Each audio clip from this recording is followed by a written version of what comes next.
Chapter 1. The Descent of the Divine King. On a small island in the world of Douluo, a quaint wooden cabin stood amidst the heart of a forest. At this moment, a 5-year-old boy was frolicking beside the cabin, but astonishingly, he was surrounded by soul beasts. Each of these beasts was a formidable entity, with 10,000-year-old soul beasts being the most commonplace.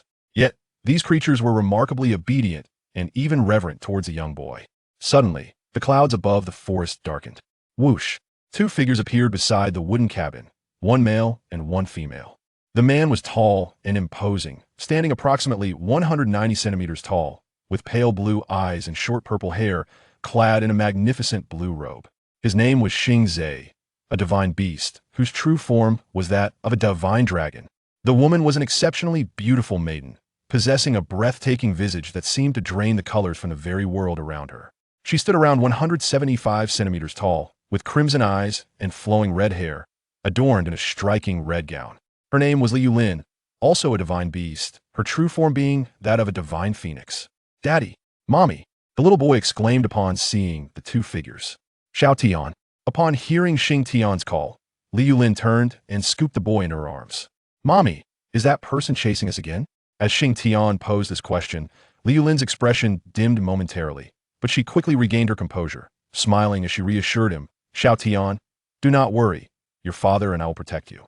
Shing, overhearing the exchange between mother and son, immediately added, "Father will ensure the safety of both you and your mother." "Then who will I protect?" Shing Tian inquired earnestly. Shing and Liu burst into laughter at his innocent query. Liu, with a tender smile, replied to Shing Tian, "If you wish to protect others, you must possess great strength. Do you believe you have that now?" "I do," Shing Tian declared, extending his hands, from which a dragon and a phoenix materialized. "Look, Mommy, I have your phoenix and Daddy's divine dragon. Isn't that impressive?" Yes, our Xiao Tian is the most remarkable," Liu said gently. A joyful smile spread across Shing Tian's face, but before he could utter another word, a sudden crackle of lightning split the sky, startling him. "Mommy, I'm scared." He buried his face in Liu's embrace. "Xiao Tian, do not be afraid," she immediately comforted him. Meanwhile, Shing Ze's gaze turned skyward, fire igniting within his eyes. "Divine King, what do you intend to do?" "Ha!" A cold, mocking laughter echoed, and a figure clad in golden armor emerged, his face obscured beneath the helm. "Shing, you know precisely what I desire." "I know nothing," Shing retorted, his gaze fixed coldly upon the Divine King. "Ah!"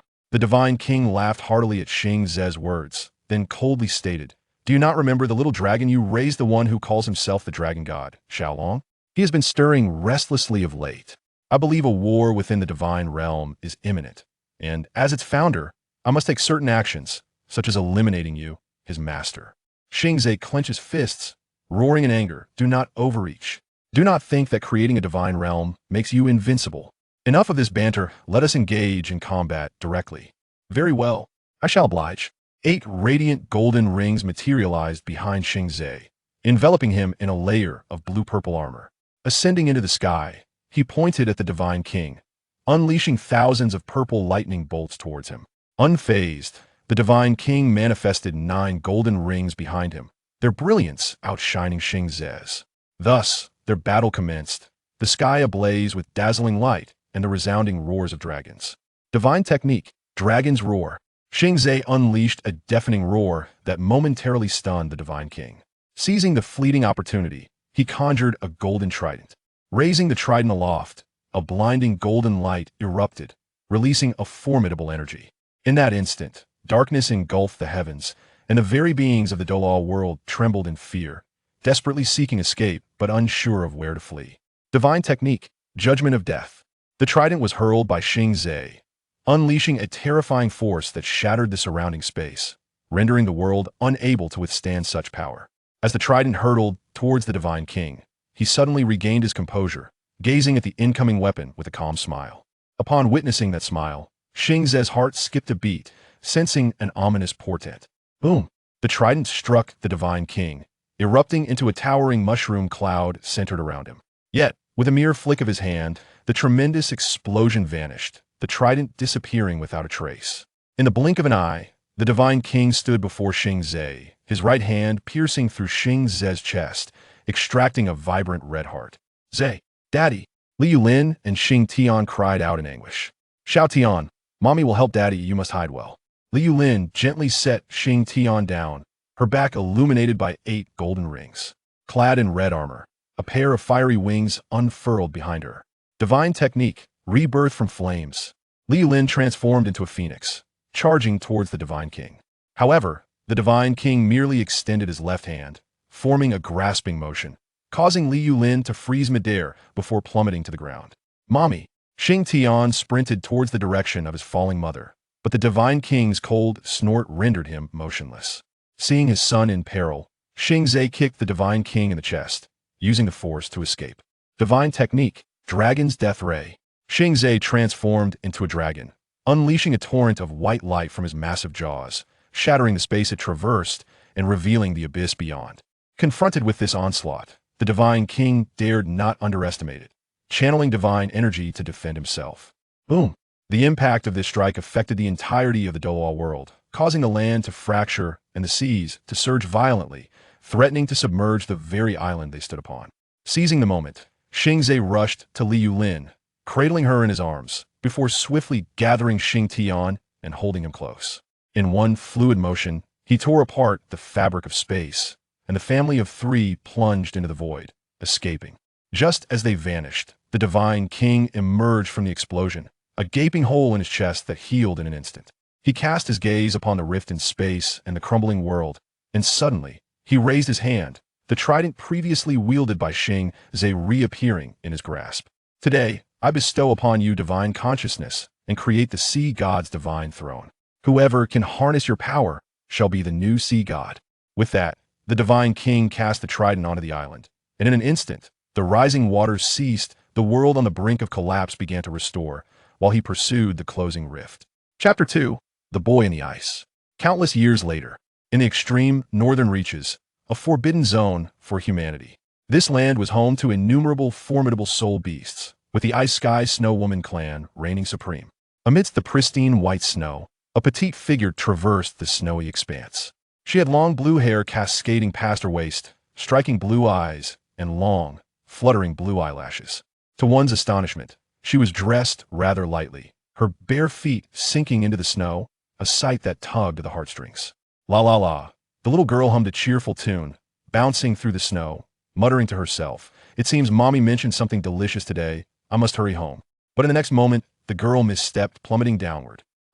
She slid down a passageway for what felt like an eternity, only to find herself soaring into the air, crashing hard onto an icy surface. Landing squarely on her backside against the solid ice, she winced in pain, rubbing her sore rear as she surveyed her surroundings. She found herself in a vast, dark ice cavern, illuminated only by her unique vision, revealing no apparent exit save for the very spot where she had fallen. No way. Why am I so unlucky today? The little girl lamented. I guess I'll just have to wait for mommy to find me before I can get out. With that, she laid down in the icy cave. The little girl gasped, noticing a shadow above her head. Rolling over, she was taken aback to see a naked boy encased in the ice. Wow, my eyes are unclean, they're unclean, she exclaimed, shutting her eyes tightly. However, upon recalling the boy trapped within the ice, she opened her eyes once more. Suddenly, she felt an overwhelming sympathy for the boy, who was immobile within the icy confines, much like how her mother forbade her from playing outside. Approaching the ice, she placed her hand upon its surface, and a black soul ring rose from beneath her feet. First soul skill, Ice Explosion. Countless ice spikes erupted behind her, neatly piercing the ice layer. Yet, after a series of attacks, the ice remained utterly unscathed. The little girl plopped down onto the ground, pouting in grievance. "I'm done with this. What a pathetic ice layer, it's so hard." Suddenly, she sensed something and immediately scrambled to her feet, waving her small hands above her head while shouting, "Mama, Mama, I'm here. I'm right here. Come save me." Boom.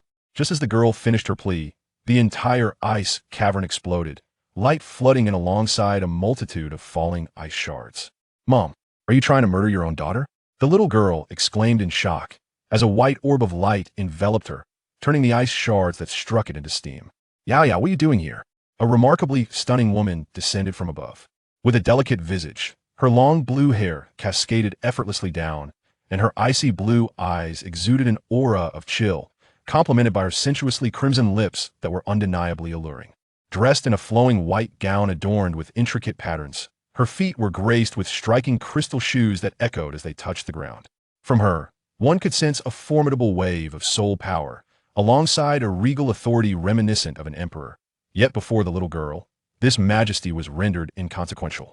The woman was named Shua Arrives, a being formed from the purest essence of the world's primordial energy, an 800-year-old spirit beast, the reigning snow empress, and the sovereign of the extreme north. The little girl was her daughter, Shua Arrives. Shua Arrives dashed into Shua Arrives' embrace, murmuring, "Mama, I had such a bad day. I was just walking and fell into this ice cavern." Shua Arrives chuckled, shaking her head. "Well, that's what happens when you don't watch where you're going." Shua Arrives pouted, but then suddenly recalled something, waving her hands excitedly. "Mama, there's a boy in this ice cavern. He's not wearing any clothes and is trapped in the ice. My eyes have been sullied." "A boy?" Shua Arrives furrowed her brows, immediately expanding her spiritual energy to encompass the area. Soon, she discovered the boy that Shua Arrives had mentioned, albeit now obscured by ice blocks. With a flick of her finger, the ice shifted aside, revealing the boy's form before their eyes. The boy trapped within the ice had short purple hair, his silhouette distinctly defined, standing approximately 170 centimeters tall, resembling a youth of around 14 or 15 years. Due to the influx of light, they could see more clearly, prompting Shua Arrives to cover her eyes, yet she still peeked through the gaps between her fingers. After observing, she pondered, "Is this the difference between boys and girls? How strange." Shua Arrives' brow tightened as she sensed the boy still possessed vitality and a terrifying energy, though it flickered briefly, as if it were non-existent. Raising her hand, a torrent of soul power surged forth as she attempted to part the ice layer. Yet what was typically effortless now proved exceedingly challenging. Setting Shua Arrives down, she lifted off the ground, unleashing all her soul power in that moment. The spirit beasts of the extreme north felt this surge and were taken aback. In the realm of the Ice Emperor Scorpion, a woman clad in a green skirt emerged. She was the current Ice Emperor, boasting 700,000 years of cultivation. Gazing towards the source of the soul power, her eyes turned icy cold as she released her own energy, soaring into the air. On a distant ice mountain, a titanic creature, towering 100 meters high, sensed the Snow Empress' soul power fluctuations. It roared in fury and swiftly made its way toward her. "Mama!"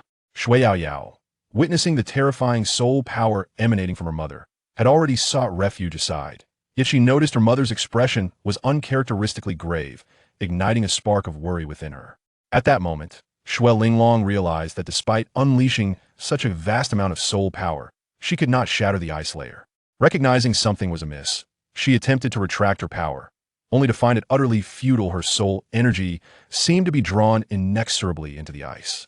After several minutes, feeling her soul power nearly depleted, Shua Arrives' complexion turned pale as she collapsed to the ground, prompting Shua Arrives to rush over and support her.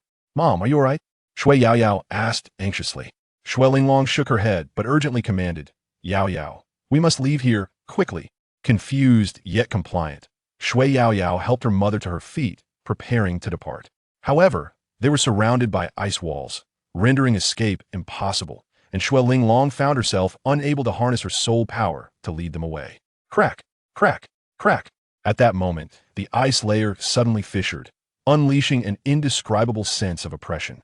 In that instant, all spirit beasts within the extreme north ceased their movements, while the Ice Emperor, airborne, plummeted to the ground, and the running titan stumbled, collapsing and rendered immobile. Chapter 3. Entrustment. Within the ice cavern, Shua Arrives shielded the terrified Shua Arrives behind her, as an unspeakably terrifying force began to coalesce before them. Suddenly, the ice layer fractured, and a red light surged forth, accompanied by an overwhelming pressure. Underneath this weight, Shua Arrives could hardly bear it and fainted, while Shua Arrives struggled to remain upright. "Are you a being formed from the convergence of this world's primordial energy?" A gentle feminine voice resonated, and though it was soft upon hearing it, Shua Arrives trembled involuntarily and instinctively replied, "Yes." As soon as she spoke, the temperature within the ice cavern surged dramatically, and a woman clad in a red skirt materialized amid the frost. Suspended in midair, her delicate feet exposed to the chill, her flowing red hair enhanced her already breathtaking visage. Her captivating crimson eyes seemed to ensnare one's very soul, as though a mere glance could lead to an irresistible enchantment. "Rise." With a single utterance, the oppressive aura surrounding Shua Linglong dissipated instantly. She raised her gaze, a wave of trepidation flooding her heart, but she soon lowered her head once more. "Are you so afraid of me?" the woman inquired suddenly. Shua Linglong merely nodded in silence. In response, the woman smiled softly, yet her attention quickly shifted to the boy encased in ice, who was now enveloped in a swirling red energy, suspended in the air. She pointed at the boy, and a set of clothes materialized around him. Snug black trousers adorned his lower half, while a white long-sleeved shirt and a red vest embellished his upper body, the vest bearing the image of a phoenix. Upon witnessing the boy clad in the garments, a smile graced the woman's face. She whirled into soar towards her, embracing him tenderly. As she held him, tears streamed down her cheeks, falling onto the boy. "Shao Tian, your parents are deeply sorry. We hope you can grow up happy in the future." After speaking, she conjured a jade pendant from thin air. One half depicted a dragon, the other a phoenix. She placed the pendant around his neck before gently pushing him towards Shua Linglong. "I can sense that the beings of this world cannot attain divinity. However, an opportunity now lies before you to assist Shing Tian in becoming the strongest being in this realm. When that time comes, you may ascend to godhood. Will you accept?" Upon hearing these words, Shua Linglong responded without hesitation, "I am willing. Thank you. For safety's sake, I must leave you with a mark." The woman pointed her finger, and a crimson light surged into Shua Linglong's brow. "Now, your life is intertwined with Shing Tian's. Should he perish, so shall you. Thus, safeguard him well." Upon the completion of her words, Shua Linglong instinctively lifted her head to gaze ahead, only to witness a scene she would never forget. Flames erupted around the woman, transforming her into a magnificent phoenix. She then raised her noble head, releasing a soaring cry that echoed until it faded from this world. While the boy slowly opened his eyes. 3 years later, amidst the frigid snow, "Brother Shing Tian, wait for me." 12-year-old Shueyu trailed behind him. Shueyu was no longer the little girl she once was. Standing at 165 centimeters, she had blossomed into a graceful young lady, though not fully developed. She possessed all the essentials. "Yao Yao, you are too slow," Shing Tian remarked, shaking his head as he glanced back at the lagging Shueyu. Since his awakening 3 years ago, Shing Tian has been devoid of all memories, unable to recall anything from his past. Zhu Linglong, however, has said little on the matter, choosing instead to treat him as her own child. Now, he has grown considerably, standing at an impressive height of 180 centimeters. With a well-proportioned physique and strikingly handsome features, his captivating eyes, one crimson and the other violet, draw the gaze of those who encounter him. With great effort, Shueyu finally caught up to Shing Tian and let out a huff, saying, "I am not like you. Running for over 10 kilometers is exhausting, and I can no longer continue." With that, Shueyu dramatically collapsed onto the ground, clearly unwilling to move further. Observing her antics, Shing Tian, with a sense of helplessness, bent down and offered, "Come on. I'll carry you." With a triumphant grin, Shueyu sprang up from the ground and leaped onto Shing Tian's back. "Let us go home," she exclaimed joyfully. Shing Tian rolled his eyes in exasperation, lamenting the daily occurrence of being treated like a mere beast of burden. Soon, he carried Shueyu into an ice palace, a realm entirely crafted from ice, including the very bed upon which they would rest. The expanse of the palace was stark and desolate, with only Shing Tian, Shueyu, and Zhu Linglong present, as it was seldom frequented by others. "And Shue, we have returned," Shing Tian proclaimed loudly. No sooner had he spoken than a gust of chilling wind swept through, heralding the arrival of Zhu Linglong, adorned in her customary flowing white gown.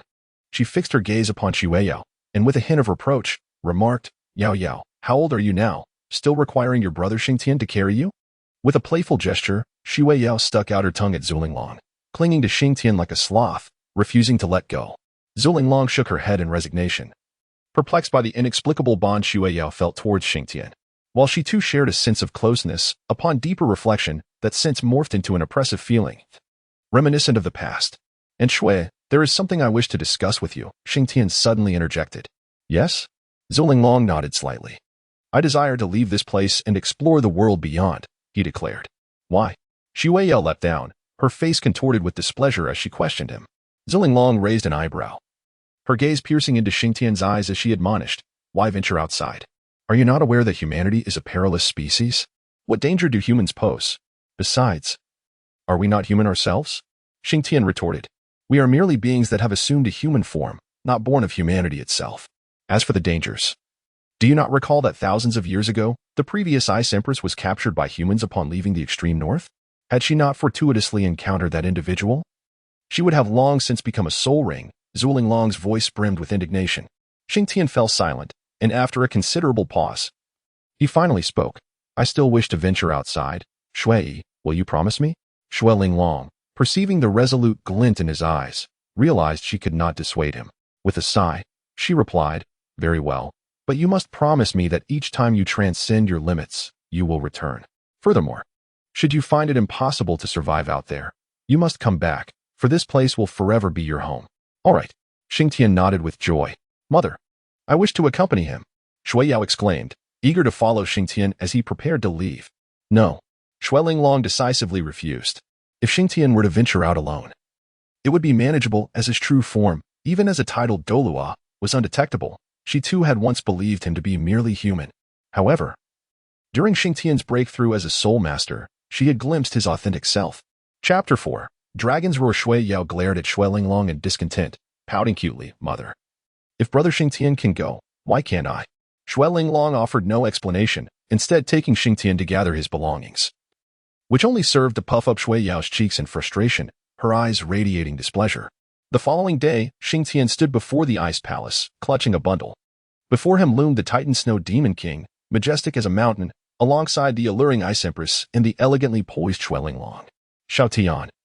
This is a storage soul guide I once acquired, Shua Linglong said, presenting a blue ring intricately engraved with numerous patterns. It possesses 100 cubic meters of space. Simply infuse it with your soul power to utilize it. I bestow it upon you now. Xing Tian did not refuse. The utility of the storage soul guide was immense. He took it and directly slipped it onto the index finger of his left hand. After infusing it with his soul power, he promptly cast the burdens he carried into it. Having completed these actions, he gazed around in confusion, pondering, where is Yao Yao? The Ice Emperor smiled faintly. She is likely devising a plan for how to depart with you. Xing Tian scratched the back of his head, since the Ice Emperor had said as much. It seemed he had been discovered. He glanced at Shua Linglong, seemingly inquiring how she intended to proceed. Shua Linglong, fully aware of Xing Tian's unspoken question, reassured him. Do not worry, I will not allow her to accompany you. For now, let her run a bit. It will be good exercise. A laugh escaped the Ice Emperor's lips. Sister Shui, you truly are like a doting mother. Shua Linglong chose not to respond to the Ice Emperor's remark and instead urged Xing Tian, hurry on your way. It will soon be dark, and the journey will become arduous. All right then, Aunt Shui, Aunt Bing, Uncle Titan, farewell. I shall take my leave. Xing Tian waved before turning to depart. With a slap to her own pristine forehead, the Ice Emperor watched Xing Tian's retreating figure and weakly questioned, Xing Tian, are you truly intending to walk straight ahead? Indeed, Xing Tian affirmed with a firm nod, brimming with determination. Aunt Bing, I understand your meaning. I will forge ahead without faltering. Rolling her eyes, the Ice Emperor retorted, you understand nothing. Ahead lies the north, and if you continue, you will find the sea. Your destination lies to the south. Your current course is entirely opposite. Xing Tian abruptly halted, a sheepish smile gracing his lips as he turned to continue his journey. Ahead lay the eastern direction. It was then that the Titan Snow Demon King spoke. Clearing his throat, Xing Tian feigned a cough to mask his embarrassment. Pivoting once more to press onward. This time, his path veered westward. Zhu Linglong, exasperated, reflected on their predicament, having mischosen 3 times among the 4 cardinal directions. She recalled how Xing Tian often strayed from the right path.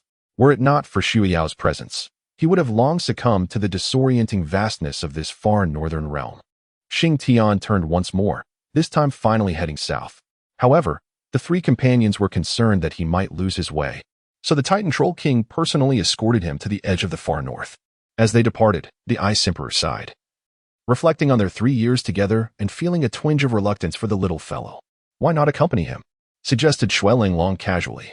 The Ice Emperor grimaced and replied, that is out of the question. The human world is fraught with peril, and I have no desire to venture there. Shua Linglong chuckled softly and declared, I too must go catch Yao Yao before soaring into the skies, prompting the Ice Emperor to silently pray for Shui Yao's safety. Hee. Mama will never notice that I've slipped away, Shui Yao exclaimed joyfully, bouncing through the snow. Yet, her exuberance was short-lived. Her little face soon fell. Mama, no. I don't want to go back. I want to find Brother Xing Tian. Nevertheless, no amount of struggle could alter her fate, as Shua Linglong firmly grasped Shui Yao and returned her to the Ice Palace. At the edge of the far north, the Titan Troll King came to a halt. Upon whom stood Shing Tian. Should this scene have been witnessed by others? Their jaws would surely drop in disbelief at the sight of one of the three great kings of the far north allowing a mere human to stand upon him. A truly inconceivable sight. The Titan Troll King gently set Shing Tian down and cautioned, "Little Tian, if you continue straight ahead, you shall reach the continent of Heaven's Duel. Once there, you must exercise utmost caution and never allow yourself to be deceived." Shing Tian listened attentively to the Titan Troll King's instructions, nodding repeatedly. "Uncle Titan, I understand completely. You may return now. I shall take care of myself." The Titan Troll King gave a slight nod but insisted on watching Shing Tian depart, genuinely concerned that he might lose his way. Fortunately, they had reached the outskirts, and following the indicated path, Shing Tian soon found himself on the main road. As the snow along the roadside gradually vanished, lush green meadows and dense forest came into view, a delightful sight, elements absent in the far north. The outside world is truly wonderful, Shing Tian mused as he walked along the path. Suddenly, a cry of distress caught his attention. "Help! Save me!" Shing Tian turned his gaze towards the direction of the cries for help, where a girl was racing towards him. Upon seeing Shing Tian, the girl immediately shouted, "Elder brother, please save me. Help!" As Shing Tian scrutinized the scene, he noticed a colossal, 5-meter-long insect pursuing the girl. The creature was entirely crimson, save for its peculiar white head, which bore a resemblance to a flower. At that moment, the girl had reached his side without breaking her stride, continuing her flight forward, while the enormous insect closed in on him. Just as the creature was about to make contact, a crimson soul ring materialized beneath his feet. However, as if in response to an epiphany, it transformed into a yellow hue.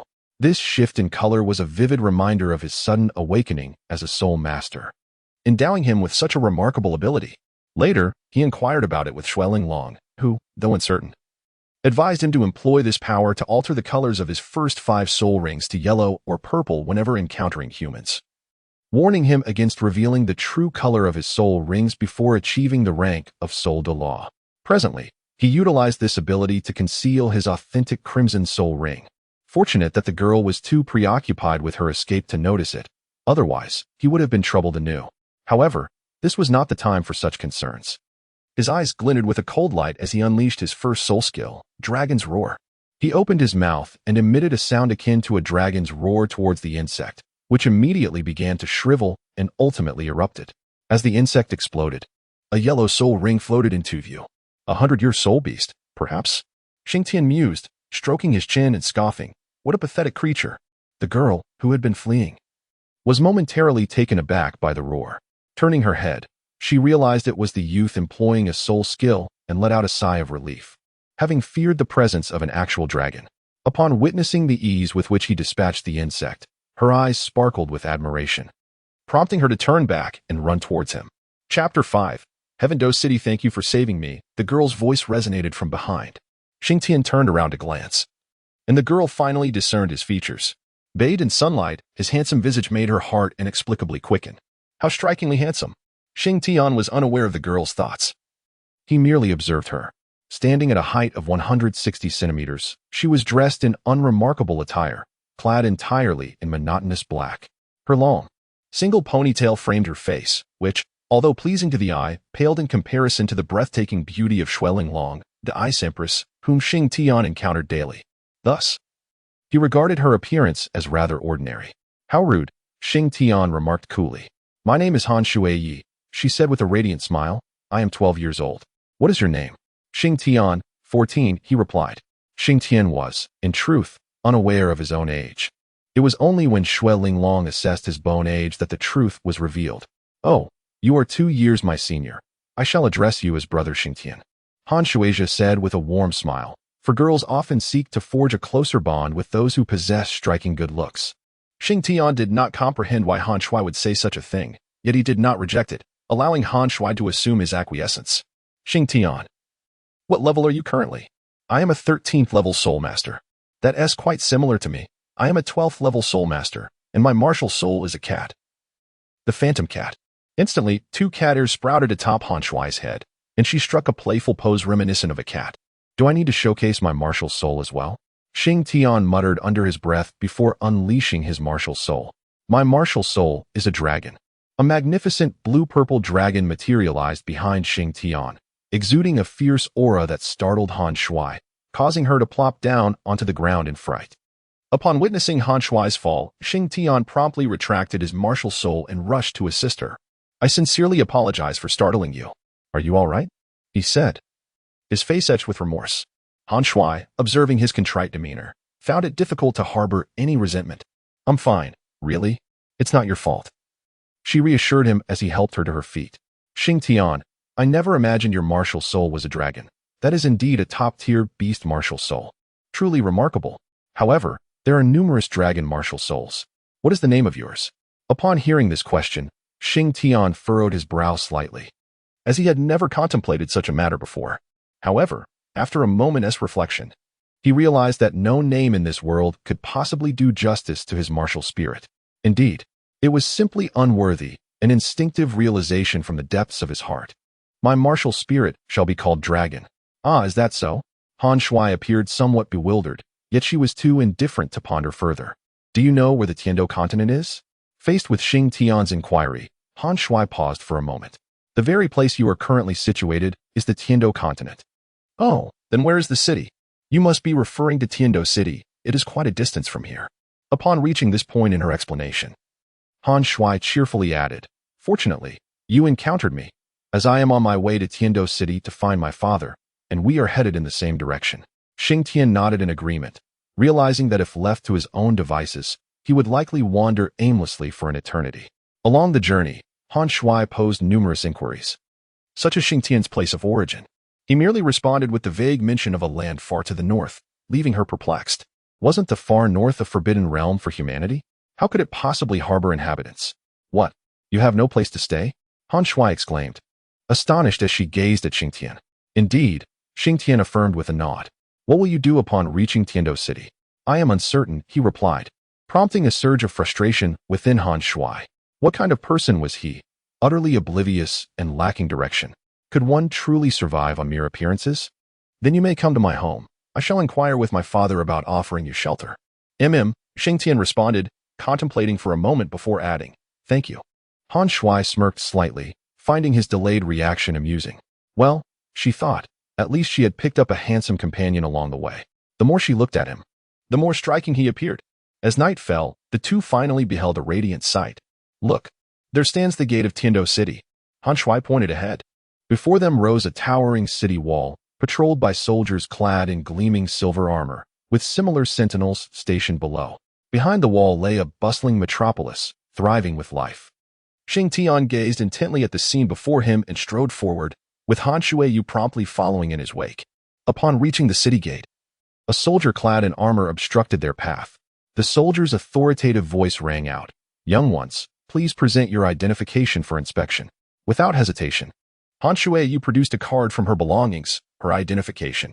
The soldier took it, scanned it with a nearby device, and returned it to her. "You may enter," he declared, addressing Han Shui. "Thank you," she replied gratefully, eager to usher Shing Tian into the city. "Wait," the soldier interjected, blocking their passage. "He is yet to present his identification and cannot enter." "Sir, he is my brother. His identification was lost along the way," Han Shui explained, her face contorted with a sense of grievance, as if on the verge of tears. "You see, we have journeyed a long time to find our father. Along the way, we encountered a soul beast, and in our haste to escape, my brother lost his ID. We searched for it until nightfall, but alas, we could not find it. Fearing the soul beasts that roam at night, and knowing our own frailty, we sought refuge in the city.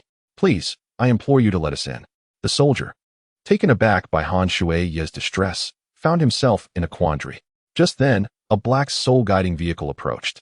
Upon seeing the flaming insignia on the car, the soldier immediately stood at attention, noticing that Shing Tian and Han Shui were still blocking the way. "Get inside the city." "What are you doing standing in the way?" he commanded. "Huh? Oh." Han Shui, momentarily stunned, quickly regained her senses and hurriedly pulled Shing Tian into the city. As they entered, a window rolled down, and an individual extended an identification card for the soldier to inspect. The soldier merely glanced at it before saluting once more and respectfully returning the card. With the identification card in hand, the soul-guiding vehicle drove into the city. Now within the city, Shing Tian wandered the streets, his gaze darting about, exploring everything with the curiosity of one who had never before seen such sights. Han Shuiyi, feeling a wave of embarrassment wash over her, hastily guided him away. Her home lay to the north of Dou City, in a less affluent area where the buildings bore signs of age, with walls that were even darkened in places. The street was bustling with people, many of whom donned tattered clothing, projecting a nonchalant air. Though not necessarily impoverished, they adorned themselves with necklaces of considerable value, suggesting that those who could afford such trinkets were not typically of noble character, save for a few rare outsiders. Hey, that little sister looks quite appealing. Upon spotting Han Shuiyi, a group of rowdy youths immediately called out. Let us hurry. Han Shuiyi whispered urgently to Shing Tian, not wishing to provoke them. Okay. Shing Tian responded. Yet, as fate would have it, 4 of the ruffians blocked their path. Little sister, where are you rushing off to in such a hurry? Chapter 6. The Blacksmith Shop. As Han Shuiyi beheld the encroaching ruffians, anxiety gripped her heart. Despite being a soul master, she was still a girl. And faced with such a situation, panic ensued. Just as fear overwhelmed her, Shing Tian suddenly pulled her behind him. His gaze was icy, regarding the ruffians as though they were mere specters. This was a lesson instilled in him by the Ice Emperor. When confronting an adversary, perceive them not as living beings, but as the deceased. To Shing Tian, these ruffians were now his foes, and he resolved to view them as such. Kid, do you think you can be a hero and save the damsel? The ruffian leader, sporting a head of dyed yellow hair, shouted arrogantly at Shing Tian. Let me tell you, the 3 behind me are all soul warriors, and I am a soul master. And what of it? Shing Tian replied coldly. What of it? The ruffian youths exchanged glances and erupted into laughter. You really crack me up. You don't even look like a soul warrior. Yet you dare to act tough in front of us. No sooner had the words left his mouth than the ruffian leader's laughter was abruptly cut short. A yellow soul ring materialized beneath Shing Tian's feet, and his soul power surged forth. Suppressing a grin, the ruffian leader feigned nonchalance, asserting, You're just a soul master. So am I. Wield your martial soul. A scythe appeared in his hand, while a white soul ring emerged beneath him. And his 3 lackeys summoned their martial souls, a kitchen knife, an iron rod, and a wolf's fawn club. Ha ha ha. Han Shuiyi, behind Shing Tian, could not contain her laughter upon seeing their martial souls. Surely, you jest. Allow me to show you my martial soul. Cat ears sprouted atop her head. A shadowy black cat materialized behind her, and a white soul ring appeared beneath her feet. The ruffian leader's eyes widened in surprise at the sight of Han Shuiyi, a fellow soul master. How could 2 soul masters possibly emerge from such a destitute place? Furthermore, Han Shuiyi's martial soul was a beast type, far superior to their scythe and kitchen knife. Yet he maintained his facade of composure, barking orders to his subordinates, attack. The 4 of them charged forward, and Shing Tian stepped forward, delivering a punch to the closest ruffian leader without even utilizing his soul skills. Bang! The ruffian leader was sent flying into the nearest garbage bin. Trash belongs in the trash can, he stated coldly, delivering a left and right punch, followed by a sweeping kick that sent the 3 lackeys tumbling into the garbage. Finally, his martial soul manifested, a dragon coiling majestically behind him, its eyes gleaming with a menacing red light, as if preparing to devour them whole. Upon witnessing Shing Tian's dragon martial soul, the ruffian youths felt their hearts plummet. A dragon martial soul. Such an entity was undeniably among the pinnacle of beast-type martial souls. Why had they chosen to provoke someone like him? First soul skill, Dragon's Roar. As Shing Tian prepared to unleash his soul skill, Han Shui hastily intervened. Brother Shing Tian, what are you about to do? Kill them. Shing Tian replied without a moment's hesitation. Han Shui was taken aback, bewildered. What is happening? Why resort to murder? What kind of creature have I salvaged, so merciless?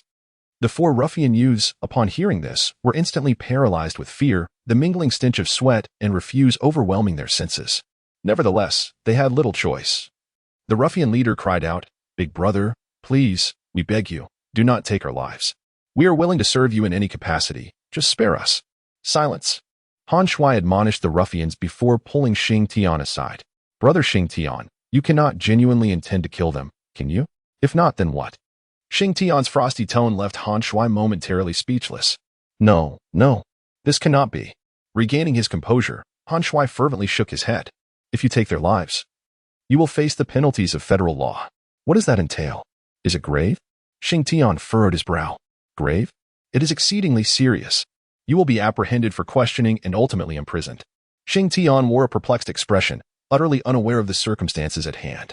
However, observing Han Shuai's anxious demeanor, he felt no inclination toward violence. Very well, I shall spare their lives, he declared, turning to depart, with Han Shuai hastily trailing behind. The ruffians nestled within the refuse bin collectively exhaled with relief, yet the repugnant odor compelled them to retch uncontrollably. Brother Shing Tian, who exactly are you? Han Shuai inquired, confusion evident in his tone. You claim to hail from the far north, yet that desolate region is devoid of human habitation. Moreover, you lack even an identification card. While these details may seem trivial, the most pressing matter remains. You just attempted to take their lives.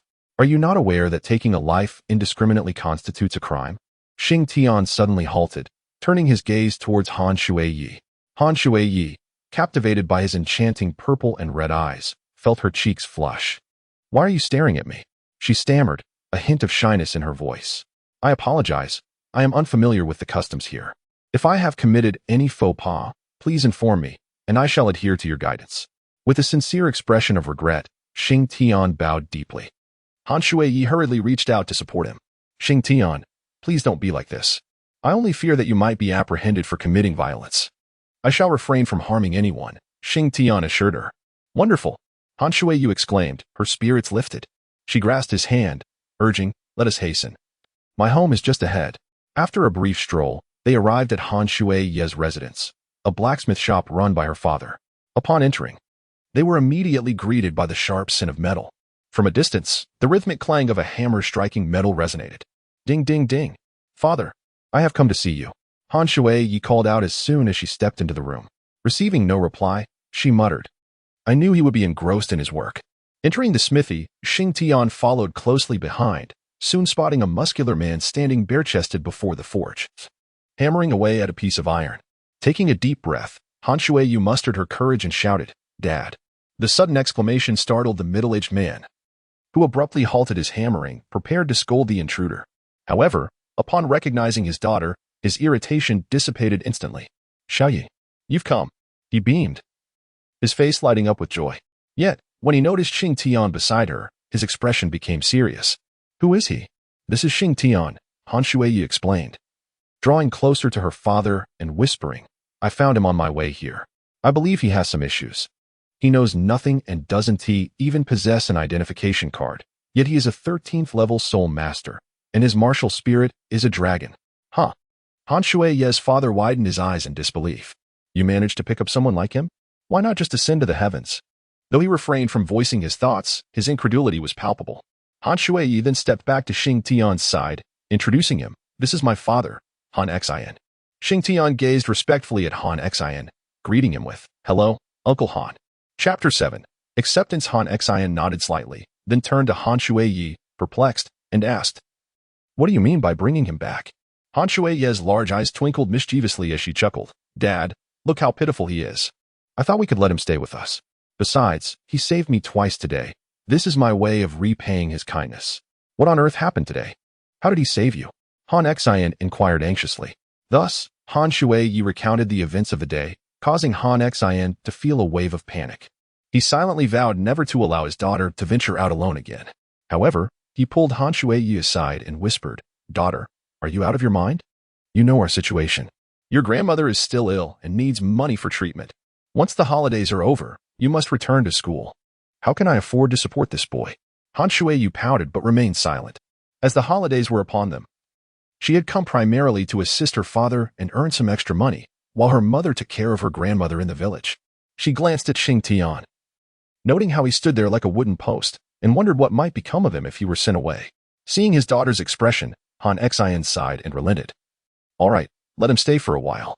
Upon hearing her father's words, Han Shuai gleefully embraced his neck and planted a kiss on his cheek. Yay, I love you. Dad. Han Xian smiled at his daughter's joy, yet his heart sank a moment later. Their home only had 2 bedrooms. Where could he possibly sleep? After much contemplation, he resolved to let him share a bed with himself at night. A rumble echoed from Shing Tian's stomach, and he sheepishly admitted, I'm sorry, I'm hungry. Then I'll go cook. Han Shuai replied with a grin, preparing to leave, but Shing Tian stopped her, leaving her puzzled. I'll help you. You can cook? Somewhat. Somewhat? How much is somewhat? Han Shuai remained bewildered, but as she led Xing Tian into the modest kitchen of the blacksmith shop and observed his actions, she began to grasp the meaning of somewhat. Xing Tian deftly wielded his knife, slicing vegetables with such swiftness that it was almost impossible to discern his movements. Suddenly, he extended his right hand, conjuring a stream of crystal-clear water that he skillfully used to wash the vegetables. Beside him, Han Shui was utterly astonished by Xing Tian's remarkable prowess, exclaiming, "Are you not a beast martial soul? How can you control water?"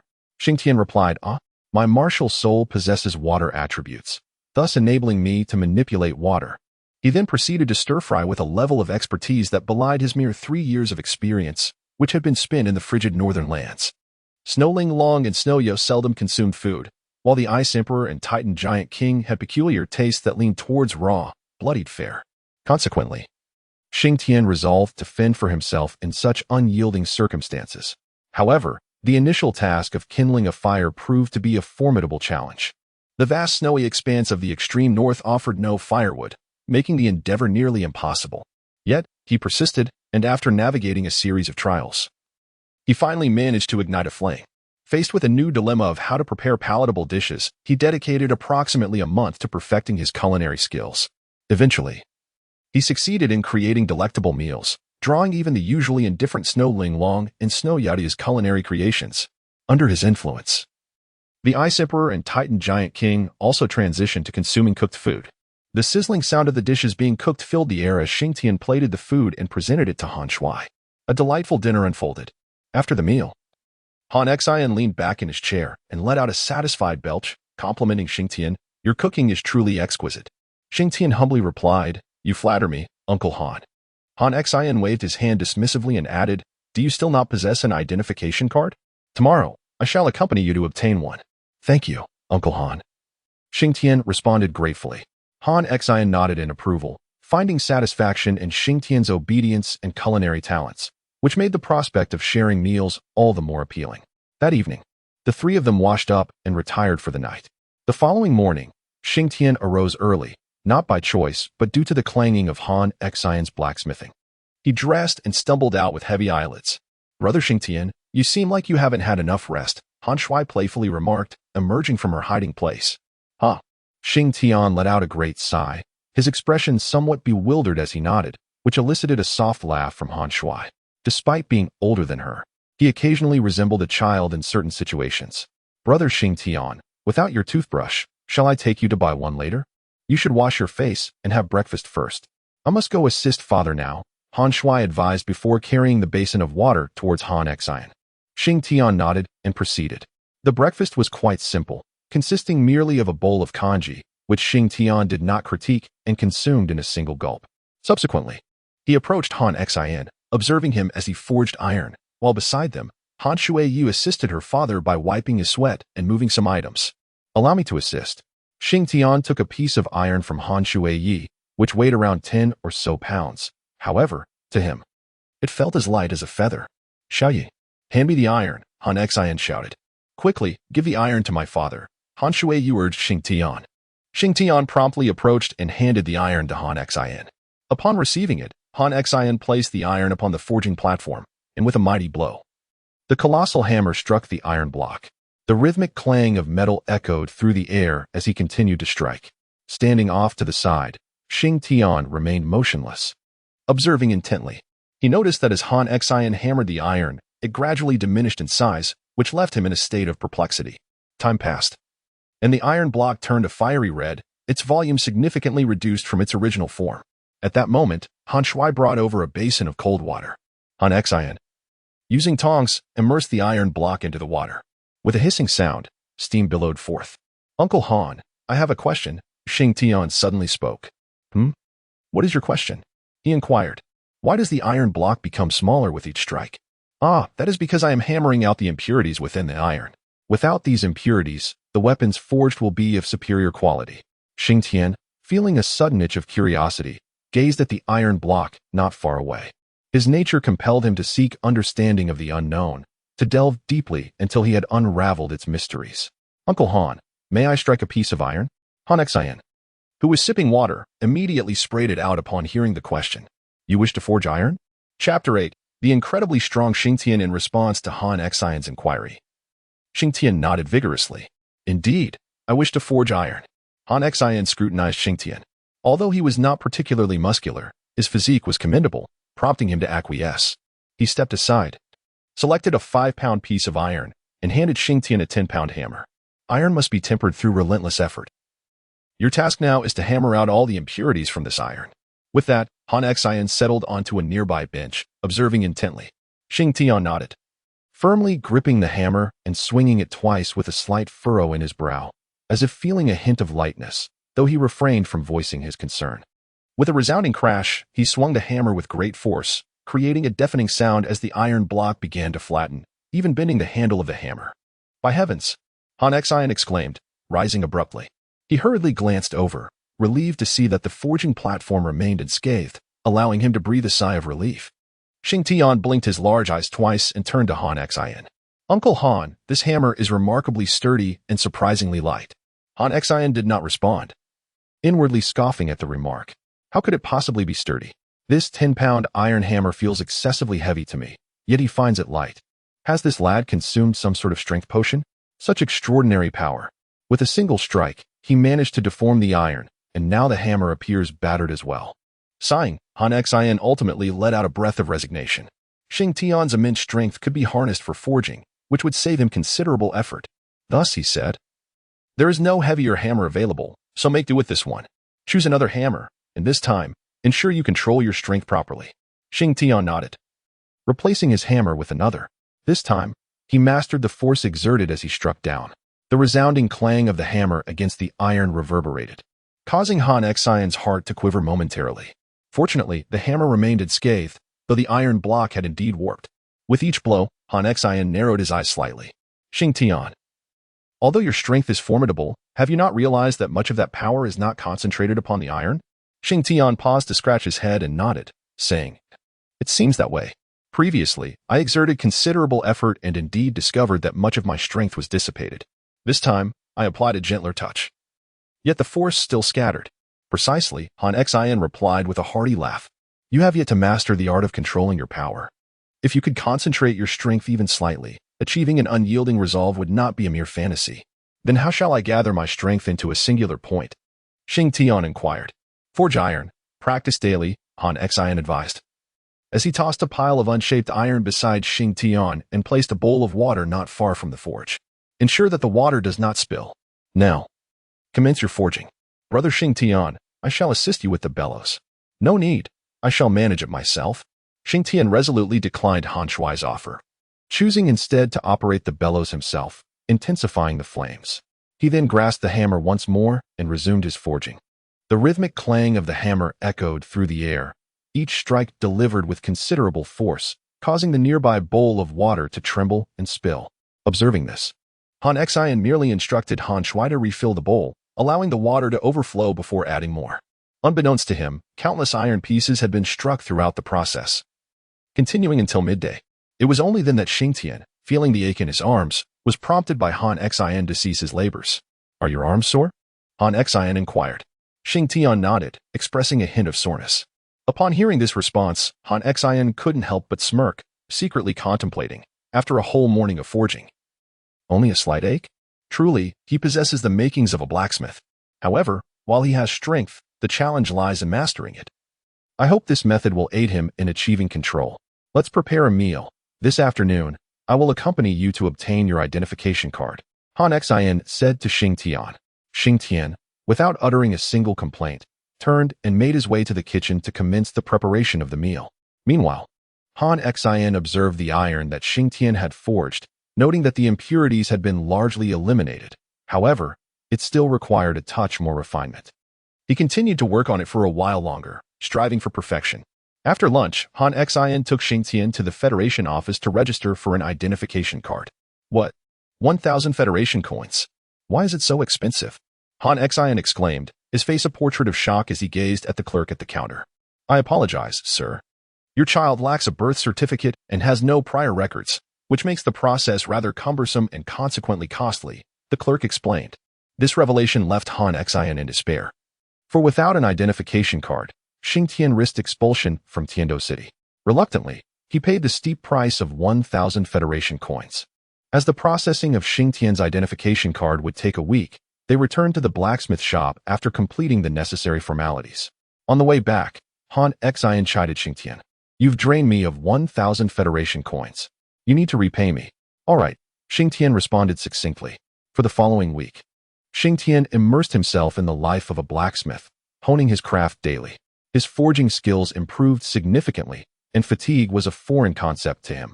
Whenever weariness crept in, he would sit and meditate to replenish his soul power, emerging revitalized.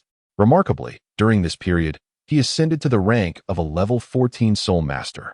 With a resounding clang, he struck the misshapen iron, instantly transforming it into a refined piece, with significantly fewer impurities, and not a single drop of water was spilled nearby. Han Xian, seated beside him, felt a profound sense of helplessness. The notion of tempering steel seemed trivial in light of Xing Tian's prowess. A week of training had enabled him to master his strength, effortlessly shaping iron with a single blow. In the face of such overwhelming power, future challenges appeared trivial. Uncle Han, the iron has been forged, Xing Tian announced, setting down his hammer. Han Xian's eyes widened as he surveyed the surroundings. In such a short span, Xing Tian had completed the forging of all the iron pieces, and the quality was nothing short of impeccable. Your identification card should be ready today. You may go collect it. Tomorrow, I shall begin teaching you the art of refining, Han Xian stated. Brother Xing Tian, I want to go with you, called out Han Shui, who had been idly observing from the side. Very well, Xing Tian replied, and the two departed the blacksmith shop, heading towards the Federation office. Upon arriving at the Federal Hall, Xing Tian spent a mere few minutes before obtaining his identification card. Brother Xing Tian, let me see it, Han Shui exclaimed, snatching the card from his hands. Her eyes sparkled with admiration. Even the photo is so handsome. Let us return, Xing Tian said to Han Shui. However, to his surprise, Han Shui shook her head and retorted. Return? What for? You spend every day at home forging. Isn't that dull?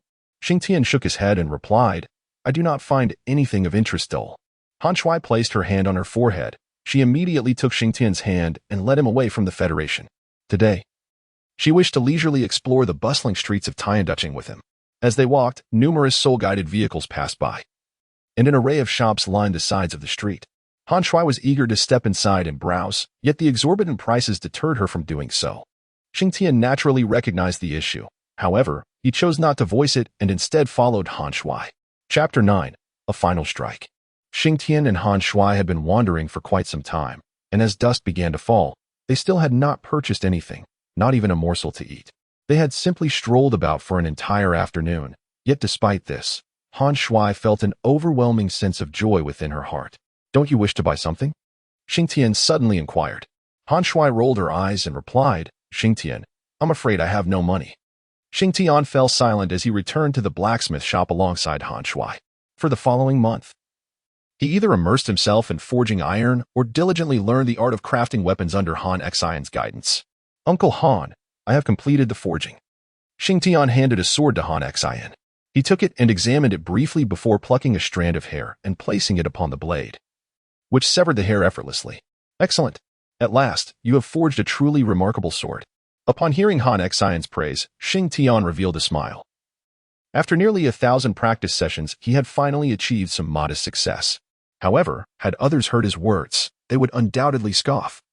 For what smith does not practice on a grand scale? Uncle Han, the weapons I have crafted can be sold now, can't they? Certainly, Han Xian replied, glancing at the onlooking Xiaoyu beside Xing Tian. Why aren't you cultivating, Xiaoyu? Don't you realize that the new term is about to commence? Upon hearing the mention of school, Xing Tian's ears perked up. Han Shui had spoken to him about it, and he too wished to attend. Yet financial constraints rendered such aspirations unattainable. Recently, he had encountered a bottleneck.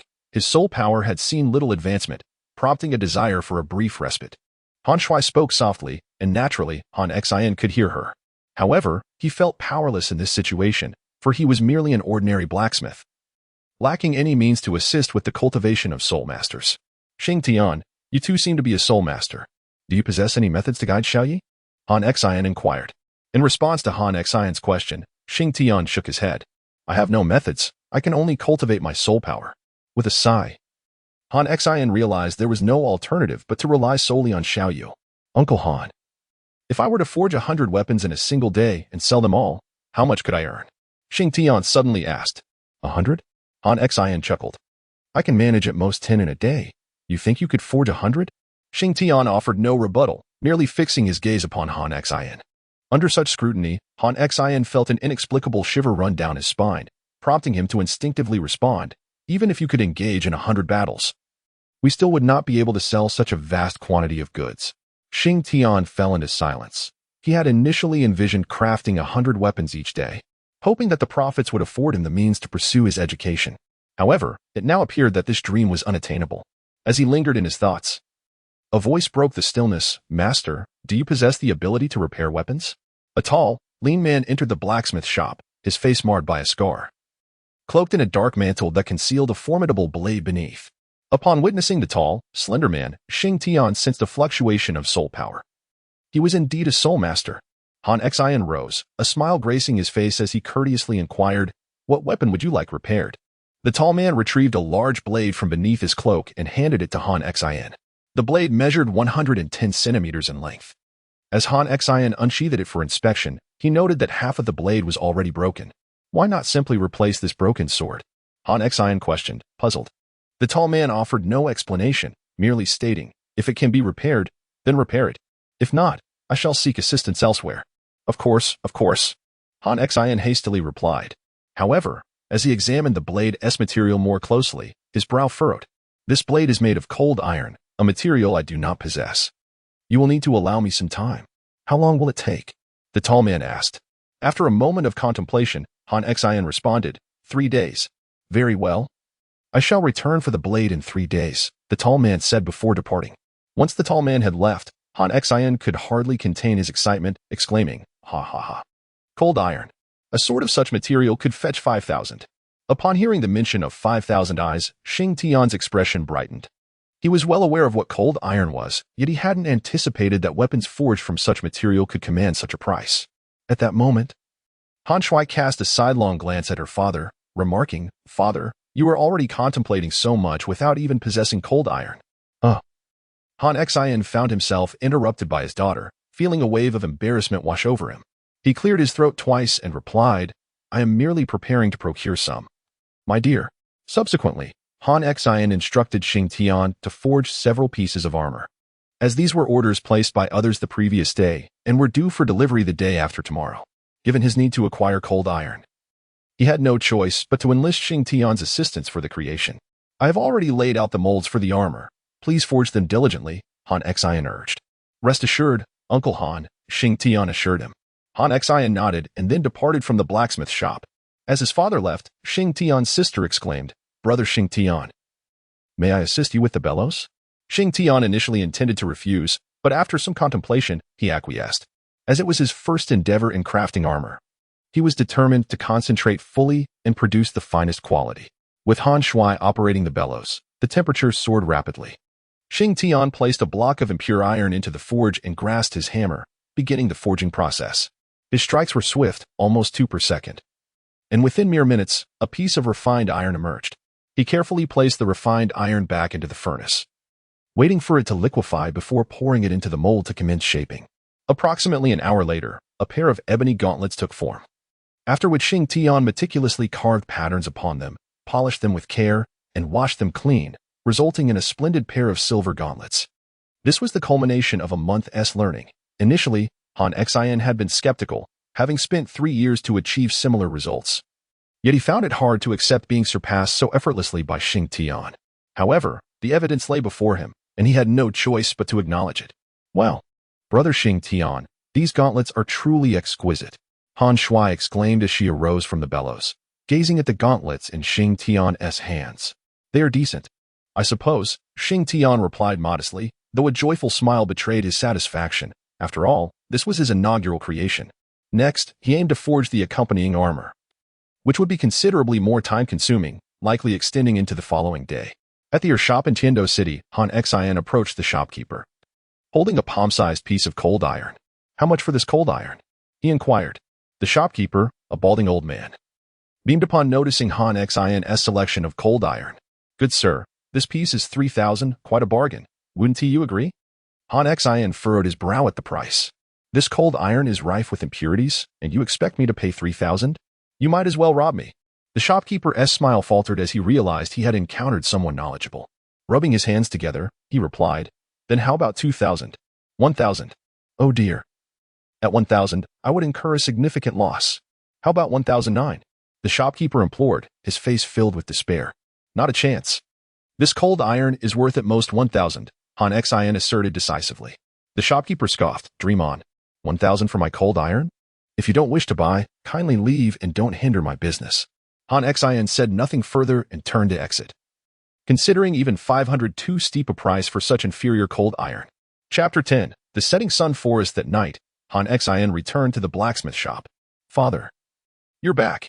Dinner is ready. Hurry and eat. Han Shui exclaimed upon seeing him. However, Han Xin waved his hand dismissively and sat dejectedly on a stool, silent. Noticing his demeanor, Han Shui quickly approached him, asking, Father, what troubles you? Sighing, Han Xin replied, Today, I examined the cold iron in Dou City. And there is nothing of quality available. Even the cheapest is 2,000, and the impurities are not worth mentioning. What should we do then? We only have 2 days left, Han Shui asked anxiously. Han Xin rested his forehead in his hand, stating, I've heard that the setting sun forest yields cold iron. It seems we must take a chance there. The setting sun forest. It's perilous, Father. Perhaps we should forego this order. No. Your grandmother's condition has worsened. And we need the money. The reward for this order is substantial, and we cannot decline. I will prepare and head to the setting sun forest tomorrow. As he spoke, he affectionately stroked Han Shui's head. Rest assured, I will be cautious. Han Shui lowered her gaze, aware that the forest was teeming with soul beasts. And even soul masters tread carefully. Her father, a mere mortal, would be courting danger. Yet, without risk, there could be no reward. After a moment's thought, she still could not acquiesce. No, what if something happens to you? What will happen to me, mother, and grandmother? As she spoke, her eyes glistened with unshed tears, threatening to spill over at any moment. Uncle Han, I shall go tomorrow, Shing Tian, who had been quietly seated, suddenly interjected. You? Han Xin was taken aback. Indeed. I am a soul master. It would be best for me to venture in search of cold iron. Han Xin remained silent for a long time, contemplating the implications. Though it might not be ideal, he felt uncertain about going alone. After much deliberation, he eventually nodded in agreement. Yet, Han Shui was still not convinced. Brother Shing Tian. That won't he do? Shing Tian merely smiled gently at Han Shui, and a surge of formidable spiritual power emanated from him. In an instant, both Han Shui and Han Xin experienced an overwhelming sense of oppression, as if a colossal boulder were pressing down upon them. He retracted his spiritual energy and remarked with a smile, My strength is considerable. You need not worry. This time, Han Shui did not decline, for she had yet to recover from the feeling of suffocation, while Han Xion's back was already dampened. In the presence of a soul master, ordinary individuals are but feeble and powerless beings. At the break of dawn the following day, while Han Shui and Han Xian remained ensconced in slumber, Shing Tian departed from the blacksmith shop, heading towards the Sunset Forest. The Sunset Forest lies 100 miles east of Dou City, considered one of the human forbidden zones. Teeming with high-level soul beasts, any ordinary person entering is doomed to perish, and even soul masters must rely on fortune. Now Shing Tian arrived at this location. At the edge of the Sunset Forest stood towering city walls, atop which were numerous soul-guided artillery platforms, each manned by 3 soul masters. While beneath the walls stood a cadre of robust soldiers. Halt. A soldier commanded, blocking Shing Tian's path with a cold tone. What is your intention? To enter the Sunset Forest to collect cold iron, Shing Tian replied. Are you certain? Once inside, you shall no longer be under the protection of the Federation. Should you meet your demise, we shall not be held accountable. Indeed, I am certain. Please present your identification. Shing Tian presented his identification card to the soldier, who placed it beside a nearby device for scanning. Furrowing his brow, the soldier inquired, Are you an ordinary person? Shing Tian expressed some confusion, yet he elucidated, No. I am a soul master. Then why does your identification card lack the registration of a soul master from the Spirit Tower? Ah, is that a requirement? He replied. I was unaware. Shaking his head, Shing Tian continued, Please, could you demonstrate your martial soul? Shing Tian followed the soldier's instructions, and a yellow soul ring materialized beneath his feet. Simultaneously, a majestic dragon appeared behind him, unleashing an invisible aura of dominance. The soldier was equally astonished. After all, a dragon martial spirit is a pinnacle existence, typically possessed only by members of prestigious families. Why was there no one accompanying him? Could it be a trial of endurance? Unaware of the soldier's speculations, Shing Tian retracted his martial spirit and inquired, "May I enter?" The soldier replied, "You may. But I recommend that you register your soul master identity at the spirit tower next time." After speaking, the soldier returned Shing Tian's identification and stepped aside. Calling out to those behind him, "Let him pass." A passageway opened beneath the city gate, and Shing Tian proceeded into the Sunset Forest. Within the vast expanse of the Sunset Forest, the whereabouts of the soul beast remained a mystery, prompting soul masters to remain vigilant. However, Shing Tian ambled leisurely through the woods. The trees towered at heights of over 100 meters, rendering Shing Tian diminutive, akin to an ant. Occasionally, several soul beasts darted by, yet none initiated an attack on him. This forest is immense. Where should I search for the cold iron? Shing Tian mused, settling upon a tree root and gazing skyward with a sigh. Suddenly, a hissing sound caught his attention. A serpent, over 10 meters long, slithered behind him. Its body was pitch black, adorned with numerous crimson markings along its back. "What a colossal snake," Shing Tian murmured. Abruptly, his expression shifted as he observed the serpent whip its massive tail towards him. He swiftly evaded the attack, but the tail struck the tree root with such force that it snapped in two. The serpent's green eyes fixated intently on Shing Tian, and inexplicably, a primal instinct deep within its soul urged it that consuming the human before it would grant it formidable power. With this thought, thick drool began to drip from the corners of its mouth. Upon encountering the serpent's drool, Shing Tian furrowed his brow. In the frigid northern lands, a snake once sought to devour him, an event that transpired 100,000 years ago. Had it not been for the timely arrival of Shua Arrives, he would have ended up as mere excrement within the serpent's belly. Subsequently, he learned that he was easily targeted by such creatures. Now, with this snake before him, salivating, he understood its intent to feast upon him. "Ah, a dark creature, do you wish to consume me?" Shing Tian's lips curled into a slight smirk. "You ought to know that the last one who attempted such folly has become a delicacy. Should you harbor similar desires, I would not mind indulging in a serpent skewer." The snake, oblivious to Shing Tian's words, was consumed by a singular ambition to devour the human before it.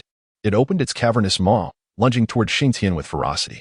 Shing Tian's expression remained unchanged as his martial soul manifested. In an uninhabited area, a crimson spirit ring gradually ascended from beneath his feet, and a delicate layer of scales appeared on his arms. With a single leap, he deftly evaded the serpent's venomous strike, landing firmly atop its head. He bent down and delivered a powerful punch, the sheer force eliciting a pained reaction from the serpent. Hiss. The snake flicked its tongue, vigorously shaking its head in an attempt to throw Shing Tian off. Shing Tian utilized the surrounding trees to cushion his fall, landing safely upon the ground. Chapter 11. The Haotian Hammer. The serpent did not relent. It unleashed a formidable surge of soul power, its entire body suddenly engulfed in blazing flames. Upon witnessing this, Shing Tian exclaimed, "Wow, you're roasting yourself. How impressive." No sooner had he spoken than the serpent opened its gaping maw and unleashed a torrent of flames towards him. Faced with such a perilous situation, Shing Tian naturally could not cower. He invoked his first soul skill, Dragon's Roar. Shing Tian unleashed a resounding dragon's roar, and upon hearing this majestic sound, the serpent was instantly engulfed by a profound sense of dread, such as the innate dominance of the dragon. As a supreme entity, a dragon compels lower soul beasts to revere and fear it. The dragon's roar induces a temporary state of daze lasting 3 seconds. However, for the serpent, the effects of this disorientation are far more enduring. At this moment, the serpent stands ensnared in a tumult of fear and bewilderment. Shing Tian directly stepped onto the serpent's body and leaped up. He retrieved a white short sword from his storage soul guide, a gift from the Ice Emperor. Known as the Ice Spike Sword, this blade was meticulously crafted by the Ice Emperor, imbued with the utmost power of ice. Approaching the serpent's vulnerable spot, despite the thickness of its scales, the area around its 7 inches offered little defense. Without hesitation, he plunged the Ice Spike Sword into it, gripping it tightly as he slid it downward. With a splatter, a torrent of blood erupted forth, and by the time the serpent regained consciousness, it succumbed to its excessive loss of blood, a purple soul ring rising from its form. It turned out to be a 1,000-year-old soul beast. Shing Tian cast a glance and stored it in his soul guide. The prospect of serpent skewers was not mere banter. Today's main course was indeed this. After this brief interlude, Shing Tian resumed his search for cold iron. However, the setting sun forest was vast, and he had no idea where to locate the cold iron, which gave rise to a throbbing headache. Just as he was aimlessly wandering, a sudden commotion caught his attention. He heard the sounds of soul beasts rushing toward him. Dozens of low-level soul beasts sprinting past without attacking, simply fleeing. What was happening? Shing Tian stared in bewilderment at the retreating beasts.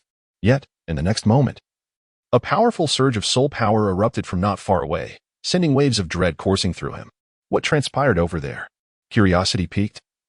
He sprinted toward the source of the energy. 1 kilometer away, a human stood before a 20-meter-long tiger, its fur striking crimson, with 2 elongated fangs measuring 2 meters. The soul power radiating from it indicated it was a 10,000-year soul beast. With a ferocious roar, the tiger seemed to command the human to retreat. The man, clad in simple attire, wielded a hammer in his right hand, a completely black hammer, approximately 1 meter in length, with a cylindrical head adorned with faint patterns, emanating a unique glow from its surface. The blood-colored heavy-toothed tiger was indeed a formidable opponent, a worthy candidate for his soul ring, yet first, the man intended to demonstrate the might of his Haotian Hammer.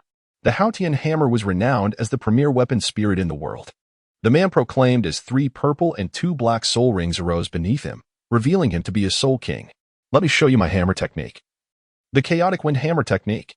The Haotian Hammer glimmered with purple lightning as he leapt into the air, striking down fiercely upon the blood-colored, heavy-toothed tiger. The tiger roared defiantly in response, yet it faced the Haotian Hammer, the embodiment of unparalleled strength. With a single strike, the tiger was brought to its knees. But was the chaotic wind hammer technique concluded? Certainly not. The second strike followed closely behind, catching the tiger off guard and eliciting a pained roar as a surge of electricity coursed through its body. The blood-colored heavy-toothed tiger attempted to unleash its most potent attack. The thunder burst. This was its fiercest assault, capable of inflicting devastating lightning damage within a 100-meter radius. However, the man denied it the opportunity to retaliate. With the second strike came the third, fourth, and fifth, each blow increasing in intensity and ferocity. Under such relentless onslaught, the blood-colored heavy-toothed tiger found itself utterly defenseless, resigned to endure the punishment. At that moment, Shing Tian had arrived at the scene, hiding behind a tree, witnessing the entirety of the clash between human and soul beast for the first time. Yet, what captivated him most was the man's hammer techniques, igniting a spark of inspiration within him. If only such techniques could be employed in forging, the quality of iron produced would surely be unparalleled. Shing Tian mused to himself. Who goes there? The man suddenly halted, glancing in Shing Tian's direction. Startled, Shing Tian realized he had been discovered. Step out from behind that tree, the man bellowed, prompting Shing Tian to comply. Observing Shing Tian's youthful visage and the faint aura of a soul master, the man relaxed slightly. However, in granting Shing Tian the chance to emerge, the blood-colored heavy-toothed tiger seized the moment to gather its strength. Though it lacked the power to fight back, it resolved not to allow itself to become the man's soul ring. It chose to self-destruct its soul core. The self-detonation of the soul core would yield no soul ring. Everything would vanish. This was the blood-colored, heavy-toothed tiger's choice. With a deafening roar, it unleashed a chaotic surge of lightning power, a force so unstable it seemed poised to explode at any moment. Damn it!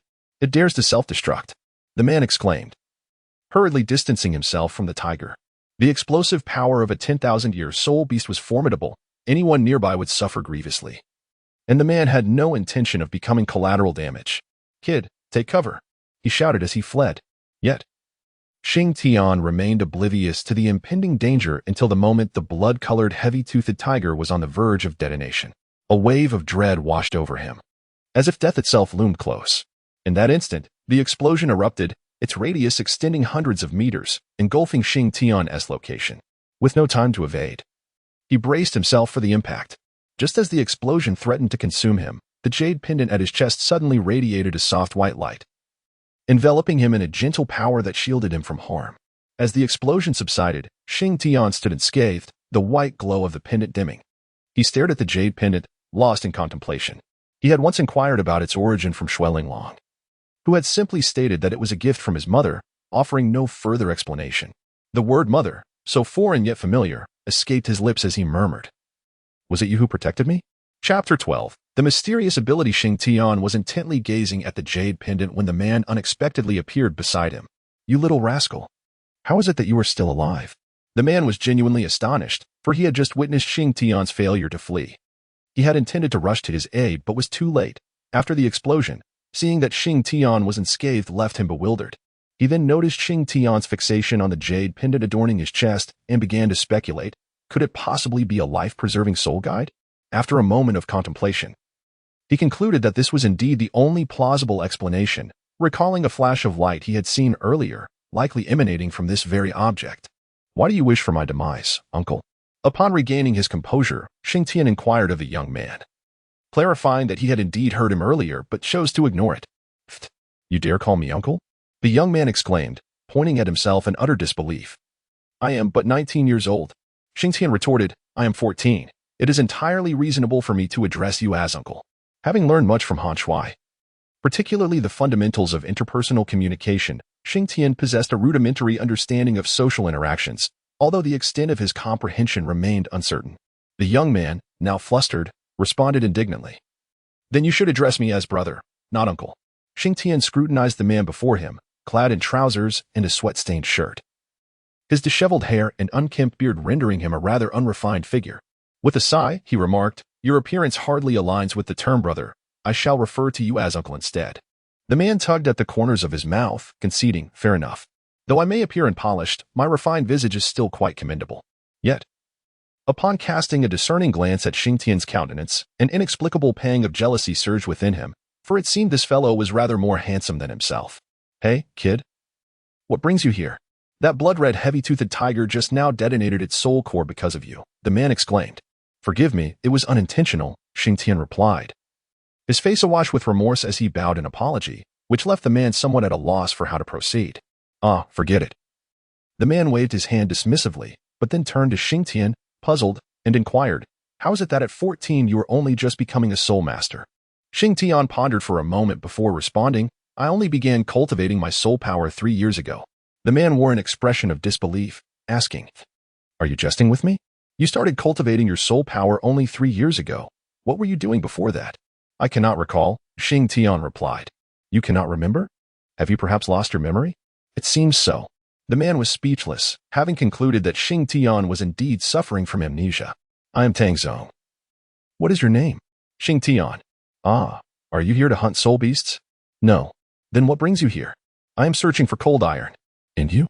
I am also in search of cold iron, with the added intention of acquiring a soul ring.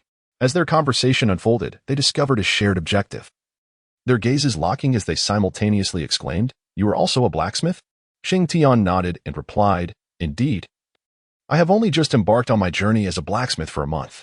Tang Sect, feeling a sense of exasperation, remarked, You have merely entered your first month. It seems your skills are rather lacking. Shing Tian made no rebuttal. Indeed, his level after a month of forging was quite lacking. However, recalling Tang Sect's hammer technique, he promptly inquired, What was that hammer technique you just used? I believe it would be immensely beneficial in forging. Upon hearing Shing Tian remark that his hammer technique would be useful for forging, Tang Sect couldn't help but burst into laughter, leaving Shing Tian utterly bewildered. What are you laughing at? Shing Tian questioned. I find it amusing that you are unaware of the chaotic wind hammer technique, Tang Sect replied. Unfazed by Shing Tian's humble status as a mere soul master, patiently explaining, the chaotic wind hammer technique is the forging method of our Haotian sect. Renowned as the foremost hammer technique in the world, it allows one to utilize force against force, effectively purging all impurities from iron blocks. After pondering for a moment, Shing Tian's eyes suddenly lit up. You mean the Haotian sect, the one with the legendary weapon spirit, right? So, the hammer you just wielded is the Haotian Hammer? You are indeed somewhat knowledgeable. Indeed, my hammer is the Haotian Hammer, Tang Sect affirmed, revealing his weapon spirit, which materialized in his hand. As the Haotian Hammer manifested, a formidable aura surged forth. However, Shing Tian seemed oblivious, instead scrutinizing the Haotian Hammer up close and even daring to touch it. In his heart, he marveled. Is this truly the legendary weapon spirit? It appears so powerful. Tang Sect, standing nearby, was once again astonished. It was quite remarkable that a mere soul master felt no sense of oppression from his Haotian Hammer. May I hold your hammer for a moment? Shing Tian asked. Tang Sect was taken aback. This was the first time someone had made such a request. Though he found it somewhat amusing, he nonetheless agreed. All right. But I must warn you in advance, my Haotian Hammer weighs 600 G. Are you certain you can lift it? Shing Tian pondered for a moment, refraining from giving a definitive answer, and instead remarked, Let's give it a try. After all, I have never lifted anything weighing 600 pounds. Tang Sect chuckled lightly, suddenly intrigued to witness Shing Tian's struggle with the heavenly hammer. Without hesitation, he tossed the hammer directly to him. However, the disparity between expectation and reality was stark. Shing Tian effortlessly caught the heavenly hammer, muttering, So this is the weight of 600 pounds. It seems somewhat heavy. After uttering this, he attempted to wield the hammer.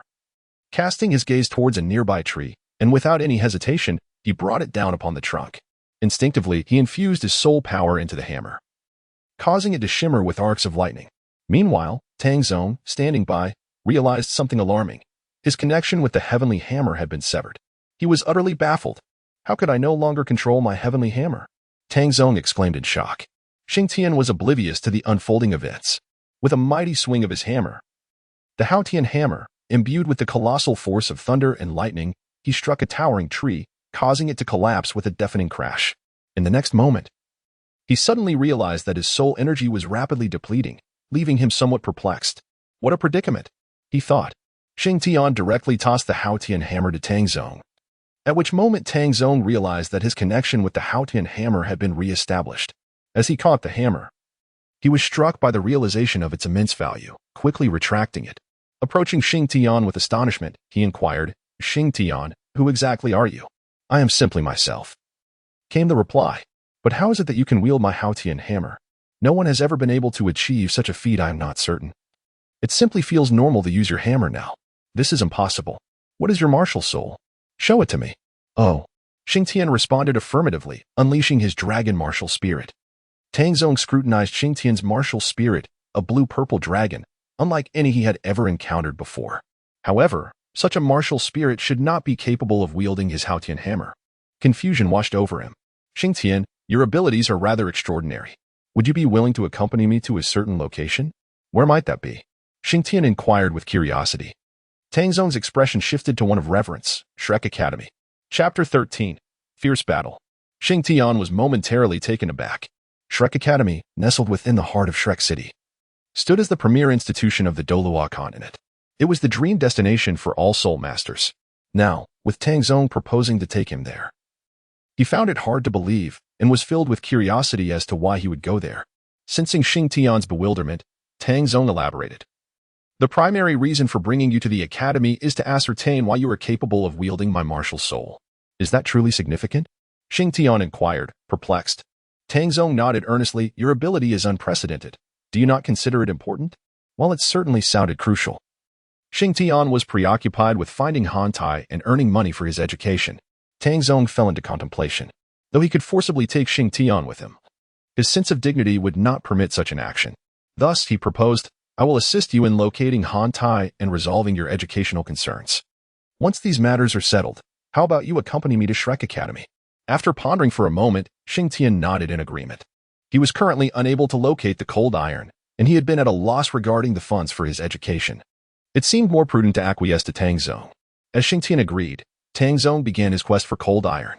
The likelihood of encountering cold iron in the Sunset Forest was relatively low, yet not impossible. With Tang Sect, a member of the Soul Clan, the chances of finding it were significantly enhanced. While searching for cold iron, Tang Sect also sought out formidable soul beasts. Although the Spirit Transmission Tower offered a plethora of soul spirits, he had not yet found one that satisfied him.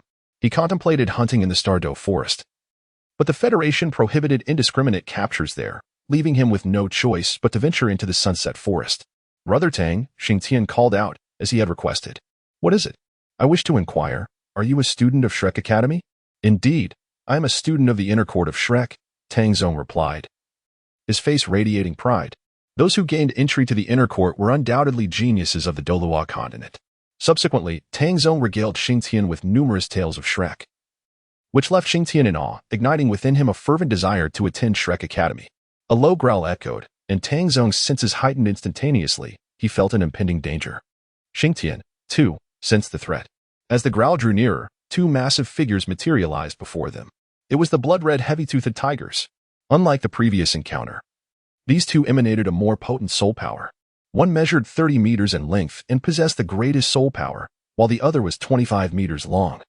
Its aura slightly weaker. They were now watching Tang Sect with keen vigilance, completely disregarding Xing Tian. The 25-meter blood-red heavy-toothed tiger was 2,000 years old, while the 30-meter one was 3,000 years old. Tang Sect sensed their soul power and surmised that these two might be the parents of the previous tiger. Now seeking them out, Brother Tang, do you think you can fight them? Xing Tian suddenly inquired. Gulp. Tang Sect swallowed hard. If it were just one, I might have a chance, but 2 is rather daunting, especially with you being such a burden. Xing Tian was filled with shame, realizing he had become a burden. Let us flee, he suggested. The Ice Emperor's teachings were clear. For any foe one cannot defeat, retreat is the wisest course. Never linger in battle. A splendid idea. You run ahead, and I shall give them a fright with a single strike, murmured Tang Zong. However, upon finishing his words, he received no reply. Turning around, he discovered that Xing Tian had vanished without a trace. Tang Zong was left dumbfounded, suddenly questioning whether Xing Tian's martial spirit was truly that of a dragon, or perhaps a rabbit. For his speed surpassed even that of a hare. Xing Tian had fled, and he could not remain behind. The Haotian Hammer appeared in his right hand as he struck it down towards the ground. Second spirit skill, Thunderbolt. Numerous bolts of lightning surged from the hammer, cleaving towards the 2 Bloodfang tigers below. Upon impact, the electricity coursed through the beasts, causing their fur to stand on end. Tang Zong's Thunderbolt possessed a paralyzing effect, rendering the 2 Bloodfang tigers immobile, allowing him to retract the Haotian Hammer and make his escape. The 2 Bloodfang tigers glared at Tang Zong as he fled, their eyes filled with fury, yet they were unable to pursue him. 5 seconds later, the paralysis effect dissipated, and the tigers unleashed deafening roars, charging forward like the wind. Sensing the approaching threat, Tang Zong's heart sank. He realized that evading them would be impossible, and defeating them would prove exceedingly difficult. How did Xing Tian manage to run so fast? In a mere moment, he has vanished from sight, Tang Zong pondered. Just then, a glimmer around his neck alerted him to imminent danger, a sensation rippling through his body. The Haotian Hammer materialized once more as he swiftly turned to strike. With a resounding crash, the 25-meter Bloodfang tiger was sent flying, while the 30-meter beast roared in fury, expelling a thunderball from its maw. This thunderball, a potent explosive projectile, bore immense destructive power. Tang Zong swung the Haotian Hammer with great force, and the thunderball detonated upon impact, the explosion's force staggering him back several meters. A tingling numbness coursing through his hands. In that moment, the 25-meter Bloodfang tiger retaliated, unleashing not one, but dozens of thunderballs at him. Whirling hammer technique. Tang Zong executed a flurry of strikes with the Haotian Hammer, each blow amplifying in power. The thunderballs exploded against the hammer, causing minimal damage while simultaneously enhancing its electric potency. However, the escalating electric energy was becoming increasingly overwhelming for him to bear. He had to release it. His gaze fixed upon the smaller Bloodfang tiger, knowing that eliminating it was crucial to improving his odds against the other. This opportunity was singular. He had to succeed in his strike. 5th spirit skill, 1 hammer to seal. This skill would enhance Tang Zong's overall attributes by 10%, a formidable augmentation. In that moment, his spirit energy erupted forth. He propelled himself towards the 25-meter Bloodfang tiger, the Haotian Hammer expanding to an impressive 2 meters in length. The 30-meter beast, realizing Tang Zong's intent, launched a thunderball, yet it was too late. With a powerful downward swing, the Haotian Hammer struck the smaller Bloodfang tiger's head, unleashing a cataclysmic force that reverberated outward, forcing the 30-meter tiger to stumble back. A resounding boom echoed as the area was engulfed in darkness. Tang Zong stood triumphantly upon the 2-meter Haotian Hammer, looking down at the fallen Bloodfang tiger, its head shattered, blood spraying forth. Chapter 14. Shua Arrives. Tang Zong remained poised on the Haotian Hammer, coldly regarding the 30-meter Bloodfang tiger, which glared back with murderous intent, its red eyes glinting with ferocity. The Bloodfang tiger lunged at him. Tang Zong leaped down, grasping the Haotian Hammer to strike at the beast. However, the tiger's speed surged, evading his attack, and it conjured a massive thunderball to hurl at him. The explosion sent a cloud of dust into the air as Tang Zong slammed the hammer into the ground, scattering the debris. At that moment, the Bloodfang tiger lunged forward. Tang Zong had no time to evade. A claw raked across his left shoulder, blood gushing forth, pain shooting through him. The scent of blood drove the tiger into a frenzy as it opened its maw, aiming to bite into Tang Zong's waist. Just as it was about to strike, a resounding dragon's roar echoed, causing the creature to freeze momentarily. Seizing the opportunity despite the pain, Tang Zong unleashed his 5th spirit skill, 1 hammer to seal. The colossal Haotian Hammer crashed down upon the Bloodfang tiger, the immense force disassembling its form as it collapsed. As the Bloodfang tiger fell, the Haotian Hammer vanished, and Tang Zong sank to the ground, exhausted. At that moment, Xing Tian reappeared. "Brother Tang, are you all right?" Xing Tian inquired, noticing the injury on Tang Zong's arm. "You are hurt." He moved to approach, but the Bloodfang tiger stirred, prompting Tang Zong to shout, "Stay back." Xing Tian abruptly halted. Yet the blood-red heavy-toothed tiger had already risen. It chose not to attack Tang Zong, but rather Xing Tian. Tang Zong's soul power was already depleted by more than half. Had he been in optimal condition, he would have certainly been able to intercept the blood-red heavy-toothed tiger, but at present, he found himself unable to do so. Xing Tian gazed at the approaching crimson-fanged tiger, yearning to flee, yet found himself utterly incapable of escape. At that moment, his mind was a blank slate, devoid of any viable options. The bloodthirsty beast drew ever closer, its maw agape, ready to pounce. Suddenly, he invoked his second soul skill, Ice Prison. A luminous white circle materialized beneath the ferocious creature, and as it illuminated, the tiger's speed diminished significantly. Tang Zong charged forward, wielding the Haotian Hammer. And with a powerful swing, he struck down upon the now slowed crimson-fanged tiger, which had nowhere to evade. With every ounce of his soul power unleashed, Tang Zong struck with unrestrained ferocity, shattering the bones of the ferocious beast. Yet, he did not relent. Employing the chaotic wind hammer technique, he relentlessly delivered blow after blow. It was not until the tiger lay utterly defeated, its life extinguished, and the black soul ring materialized that he finally ceased his assault. Nonetheless, he remained vigilant, scanning his surroundings in search of the individual who had just unleashed the soul skill. Seeing him like this, Xing Tian smiled and said, "Brother Tang, that is my younger sister.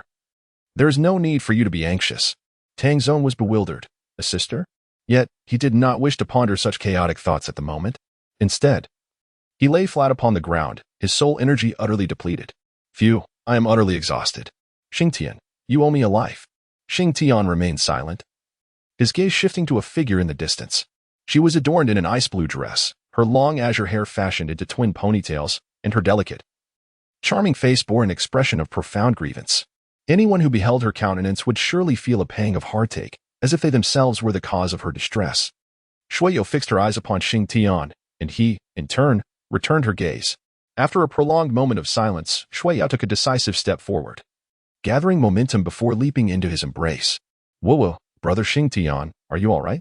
I saw that dreadful tiger trying to harm you, and I was utterly frantic," Shueyo exclaimed, her voice quivering with emotion.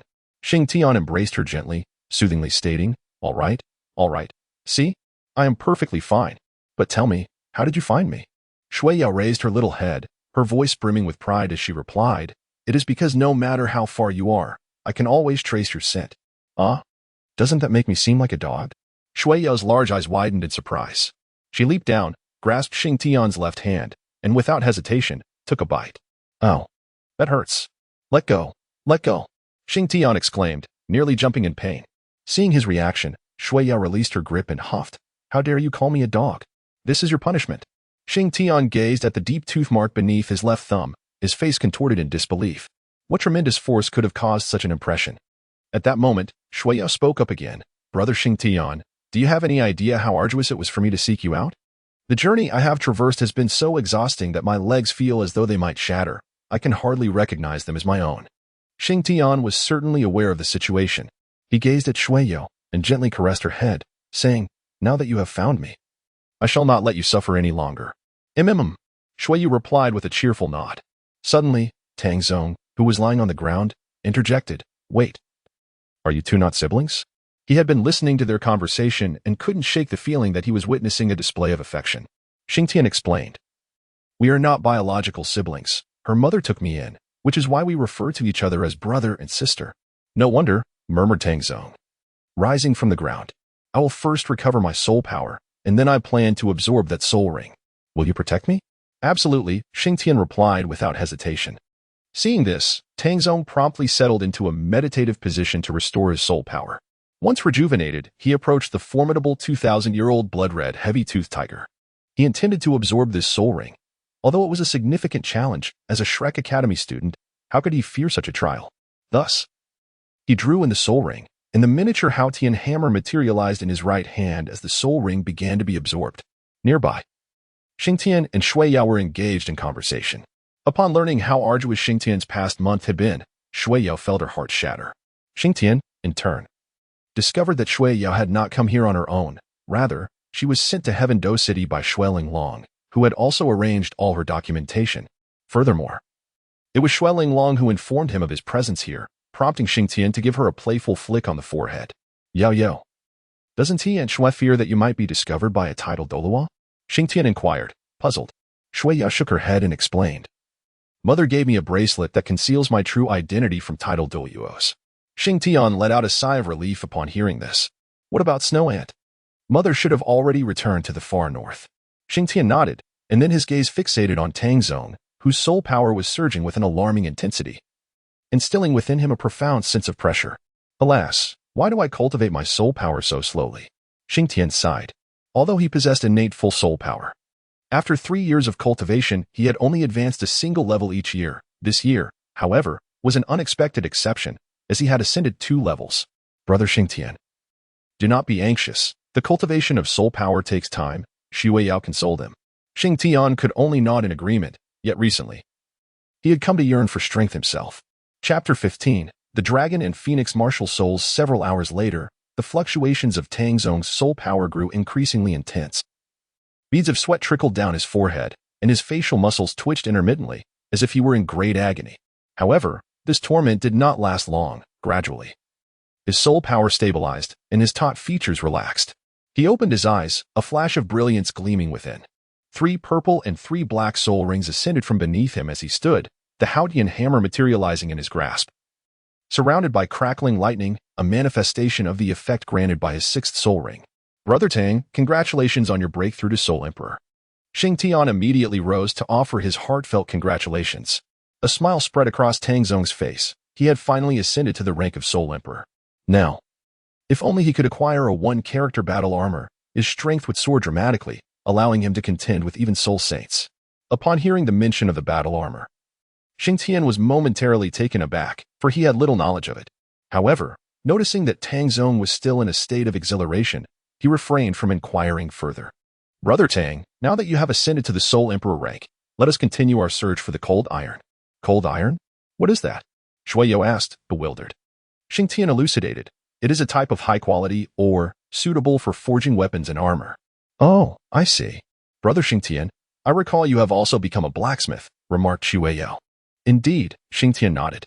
Brother Xing Tian is truly impressive, Shua Yao exclaimed in admiration.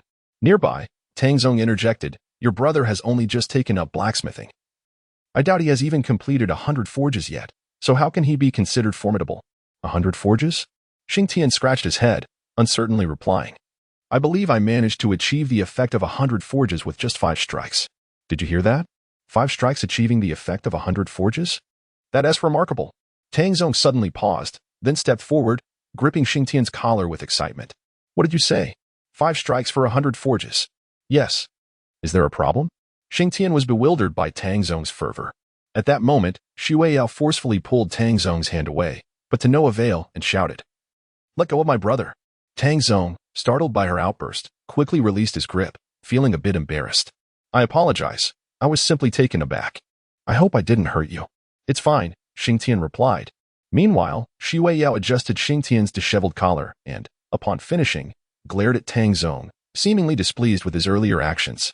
Upon witnessing Shua Yao's demeanor, Xing Tian promptly remarked, Yao Yao, I am perfectly fine.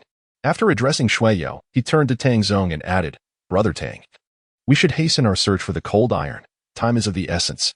Tang Zong nodded in agreement, and they embarked on their quest. After several hours, Shua Yao, attuned to the rhythms of nature, discovered an enormous piece of cold iron, measuring a remarkable 5 meters in diameter, which left both Xing Tian and Tang Zong awestruck. Yao Yao, you truly have a remarkable talent. You managed to locate such a substantial piece of cold iron. Xing Tian praised Shua Yao for effortlessly lifting the cold iron, a discovery she made. Meanwhile, Tang Zong could only watch with envy. However, upon noticing Tang Zong's gaze, Xing Tian placed the cold iron down and proposed, Brother Tang, let us split it equally. You shall strike the first blow. Tang Zong glanced at Xing Tian, a smile gracing his face. Brother Xing, I have truly found a gem in you. He then brandished the Haotian Hammer, skillfully controlling his strength to cleave the cold iron in 2. Since Tang Zong lacked a storage soul guide, he had to rely on Xing Tian to assist in storing his share. Suddenly, Tang Zong sighed, Brother Xing, you are indeed extravagant, possessing every kind of soul guide. Given your dragon martial soul, might it belong to the Thunder Tyrannosaurus lineage? Xing Tian had never heard of this family and directly shook his head, saying, No. Then which family is it? He inquired. Why do you wish to know so much? What are your intentions? At this moment, Shua Yao interjected, her face betraying a look of caution. Tang Zong felt quite helpless. He had merely expressed curiosity. Yet he was regarded with suspicion. Forget it, forget it. I won't ask any more. Tang Zong turned to Xing Tian. Hurry and resolve those matters. I will take you to Shrek. I am genuinely intrigued as to how you possess such extraordinary abilities. Shua was aware of this matter, unlike Xing Tian, who knew nothing. She was thoroughly informed about most things on the continent. Shrek Academy was an institution of great integrity, and she had no concerns about what they might do to her brother Xing Tian. On the contrary, this could even be an opportunity. Hey, if you want my brother to go, you must agree to one condition, Shua said, her eyes fixed on Tang Zong with a smile. Tang Zong felt a chill run down his spine under her gaze. No, your brother has already promised me that I would help him resolve the issues at the academy, and he would accompany me to Shrek Academy. Indeed, my brother agreed to that, but it must be Shrek Academy, and you must ensure he gains entry, Shua asserted confidently. No, I cannot make that decision. Shrek Academy has strict regulations. Your brother is only a level 14 soul master at 14 years old. He cannot enter Shrek. Isn't that where you come in? Me? Tang Zong was taken aback. Yes. Shua nodded and elaborated. You are a soul emperor at 19 years old and affiliated with the Haotian clan. You undoubtedly have numerous connections, even if you lack them. The Haotian clan's influence is considerable. Come on. Although I am part of the Haotian clan, the sect's rules dictate that one must rely on oneself, forbidding the use of sect resources. Moreover, I merely want to understand your brother's abilities. Why do you have so many demands? Shua quickly responded, let me finish. My brother has the ability to utilize your martial soul. As of now, we have not confirmed whether he can wield other martial souls. Just based on this, my brother is truly unique across the continent.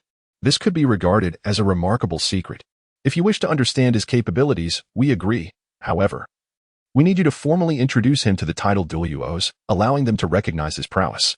Lastly, I must mention that my brother possesses twin martial souls. Although his soul power is currently growing slowly, if he matures, he will undoubtedly become a formidable force. Are you certain you wish to pass up such an opportunity? Perhaps in the future, my brother could assist you. Tang Zong listened intently, astonished. He had not anticipated that Xing Tian possessed twin martial souls.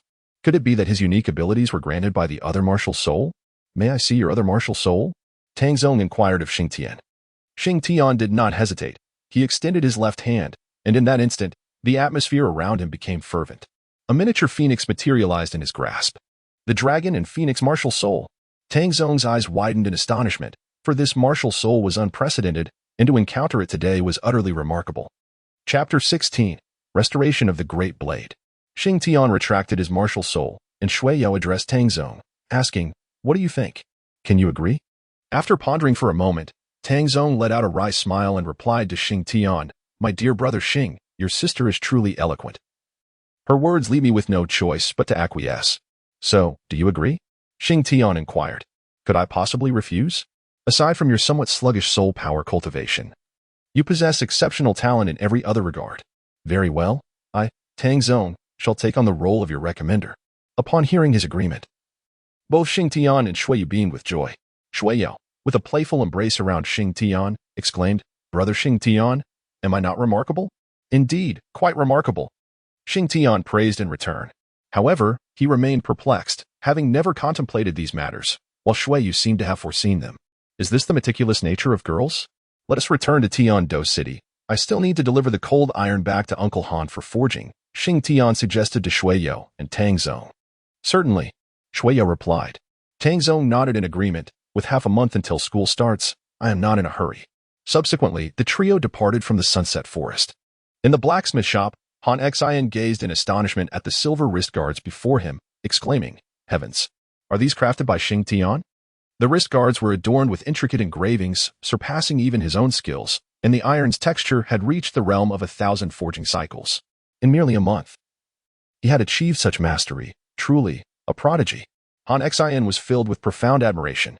Just as he was lost in thought, Xing Tian's voice interrupted, Uncle Han. I have returned with the cold iron.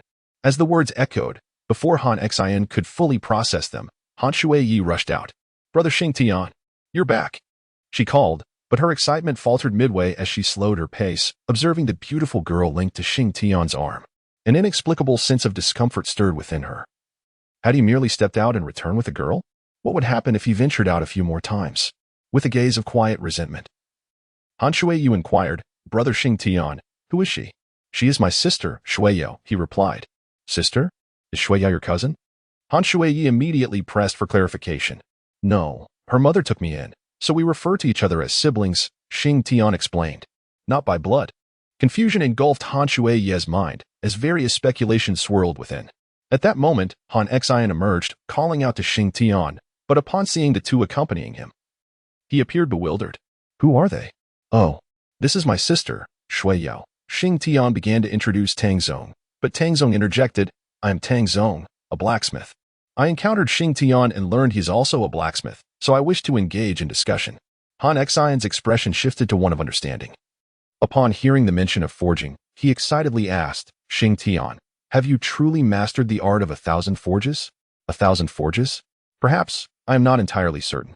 I simply hammered it 100 times and ceased when I noticed the impurities in the iron were thoroughly eliminated, Shing Tian replied nonchalantly. Yet, Han Xian's jaw dropped in astonishment, while Tang Zong regarded Shing Tian as if he were a marvel. To not attend Shrek Academy would indeed be a monumental waste of talent. Alas, Han Xian sighed, in just 1 month, your forging skills have surpassed mine. You are a born blacksmith. Brother, you are truly impressive. Shuyo chimed in, giving Shing Tian a thumbs up. Shing Tian, feeling somewhat embarrassed, remarked, oh, it's nothing. It's all thanks to Uncle Han's excellent teachings. Ah, Han Xian quickly interjected, please do not commend me. I cannot bear such praise. He promptly shifted the conversation, inquiring. By the way, did you sustain any injuries on this journey to the Sunset Forest? I truly apologize for sending you there. Uncle Han, there is no need for apologies. I certainly cannot allow you to venture into the Sunset Forest yourself. As Shing Tian spoke, he cast a glance at Shueyao, who promptly released his hand. He then retrieved a block of cold iron from his storage soul guide, causing Han Xian's eyes to widen in astonishment. Indeed, Shing Tian was no ordinary person. However, when he beheld the towering piece of cold iron, he was left utterly speechless. Uncle Han, this cold iron here weighs approximately 100 pounds. More than enough for your needs. Shing Tian effortlessly held the object, refraining from handing it to Han Xian, fearing he might not be able to catch it, and thus carried it into the blacksmith's workshop. The others swiftly followed suit, and upon noticing the absence of the crowd, Han Shui looked around and soon realized they had all entered the forge. Gulp. Han Xian was the first to step inside, swallowing hard as he exclaimed, Shing Tian. This cold iron you've procured is rather immense, isn't it? Shing Tian chuckled softly and shook his head, saying it was originally larger. But I gave half to Brother Tang. His Han Xian gasped in astonishment. Half? He gazed at the towering Han Tai, swallowing hard. Your forging skills have already surpassed mine. I entrust the task of repairing the sword to you today. Is that true? Shing Tian was somewhat exhilarated. Previously, he had only utilized ordinary iron. But now he was forging with cold iron and repairing weapons. This was his inaugural experience. Indeed, you may proceed with the repairs. Shing Tian nodded vigorously. Tang Zong stood nearby, eager to observe Shing Tian's forging skills, while Shui Yao's gaze remained steadfastly fixed on him. Brother Shing Tian, I shall tend to the bellows. Han Shui declared as she approached the bellows, raising the temperature of the forge. Shing Tian, employing his tools, extracted a palm-sized piece of cold iron and placed it upon the forging furnace. He grasped the hammer and commenced striking. With a resounding clang, the sound echoed profoundly. Tang Zong squinted, observing in astonishment that the cold iron was indeed deforming under the impact of a single blow. However, the constraints of the furnace and the hammer limited his force, otherwise, it could have been even more formidable. The hammer continued its rhythmic descent, each strike resonating through the air, while Han Shui, diligently operating the bellows, was soon drenched in perspiration, yet Shing Tian remained utterly unfazed. Not a single bead of sweat gracing his brow. With relentless forging, the cold iron gradually diminished in size as the impurities were effectively expelled. Now, the surface of the iron glimmered with a deep, lustrous black sheen, reflecting light as if it were polished under illumination. With the impurities thoroughly eradicated through the forging process, Shing Tian placed the cold iron into the furnace for smelting. The furnace, ablaze with intense heat, consumed half an hour to transform the cold iron into a molten state, a testament to its remarkable hardness. Shing Tian extracted the liquid cold iron and placed the damaged greatsword upon the prepared mold. As the molten iron was poured in, he awaited its solidification before commencing the forging process.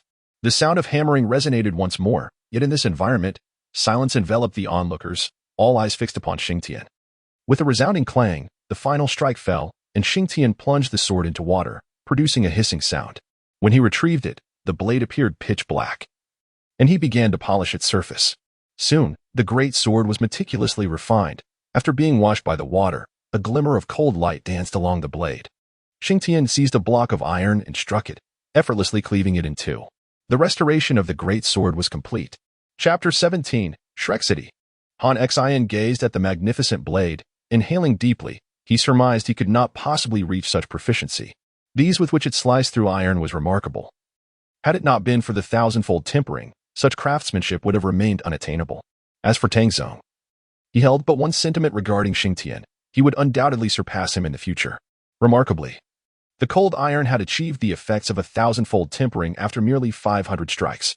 If combined with his own chaotic cloak hammering technique, it would be as if adding wings to a tiger. Uncle Han, I have completed it. Xingtian presented the great sword to Han Xian, who nodded with satisfaction. Remarking that the craftsmanship surpassed even his own, Xingtian said little, merely grinning foolishly. At that moment, Tang Sect approached Xingtian and whispered, "You have taken care of this matter, haven't you? It is time for you to accompany me." Xingtian was taken aback and inquired, "Did you not mention that there are still half a month until the school year begins? Why the urgency?" Little did he know. Tang Sect shot him a glance and replied, "Although there are only 2 weeks until school starts, the teachers are already here. Are you not eager to discover the true nature of your abilities? Very well, we shall set forth tomorrow. It is already evening." Tang Sect nodded in agreement. As the blacksmith had no spare room for him to rest, he decided to take his leave and return the following day. That evening, Xingtian, Shua, and Han Xian sat at the table enjoying dinner, during which Xingtian explained his impending departure. "What? You are going to Shrek Academy?" Han Shui gazed at Xingtian in astonishment. "Indeed," Shua interjected on his behalf. "That elder brother Tang is a student at Shrek. He intends to recommend my brother due to his exceptional abilities." Han Xian gasped in surprise. "So he is a student of Shrek." He turned to Xingtian and slowly remarked, "Shrek is the foremost academy in the world. It is indeed a commendable opportunity. I, Han Uncle, extend my early congratulations to you." "Uncle Han, please do not be so courteous. I owe much to your care over this month and to your teachings in forging, which have allowed me to embark on this path. Ha ha ha. I can only craft some mundane weapons myself. If you wish to travel further along this road, you must seek out a skilled master." "Understood." Xingtian nodded. Upon finishing this exchange, silence enveloped the group, and even the usually chatty Han Shui fell quiet, leaving an unexpected stillness in the air. Thus, their dinner concluded rather hastily. That night, Shua and Han Shui shared the same room, yet neither spoke a word. To alleviate the awkwardness, Han Shui began to cultivate her soul power, but regardless of her efforts, her heart remained unsettled. "Do you have feelings for my brother?" Shua suddenly broke the silence. Han Shui, caught off guard by the question, turned to her with confusion. "What do you mean?" Shua, maintaining her composure, responded, "We can see that you hold affection for him. Your gaze towards him is different. However, you do not truly know him. You are unaware of everything about him. I advise you to forget him, as we are all still quite young." Han Shui fell silent, lost in her thoughts. After a long pause, she slowly replied, "I do not like him. Rather, it is you who seems to be fond of him." "Indeed, I do like him," Shua confessed directly. Her gaze fixed on Han Shui as if to assert, "He can only be mine." "I shall continue my cultivation," Han Shui declared, resuming her practice of soul power. Shua, unable to find sleep, joined her in the effort, and upon closer inspection, it became apparent that their soul powers were subtly intertwining. The following morning, Tang Sect arrived at the blacksmith shop. At that moment, Xingtian was engaged in conversation with Han Xian, while Shua and Han Shui stood nearby, albeit maintaining a noticeable distance from one another. Seeing Tang Sect, Xingtian immediately approached him and whispered, "Brother Tang, do you have any money? Could you lend me 2,000? 2,000. Tang Sect exclaimed, his eyes widening in disbelief.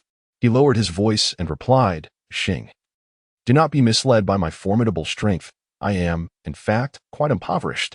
Most of my funds have been spent on materials for crafting battle armor, and I find myself in dire financial straits. Do you not have 2,000? I do.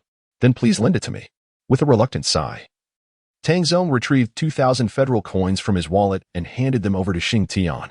Upon witnessing the scene, Xingtian abruptly seized the opportunity, leaving Tang Sect with a look of utter grievance. It was indeed a disgrace for a dignified soul emperor to find himself in such a predicament. "You must remember to repay me. This is hardly a trivial sum for me," Tang Sect insisted, not forgetting to remind him. "I am aware. I shall repay you as soon as I have the means. Shing Tian waved his hand dismissively in response. He then approached Han Xian. Uncle Han. Here are 2,000 federal coins, which are meant to cover the expenses for assisting me with my identification and care. Although it may be a modest amount. I have little else, and I hope you will accept it. Upon seeing the 2,000 federal coins, Han Xian immediately declined, saying, "This is not appropriate, Shao Tian. You should keep it for yourself." Shing Tian, not one for eloquence, swiftly deposited the money he held into Han Xian's pocket before turning to leave the blacksmith shop. Not far behind, Shui Yao immediately followed. Once they had distanced themselves from the shop, he called out, "Uncle Han, thank you once more for your kindness. And farewell to you, Sister Xiaoyi." With that, Shing Tian and his companions set off towards Shrek Academy. Inside the blacksmith shop, Han Shuiyu stood beside Han Xian, suddenly declaring, "Dad, I wish to enroll in Shrek Academy." To reach Shrek, they would need to travel to Shrek City, which lies quite a distance from Dou City. The trio decided to take the soul-guided train for their journey. Upon arriving at the station in Dou City, Shing Tian gazed in astonishment at the lengthy iron contraption. Upon boarding the soul guidance train, Shing Tian caressed the genuine leather seat and exclaimed, "Wow, Brother Tang, is this the soul guidance train? It's magnificent." Shui Yao observed Shing Tian's demeanor and stifled a giggle, saying, "Brother Shing Tian, do mind your image. Others are watching you." Shing Tian was taken aback, his gaze sweeping across the surroundings. Indeed, numerous individuals were observing him, and a small child was pointing in his direction. "Mom, why does that big brother resemble the way I felt when I first rode the soul guidance train?" The child's mother, upon noticing Shing Tian's glance, promptly reprimanded her child, yet managed to offer a strained smile and a nod towards him. Shing Tian nodded in response, yet this only served to deepen his embarrassment. Tang Sect had already covered his face with his hand, pretending not to recognize Shing Tian, feeling utterly humiliated. Shui Yao pulled Shing Tian down to sit, grasping his hand and saying, "Just sit quietly." Shing Tian nodded obediently. Soon, the soul-guided train began to move. As the engine roared to life, its speed increased rapidly.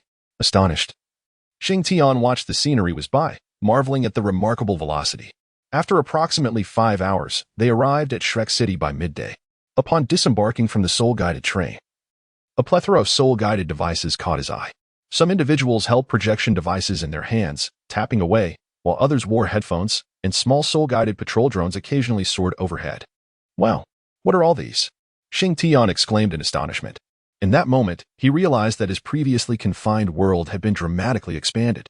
Chapter 18. Shifeng Tang Sect proceeded to elucidate for Shing Tian.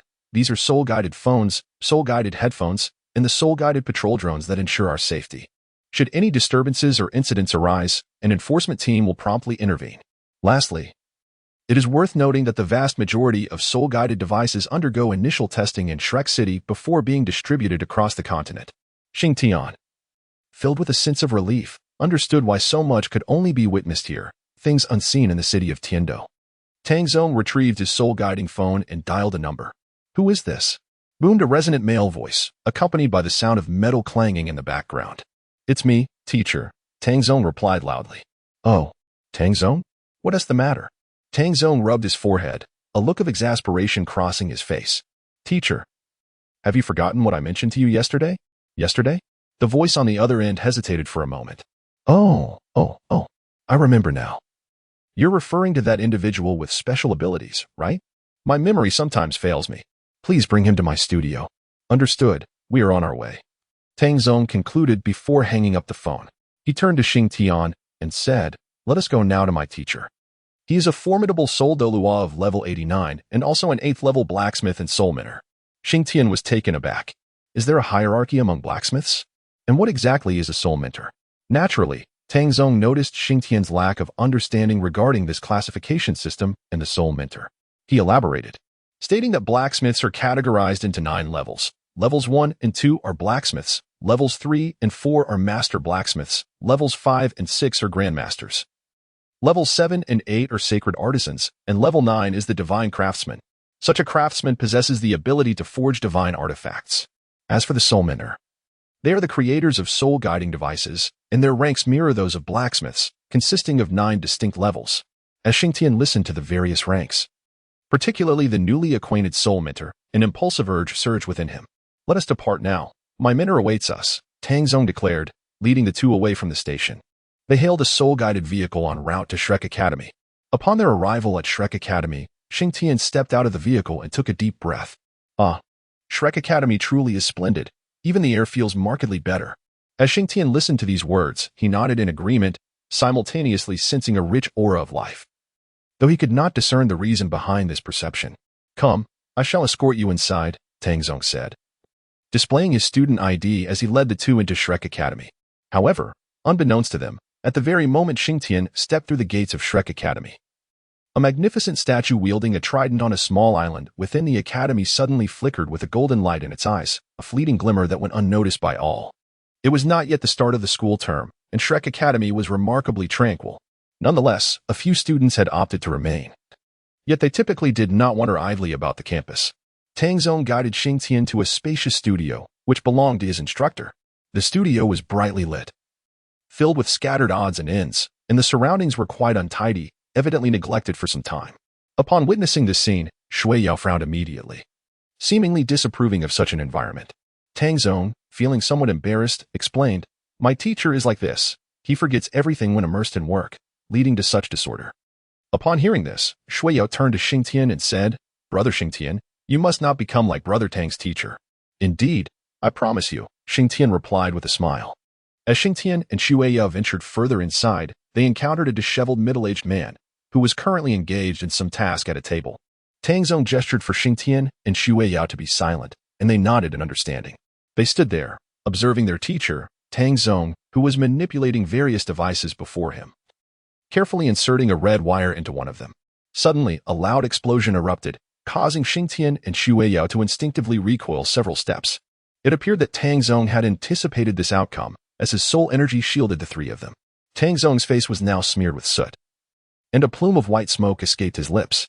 "Are you all right, teacher?" Tang Sect inquired. Upon hearing this, the teacher turned his gaze towards him. "Ah, Tang Sect, you have arrived." With a surge of soul energy, he cleared the soot from his face. Seeing his teacher in this state reassured Tang Sect, who then turned to introduce Shing and Shua. "This is my teacher, Shifeng." "Greetings, Teacher Shi," Shing and Shua promptly acknowledged. Indeed, Shifeng nodded, scrutinizing Shing and Shua. He inquired, "Which of you possesses the ability to wield the Tang Sect Haotian Hammer?"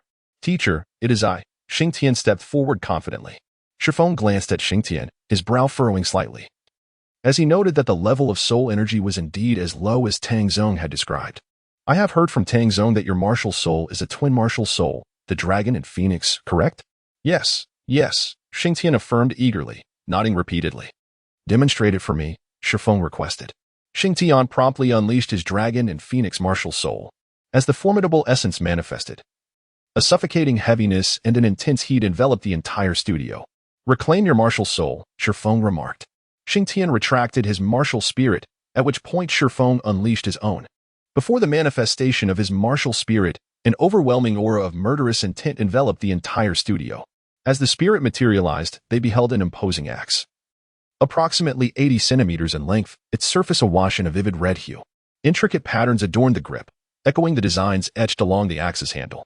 Tang Sect and Shua felt the weight of this malevolent energy, both experiencing a sense of discomfort. However, Shing was filled with an exhilarating fervor, unaware of the source of his excitement, which seemed innate. "This is my martial spirit, the pioneering battle axe. I have wielded it to vanquish countless foes and soul beasts, forging the murderous intent that now permeates this moment." Shifeng extended the pioneering battle axe towards Shing urging, "Here, give it a try and see if you can wield it." Observing this, Tang Sect interjected, "Teacher, you must be jesting. You are a soul Douluo. Furthermore, your martial spirit is steeped in such murderous intent. Can he truly withstand it?" Shua, upon hearing this, cast a worried glance at Shing. Shing shook his head and then spoke, "Brother Tang, Teacher Shi, allow me to give it a try." As he reached for the Kai Tian battle axe, an overwhelming surge of killing intent enveloped him. Shifeng fixated his gaze on Shing ready to retract his martial soul at the slightest sign of danger. However, as Shing grasped the axe, he remained unscathed. He felt the killing intent up close, and rather than feeling threatened, he was invigorated. It was as if a primal fervor surged within his very bones, urging him to roar out and embrace this exhilarating sensation. Chapter 19, The Meeting of the Sea God Pavilion Part 1. At this moment, Shifeng realized that his connection with the Kai Tian battle axe was extraordinarily tenuous. as if it could sever at any moment, leaving him utterly astonished. Tang Zong, observing his teacher's expression, understood that he had experienced the disconnection from his martial soul.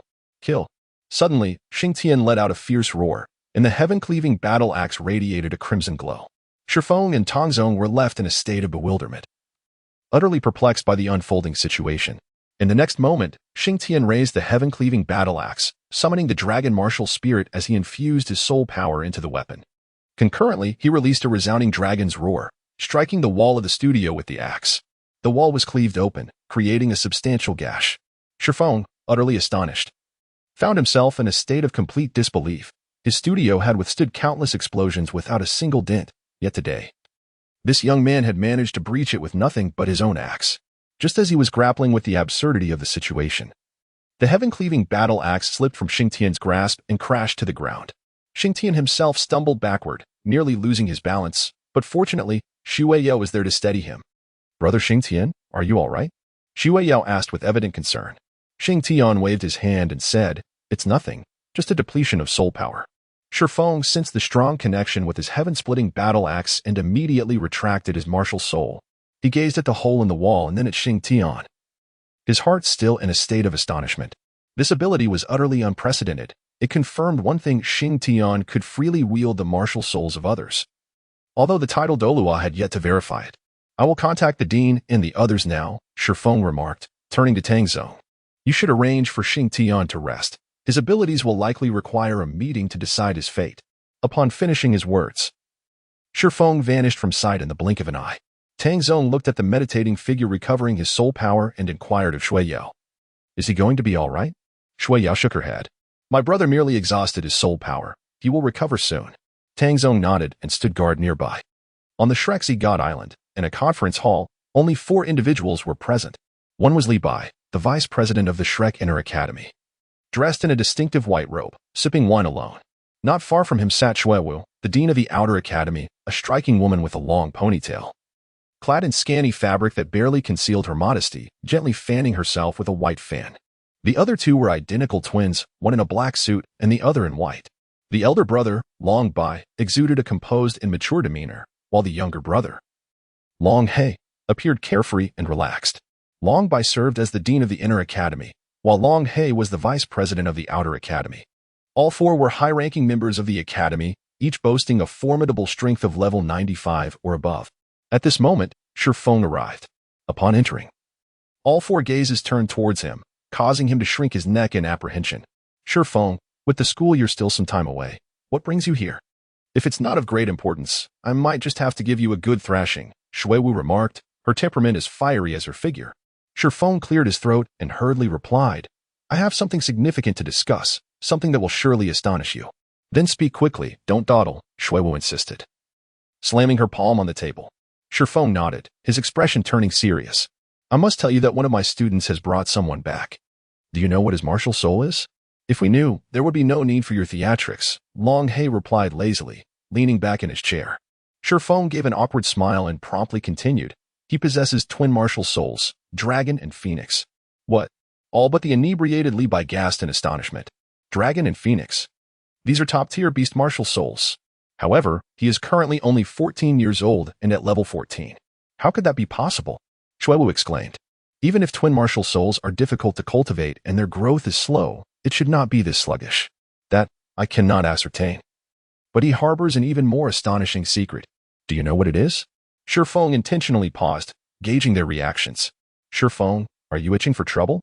Shue Wu's fan flickered with a spark, her eyes narrowing into crescent shapes as she glared at him. "Shue Wu," Long Bai's deep, resonant voice interjected. He turned to Shifeng and advised, "Speak plainly, without riddles. Otherwise, I want to be able to protect you from Shue Wu's wrath." Hearing this, Shifeng immediately stated, "That lad can also utilize the martial souls of others. As long as he holds them, he can even sever the connection between individuals and their martial souls. Though I suspect the greater the disparity in strength, the lesser the effect." With that, he produced a soul guide projector, showcasing some surveillance footage he had prepared during his journey. The video projected above the conference table, capturing the attention of all present, including the inebriated Li Bai.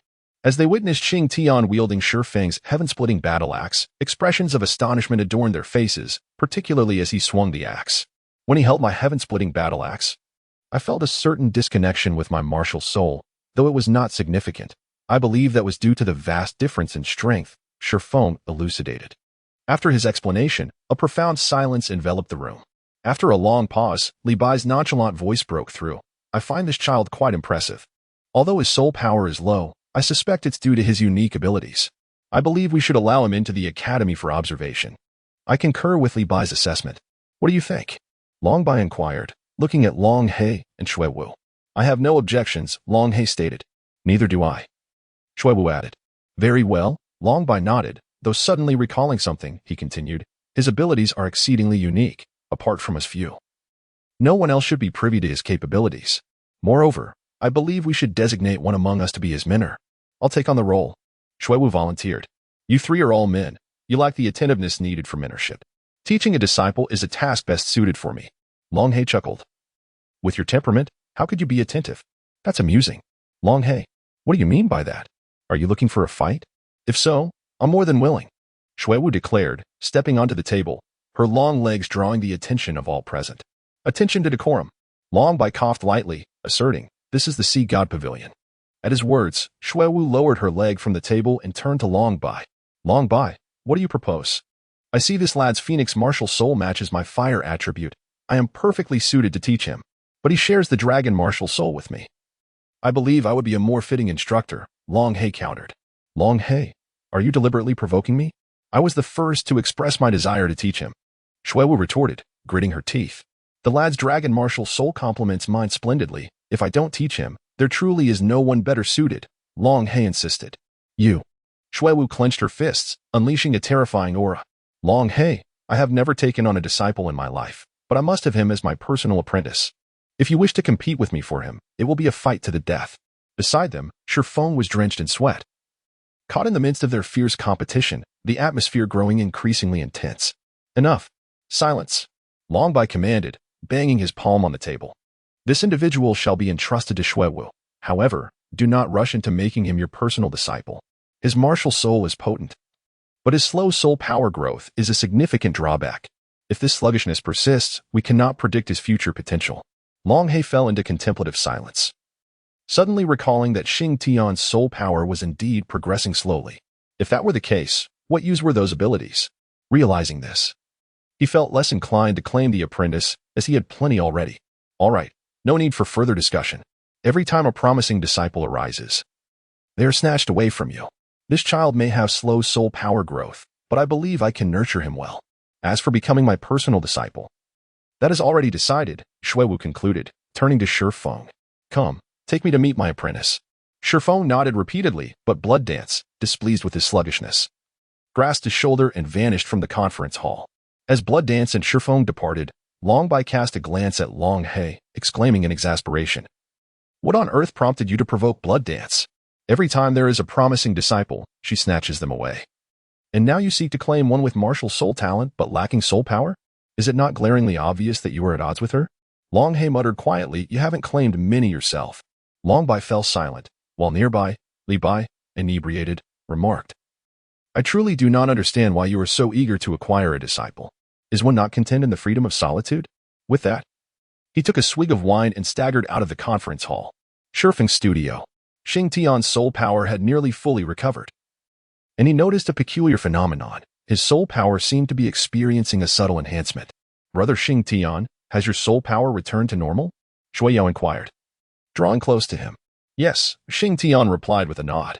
Suddenly, a chilling aura enveloped the surroundings as two figures materialized before Xing Tian and his companions.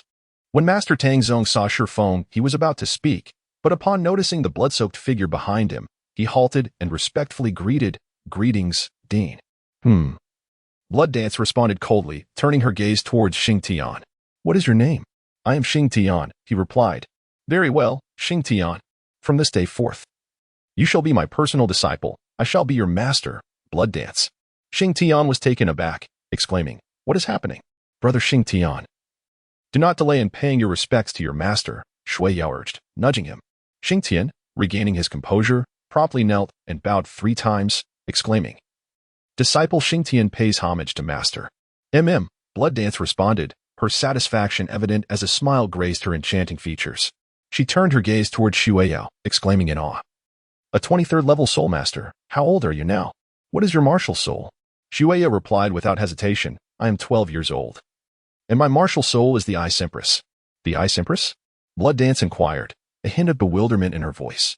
Please, unleash your martial soul and soul power. Shua complied instantly, and in an instant, a girl adorned with a crown materialized behind her. Blood Dance was taken aback. Such a martial soul was exceedingly rare. Furthermore, she sensed that it possessed the essence of ultimate ice. What is your name? Blood Dance asked once more. My name is Shua, came the reply. Would you be willing to join our Shrek Academy? May I? Shua questioned. I have not yet reached level 25. Blood Dance smiled. As the Dean of the Outer Academy, my word is final. Besides, you are only 12 years old, and with such a rare martial soul. Reaching level 25 by the age of 15 is inevitable. Upon hearing this, Shua nodded eagerly, then I am willing to join the academy. With that, she excitedly embraced Xingtian, exclaiming, Hee, brother Xingtian, I am joining too. This means we won't have to part ways. Xingtian affectionately ruffled Shua's hair before turning his gaze towards Blood Dance. Master, I am now 14 years old, and my soul power is merely at level 14. Why have you chosen to accept me as your disciple? Is it not solely due to my dragon and phoenix martial soul, as well as my unique abilities? Blood Dance scrutinized Xingtian closely and realized that her disciple was quite handsome. Even if his strength was lacking, his appearance was undoubtedly impressive. I am making an exception for you to enter Shrek Academy, and I hope you will dedicate yourself to your studies.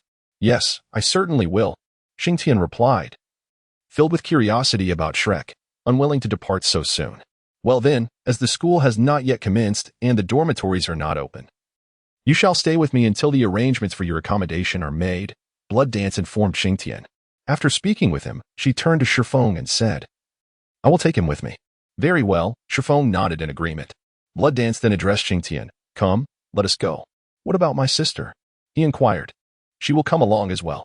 Xingtian nodded repeatedly, but just as he was about to depart, he recalled something and promptly retrieved a towering piece of cold iron from his storage soul guide, placing it before Tang Zong. Brother Tang, this time I owe you a favor, and I shall repay it in the future. Brother Shing, you are too courteous. Well then, farewell. Farewell. Soon after, Xingtian and Shuayu followed Shuayu out. Shuayu had a dedicated residence in Shrek, a cozy 3-bedroom apartment that was just sufficient for their needs. Seated on the sofa, Shuayu addressed Xingtian and Shuayu, saying, You may arrange the empty room to your liking, and for dinner, feel free to order takeout. Takeout? Xingtian was momentarily taken aback, unfamiliar with the term, but fortunately, Shuayu understood. She nodded in response. Understood, Dean. Xingtian, come here for a moment. Shuayu beckoned him. Master, what is it?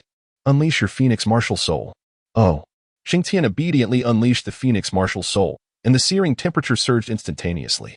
Blood Dance sensed this intense heat and realized that the fire within her felt a sense of suppression, which ignited a spark of excitement in her eyes. It was, astonishingly, the ultimate flame.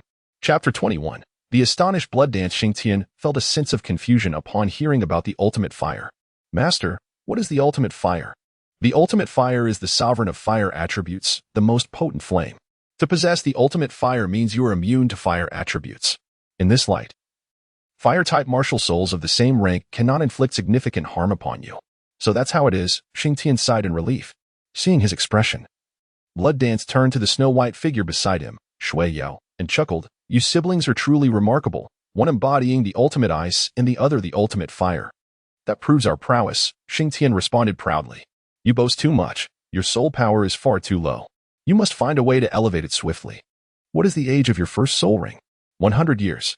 Xingtian retracted his left hand, which housed the phoenix martial soul, and raised his right hand as a yellow 100-year soul ring ascended from beneath his feet. Blood Dance furrowed her brows upon witnessing this martial soul. The dual martial souls were unexpectedly mediocre, significantly constraining his potential. Does your phoenix martial soul possess a soul ring? Yes. Blood Dance sighed, realizing that both the dragon martial soul and the phoenix martial soul were merely adorned with yellow 100-year soul rings. A sudden wave of disappointment washed over her as she contemplated the inadequacy of her disciple's soul power and soul rings. She began to question whether she had chosen the right person to mentor. Xingtian gazed at Blood Dance with a melancholic expression, enveloped in silence. A tumult of emotions churned within him. Blood Dance had become his master, akin to a second father. He felt an innate obligation to share certain truths with Blood Dance. Yet he was plagued by uncertainty regarding the consequences of revealing secrets that had been concealed for 100 millennia. After much hesitation, he finally drew a deep breath and spoke. Master, in truth, my soul ring is not a century-old soul ring. Behind him, Shui Yao's beautiful eyes widened in shock as she seized Xing Tian's arm and whispered urgently, Brother Xing Tian, what do you intend to do? Xing Tian gently patted Shui Yao's hand, signaling her to remain calm. Seeing their demeanor, Shua Wu furrowed her brows in confusion. Your soul ring is clearly yellow, not a century-old soul ring. What could it be? A 3,000-year soul ring. Upon hearing this, Shua Yao was momentarily taken aback, but she quickly regained her composure, her heart finally finding solace in that moment. As Xing Tian unleashed his martial soul, the emergence of his soul rings accompanied it, this time not in the hue of yellow, but in a striking purple. He once again manifested his phoenix martial soul, and simultaneously, 2 martial souls appeared, both adorned with purple soul rings. The 2 purple rings gracefully revolved beneath his feet, casting an enchanting aura that filled the room. The atmosphere grew eerily captivating, and the 3 remained silent, the only sound being their breaths. After a moment, Xing Tian declared, I can wield 2 martial souls simultaneously. This proclamation resonated in Blood Dance's mind with a thunderous echo. The notion of dual martial souls operating in unison was an immutable rule. Yet, Xing Tian asserted otherwise, and to her astonishment, both of his initial soul rings were of 1,000 years. It is known that a 3,000-year soul ring can only be absorbed as the 4th ring. So possessing such an ancient ring as the first left her utterly astonished. I need a moment to gather my thoughts. Blood Dance seated herself upon the sofa. Succumbing to deep contemplation, Xing Tian retracted his martial soul and continued, my dragon martial soul possesses 2 soul skills. One is Dragon's Roar, which can stun opponents of the same rank for 3 seconds. As for those of a higher level, I am uncertain. The other skill is the Divine Dragon Claw. As he spoke, he raised his right hand, and a layer of fine scales emerged upon it. Dragon scales. My Divine Dragon Claw can bypass all defenses of my foes, inflicting true damage. It is currently my most formidable means of attack. Heavenly. 2 soul skills from a 3,000-year soul ring. What of your Phoenix martial soul? When Shua Wu uttered these words, her voice was tinged with a husky quality. She was a super Douluo, and occurrences that could astonish her were exceedingly rare. Yet today, she encountered an abundance of such remarkable events. Xing Tian retracted the dragon claw, and suddenly, a pair of fiery wings unfurled behind him. This is my first soul skill. Phoenix soars to the heavens. It can unleash a flame-laden wing for 1 minute. As for the second soul skill, it is the Phoenix's true eye. His left crimson pupil illuminated, revealing a flicker of flame within. This soul skill can disregard the enemy's level, causing 1 second of disorientation, and grants me vision akin to daylight even in the darkness of night. Blood Dance was momentarily stunned, instinctively exclaiming, another 2 soul skills. So, does this Phoenix's true eye truly ignore levels? Xing Tian offered no explanation and directly unleashed the Phoenix true eye through Blood Dance. Upon completing the soul technique, he felt a slight dizziness and collapsed onto the sofa. Shua Yao rushed over, enveloping Xing Tian in a worried embrace, exclaiming, Brother Xing Tian, what happened to you? Blood Dance, initially overwhelmed by a blank mind, quickly regained her composure. Upon noticing Shua Yao holding Xing Tian, she placed her hand on his forehead. As her soul power emanated, she was astonished to discover the robustness of Xing Tian's soul power, a level far beyond that of a mere 14th level soul master. My goodness, what a prodigy. Soon, she determined that Xing Tian merely suffered from mental exhaustion, which relieved her greatly. Rest assured, he has simply depleted his mental energy. He will be fine after some rest.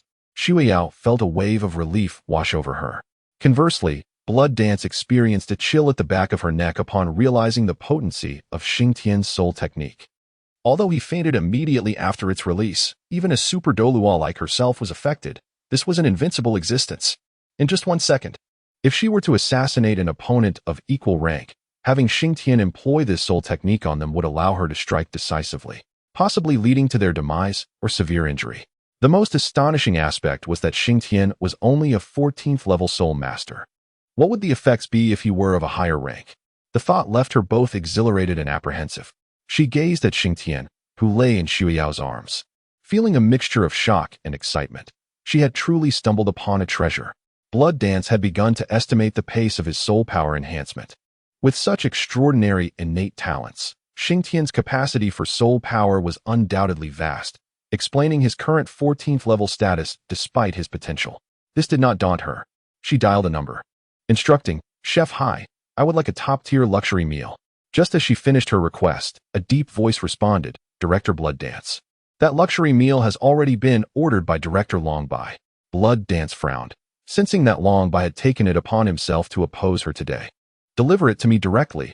I will handle Longbai." With that, she hung up and dialed another number. Meanwhile, Longbai, seated comfortably on his sofa watching television, awaited his luxury meal. Suddenly, his soul guide phone rang. Upon seeing it was Blood Dance, he wondered what she wanted and answered. "Longbai, I am claiming your luxury meal. Discuss it with Chef Hai." "Wait, I ordered that meal first. Are you going to give it to me? Will you?" "No." "Very well. Wait and see. I will inform Sister Chuyue about that matter." "Hold on." Longbai quickly interjected. "I just thought about it. My appetite has not been great lately. So you can have the meal." Chapter 22. The awakening of a foodie. Blood Dance smirked slightly, responding, "Then you can inform Chef Hai. I shall await your return at home." Longbai acquiesced and promptly ended the call, feeling utterly frustrated that his dinner had been snatched away. Blood Dance burst into laughter. "Longbai, daring to contest with me is truly folly." After her laughter subsided, she turned her attention to Xingtian, noticing Shue gazing at her with wide eyes. Clearing her throat, Blood Dance felt a bit sheepish. "Director, I didn't hear anything," Shue said, intensifying the awkward atmosphere in the room. "By the way, Shue, what is your soul ring?" "Director, I possess a 1,000-year soul ring." Two purple soul rings materialized beneath Shueyao's feet, causing Blood Dance's expression to shift to one of intrigue. Both rings were absorbed beyond their inherent limits. What kind of extraordinary family had nurtured such a prodigy? "You and Xingtian are not biological siblings, are you?" "Well," Shueya nodded. "Brother Xingtian was taken in by my mother a few years back." "Taken in? So, Xingtian is an orphan?" As Blood Dance spoke, Shueya placed her index finger over her lips, signaling for silence. "Director, please do not mention this in front of Brother Xingtian. It would sadden him. Though he pretends not to care, I've witnessed him cry countless times in private." Acknowledging her words, Blood Dance nodded in agreement. Approximately half an hour later, a knock echoed at the door. "Director Blood Dance, I have brought your luxury meal," Chef Hai's resonant voice announced. With a gentle flick of her finger, Blood Dance opened the door, revealing a plump man in a chef's robe, carrying an impressively large platter. "Place it on the dining table," Blood Dance instructed Chef Hai. "Understood." After setting the meal on the table, Chef Hai noticed Xingtian and Shueyo. Puzzled, he queried, "Director Blood Dance, why are there two children here?" "The boy is my personal disciple, and the girl is his sister." Chef Hai was taken aback. Uncertain, he inquired, "Director Blood Dance, is this truly your disciple?" "Did I not just mention that?" Blood Dance shot him a look. "Somewhat unexpected. I didn't realize you had taken on an apprentice. Are you seeking death?" "No. I just remembered I have something to attend to, so I will take my leave." Chef Hai hastily exited. At that moment, Xingtian began to stir awake. "Brother Xingtian, you are awake," Shueyo exclaimed joyfully. "Ouch, my head hurts a bit," Xingtian replied, rubbing his temples. "You utilized the Phoenix True Eye on me. While it was effective, your mental energy could not keep up, resulting in your fainting," Blood Dance explained. "Oh," Xingtian nodded. "You two should join me for dinner." "Huh? We're already having dinner?" Xingtian was bewildered, having just awoken to find it was mealtime. Quickly, Shueyo assisted the still dizzy Xingtian to the dining table, while Blood Dance used her soul power to unveil the dishes, releasing an enticing aroma that filled the air. Xingtian inhaled deeply, exclaiming, "Wow, is this fish? It smells divine. This is the deep-sea demon fish, a nourishing delicacy. You two should indulge." Shuewu, seated on a stool, addressed Xingtian and Shueyo. "Master, please partake first." Shuewu shook her head, replying, "This holds little benefit for me. You two should enjoy it." "Oh." Xingtian responded promptly, picking up the chopsticks from the dining table and beginning to eat. The enticing aroma made him feel ravenous for reasons unknown. He picked up a piece of fish, and the exquisite flavor burst forth instantly. "Wow, this is truly delicious. Yao Yao, you must try it too." Without hesitation, Xingtian offered a piece to Shueyo, who accepted it without any disdain and savored it. It's really delightful." Shueyo nodded in agreement. Soon, the two were indulging heartily. However, after just a few bites, Shueyo felt satiated, and a warmth spread throughout her body, causing her soul force to circulate autonomously. Noticing her unusual condition, Blood Dance immediately instructed, "Shueyo, quickly channel your soul force to transform that energy." Upon hearing this, Shueyo promptly began to channel her soul force. Xing Tian paused momentarily, gazing at Blood Dance in confusion. Blood Dance elucidated. The dish you are consuming is the deep-sea demon fish, aged 50,000 years, imbued with immense energy. Once ingested, this energy will disperse within your body. You must eat swiftly, consuming as much as you can, to transform it into your soul power. Oh, Xing Tian continued to indulge in his feast, devouring the deep-sea magic fish for over 10 minutes until it was entirely consumed. With a satisfied belch, he displayed an expression of sheer delight. How do you feel? Blood Dance inquired eagerly. Xing Tian shook his head and replied, I feel nothing at all. However, my spirit has certainly improved. Blood Dance tugged at the corner of her mouth. And after a considerable pause, she inquired, Can you still eat now? I suppose not, he responded. Upon concluding his statement, Xing Tian felt a firm grip on his shoulder as Blood Dance whisked them away. When they reappeared, they found themselves in the Shrek cafeteria. Chef Hai, bring forth all your finest ingredients. Blood Dance proclaimed loudly. Chef Hai approached, his body trembling as he stood before Blood Dance. Director Blood Dance, are you jesting? Wasn't the deep-sea demon fish from 50,000 years ago sufficient? Spare me your prattle and bring the food. The expense is on me. Upon hearing this, a smile blossomed on Chef Hai's face. Very well. If you insist, I shall comply. Truly, a man whose greed is easily stirred. Blood Dance snorted coldly and turned to Xing Tian. Eat to your heart's content, whatever you can manage. Master, I fear I may burst, Xing Tian whispered. What are you fretting about? I won't let you perish from overeating. With that, Chef Hai and his team arrived, bearing an array of dishes before them. Devour. Blood Dance commanded, and Xing Tian immediately set to work, using his hands instead of chopsticks, a sight that astonished onlookers. Chef Hai approached Blood Dance, taking small steps. Director, are you attempting to silence him? Blood Dance shot him a glare, choosing silence as she focused on the voracious Xing Tian. Before long, all the dishes were consumed. Yet Xing Tian merely belched in satisfaction. Good heavens, this fellow can truly eat, Chef Hai remarked. Blood Dance kicked him lightly, admonishing, What are you dawdling for? Bring more dishes. Oh right. Chef Hai promptly instructed his team to present more plates, and Xing Tian polished off nearly 1,000 dishes. Master, I believe I may have eaten enough. He wiped his mouth. Blood Dance rubbed her temples. Believe? Does that imply you are still not full? In that moment, she recognized that she had raised an insatiable glutton, one who could not be satiated even with the finest of ingredients. Chapter 23. Continuous Breakthroughs. Blood Dance turned to Chef Hai, who shrugged in response. We have exhausted our supply of high-grade ingredients. The next shipment will arrive tomorrow. Very well, Blood Dance tossed Chef Hai a golden card. This shall be your funding for meals. Ensure he is fed abundantly. Understood. We shall return to our tasks, Chef Hai said, gathering the plates to depart. Nearby, Xing Tian smirked, muttering, This feels akin to feeding a pig. Blood Dance glared back at him, exasperated. Is it your fault you eat so much? You've consumed yet gained no soul power.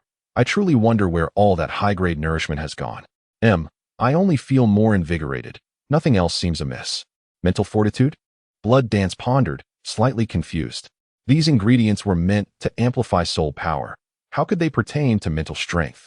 Nonetheless, she decided to examine Xing Tian's mental capacity.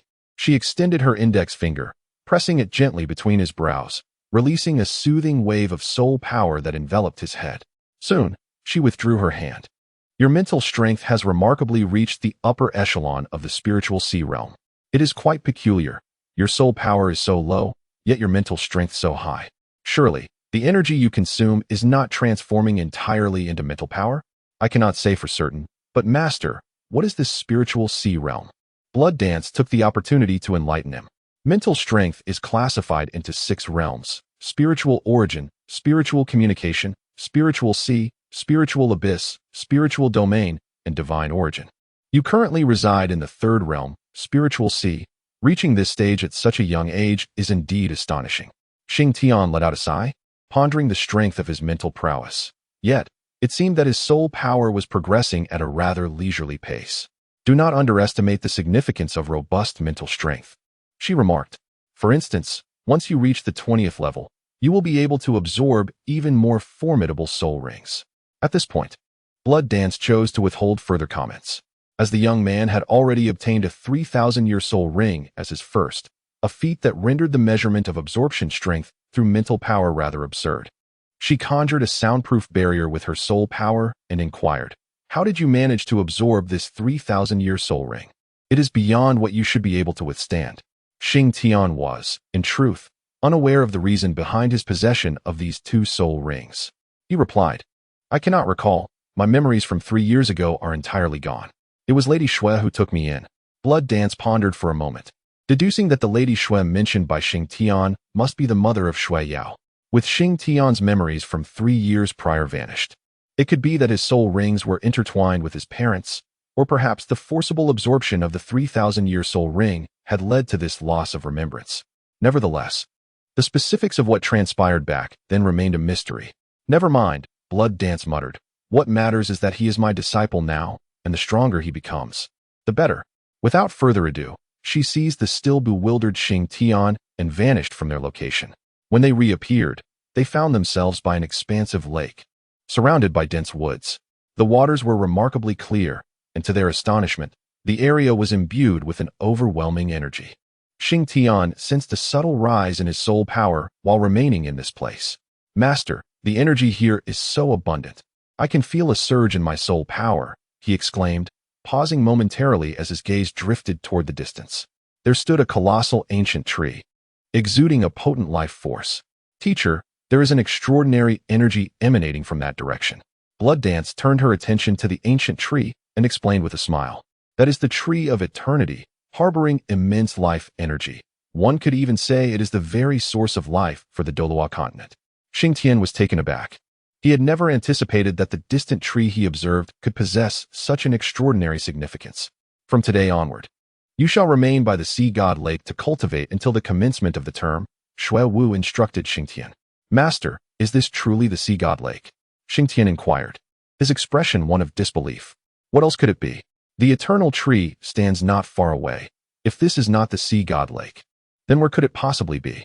Shing Tian inhaled sharply, recalling the tales he had heard from Han Shui about the sea god lake and the origin of the sea god.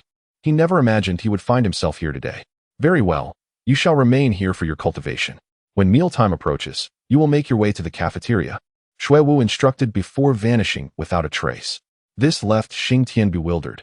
The journey had been swift and effortless, and he had no idea how to find the cafeteria or even where Shua Wu resided. Yet, with Shua Wu gone, he found himself unable to voice his concerns, leaving him to sit cross-legged by the sea god lake to meditate. As night fell, a chilling wind blew, but Shing Tian, seated there, felt no discomfort. During his time in the far north, he had endured the cold even while bare. Thus, this breeze was but a trivial matter. And so, the night passed. On the following day, Shua Wu reappeared before Shing Tian, guiding him through the route to the cafeteria, as well as to the academy's library. Shua Wu mandated that he read for 2 hours each day. From that day forth, Shing Tian's life revolved around eating, reading, and cultivating. A month later, Shing Tian abruptly opened his eyes, having achieved yet another breakthrough. Over the past month, his time was consumed solely by eating and cultivating, and he had finally ascended to the formidable level of 18 in soul power. Furthermore, his mental strength had also advanced a level, reaching the mid-stage of the spiritual sea realm. Suddenly, ripples stirred around him as Blood Dance materialized before his eyes, her presence infusing the air with a delicate scent of roses. Today, Blood Dance donned a striking red, low-cut, form-fitting gown, her visage adorned with subtle makeup, and her feet graced by crimson high heels. Already statuesque, her height was accentuated by the heels, compelling even Shing Tian to lift his head to meet her gaze. "Master, you look exceptionally beautiful today," he marveled at Blood Dance's exquisite appearance.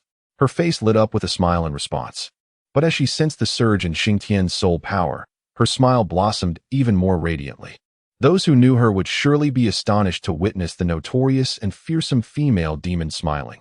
It was indeed a sight to behold. "Shing Tian, once you reach level 20, I shall take you to acquire a formidable soul ring," Blood Dance declared, a hint of reluctance surfacing in her tone. She pondered the extravagant costs incurred over the past month as he indulged in numerous high-grade ingredients, not to mention the substantial sum spent to facilitate his 4-level advancement. Yet, this was not the crux of the matter. Anything that could be resolved with money was trivial.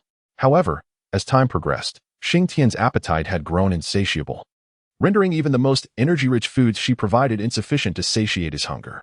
This left Blood Dance questioning whether she had unwittingly created a veritable glutton.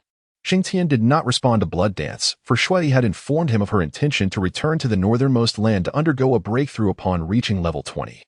However, he was perplexed as to why Shui insisted on his return to the northernmost land for this purpose.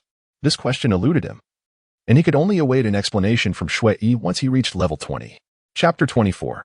Dissuasion. Blood Dance did not dwell on this matter, but instead brought up another issue. Xingtian, today marks the beginning of the academic year. Although I am your mentor, certain rules must still be upheld.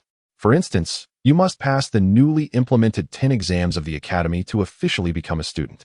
The 10 exams of the Academy? Xingtian queried, his brow furrowed in confusion. These are 10 examinations arranged by the Academy, and you must achieve a passing score to be recognized as a student. The total score is 100, with a passing grade of 90. If you fail 2 or more, you will be eliminated. How stringent. Blood Dance shot him a glance. Do you think entering Shrek Academy is that easy? Upon hearing this, Xingtian nodded in agreement, acknowledging the truth of the statement. Indeed. Very well, I shall take you to find your sister. She has been constantly speaking of you, Shuewu remarked with a smile. I miss her too. Xingtian thought of Shui Yao, a smile inadvertently gracing his face.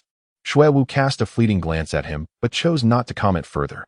These matters were not hers to meddle in. Before long, Shuewu led Xingtian to their residence, where Shui Yao awaited. Today, Shui Yao was dressed beautifully, her hair styled in playful twin ponytails that accentuated her lively charm. With the arrival of spring, she wore a light blue-collared long-sleeve shirt paired with a knee-length blue skirt, complemented by pristine white stockings and flat black shoes. This ensemble made her resemble the epitome of a pure schoolgirl, endearing to all who laid eyes upon her. Upon spotting Xingtian, she dashed towards him, a delicate fragrance of violet flowers wafting into his nostrils, prompting him to inhale deeply. Well, brother Xingtian, you have finally returned, Shueyo exclaimed with exuberance, nuzzling her face against his chest, leaving him both amused and exasperated. Yao Yao, master is still here, he reminded her gently. Pfft.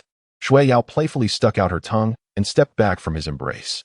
Xingtian, change into your new clothes. Shuewu suddenly tossed a set of garments and shoes his way. Xingtian stared blankly at Shuewu, bewildered by the sudden gift of clothing. Brother Xingtian, you have been meditating and training by the sea god lake for an entire month, hardly taking a bath. We find you rather unkempt. Upon hearing Shui Yao's words, Xingtian's expression abruptly froze. Was he truly that dirty? A whiff revealed a hint of neglect. Observing his daze, Shui Yao promptly pushed him towards the bathroom. Hurry up and wash. Once you're done, we still need to sign up for the event. With a sense of resignation, Xingtian entered the bathroom for a quick wash. After cleansing himself, he utilized the flames of his phoenix martial soul to evaporate the moisture from his skin. He casually tidied his hair, donned the dragon and phoenix jade pendant along with his storage ring, and stepped out in his new attire. As he opened the door, a mist rushed into the room, and Xingtian emerged from within it.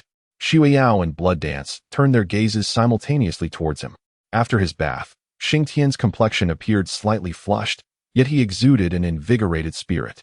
He wore a white shirt paired with a blue jacket, complemented by fitted blue trousers and a matching blue belt, capped off with black shoes.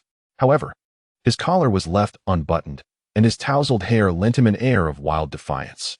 Shua Yao approached him, extending her hand to adjust his clothing, her face radiant with joy. Xingtian brother, do you like this outfit? I handpicked it myself.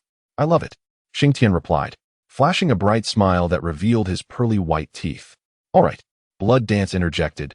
You two should just go and register. Simply provide your names when the time comes. I've already taken care of the tuition. Xingtian acknowledged with a nod, having spent a month with Shui Yao. He was well aware of his master's exuberance and thus refrained from excessive formality, promising himself that he would repay this kindness once his strength had grown. The two departed from the chamber, making their way towards the registration office within the academy. As they traversed the bustling pathways, they observed a throng of passers-by. Their striking appearances drew glances from both men and women alike. Clad predominantly in shades of blue, their attire bore a striking resemblance to couples' outfits. Furthermore, as Shui Yao entwined her arm around Xingtian's, pressing her form against his, the hearts of many unattached individuals shattered. With her large, expressive eyes surveying the surroundings, Shui Yao turned to Xingtian and exclaimed, Brother Xingtian, there are so many people today? Indeed, with the commencement of the new academic term, The influx of students was only natural. Engaged in their light conversation, they soon arrived at the registration office, where an impressively long queue had already formed, with several individuals accompanied by their parents. Shing Tian led Shua Yao to the end of the queue. After waiting for several minutes, they spotted a familiar figure, Tang Zong. "Brother Tang," Shing Tian called out. Hearing his name, Tang Zong turned, curiosity etched on his face, and upon recognizing Shing Tian and Shua Yao, a smile illuminated his countenance. "Ah, it's you, my dear brother Shing." Tang Zong approached them. "Are you here to register?" "Yes," Shing Tian nodded, then inquired, "Brother Tang, what brings you here?" "Oh, I am the supervisor responsible for the new recruits this time, as well as the examiner guiding you through the assessment," Tang Zong replied. At this revelation, the eyes of the new recruits surrounding them sparkled with excitement, eager to curry favor with Tang Zong. However, his next statement dashed their hopes. "Let us proceed. I'll take you for registration." "What? We're still in line. Is it appropriate to cut in?" "Nonsense. This is Shrek, a place where strength and connections reign supreme. If you lack the capability, you needn't be here." Upon hearing Tang Zong's words, Shing Tian refrained from arguing and followed him toward the registration area with Shua Yao. Meanwhile, the newcomers behind them watched with envious eyes. Once they reached the registration desk, Tang Zong called out to the person in charge, "Zhou Wan, register these two first." Zhou Wan, a slender man, looked up at Tang Zong and replied with a grin, "Brother Tang, why do these two deserve a fast track? Mind your own business and just register them," Tang Zong retorted brusquely. All right, Zhou Wan said, turning to Shing Tian and Shua Yao. "What are your names?" Just as he asked, a student from the back shouted, "Why do they get to register first? I've been waiting in line for so long." "Exactly. Why them?" Others chimed in. Tang Zong's face hardened as he cast a cold glance at the instigator. 3 purple and 3 black soul rings rose ominously from beneath him as he coldly declared, "What did you say?" "Soul Emperor," the instigator stammered, instinctively retreating. "Humph," Tang Zong scoffed, unleashing a powerful aura that stirred up dust and caused the entire line to recoil. This display sent shivers down the spines of the new recruits and their accompanying parents, who worried about their children facing bullying in school. I shall tell you this. At Shrek, strength speaks volumes. If you lack it, keep silent and step aside, Tang Zong admonished before retracting his soul rings. In the aftermath of Tang Zong's formidable presence, no one dared to protest. Zhou Wan resumed his inquiry. "What are your names?" "I am Shing Tian." "And this is Shua Yao," Shing Tian replied. Upon hearing their names, Zhou Wan's eyes widened in surprise. "Goodness, your tuition has already been paid. And you don't even need to fulfill the admission requirements. You can go straight to the assessment. This must be the work of your master." Shing Tian scratched his head. "I suppose so." Zhou Wan glanced at Tang Zong, seeking clarification, but was met with a swift slap on the head. "Don't concern yourself with such matters. Just provide them with the registration forms and prepare them for the assessment." Zhou Wan complied, handing the forms to Shing Tian and Shua Yao. Tang Zong then instructed them, "You may rest over there. Gather later for the first assessment." The two nodded and settled into a nearby rest area. After about 10 minutes, a plump boy approached them, weighing around 200 pounds, dressed extravagantly with a golden necklace adorning his neck. Shing Tian lifted his head, gazing at the chubby boy with a hint of confusion. Yet the chubby boy directed his attention towards Shua Yao. "Hey," the chubby boy uttered with an unpleasant tone, "how about becoming my girlfriend?"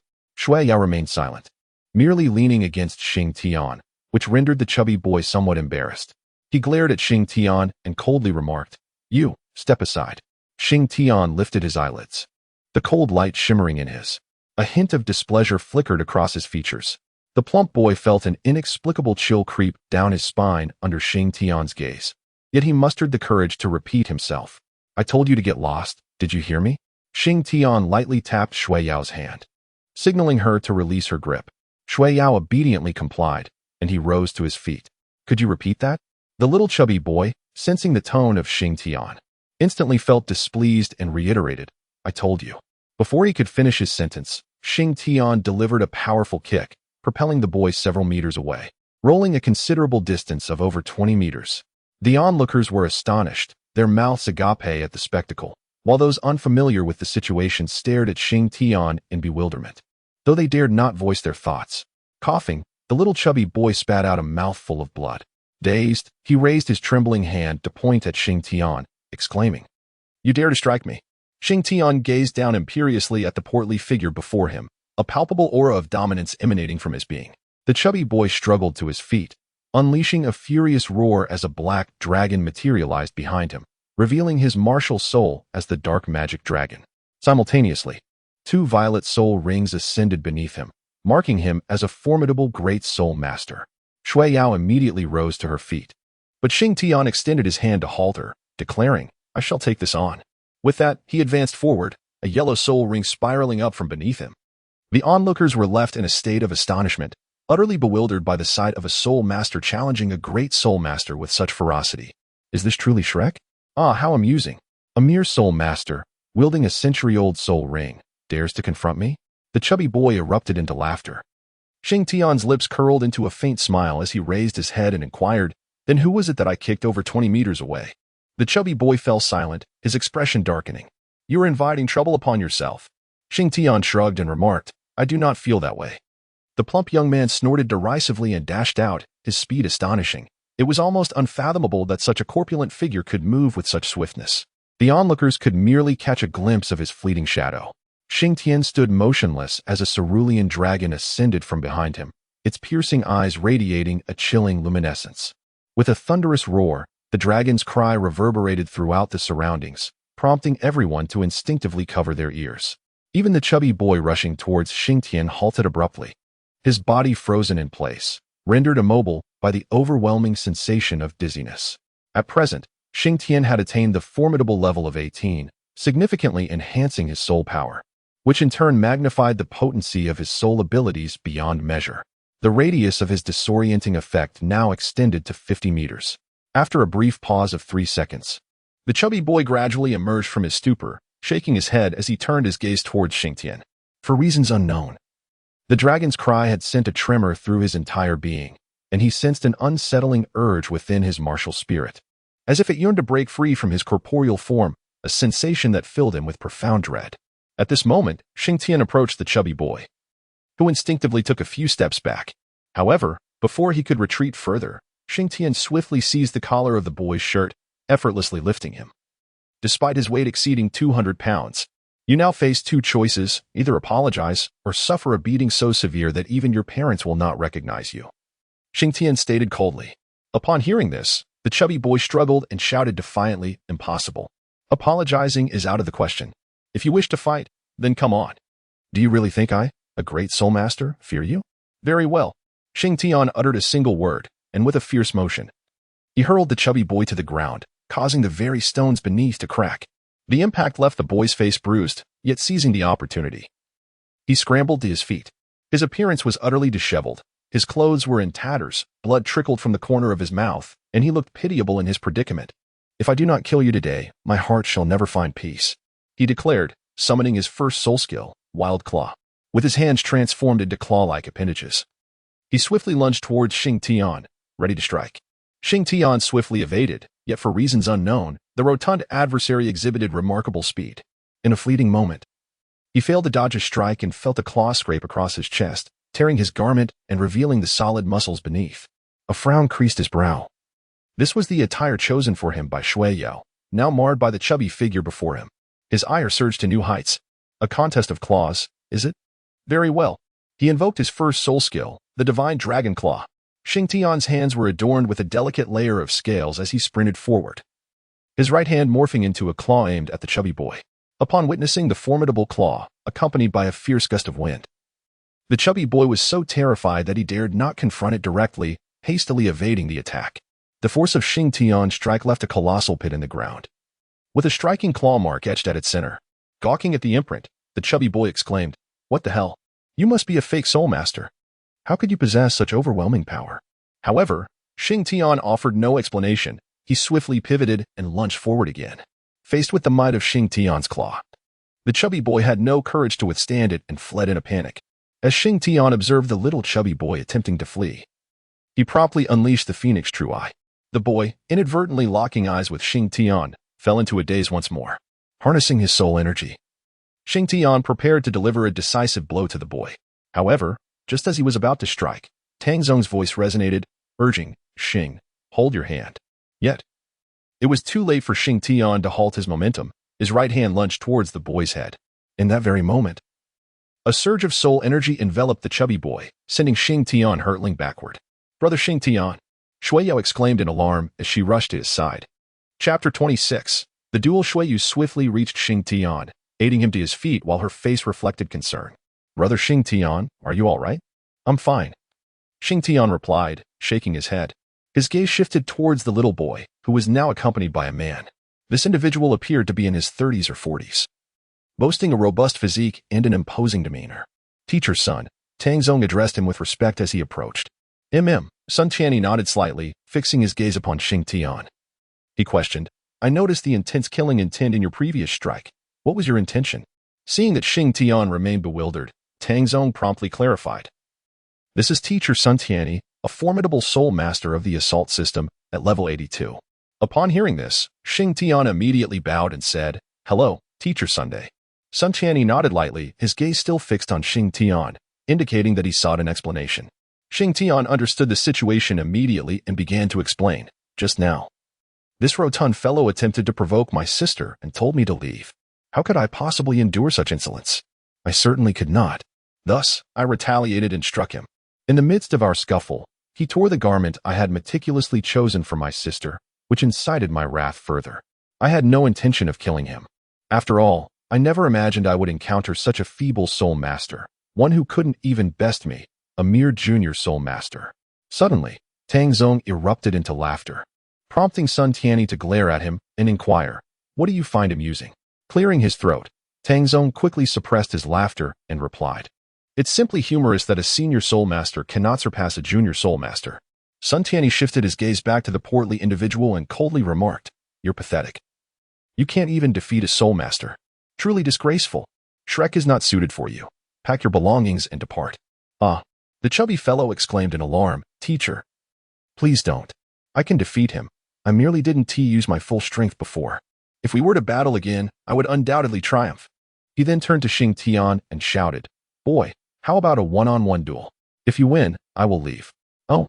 Sun Tianyi raised an eyebrow and addressed Shing Tian. "Are you willing to formally challenge him to a duel?" "I am willing." Shing Tian exhibited no signs of retreat. Sun Tianyi wore a neutral expression. Yet inwardly he reveled in the unfolding drama. He particularly relished the prospect of a duel. He announced to both contenders, "Very well. You shall engage in a one-on-one duel now, and I will serve as the referee." Without delay, Sun Tianyi escorted Shing Tian and the chubby fellow to the arena within the academy, a spacious hall surrounded by seating that, at this moment, was largely unoccupied. Save for Shueyu and Tang Sect who were present, Shing Tian and the chubby boy have ascended to the arena, with Sun Tianyi standing between them. This competition is merely a one-on-one duel, where camaraderie takes precedence over rivalry. After Sun Tianyi's declaration, he urged them, "Unleash your martial spirits." The chubby boy was the first to activate his martial spirit, a black dragon materializing behind him, as a violet soul ring ascended from beneath his feet, towering and formidable. His martial spirit is the dark demon dragon, and he is a 25th level agility type soul master. Shing Tian was momentarily taken aback. He had not anticipated that Gao Dalong was a. No wonder he had previously exhibited such remarkable speed. However, the discrepancy between his corpulent physique and the was rather jarring. He revealed his own martial spirit as a blue-purple dragon materialized, with a yellow soul ring ascending from beneath his feet. Shing Tian, martial spirit, dragon, 18-level formidable attack system battle soul master. Shing Tian, despite being 7 levels inferior in soul power to Gao Dalong, found himself in a duel that defied all expectations.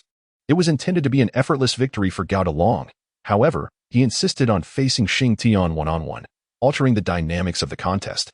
Sun Tianyi observed the two contenders, and as they readied themselves, he declared, "Begin." With that command, Shing Tian seized the initiative, determined to strike first.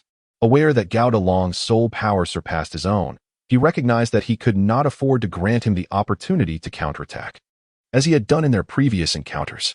Sun Tianyi took his place at the edge of the arena, settling in to watch the unfolding spectacle. Just as he made himself comfortable, Shueyu, clad in a striking red dress, appeared beside him. Glancing at the combatants on stage, Shueyu crossed her legs and sat down, prompting Sun Tianyi to steal a glance at her flawless, ivory legs, leaving him momentarily entranced, though he dared not linger. Shueyu was renowned as the formidable female dinosaur of the academy, a powerhouse whose strength eclipsed his by a considerable margin. He knew gazing too long would be perilous. "Director, what brings you here?" Sun Tianyi inquired, attempting to charm her. Shua Wu merely cast him a sidelong glance, her focus unwavering as she watched the battle unfold. Sun Tianyi offered a nervous chuckle, joining her in observing the duel. At that moment, Shing Tian engaged Gao Dalong in close combat, his fist raining down rapid-fire strikes that left Gao Dalong in a defensive posture. This young man, Shing Tian, possesses remarkable strength. He manages to overpower his opponent without relying on soul power, Sun Tianyi remarked. Shua Wu's lips curled into a slight smile. Her disciple was indeed exceptional. Damn it! Gao Dalong cursed inwardly, feeling the weight of Shing Tian's overwhelming strength. He found himself unable to retaliate under such pressure. No, I cannot remain at a disadvantage any longer. He summoned his martial spirit, activating his second soul technique, Shadow Clone. Suddenly, 5 replicas of Gao Dalong appeared on the arena, leaving Shing Tian bewildered as to which was the true form. He then unleashed his first soul technique, Dragon's Roar. Shing Tian let out a thunderous roar that reverberated throughout the arena, the dragon's roar echoing in the air. The towering dragon was left dazed, and its doppelgangers vanished, revealing its true form. Shing Tian seized the opportunity and swiftly approached, unleashing the Dragon Claw technique. With a single strike, the towering dragon was sent soaring, 5 deep gashes appearing upon its body. Observing from below, Sun Tianyi furrowed his brow in confusion, pondering, how could this young man have unleashed 2 soul skills? Suddenly, Shua Wu rose to her feet, calling out, Shing Tian, cease your attack. Taken aback, Shing Tian turned his head to see Shua Wu in the audience, promptly halting his movements and respectfully exclaiming, Master, what on earth? Sun Tianyi stood up, his expression one of utter disbelief as he gazed at Shua Wu, realizing that Shing Tian was her disciple. Oh no! At that moment, the towering dragon also came to a realization, shaking its head. It soon felt a sharp pain in its chest, glancing down to see 5 shallow claw marks. Ouch, that hurts. Shing Tian glanced back and remarked, I have not exerted all my strength. You shall come to no harm. Gao Dalong was taken aback, momentarily forgetting that they were engaged in a duel, and promptly leaped up. Come on, let us continue. Enough. Sun Tianyi interjected sternly. This duel ends here. What? Who won then? Gao Dalong inquired anxiously. Sun Tianyi remained silent, her gaze shifting towards Shua Wu. If this trend continues, you will inevitably lose, Shua Wu stated to Gao Dalong. Chapter 27. The first assessment. Gao Dalong, with disbelief etched across his face, shouted fervently, No, that is impossible. How could I possibly lose? I am a great soul master. He is but a soul master. There is no way I could be defeated. Shua Wu frowned, noting the boy's lack of composure. Just as she was about to speak, Sun Tianyi explained the wager to her. So that is the case, Shua Wu said, her understanding dawning upon her. Yet, she noted that his temperament was still lacking. He could not withstand even a slight setback. Nonetheless, his martial spirit was commendable. You were called Gao Dalong, correct? Shua Wu inquired. Gao Dalong, perceptive enough, noticed Sun Tianyi's timid demeanor beside Shua Wu and promptly replied, Yes, teacher. Very well, I shall take charge. Your previous wager shall be rendered void. Upon passing the registration, you may proceed to the assessment. Only those who succeed in the assessment will officially become Shrek Academy students. As she said this, she turned to Shing Tian. You have no objections to my decision, do you? All is at the master's discretion, Shing Tian responded respectfully. Gao Dalong was momentarily stunned. They are actually master and apprentice? Then he is a student of Shrek. Incredible. To become a Shrek student at level 18 must signify extraordinary talent. In that instant, he felt justified in his loss. You are to prepare for the assessment now. This was directed at Shing Tian and the others, while the subsequent remark was aimed at Sun Tianyi. You come with me. Gulp. Sun Tianyi swallowed hard, suddenly beset by a chilling sensation. Was this tantamount to bullying her disciple? It shouldn't be, right? However, he remained unaware that a woman need not require a reason to seek trouble with you. As Shing Tian descended from the arena, Shui Yao hurried over, her voice brimming with excitement. Brother Shing Tian, you were truly remarkable. That plump fellow was no match for you. It was nothing extraordinary. I am not quite as impressive as you, he replied modestly. Brother Shing Tian, please refrain from praising me too much. It might inflate my ego. All right. Unable to resist, Shing Tian playfully pinched Shui Yao's delicate nose. At that moment, Tang Zong approached them and remarked, It seems the time for the assessment is drawing near. Allow me to escort you both. Thank you, Brother Tang, Shui Yao responded gratefully. Not at all. It's a mere trifle. I happen to be the person in charge of this assessment, so it's convenient for me, Tang Sect added. Gao Dalong also made his way down. Overhearing their conversation, with an astonished expression, he exclaimed, "Wait, you're not a student, are you?" "Who said I was?" Shing Tian questioned, perplexed. Gao Dalong found himself momentarily at a loss for words, realizing that his assumption about Shing Tian being a student was merely conjecture. Feeling slightly awkward, he quickly recovered. Grinning as he said, "Well, since we are all candidates, let us proceed together." Shing Tian received no response, and alongside Shui Yao, he followed Tang Sect to the examination site. Observing this, Gao Dalong promptly trailed behind. However, throughout the journey, Gao Dalong incessantly bombarded Shing Tian with a plethora of questions, to the point of exasperation, until Tang Sect intervened, compelling him to silence his incessant chatter. Soon, Tang Sect led them to the playground of Shrek Academy, where a multitude had already gathered, estimated to be over 10,000 individuals. Yet, among this throng, a staggering 90% would be eliminated, underscoring the rigorous standards upheld by Shrek Academy. "You may head to the playground now, shortly. A teacher will summon you for the initial assessment," Tang Sect informed Shing Tian and the others. "Understood," they replied. Shing Tian complied and took Shui out of the playground, while the towering Dalong continued to trail behind them. Shui, feeling displeased, turned to Dalong and exclaimed, "You glutton, why do you persist in following us?" With an awkward chuckle, Dalong replied, "Haha, I'm just passing by, just passing by. Humph. You had better not follow us any longer, otherwise, without needing my brother Shing Tian to intervene, I shall personally turn you into a pig's head," Shui retorted, coldly snorting as she clung to Shing Tian's arm, seeking a spot to wait. This time, Dalong refrained from following closely, yet he maintained a certain distance, not straying too far from Shing Tian and the others. After approximately 10 minutes of waiting, a voice resonated. "All candidates, form a line for assembly." Upon hearing this familiar voice, Shing Tian and Shui exchanged glances, sensing its familiarity. Nonetheless, they were required to join the crowd and line up. Soon enough, over 10,000 individuals had assembled on the playground. Before them stood a platform, and as they gathered, 6 figures appeared in the blink of an eye atop it. Shing Tian was momentarily taken aback as he gazed towards the stands, where 2 familiar figures caught his eye. One was Tang Sect, and the other was Sun Tianyi. However, for some inexplicable reason, Sun Tianyi's face appeared somewhat swollen. In the stands, Tang Sect stood beside Sun Tianyi, suppressing a chuckle as he quietly inquired, "Teacher, why does your face look a bit different from before?" Sun Tianyi shot him a glare. "How dare you bring that up? Honestly, tell me, are you aware of the relationship between Shing Tian and the Dean?" "Ahem. I have a slight understanding." "Then why the hell didn't you inform me? Don't you know the Dean is protective?" "Well, it's not like you gave me the opportunity to speak. Had you done so, I would have certainly informed you." Fearing that Sun Tianyi would unleash his ire upon him, Tang Sect swiftly shifted the topic. "Teacher, the candidates are still watching from below. Please, go ahead and address them." "Humph." Sun Tianyi snorted coldly, redirecting his gaze to the candidates below. Clearing his throat, he began, "Dear candidates, welcome to Shrek Academy. Allow me to introduce myself. I am Sun Tianyi, a teacher from the Department of Martial Spirits, overseeing this admission assessment. I understand that you all were once esteemed talents at your previous academies. But upon arriving here, you must realize that talent holds little weight. Only true monsters can truly establish themselves at Shrek Academy." Upon hearing these words, the candidates instinctively puffed out their chests, each aspiring to embody the monster Sun Tianyi had described.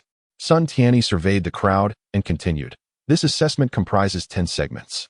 We shall now commence with the first task, entering the simulation room to engage in battle against a 10,000-year soul beast.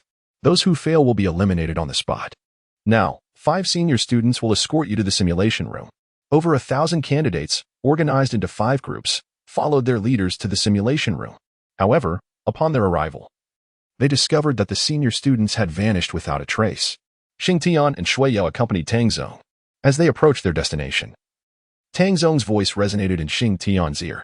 "Remember, once you enter the simulation room, both you and Shui must immediately unleash your martial souls. For soul beasts may appear at any moment. Please prioritize your safety."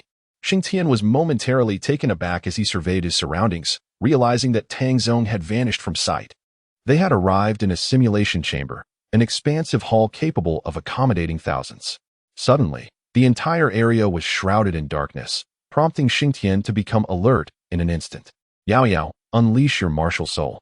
Though Shua was puzzled by the command, she complied, and, in an instant, a girl adorned with a crown materialized behind her. Chapter 28. Profound meditation. Shing unleashed his martial soul, and the soul rings promptly manifested, casting a faint illumination in the surrounding darkness. However, the gloom remained pervasive, prompting him to transform the soul rings into a luminous white to serve as a light source. He then reached out, firmly grasping Shua's hand, resolutely determined not to let go. Shua obediently replied. Suddenly, chilling cries echoed around them, and both Xingtian and Shua remained vigilant, scanning their surroundings. Without warning, a soul beast lunged towards them, but Xingtian swiftly kicked it aside. As time elapsed, the number of anguished screams intensified, and they found themselves confronting numerous magical beasts, all of which were vanquished through the combined efforts of Xingtian and Shua. After approximately 5 or 6 minutes, the simulation chamber was suddenly illuminated, and everyone realized they had remained stationary. Candidates, the first round of assessments has concluded. 4,000 individuals have been eliminated, those whose names do not appear on the list. Please exit on your own accord. The voice of Sun Tianyi resonated within the simulation room, followed by the appearance of a ranking board. Many discovered their names absent from the list, leaving them disheartened as they departed. Meanwhile, those who remained exchanged incredulous glances, unable to believe that this had been merely the first assessment, rather than a trial against soul beasts that had endured for a millennium.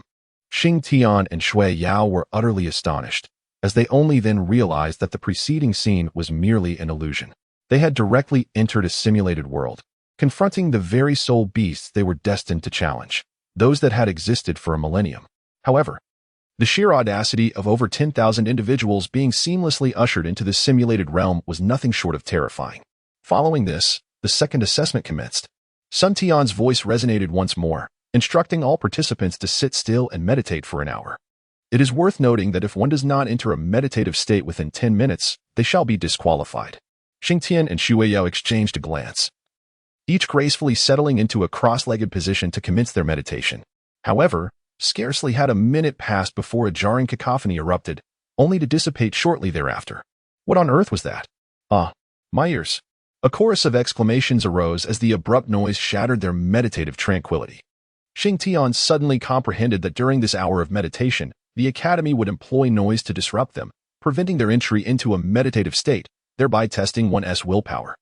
However, he harbored no concerns. Having previously meditated by the shores of the sea god lake for an entire month, he had already experienced a profound meditative state. For him, the act of meditation could commence whenever he desired. He closed his eyes, allowing his spiritual energy to flow gently. As he entered meditation, the dragon and phoenix jade pendant beneath his clothing emitted a faint glow. Upon careful observation, one could discern that the pendant was absorbing the surrounding spiritual energy, concentrating it within. Shuai, seated beside Xingtian, swiftly entered meditation as well, influenced by the dragon and phoenix pendant. As they both settled into their meditative states, a plump figure approached Xingtian and sat down beside him, astonished to find himself entering meditation almost instantly. The noise fluctuated, at times intense and at others faint, accompanied by a surge of spiritual energy that disrupted many candidates, causing several to leave the simulation room in despair as the 10-minute mark approached. In a nearby room, Sun Tianyi, Tang Sect, and 4 other senior students of the Inner Academy stood observing the projection of the simulation room. TSK, this year's candidates are truly lacking. Such minor disruptions prevent them from achieving a meditative state. They are touted as geniuses from various academies, yet they hardly compare to the truly gifted, one senior scoffed. The others joined in, echoing his sentiments. Listening to their banter, Tang Sect chuckled, moving closer to Sun Tianyi and inquiring, "Teacher, who do you believe among them might complete the 10th examination?" Sun Tianyi stood with his hands clasped behind his back, his eyes narrowed as he scrutinized the remaining candidates. Upon hearing Tang Sect's question, his gaze paused thoughtfully. "You should have some insight into who might succeed. What we seek now is to identify which candidates possess the most potential." Tang Sect pondered for a moment, flashing a bright smile. "As for potential, I undoubtedly believe it is Xingtian." Sun Tianyi's gaze fell upon the meditating Xingtian, and after a moment of contemplation, he remarked, "I still find it puzzling. His spiritual energy is so low, yet the dean has taken him as a personal disciple. Who knows?" Tang Sect feigned ignorance, refraining from disclosing that Xingtian possessed a twin martial spirit, and a top-tier one at that. Suddenly, Sun Tianyi exclaimed in surprise and vanished from his spot, reappearing beside Xing Tian almost instantaneously. Observing the scene, Tang Zong followed closely behind. Upon reaching Xing Tian, Tang Zong immediately inquired, "Teacher, what is it?" "Pay close attention to the surrounding spiritual energy," Sun Tianyi instructed. Tang Zong complied, and in the next moment, he exclaimed in astonishment, "What is happening?" "The surrounding spiritual energy is converging towards Xing Tian." Sun Tianyi, equally perplexed, gazed at Xing Tian and murmured, "He seems to have entered a state of deep meditation." Teacher, you can't be serious? He is able to achieve deep meditation at this age? Do I appear to be jesting?" Sun Tianyi chided, playfully striking Tang Zong on the head. He then turned back to admire Xing Tian, exclaiming, "Truly, he is worthy of being the dean's disciple. To attain deep meditation at such a young age is remarkable. Weren't you just lamenting his low spiritual energy?" Tang Zong muttered under his breath. Sun Tianyi playfully tapped him again. "What do you know? Low spiritual energy doesn't always correlate with weakness. Haven't you seen how he can overpower a great spirit master with his current strength? He must possess qualities that surpass ordinary individuals." Rubbing his head, Tang Zong internally grumbled, "I can't believe you, you old rascal. If he weren't the dean's disciple, you wouldn't be so generous with your praise."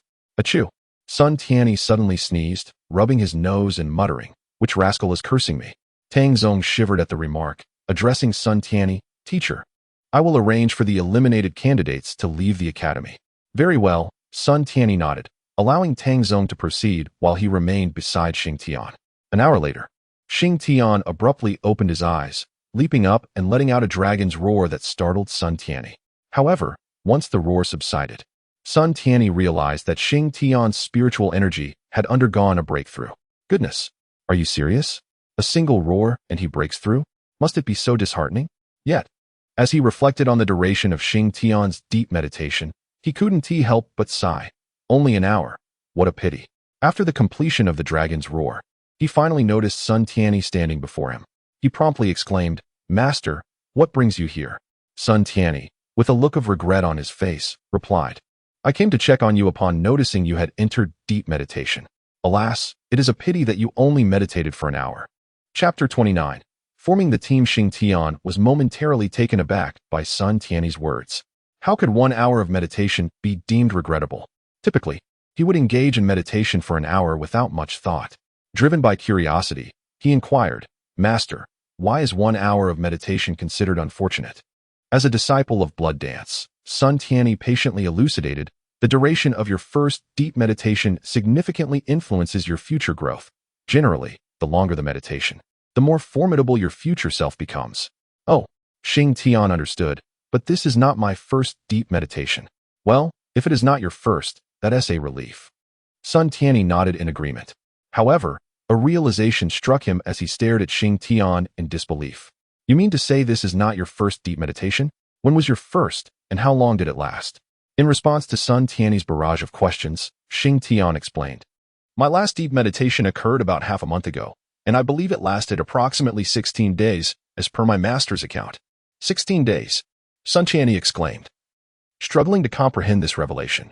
This young man was truly extraordinary. Yet, he pondered why his soul power remained low. Perhaps there was some underlying factor at play. After a moment of contemplation, he decided it was unnecessary to dwell on it further. After all, Xing Tian was a disciple of blood dance. It was not his concern.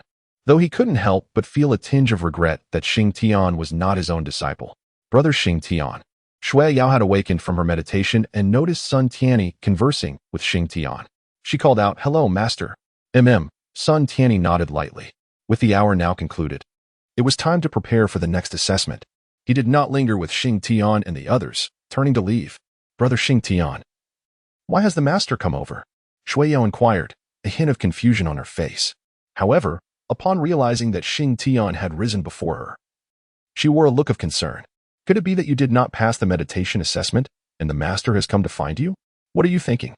"I have already passed the assessment. The master merely came to inquire since he saw I was in deep meditation." "Oh, that makes sense. I knew my brother Xing Tian could not have failed." Shua Yao's worries dissipated, replaced by a joyful smile. "Attention, candidates." Sun Tianyi's voice suddenly rang out. "I am pleased to announce that you have all passed the second assessment. Those whose names are not on the list, please exit voluntarily. For those who have passed, please form a temporary team with a minimum of 3 members. You have 1 hour to assemble your group, so please hurry. As his words concluded, the towering figure of Gao Dalong appeared behind Shing Tian, calling out, "Do you need teammates?" Shing Tian, upon noticing the imposing figure of Gao Dalong, sighed in exasperation and remarked, "Why have you come along again?" With a hearty laugh, Gao Dalong, his belly protruding, replied, "Let us not dwell on that for now. Didn't the teacher mention forming a team? With a minimum of 3 members, my joining you makes it just right. Get lost, you fat fool." The further away you are, the better, Shui Yao interjected sharply, demanding Gao Dalong's departure. Now, let us not be so hasty," Gao Dalong retorted. "Previously, I inadvertently offended you both, so allow me to extend my sincerest apologies."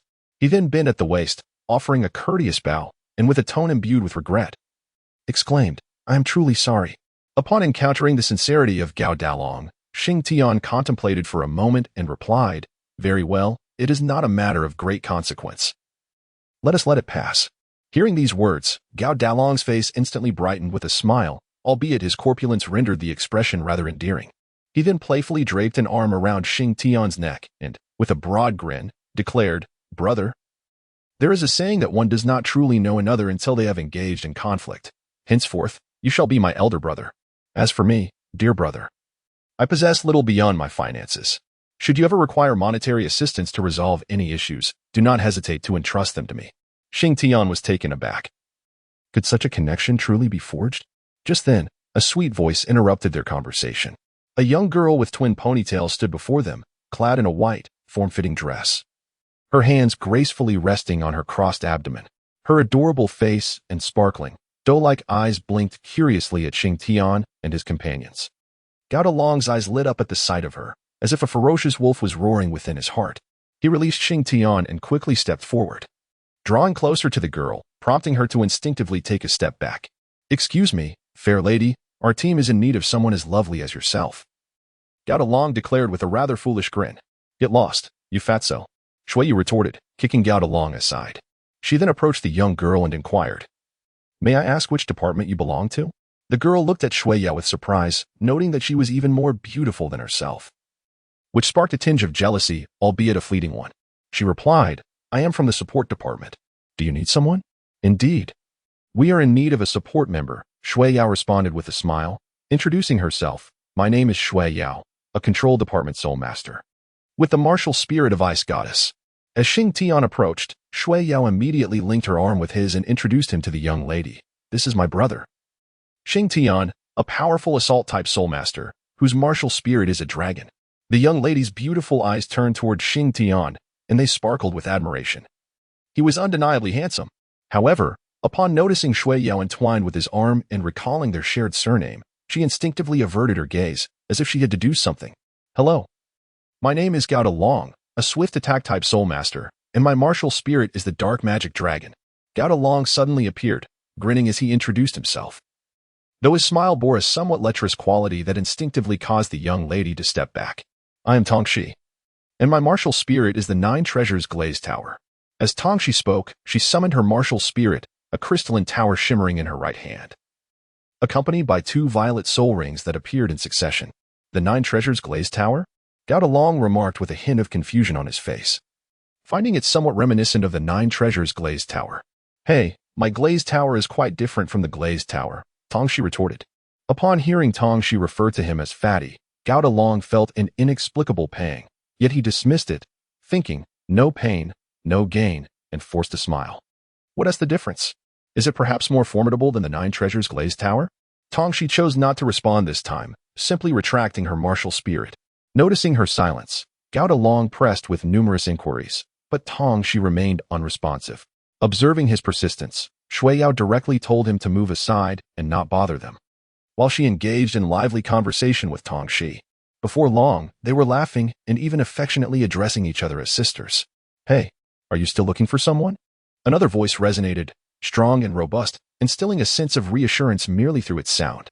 Shing Tian cast his gaze over, and a figure clad entirely in black stood there. Upon noticing Shing Tian's attention, the figure also looked back, their eyes colliding in a moment of connection. Chapter 30, The Starry Forest. The two regarded each other for a while before the person in black approached Shing Tian. Greetings, I am Dong Xuelin, a level 28 assault-type battle soul master. May I inquire if I could join your party? Dong Xuelin addressed Shing Tian. Level 28. Shing Tian briefly pondered but did not dwell on it, readily agreeing. The forthcoming assessment remained an enigma, yet securing a skilled individual was undoubtedly advantageous. At this moment, Shing Tian was recounting the circumstances of their team to Dong Xuelin. As he neared the conclusion of his narrative, the voice of Sun Tianyi resonated through the air. Esteemed candidates, please enter the luminous circles as a team. In preparation for the simulated world assessment. With that proclamation, numerous luminous circles materialized within the simulation chamber, each large enough to accommodate 7 or 8 individuals. Shing Tian glanced at the members of his team, exchanged nods, and stepped into the luminous circle. As the 5 of them entered, a blinding radiance enveloped them, compelling them to close their eyes. Upon reopening them, they found themselves in the midst of a vast forest. Shing Tian surveyed his surroundings, where towering and lush trees stood majestically. And the ground was adorned with the ubiquitous blue-silver grass, creating an exquisite landscape. Occasionally, one could catch sight of a small soul beast, no larger than the palm of a hand, darting by. Is this truly the simulated world? It feels so remarkably authentic. Shing Tian swung his fist, the strength echoing that of the real world. Ah, this place feels remarkably familiar, Gao Dalong exclaimed, surveying his surroundings. Well, this is the Starry Forest. Fatty. You can actually recognize this? Shing Tian addressed Gao Dalong with a playful nickname. What is so hard to identify? When I acquired my second spirit ring, I went to the simulated Starry Forest in the Spirit Tower. The spot where I obtained my spirit ring was just around here. Seeing this familiar scene, it would be impossible not to recognize it. The others felt relieved, realizing the reason behind the familiarity. However, a question lingered in their minds. Why had they been brought to this place? Tongxi scrutinized the surroundings with a puzzled expression. Ding! Suddenly, a message appeared before them, stating, the team must reach the designated area within 10 hours to complete the assessment. A timer was displayed alongside the message, and shortly after they read it, the countdown began. 10 hours? Where are we supposed to go? Gao Dalong asked anxiously. It should be over there. Dong Xuelin pointed into the distance. Upon hearing this, everyone turned to look, seeing a red pillar of light in the direction Dong Xuelin indicated. It appeared close, yet was actually quite far away. They had no idea how long the journey would take. It seems that's the destination. Let us move, Shing Tian declared, stepping forward. However, after just a few strides, Shuya approached his side and whispered, Brother Shing Tian, you're directionally challenged, yet you're leading us. Aren't you afraid of leading everyone astray? I'm not directionally challenged. I just occasionally struggle to discern the right way, he protested. Shing Tian was vehemently refuting, yet Shuya remained unconvinced. Thus, she stayed close to Shing Tian to prevent him from straying off course. The tall and imposing Gao Dalong, observing the jovial exchange between Shing Tian and Shuya, sought companionship and approached Tongxi. However, upon his arrival, Tongxi instinctively leaned towards Dong Xuelin. Hello, I am Tongxi. I hope to rely on your guidance shortly, she said with a smile directed at Dong Xuelin. Dong Xuelin, with an expressionless demeanor, merely replied and continued forward, leaving Tongxi somewhat dissatisfied. Although he was undeniably handsome, his aloofness was rather off-putting. She promptly followed him, inundating him with questions about his home, hobbies, culinary preferences, and favorite pastimes.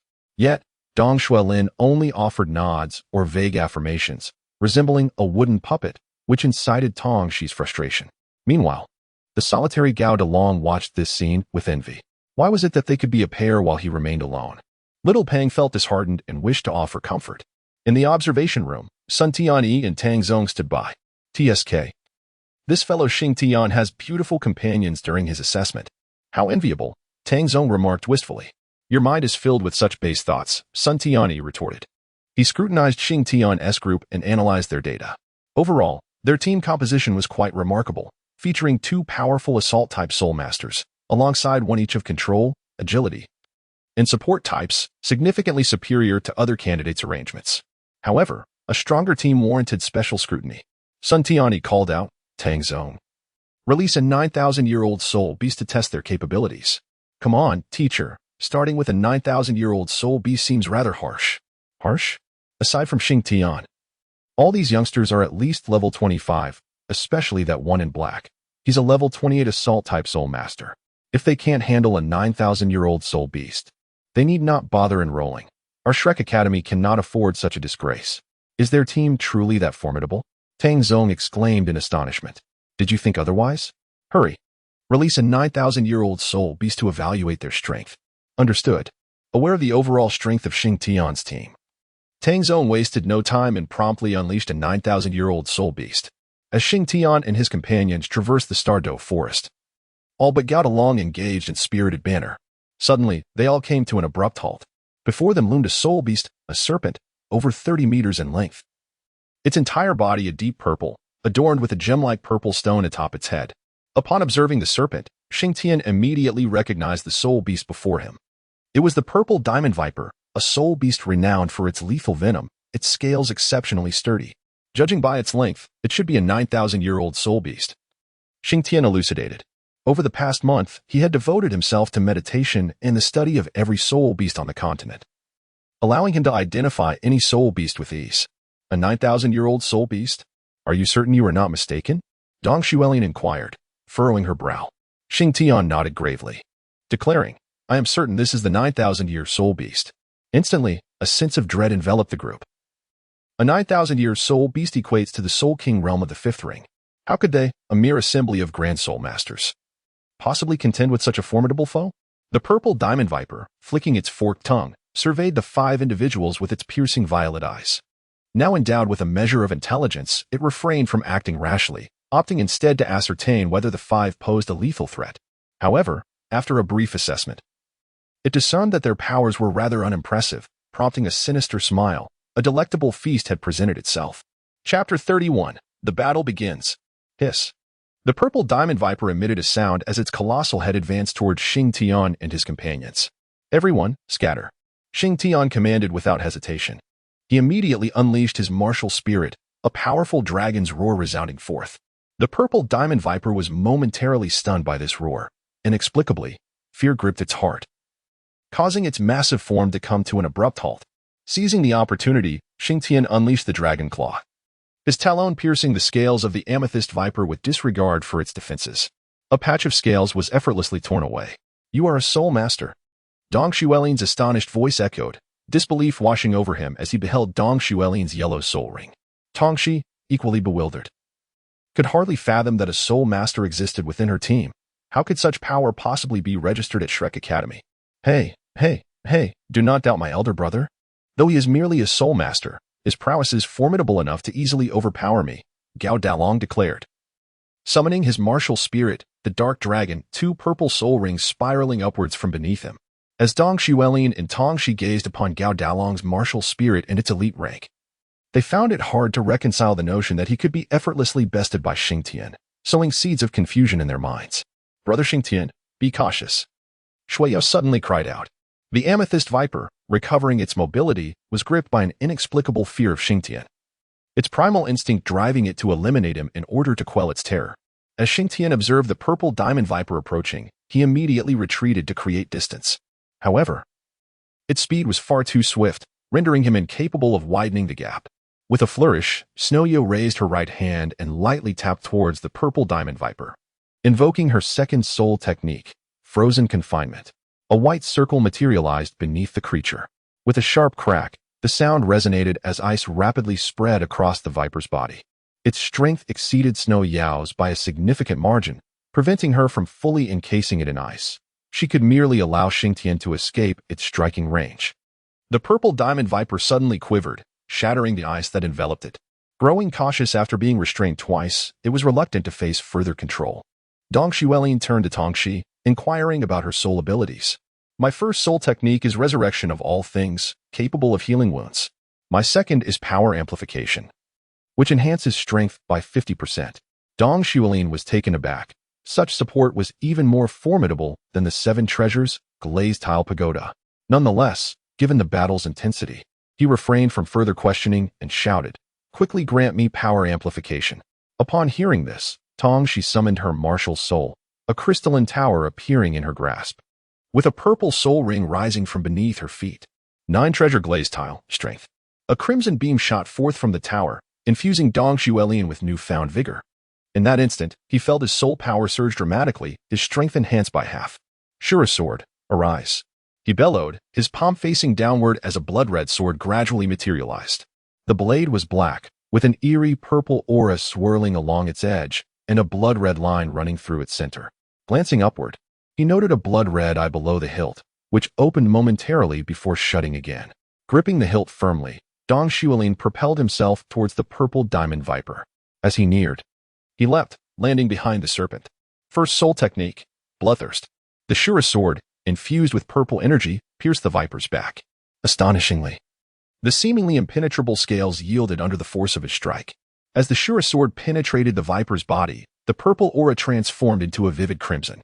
The eye beneath the hilt sprang open, its pupils spinning wildly, as if filled with exhilaration. Shing Tian gazed in astonishment at Dong Xuelin's martial soul, taken aback to discover that it was a weapon-type soul. As the notion of wielding that sword flickered through his mind, he pondered how much power he could unleash. However, as soon as this thought emerged, he promptly shook his head to dismiss it. His master had cautioned him against carelessly revealing his unique abilities. Thus he refrained from such an action. Hiss. The amethyst viper sensed the intense pain surging through its back, accompanied by the disconcerting sensation of its soul power being siphoned away. Its body writhed in agony, violently colliding with a tree and rolling on the ground until it finally dislodged Dong Xuelin. Flung to the ground, Dong Xuelin prepared to seize another opportunity to launch an assault. Not far away, Shing Tian remained vigilant, joining Dong Xuelin in the offensive. With a swift motion, he unleashed his first soul skill, Dragon Claw. On Shing Tian's arms and hands, delicate scales emerged as he approached the side of the amethyst viper. With a swift motion, he struck down. Simultaneously, Tongxin intoned, 9 treasures Linglong Pagoda, strength. A crimson radiance surged into Shing Tian's body, enhancing his power by an astonishing 50%. With a fierce swipe, Shing Tian, now endowed with this amplified strength, tore a piece of flesh from the amethyst viper, discarding the bloody morsel carelessly. The Dragon Claw technique disregarded all forms of defense. However, due to the significant disparity in levels, the effect was not particularly pronounced. Now, with a 50% increase in strength, the true impact of his defense-ignoring prowess became evident. Dong Xuelin, not far from Shing Tian, was taken aback by the damage inflicted upon the amethyst viper. The ability of a soul master to deal such substantial harm to the serpent was indeed remarkable. After executing a powerful attack, Shing Tian quickly distanced himself from the purple diamond viper, casting a glance at the towering dragon. Fatty, you distract the purple diamond viper while Xuelin and I launch our assault. Yao Yao, do your utmost to control and protect Tongxi, Shing Tian instructed. Looking towards Tongxi, keep an eye on the support. Tongxi nodded in response, ready to unleash her soul skills at a moment's notice. The 5 of them took their positions, with the 4 members, except for Shing Tian, standing atop 2 purple soul rings, indicating their ability to absorb at a higher level. Let us move, Shing Tian shouted. The towering dragon charged forward first, aiming to capture the purple diamond viper's attention directly. Hey, you foul serpent, come and fight me, he taunted, even audaciously swiveling his rear towards the creature. As a 9,000-year-old purple diamond viper, it possessed a certain level of intelligence. Such provocation could not be ignored. With a piercing hiss, it lunged at the dragon, swallowing him whole in an instant. Did that fatso just get eaten? Dong Xuelin exclaimed, momentarily stunned, but Shing Tian, running alongside him, shook his head. Don't worry about him. He won't die so easily. Dong Xuelin, though puzzled, chose to trust his teammates, united as they were. At that moment, the purple diamond viper reveled in its victory, having dispatched one foe, but in the next instant, it was left dumbfounded. The figure of the towering dragon reappeared before it, shouting, Hey, you big stinky snake, are you pleased with yourself for having killed me? The purple diamond viper was perplexed. Had it not just consumed this dragon? However, upon further consideration, it realized there was no taste of blood on its tongue. Damn it, I've been tricked. Chapter 32. Phoenix soars in the heavens, fuming with rage. The purple diamond viper opened its maw wide, unleashing a stream of green liquid that struck the space where the towering dragon had stood, causing him to vanish. The dragon, however, soon reappeared beside Shui Yao and the others. Be cautious, that liquid is highly toxic, he warned before darting back towards the purple diamond viper. This time, there were 5 of him, encircling the viper as they launched their coordinated attack. The viper, confronted by so many adversaries, shook its massive body violently, sweeping its tail and causing all 5 dragons to disappear from sight. Stinky Snake, your grandfather is here. The towering dragon suddenly appeared atop the viper's head, landing on it as he unleashed his first soul skill, Wild Claw. He aimed for the purple diamond atop the viper's head. But just as he was about to make contact, the viper's pupils constricted sharply, and it swiftly flung its head, causing the dragon to miss entirely. Meanwhile, the viper's tail rose high, striking towards the dragon. With a resounding crash, the dragon was sent flying, rolling several times before coming to a halt. Blood trickling from the corner of his mouth. Cough, cough, he wheezed, clutching his chest. Damn it, am I going to die? Just as he uttered those words, Tang Shi's voice rang out. 9 treasures glazed tower, revival of all things. A verdant light enveloped the towering dragon, swiftly healing his injuries. As the pain dissipated, he breathed a sigh of relief. Meanwhile, Xing Tian and Dong Xuelin had already engaged the viper. They had reached the creature's underbelly. With Dong Xuelin fiercely stabbing his Azura sword into its flesh while Xing Tian tore at its scales with his bare hands, the viper let out a piercing cry. Its immense soul power erupting, sending Dong Xuelin and Xing Tian flying backward. Its head unfurled 2 massive fan-like wings, and a cold glint flashed in its eyes as its colossal body began to move, smashing through trees in its path. Suddenly, it opened its mouth, expelling countless needles at a breathtaking speed. Within a second, these needles pierced through trees 100 meters away, leaving them blackened upon impact. Everyone, take cover. This is the viper's soul skill, 10,000 poison needles, capable of firing thousands of toxic needles in mere moments. Upon hearing this, Shuayo immediately conjured an ice wall to shield herself and Tang Shi. The towering dragon scrambled to his feet, seeking a place to hide with remarkable speed. Xing Tian and Dong Xuelin sought refuge behind a sturdy tree. Suddenly, a barrage of poisonous needles was unleashed, striking the ice wall and staining it with a sinister black hue. Without hesitation, Shuayo conjured several more ice walls for defense. A single needle hurtled towards the towering Long, concealed in the grass. He narrowly evaded it, his heart racing with terror. As the needle passed a mere dozen centimeters from his most precious asset, he wiped away non-existent sweat and retreated, scrambling away from the menacing projectile. Hiding behind the tree, Xing Tian and Dong Xuelin found themselves between a poisonous needle that emitted a dark aura. Both swallowed hard, distancing themselves from the threat. As Xing Tian stepped out from behind the tree, the gaze of the purple diamond viper immediately locked onto him. In an instant, both man and serpent sprang into action. The viper, swift as lightning, was poised to strike when Shuayo employed her freezing enchantment to slow it down, while Dong Xuelin launched an offensive with the Shura sword from the opposite side. With a sudden leap, Dong Xuelin soared to a height of 6 or 7 meters, surrounded by myriad sword shadows. His second soul skill, 10,000 swords piercing the heart, unleashed a torrent of blades upon the viper's head, leaving Xing Tian and his companions in a daze at the speed of the assault. The purple diamond viper attempted to evade, but its massive size rendered it unable to escape. The sword shadows rained down upon it like relentless raindrops, inflicting considerable pain. In the observation room, Tang Zong marveled at the potency of Dong Xuelin's second soul skill. Is this young man's second soul skill truly that formidable? He exclaimed in astonishment. Sun Tianyi shook his head slowly, responding, just observe his current splendor. Soon he may find himself incapacitated. Why is that? Tang Zong inquired, puzzled. Consider the sheer number of sword shadows. They must consume an immense amount of soul power. Once he exhausts this skill, he will likely be drained. Meanwhile, the purple diamond viper has shielded its head, avoiding any fatal injury. Once it retaliates, who can withstand its fury? Upon hearing this, Tang Zong shot Sun Tianyi a disapproving glance. Is it not your fault for setting the difficulty so high? Should they fail, we risk losing a promising batch of talents. Bah! If they could only coordinate and strike at the viper's vital points, they could achieve a swift victory without such painstaking effort, Tang Zong retorted, casting another glare at Sun Tianyi. All they could do now was hope that Xing Tian and his team would manage to strike at the viper's critical weakness. In the Starry Forest, after unleashing 10,000 swords piercing the heart, Dong Xuelin knelt weakly, swords embedded in the ground around him. How are you holding up?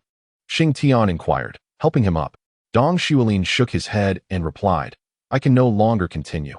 My soul power is nearly depleted and requires time to recuperate. Xing Tian pondered for a moment before nodding and saying, very well, you shall recover over there, and I will take care of the rest. Dong Xuelin was taken aback. What could a soul master accomplish? He had intended to persuade him to flee, but upon seeing Xing Tian's resolute gaze, he swallowed his words. Just be careful, he finally said. Shing Tian made his way towards the amethyst viper, exclaiming, "Fatty, if my eyes did not deceive me." When you struck at the purple stone on the creature's head, its pupils dilated in response. That must be its vital point. I will hold its attention. You should seek another opportunity to strike. Suddenly, Gao Long emerged from a hidden spot, shouting, "Are you really going back? I am still recovering from the blow it dealt me moments ago. If we do not act, we shall all meet our demise together." With a determined declaration, Shing Tian surged forward, his gaze fixed intently upon the purple diamond viper. His mind raced as he contemplated his strategy. The likelihood of triumphing over the formidable serpent with his dragon martial spirit was nearly non-existent. He had to summon the phoenix martial spirit instead. Fortunately, according to the information he had gathered, twin martial spirits were not exceedingly rare in the present day. Each year, a select few would emerge on the Douluo continent, receiving focused training and cultivation. His current exposure would only serve to enhance his standing within the academy. Extending his left hand, a searing energy began to swirl around him, and the resonant cry of the phoenix echoed through the air. In that moment, a magnificent phoenix materialized behind him. First soul skill, phoenix ascending to the heavens.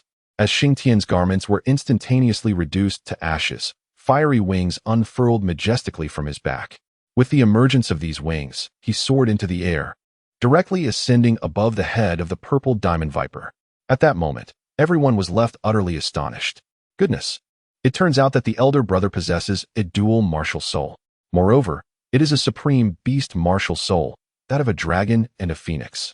The tall, imposing figure of Long was electrified with excitement. He gazed up at Shing Tian, whose fiery wings radiated brilliance as he was enveloped in flames. As Shing Tian locked eyes with the amethyst-scaled viper, a pair of extraordinary eyes radiated a luminous brilliance that rendered onlookers unable to gaze directly upon them. In that moment, he resembled a deity of war, descending upon this realm.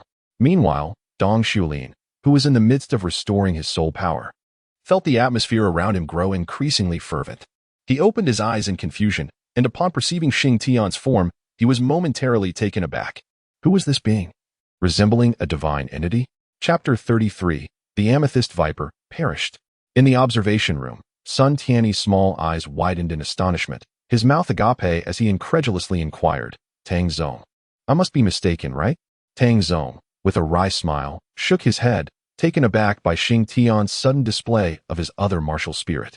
Fortunately, it was not uncommon for individuals to possess dual martial spirits, and he would not face any undue scrutiny, especially with a formidable master backing him. "Tang Zong, please, tell me," Sun Tiany implored once more. Tang Zong, resigned, replied, "Teacher, you are not mistaken. It is indeed a dual martial spirit." "My goodness, a dual martial spirit. So, our academy has acquired another one." Sun Tiany murmured, realization dawning upon him. No wonder the principal had taken him as a disciple. This was the reason. At that moment, Shing Tian unleashed the Phoenix True Eye, instantly rendering the amethyst viper dazed.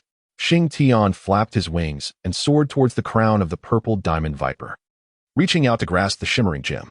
However, a mere second proved too brief. The viper instantly awakened and, sensing Shing Tian's intent, deftly twisted its head to evade capture.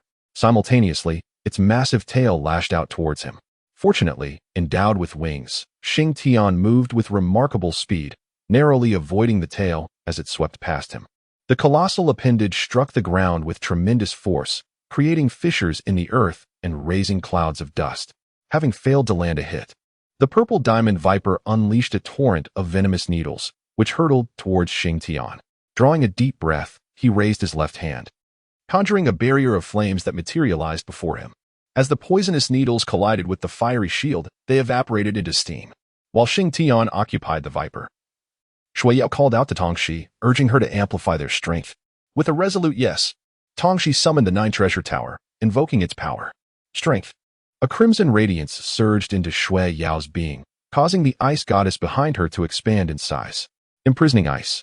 Shui Yao channeled all her soul power into a decisive strike directed at the viper beneath her, encasing it in ice that enveloped it up to its neck. At that moment, Gao Long stealthily ascended a towering tree, positioned merely 5 or 6 meters from the viper's head. As Shui Yao froze the creature, he bent his legs and propelled himself forward, raising questions about his hefty appearance. 9 treasure tower, strength. She employed her second soul skill on Gao Dalong, exhausting her own soul power in the process, causing her to collapse. Stupid snake, you attacked my grandfather just now. This time, watch as I deliver your demise. Gao Dalong unleashed his first soul skill, Raging Claw, striking fiercely at the Viper's diamond.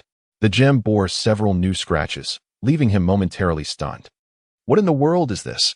So hard, Gao Dalong exclaimed in disbelief. As the Viper writhed in a fierce struggle, the icy prison began to crack. It shook violently, causing Gao Dalong to lose his balance and tumble down.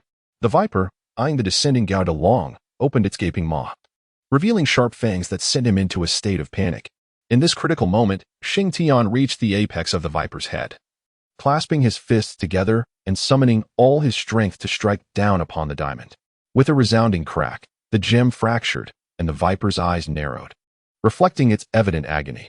Upon witnessing the adversary still standing, Shing soared into the heavens and descended with great force, crashing his body upon the diamond's surface. The immense impact caused him considerable distress. However, this decisive blow sent the purple diamond Viper tumbling down. Shing get out of the way, roared Dong Xuelin as he brandished the Shura sword, ascending from the back of the purple diamond Viper. Shing gritting his teeth against the pain coursing through his body, propelled himself away, while Dong Xuelin leapt into the air, plunging the Shura sword into the diamond core of the purple diamond Viper. With this strike, the creature finally succumbed to its fate, devoid of life. Upon witnessing the demise of the violet diamond Viper, Shing let out a sigh of relief. He promptly soared towards the fallen majestic dragon and grasped it firmly. As Shing descended with the towering Long, just a few meters from the ground, his soul energy was exhausted, causing the wings upon his back to dissipate. The two plummeted directly to the earth. Simultaneously, the immense body of the purple diamond Viper also fell, its colossal form crushing countless trees and stirring up a cloud of dust that engulfed them. The area now lay in utter disarray. As the dust settled, Shing brushed the debris from his face and remarked, "Fatty, you ought to consider shedding some weight."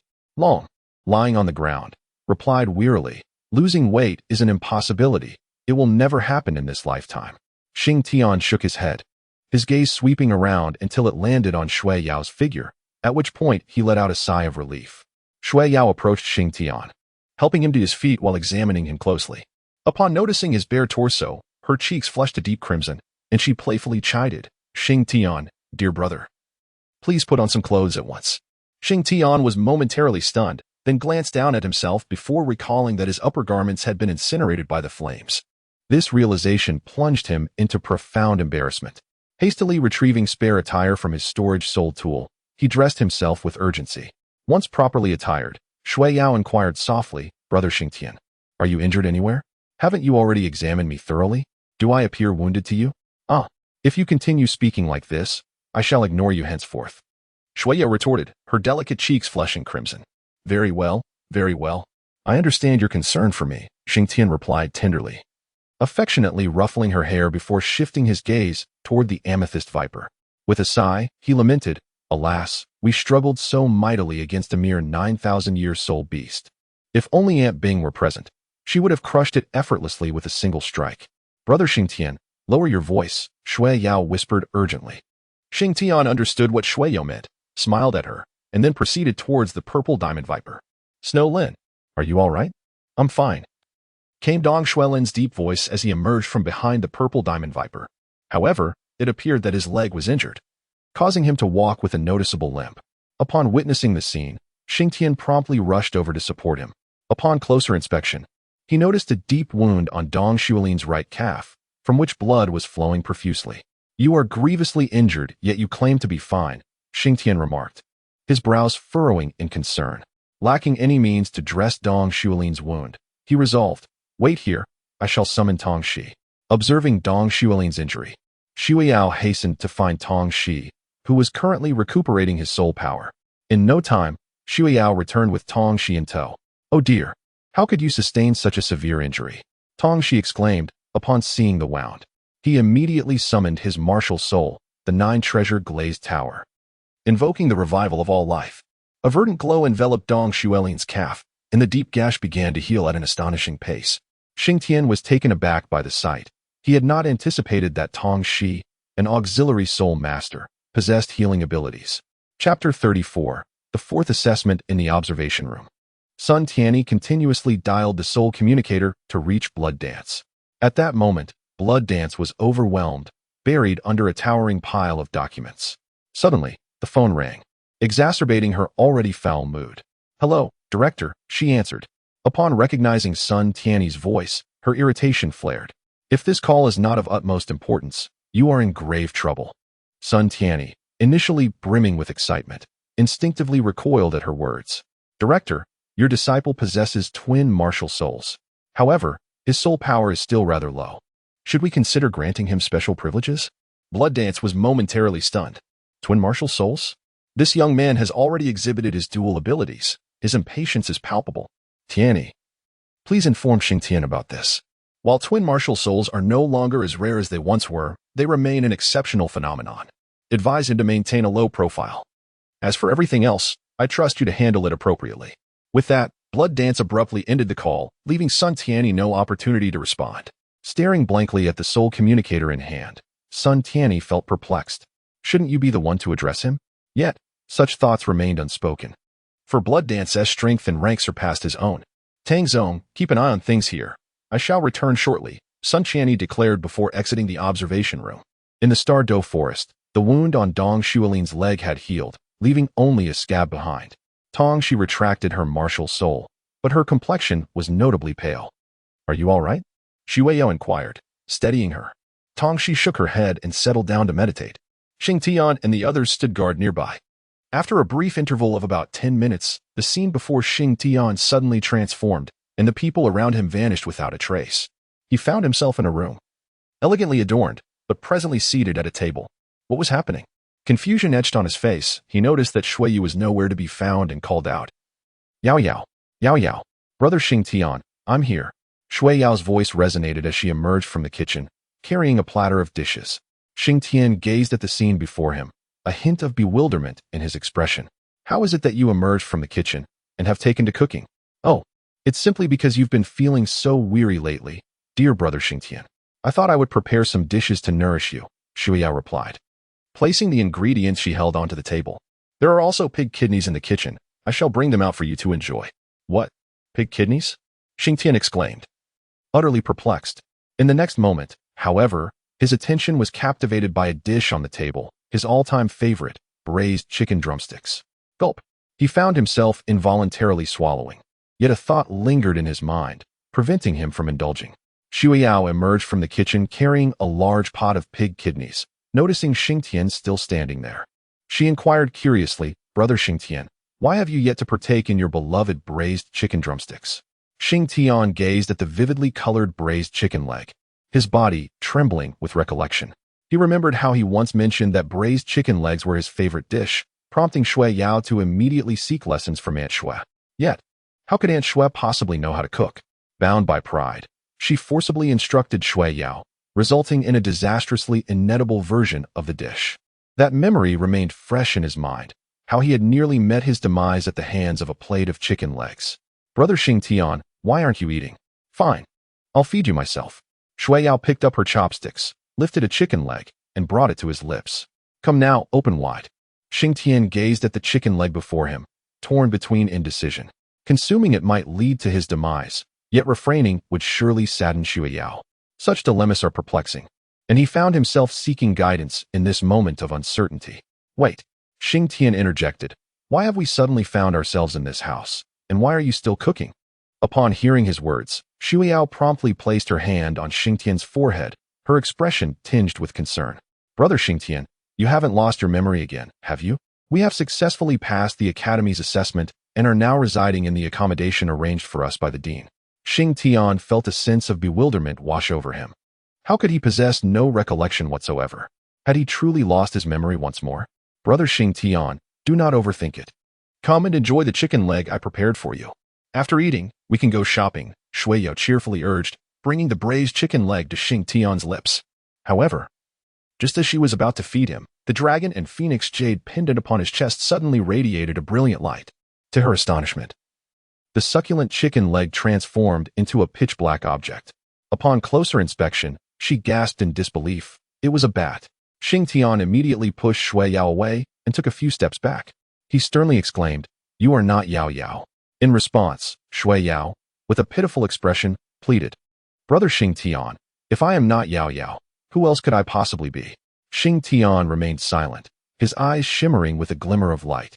The surroundings transformed, and he found himself back in the Starry Forest, with Shui Yao lying nearby, unconscious on the ground, along with others in a similar state. Upon witnessing this, he hurried over, crouched down, and embraced Shui Yao tightly. "Yao Yao, Yao Yao, please wake up. You need not call out," came the voice of Sun Tianyi. Xing Tian was momentarily dazzled as Sun Tianyi's figure materialized before him. It was the fourth assessment, and they were still undergoing evaluations. With a smile, Sun Tianyi remarked to Xing Tian, "I never imagined you would be the first to pass the examination."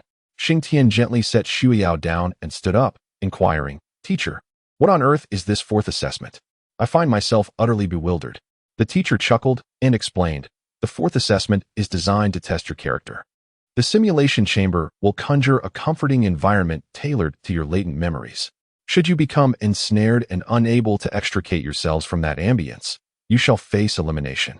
Upon hearing Sun Tianyi's explanation, Xing Tian's lips curled slightly. "Warmth? Please, that is more akin to a nightmare. By the way," Sun Tian continued, "your master has asked me to remind you to maintain a low profile. Your twin martial souls are both exceptional beast martial souls. Although tales of twin martial souls still circulate in this era, they remain a rarity. Therefore, it is advisable to refrain from using your phoenix martial soul whenever possible." Upon hearing this, Xing Tian nodded lightly and replied, "I understand. However, my companions are already aware that I possess dual martial spirits. If they were to divulge this information..." Sun Tian interrupted him, saying, "Rest assured, I will manage the remaining matters effectively."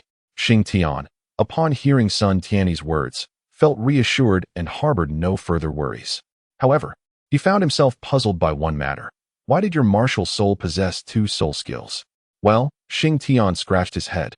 "My master mentioned that this might be due to a mutation in the soul ring, resulting in two soul skills." "Is that so?" Sun Tianyi expressed his astonishment. Yet, since Blood Dance had mentioned the same, he had no grounds to dispute it. "You are indeed fortunate. Encountering a mutated soul ring that grants two soul skills is quite rare."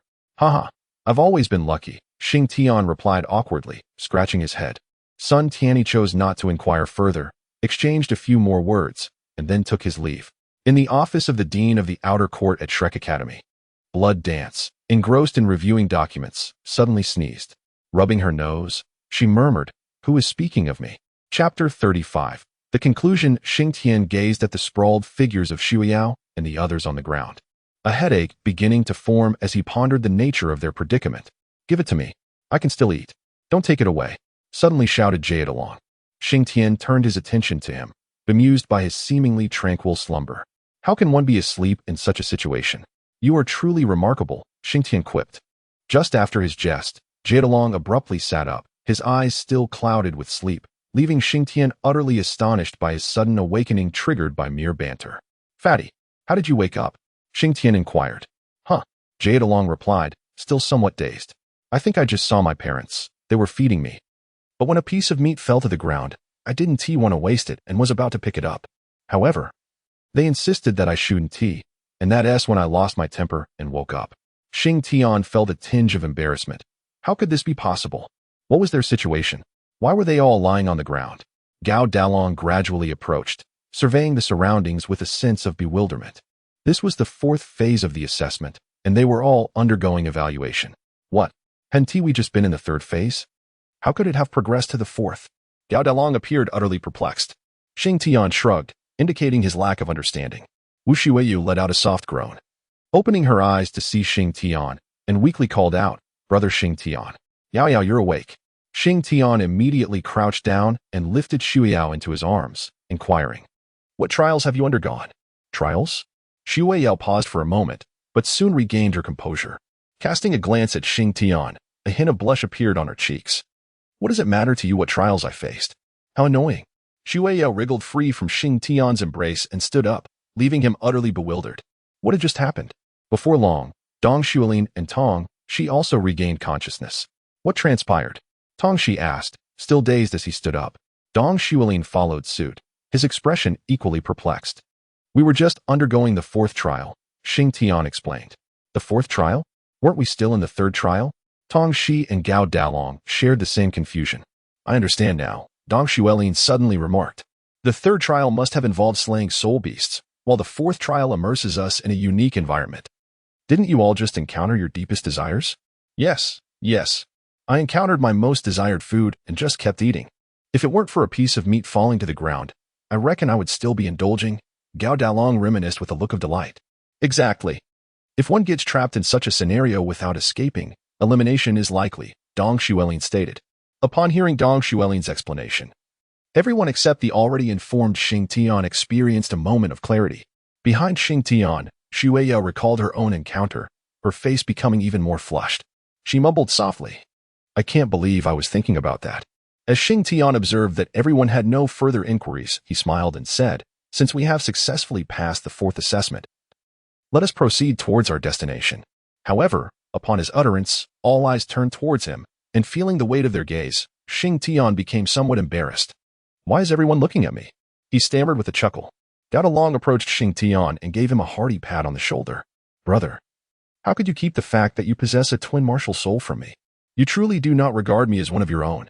Chubby, the existence of a twin martial soul is not such an astonishing revelation in this era, although it remains a rarity, with only a few appearing each year. Given Shing Tian's current weakness, should he attract the attention of those with ulterior motives, his life could be in jeopardy, remarked Dong Xuelin with a serious expression.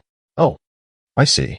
Gao Dalong sheepishly scratched the back of his head. Having grown up in a sheltered environment, he was unaware of such matters.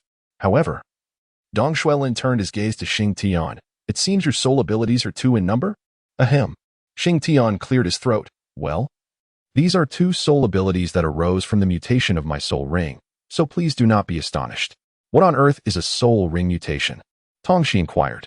Dong Xuelin had never encountered a case of soul ring mutation either, and Gao Dalong, oblivious to the finer details, was only aware of matters related to sustenance. Just as Shing Tian pondered how to elucidate the matter, Shui Yao furrowed her brow and exclaimed, Are you all not tiresome? My brother possesses a twin martial soul. What is so surprising about soul ring mutation? You are all making a mountain out of a molehill. Upon hearing Shui Yao's words, the others promptly closed their mouths, ceasing further inquiries. Seeing the atmosphere grow somewhat awkward, Shing Tian promptly sought to alleviate the tension, saying, Let us refrain from discussing this topic any further. We must depart swiftly, for we need to reach the designated location of the portal within the allotted time to truly pass this assessment. Upon hearing this, the group nodded in agreement and proceeded towards the portal. However, as they journeyed forward, they remained vigilant, uncertain if another Millennium Spirit beast might emerge. After traveling for approximately 1 to 2 hours, they were nearing the portal's location. Yet, upon closer approach, they spotted an individual standing not far from the portal. To their surprise, it was Tang Zong. Brother Tang, Shing Tian exclaimed, waving his hand upon recognizing him. Do you know him? Tong Shi inquired, her gaze shifting towards Shing Tian, curiosity evident in her voice. At that moment, Gao Dalong swiftly joined Shing Tian's side, appearing before Tong Shi.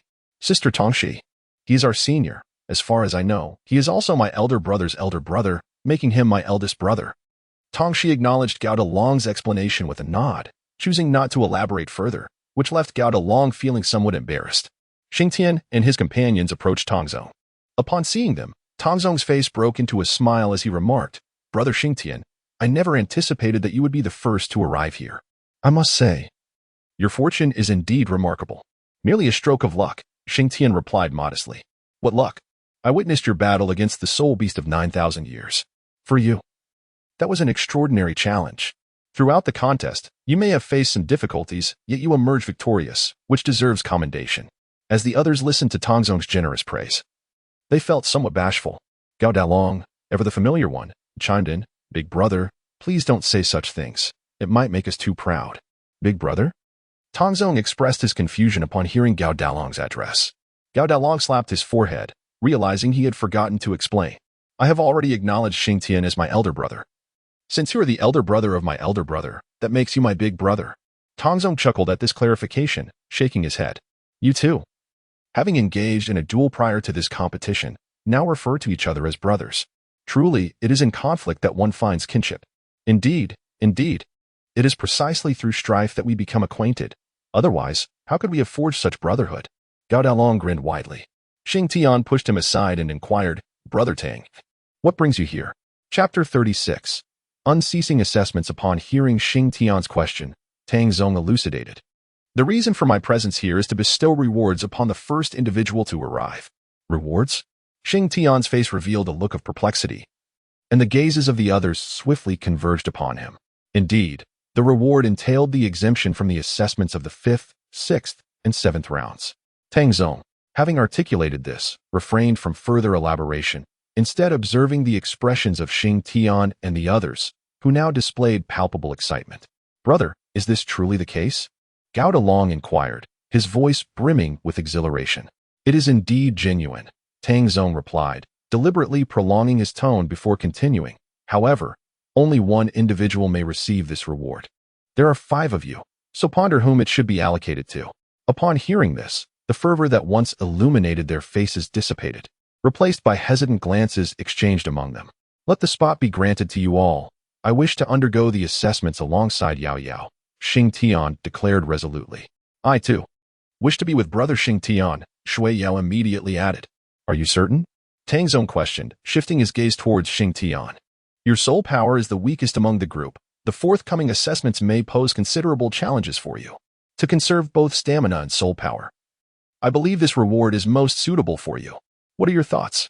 As Shing Tian and Shui Yao were about to respond, they were astonished to find themselves rendered speechless, their facial expressions frozen in place, their bodies stiffened as if in a trance.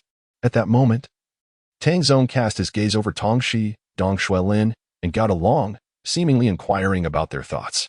A sense of hesitation enveloped them in that fleeting instant. They all surmised that Shing Tian's familiarity with Tang Zong was the reason behind his peculiar remarks. I concur, Gao Dalong suddenly declared. Brother, while the boss may be able to defeat me, he certainly does not hold an advantage in terms of soul power.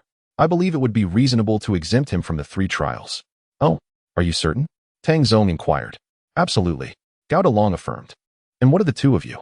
Tang Zong directed his attention towards Tong, Shi, and Dong Xuelin.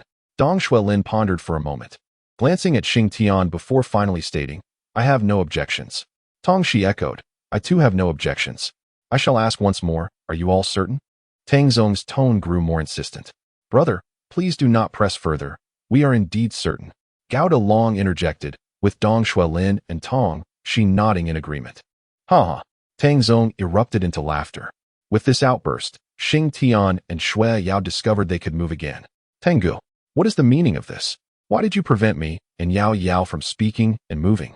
Shing Tian expressed his irritation, perplexed by Tang Zong's actions. Indeed. Why? Shui Yao chimed in. Their remarks left Tong Shi, Dong Xuelin, and Gao Dalong momentarily speechless. What was happening here? Calm yourselves, Tang Zong said, halting his laughter. In truth, the reward for exempting the 3 trials does not exist. Should any of you accept this reward, you would be immediately disqualified. This is the essence of the 5th trials assessment. Hearing Tang Zong's explanation, Shing Tian and the others were bewildered. The assessments continued one after another. Brother, how ruthless you are. Even your own people are being betrayed, Gao Dalong lamented, his face a mask of grievance. Alas, Tang Zong feigned innocence. This was not my decision. The academy arranged the assessments, and I must comply. The others also directed their frustrations toward Tang Zong. Recognizing this as a part of the trial, Xing Laodi, your wisdom shines through, Tang Tian remarked, urging everyone to stop the idle chatter and hasten into the luminous circle. 5 more trials awaited them. Good heavens! 5 more. Gao Dalong cried, clutching his plump face in despair. However, no one heeded his complaints, all moving toward the glowing circle. Hey, wait for me. Gao Dalong quickly followed, and soon, the 5 of them stepped onto the circle of light, vanishing in an instant. Tang Zong, witnessing this scene, could not suppress a mischievous smile. Xing Laodi, I wish you all the best. With a flash, the 5 appeared atop a desolate mountain. The landscape was bleak, strewn with rocks and devoid of even a single blade of grass, towering high above a seemingly bottomless cliff. The sun hung mercilessly in the sky, and before long, Shing Tian and the others found themselves parched. What is this place? Tong Shi exclaimed, beads of sweat forming on his brow. I have no idea, Shing Tian replied, surveying their surroundings. Peering down the cliff, he remarked, I suspect this is the 6th assessment. but I am uncertain what it entails. At that moment, a projection materialized before them, displaying the message, reach the bottom of the mountain within 5 hours. The group exchanged glances, simultaneously gazing down the cliff, where the depths were invisible. Brother, my vision is suddenly blurred. Can you check if it says we need to descend? Gao Long asked Shing Tian. You are not mistaken. It indeed states to descend, Shing Tian confirmed. Upon hearing this, Gao Long collapsed onto the rocky ground. Closing his eyes as he cried, I refuse to move. This mountain is so high. Who knows how long it will take to get down? Moreover, the sun is scorching. We will be roasted in no time. Enough complaining, get up and move, came Dong Xuelin's voice. Opening his eyes, Gao Long saw that Shing Tian and Shui Yao had already found a narrow path along the mountainside, barely wide enough for one person, and a misstep could lead to a fatal fall. Are you serious? This path is a death trap, Gao Long exclaimed. This is the only way down. If we don't take it, there are no alternatives, Shing Tian called back without turning. Gao Long felt his resolve crumbling as he observed the narrow path. Less than a meter wide, realizing his hefty frame could easily lead to disaster. Fear gripped him, but seeing Shing Tian and the others already making progress, he had no choice but to step onto the treacherous route. As he did, his soul power surged forth, helping him keep his body as close to the cliff as possible. Shing Tian walked at the forefront, traversing the path with an air of calmness, devoid of any trepidation. Even when glancing downward, he felt no sense of vertigo. Turning back, he noticed the pallor on Yao Yao's face and gently remarked, Yao Yao, hold on to my hand. Shing Tian placed his left hand behind his back, and Shui Yao immediately grasped it. Upon feeling the warmth emanating from his palm, her heart settled. Chapter 37. The man-eating eagle Tongshi followed behind, observing this scene with a sense of helplessness. It was truly unbearable to witness such affection in a place like this. Her eyes darted around before she came to a halt. Dong Xuelin, who was trailing behind her, suddenly stopped as well, puzzled. What's wrong?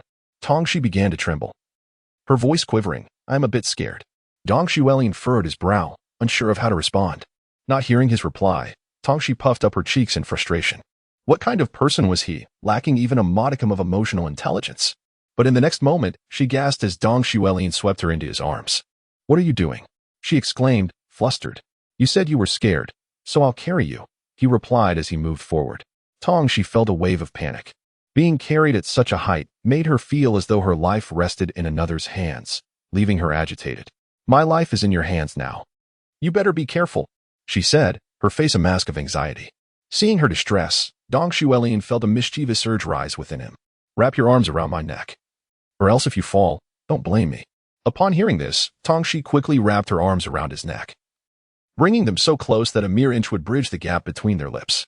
At such proximity, her flawless cheeks flushed a deep crimson, spreading to her ears. An enticing sight. Dong Xuelin couldn't help but chuckle. You're actually shy. Tongshi remained silent, turning her head away to avoid his gaze. He continued to study her closely. She was indeed beautiful, with enchanting phoenix-like eyes and rosy lips, her bashfulness rendering her utterly captivating, evoking a protective instinct in him. Why are you staring at me? Tongshi exclaimed, unable to contain her irritation. Yet Dong Xuelin maintained his gaze, causing her to question, is there something on my face? He smirked, no. Then why do you keep looking at my face? Do you not think that's rather narcissistic? Narcissistic? How so? Tongshi was utterly baffled. Because I am clearly looking into your eyes, not your face. If you think I'm staring at your face, doesn't that imply a certain level of self-obsession? Tongshi was momentarily speechless, struggling to find a retort, and decided to remain silent. Yet she suddenly realized she wasn't even facing him. How could he be looking into her eyes? Just as she was about to object, Dong Xuelin continued, do you know why I'm staring into your eyes? Tongshi paused, shaking her head in confusion. Because your eyes are dazzling and beautiful. I don't dare to gaze too long for fear of becoming entranced. Also, I see someone in your eyes. Tongshi felt a rush of shyness at his words, but when he reached the last part, she was puzzled. Upon closer inspection, it does seem like me. Why are you putting me in your eyes? Dong Xuelin grinned mischievously. You wouldn't have feelings for me, would you? You're talking nonsense. Tongshi's face turned as red as an apple, and she protested. Put me down. I want to walk on my own. You said you were scared, and I must prioritize your safety, so I'll continue to carry you. Just a reminder, don't move around too much, or we might both end up as tragic lovers. His words rendered Tongshi motionless, a mix of annoyance and surprise washing over her. She had initially thought Dong Xuelin was aloof, only to discover a playful side hidden beneath his cool exterior. Meanwhile, the tall Long behind them sighed in despair. Among the five, he was the only one without a partner, making life unbearable. Just as they cautiously descended the mountain, a shrill cry pierced the air. They all turned to see a colossal eagle soaring towards them, its massive wingspan measuring around 7 to 8 meters, creating a gust of wind that nearly knocked them off balance. Man-eating eagle! Shing Tian exclaimed in shock. How could such a soul beast be here? The man-eating eagle was notorious for its human appetite, frequently raiding villages and towns, prompting soul masters to hunt them, thus driving the species to the brink of extinction. He halted and called to the others. Everyone, stop and stabilize yourselves. Be ready to defend against the man-eating eagle's attack. Upon hearing its name, the group grew vigilant, each of them summoning their martial spirits. Dong Xuelin also set Tong Shi down. The man-eating eagle had fixed its gaze on Shing Tian and his companions, sensing the danger they posed, causing it to hesitate. With a screech, the eagle circled in the air. They found themselves at an impasse. No one daring to initiate an attack, for in this environment, any offensive would disadvantage them. Shing Tian, we cannot linger here. There are too many uncertain dangers. We must take the initiative and deal with that man-eating eagle, Dong Xuelin urged. I understand, Shing Tian replied. Summoning his Phoenix martial spirit, he unleashed his second soul skill, Phoenix Ascension, igniting fiery wings behind him. As he soared into the air, emitting a triumphant cry, the man-eating eagle instinctively recoiled at the sound. The phoenix was regarded as the king of birds, a divine beast revered by all avian creatures. Upon witnessing the phoenix martial spirit, the eagle felt a surge of respect. In front of Shing Tian, it dared not act arrogantly, lowering its head in submission. However, Shing Tian misinterpreted the gesture, conjuring a ball of flame and hurling it at the man-eating eagle. The eagle, caught off guard by the approaching flames, was unable to evade in time, and the fire struck its wing. In an instant, the flames engulfed its wing. With a terrified screech, the man-eating eagle flailed in panic, attempting to extinguish the flames. But the fire was of the utmost intensity, impossible to extinguish at will. The blaze intensified, and in its frantic flight, the eagle charged directly towards Shui Yao and the others. They were taken aback, never expecting the eagle to come barreling towards them. Each quickly summoned their soul power to form a protective barrier in front of them, while Shing Tian swiftly flew towards Shui Yao. With a resounding crash, the man-eating eagle collided with the mountainside, rendering it unconscious before plummeting downwards. As Shing Tian noticed that the man-eating eagle had not struck their side, he breathed a sigh of relief. However, he soon observed that the path along the mountain wall had developed fissures, ominously threatening to fracture. Everyone, hurry. That path is about to break. Shing Tian bellowed. Chapter 38. A Moment of Crisis, Part 1. Shui Yao and the others turned their gazes towards the ground, watching as the cracks widened and threatened to collapse. They hastened their descent down the mountain path. Yet, for reasons unknown, the fissures continued to expand at an alarming rate, compelling them to quicken their pace. Their soul power was continuously unleashed to stabilize their advance, but such effort came at a great cost. Shing Tian followed closely behind, gazing at the fissured path ahead, a look of anxiety etched upon his face. The ground beneath the towering dragon suddenly split apart, and his body plunged downward. Fortunately, his quick reflexes allowed him to grasp the still intact portion of the path. Help! I'm about to fall. Shing Tian had already noticed and promptly flew over to lift the towering dragon. However, the immense weight proved too burdensome for his wings to bear. Fatty, you must lose weight once the assessment concludes. Shing Tian exerted great effort to lift the towering Long, his soul energy nearly depleted. He could only proceed alongside him. The two of them hastened their pace, relieved as the path behind them ceased to crumble. However, it was not long before Shui Yao and her companions came to a halt. Shing Tian, perplexed, inquired Yao Yao, "Why have we suddenly stopped?" Upon hearing his voice, Shui Yao immediately exclaimed, "Brother Shing Tian, the path ahead has vanished." Shing Tian was taken aback. He immediately unleashed the phoenix's flight to soar before Shui Yao. Before them lay a path utterly severed, leaving no route to traverse. He gazed back at the road behind, which was also fractured. They found themselves truly in a predicament with no way forward. "Brother Shing Tian, what shall we do now?" Shui Yao inquired with concern. Shing Tian did not respond, his brow furrowed as he gazed downward, where the ground lay several thousand meters below. The mountain was of the kind that could only be scaled by climbing, and descending from such a height would surely spell doom unless one possessed sufficient soul power. Of course, there was an alternative, a method of taking them down in batches, but this approach was fraught with peril. and he was uncertain whether his soul power would be adequate to endure it. Suddenly, a sharp crack echoed, drawing everyone's attention to the source of the sound. The ground beneath Tongxi and Dong Xuelin began to fissure. Tongxi, Xuelin, do not move. Xing Tian shouted urgently. He soared toward them, intending to secure their safety. But before he could reach them, the earth beneath Dong Xuelin and Tongxi gave way, and they plummeted into the abyss. Ah! Tongxi cried out in alarm. Xueyao, unable to bear the sight, covered her eyes. When she finally opened them, she was relieved to see Dong Xuelin grasping a rock on the cliff face with one hand while the other held on to Tongxi, preventing their descent into the depths below. Xing Tian swiftly grasped Dong Xuelin's arm, yet the combined weight of both individuals proved too much for his wings to bear, rendering him unable to take flight. Observing Xing Tian struggle, the towering Long immediately crouched down, extending his hand and calling out, "Elder brother, quickly grasp my hand." Xing Tian seized Dong Xuelin's arm with one hand, while extending the other towards the towering dragon. His wings beat fiercely behind him. Pull. The towering dragon grasped Xing Tian's hand, exerting all his strength to hoist them upward. Yet, just as they were about to ascend, the ground beneath the towering dragon began to crack. Ah, brother, the ground beneath my feet is splitting. The towering dragon exclaimed, panic etched across his face. At that moment, Xueyao unleashed her martial spirit. Frozen confinement. Several shards of ice materialized, securing the ground beneath the towering dragon's feet. She employed multiple instances of frozen confinement, encasing the ground beneath them in ice for added reinforcement. Chapter 39, Crisis Moment, Part 2. The ice-encased ground was significantly sturdier. Yet Xueyao remained unaware of how long it would endure. At present, she could only ensure that the current state was maintained as long as her soul power permitted. At this moment, Xing Tian delivered a powerful kick against the mountain wall, creating a small hole that provided him with a point of support. Though insignificant, it was certainly better than having none. Fatty, do not grasp my hand. Hold on to my arm instead. I need to cling to the ice layer. Xing Tian's hand was grasped firmly by the towering dragon, rendering him unable to seize the icy surface. Upon hearing this, the colossal dragon immediately clutched his arm.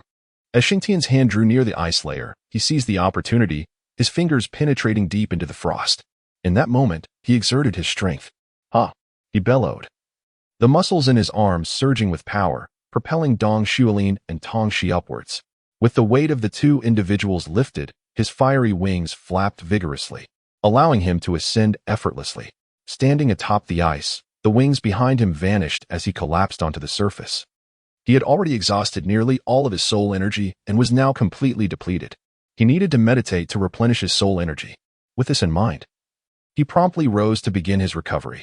After a considerable time, he opened his eyes and directed his gaze towards Xueyao, only to discover her complexion was remarkably pallid, causing his heart to lurch with concern. Yao Yao, why is your face so pale?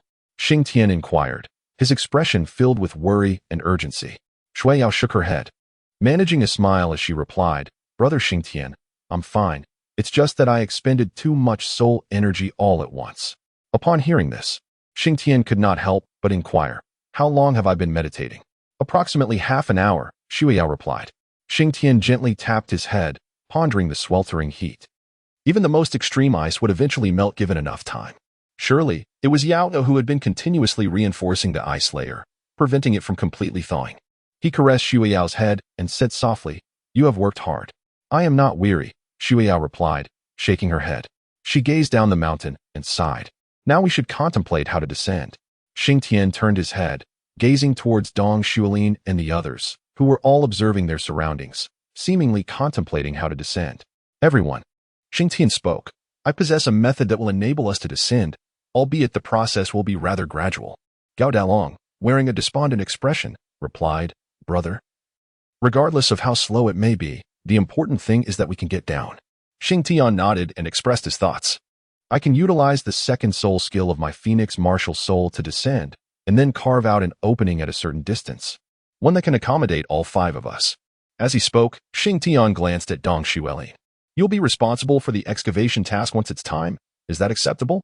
Dong Xuelin nodded in affirmation, indicating no objections. Very well, let us commence our mission. Xuelin, I shall now take you down, while the rest of you remain vigilant of your surroundings and exercise caution against soul beasts. Xueyao and the others nodded in agreement. Xing Tian then unleashed the second soul skill of his Phoenix martial soul, enveloping Dong Xuelin from behind as his wings unfurled, propelling them swiftly downward. The descent was rapid, and upon reaching approximately halfway down the mountainside, Xing Tian moderated their speed. "Here, we shall carve out an opening," he instructed Dong Xuelin. Dong Xuelin nodded, brandishing his weapon, the Soul Shura sword. He immediately activated his second soul skill, 10,000 swords piercing the heart. Countless swords struck the mountain wall, sending stones flying and dust swirling in the air. As the chaos subsided, a spacious opening emerged before them, ample enough to accommodate all of them. Xing Tian placed Dong Xuelin here and began to restore his soul power, ascending towards the heights. This time, he first took hold of Tong Shi, followed closely by Shui Yao, and finally, Gao Dalong. When it came to Gao Dalong, Xing Tian nearly plummeted down with him. In the cavern, with beads of sweat dotting his brow, Xing Tian remarked, "My friend, it is only a matter of time before your excess weight leads to trouble." Gao Dalong chuckled sheepishly and replied, "Brother, please don't say that. Once this assessment concludes, I promise to lose weight." "I hope you succeed," Xing Tian responded, adding, "We can now see the ground below, yet there remains a considerable distance to cover. Allow me a moment to recover. I shall strive to reach the bottom in one go." With that, he settled into a meditative posture, commencing the restoration of his soul power. This time, the recuperation proceeded swiftly. Within approximately 20 minutes, he had fully replenished his energy. Still accompanied by Dong Xuelin, he soared downward, making several ascents as he grew increasingly adept at utilizing his Phoenix Ascending Nine Heavens technique, their descent quickening rapidly. "Xing Tian, slow down, slow down," Dong Xuelin urged, gripping his hand tightly. "Remain calm. I am in control," he reassured her. Xing Tian's speed remained undiminished. In fact, it only intensified, causing Dong Xuelin to feel a surge of panic as her heart raced uncontrollably. At long last, they were nearing the ground, where a lush, verdant forest awaited them. As they approached, a refreshing chill enveloped them. "Xing Tian, you may ascend now. We can manage our descent from here," Dong Xuelin instructed. "How will you descend?" he inquired. "Simply place me by the mountainside, and I shall navigate my way down independently." Xing Tian acquiesced, placing Dong Xuelin at the precipice of the mountain wall. Grasping the protruding stones, Dong Xuelin exhaled in relief, yet he felt an unsettling urge to retch, which silently compelled him to vow never to allow Xing Tian to carry him aloft again. Soon, Xing Tian brought them down once more, though the ordeal nearly exhausted him. For the first time, he experienced the sensation of his soul power being drained, particularly during the descent with the imposing Long. They plummeted together, but fortunately, the final few feet provided a cushion. Otherwise, they might have landed in a most undignified manner. Upon their arrival at the ground, the entire scene transformed, and they found themselves back in the simulation room. "Brother Xing, welcome back," Tang Zong greeted as he appeared before Xing Tian. "Brother Tang, why are you here again? Surely, there are no further assessments to undergo?" Xing Tian was thoroughly unnerved by the relentless series of assessments. Now, upon seeing Tang Zong, he believed that the sixth evaluation was imminent, prompting the others to regard Tang Zong with vigilant scrutiny, ever prepared for the unknown challenges ahead. Tang Zong, observing their anxious demeanor, wore a resigned smile. "Rest assured, the first 5 assessments have concluded, and you have an hour to recuperate. Moreover, I have come primarily to inform you that there was an issue with the scenario you just experienced. Originally, the man-eating eagle was meant to hinder your descent, but unexpectedly, the path behind you became obstructed as well. Nonetheless, you have successfully passed, so there are no significant concerns." "Wait," Xing Tian interjected, his face contorted with frustration. "Are you saying the scenario malfunctioned? Does that imply our assessment was not as challenging as we believed? Have we exhausted ourselves for nothing?" Tang Zong's expression turned awkward. "Fear not, the academy is just. Shortly, the 6th evaluation will afford you a choice privilege." Xing Tian, perplexed, inquired, "What is this choice privilege, big brother Tang?" "What do you mean?" "You will find out shortly. I shall not disturb your rest any longer." With that, Tang Zong turned and left, not allowing Xing Tian further opportunity for questioning. Inside the simulation chamber, many individuals had already awakened from their simulated states, leaving Xing Tian and his companions astonished. How was it possible to enter a simulated state without even stepping into a simulation pod? However, this was not the time for such inquiries. They found a spot to rest. While they were resting, 2 girls approached them. The girls varied in height. The shorter one stood at approximately 150 centimeters, while the taller measured around 165 centimeters. The petite girl, resembling a little lowly, carried a pink parasol and walked closely behind her taller companion. She donned a pink and white dress, adorned with delicate lace in the middle and pink fabric on the sides. A cross was featured on the pink section, accompanied by a pink swan.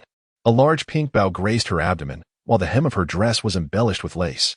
Her delicate legs were encased in white knee-high lace stockings, which led to a pair of small black leather shoes. The taller girl boasted long, slender legs and an air of aloofness, clad in a tight black leather outfit that accentuated her alluring figure. Though still young, she would undoubtedly grow into a stunning beauty. Hello, our team has been eliminated. A senior informed us that we need to rejoin a group. Do you still have openings? Why are both girls approaching our team? Xingtian sighed.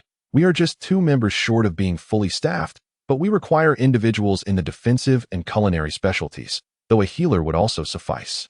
As he spoke, he mused inwardly that these 2 might not possess defensive skills. I am a healer, the petite girl chimed sweetly. The taller girl coldly stated, I happen to be a defensive specialist. Well, how fortuitous. Could this be some manipulation by Big Brother Tang? Xingtian's mind raced with speculations. However, before he could voice his thoughts, the voice of Gao Dalong broke the tension. Welcome, lovely ladies, to our team. Our squad is formidable, and I assure you we will excel in the upcoming assessments. Gao Dalong's eyes sparkled with delight at the prospect of 2 new female members joining their ranks. The tall girl fixed her icy gaze upon Gao Dalong and inquired, Are you the captain? Under her scrutinizing stare, Gao Dalong felt a shiver run down his spine. It was too cold, far too frigid, definitely not to his liking. He quickly shifted his gaze to the petite girl, a smile creeping onto his face, though it remained rather lewd. Raising an eyebrow, the taller girl coldly admonished, If you continue to regard her with those filthy eyes, I shall have to gouge them out. Gao Dalong trembled at her words, promptly averting his gaze. Wow, an absolute female tyrant, definitely not someone to provoke. Xingtian placed his hand on his forehead, lamenting that their dignity had been utterly tarnished by the towering dragon. We have formed this temporary team without a leader, since you both meet the criteria. We warmly welcome your participation, Xingtian said gently to the 2. The tall girl nodded in response. Allow me to introduce myself. I am Lin Mo, a level 25 weapon spirit master, and my martial spirit is the Holy Light Shield. I am Gu Si, the petite girl added. I am a level 26 healing spirit master, and my martial spirit is the Holy Light Staff. The Holy Light Shield? The Holy Light Staff? How noble they sound, indeed. Perhaps I should consider altering the name of my dragon, or even that of the Phoenix. Xingtian pondered deeply and ultimately made a decision. Allow me to introduce myself. My name is Xingtian, a level 19 beast soul master, and my martial spirit is the Divine Dragon, he declared. The Divine Dragon? A level 19 soul master? Gu Si and Lin Mo exchanged puzzled glances. They had never heard of such a martial spirit. But the more pressing concern was the baffling notion of being a level 19. How had he met the most fundamental admission criteria? Shui Yao wore a perplexed expression. Hadn't Xingtian always claimed that his martial spirit was a dragon? Why was he now referring to it as the Divine Dragon? Brother Xingtian, why do you call your martial spirit the Divine Dragon? Sighing, he replied, Well, all of your martial spirits have such impressive names, if mine isn't equally grand. It would tarnish the team's reputation. All right then, Shui Yu conceded, choosing not to press further. I have a question I wish to pose to you, Lin Mo said, turning his gaze towards Xingtian. Xingtian felt somewhat perplexed, pondering the inquiries directed towards himself. Feel free to ask, he invited. Why is it that you can enter Shrek Academy at level 19? Isn't the minimum requirement to be 15 years old and at least level 25 to participate in the entrance examination? Can I mention that my master is the dean of the Outer Academy? Xingtian stammered. I honestly don't know why. Perhaps it is luck or an exceptional talent. Talent? Lin Mo and Gu Si exchanged glances and chuckled. Gu Si inquired with a smile, How old are you now, young man? I am 14. Xingtian replied. At 14, you are level 19 and claim to possess talent? Don't tease us, Lin Mo shook her head. She suddenly felt that joining this team was a misguided choice. Should she take Xiaoxi and leave now? Hey, don't insult my elder brother, Gao Dalong retorted. My brother is quite formidable. It was thanks to him that we succeeded in the last examination. Oh, pray tell, how did he lead you through the assessment? Lin Mo's tone turned sharp, causing the onlookers to furrow their brows. Regarding Xingtian's dual martial souls, they would not disclose such information without his consent. As for Shing Tian himself, reminded by Sun Tian, he had no intention of revealing his dual martial soul in front of outsiders. If you do not wish to remain in our team, you may leave at your discretion, Dong Shuelin stated without raising her eyes. Oh dear. Let us not be so harsh. Dou City suddenly interjected, her expression apologetic as she addressed Shing Tian. I am sorry. My friend Mo simply dislikes those who wield influence from the shadows. Shing Tian curled his lips, expressing a hint of disdain as he said, apologies, and followed it with a remark that clearly indicated he was backed by powerful forces. However, it seemed to be the case, yet such matters were of little consequence. What truly mattered was my own strength. With that in mind, shall we engage in a friendly sparring session before the assessment commences? Shing Tian proposed. Lin Mo was not one to shy away from a challenge and inquired, how shall we spar? Aren't you a defense-type martial spirit? You can summon your martial spirit to withstand one of my strikes. If you can endure it, I shall willingly forfeit the examination. Conversely, if you cannot withstand my blow, it would prove my capability to partake in this assessment, and from then on, you shall address me as elder brother. Shing Tian declared confidently to Lin Mo. Without hesitation, Lin Mo nodded in agreement. Very well. Chapter 41. The sixth assessment. Shing Tian and Lin Mo stood in opposition, with Lin Mo fixating on him as he unleashed his martial soul. It manifested as a golden shield, adorned with a cruciform emblem. The shield emanated a faint golden radiance and hovered in the air, shielding half of Lin Mo's body from view. Shing Tian gazed at the holy light shield, inhaling deeply. In an instant, a divine dragon materialized behind him, and intricate yet sparse scales began to manifest on his hands. With the dragon's emergence, an intangible aura permeated the simulation chamber. Dou City stood beside Lin Mo, whispering, Mo, observe his martial soul. It possesses an intriguing aura. If you were to lose, I would inevitably have to call him Big Brother. Though he is quite handsome and I wouldn't mind him as my brother, I sincerely do not wish for your defeat. Lin Mo rolled his eyes, retorting, we haven't even begun, and you are already raising his spirits at the expense of your own? Moreover, the way you carry on makes it seem as though you want me to lose. Shall see, once the assessment concludes, prepare yourself for the consequences. Ah? Dou City blinked innocently, her eyes wide as she stared at Lin Mo. What did you just say? I didn't catch that. I must excuse myself for a moment. With that, Dou City hurriedly fled from Lin Mo's side, holding her umbrella. A subtle smile graced Lin Mo's lips as he redirected his attention to Shing Tian, his expression once again adopting an air of indifference. Come forth swiftly. Shing Tian nodded slightly, directly employing his first soul skill, Divine Dragon Claw. He swiftly approached Lin Mo, his fingers transforming into claws, while the divine dragon behind him extended its 5 talons to strike at Lin Mo's holy light shield. With a resounding thud, Lin Mo was sent flying, her eyes filled with disbelief as she realized that her holy light shield had been shattered by a mere soul master. Shing Tian halted his movements and shook his head. His divine dragon claws disregarded defenses, accepting a strike from himself was sheer folly. However, this also served as a means to exploit Lin Mo's ignorance. Lin Mo fell to the ground, and Shing Tian approached to assist her, only to be met with a rejection. Until Dou City arrived at the scene. Mo, are you injured? Dou City inquired, her face etched with concern. She turned and scolded Shing Tian. Why did you use so much force? Do you not know how to be considerate of a girl? Shing Tian muttered to himself, considerate? With your levels so far surpassing mine, I doubt I could have inflicted such damage without exerting my full strength. He gazed at Lin Mo and cautiously asked, you aren't hurt, are you? Lin Mo shook her head, fixing her gaze on Shing Tian, gritted her teeth, and declared, I admit defeat, brother. Shing Tian observed her reluctance and remarked, in truth, your unwillingness does not necessitate vocal expression. We are now comrades in the same team. It is entirely natural to test each other's abilities. And I am quite understanding of that. Upon hearing Shing Tian's words, Lin Mo pouted and declared, a loss is a loss from now on. You shall be my elder brother. Suddenly, Gao Long sprang forth, exclaiming, Shing Tian is my elder brother. If you acknowledge him as your elder brother, then I shall be your second brother. Get lost. Lin Mo retorted coldly. I call him elder brother. What business is it of yours? Just as Gao Long was about to respond, Lin Mo's icy gaze silenced him, compelling him to swallow his words. My apologies for the interruption, he mumbled.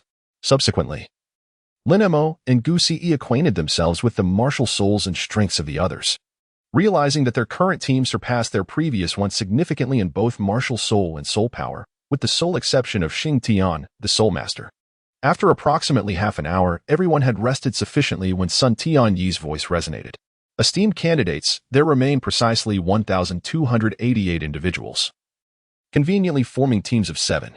You will engage in team battles. The victors will advance past the 6th assessment, while the vanquished shall depart. Upon hearing these words, the crowd's eyes gleamed with anticipation as the entire simulation scene transformed, each team arriving at a designated platform. The platforms hovered 1,000 meters above the ground, beneath a clear blue sky, while Shing Tian and his 6 companions stood on the platform, looking utterly bewildered. Suddenly, a luminous circle manifested, and Tang Sect appeared before them in the blink of an eye. "Greetings, Brother Shing," he called out. Noticing the 2 additional beauties in Shing Tian's team, he exclaimed, "Shing Tian, your team is quite abundant in charm, but with 2 extra men, would you care for a swap? Imagine the sight of 6 beauties safeguarding you." Shing Tian cast a sidelong glance at Tang Sect. Upon hearing his words, Dou City and Lin Mo's impressions of him plummeted to 0. However, they were somewhat astonished. Did they not recall him as one of the seniors they had seen previously in the stands? How could he address Shing Tian as Brother Shing? Indeed, he seemed to be someone with connections. Lin Mo remarked with a hint of displeasure. Observing this, Dou City sighed in resignation, gently clasping Lin Mo's hand with her soft palm. Lin Mo glanced down and, noticing Dou City's gaze fixed upon her, pursed her lips and refrained from saying more. "Brother Tang, have you come to bestow upon us the privilege of choice?" "Indeed," Tang Sect affirmed, "but I must add that I am also your adjudicator for this occasion." Upon hearing these words, Shing Tian couldn't help but jest. "Brother Tang, you wouldn't be intentionally targeting our team, would you? Are you going to blow a whistle against us?" "Oh, come now, Brother Shing," Tang Sect replied. "Your statement raises some concerns. What do you mean by blowing a whistle against us? I am, after all, a just referee." With that, Tang leaned closer to Shing Tian's ear and whispered softly, "If I were to blow a whistle against anyone, it would certainly be in your favor." Shing Tian's eyes widened, making him appear quite the insider, especially in a place like Shrek Academy. He couldn't help but speak earnestly. "Brother Tang, you mustn't do this."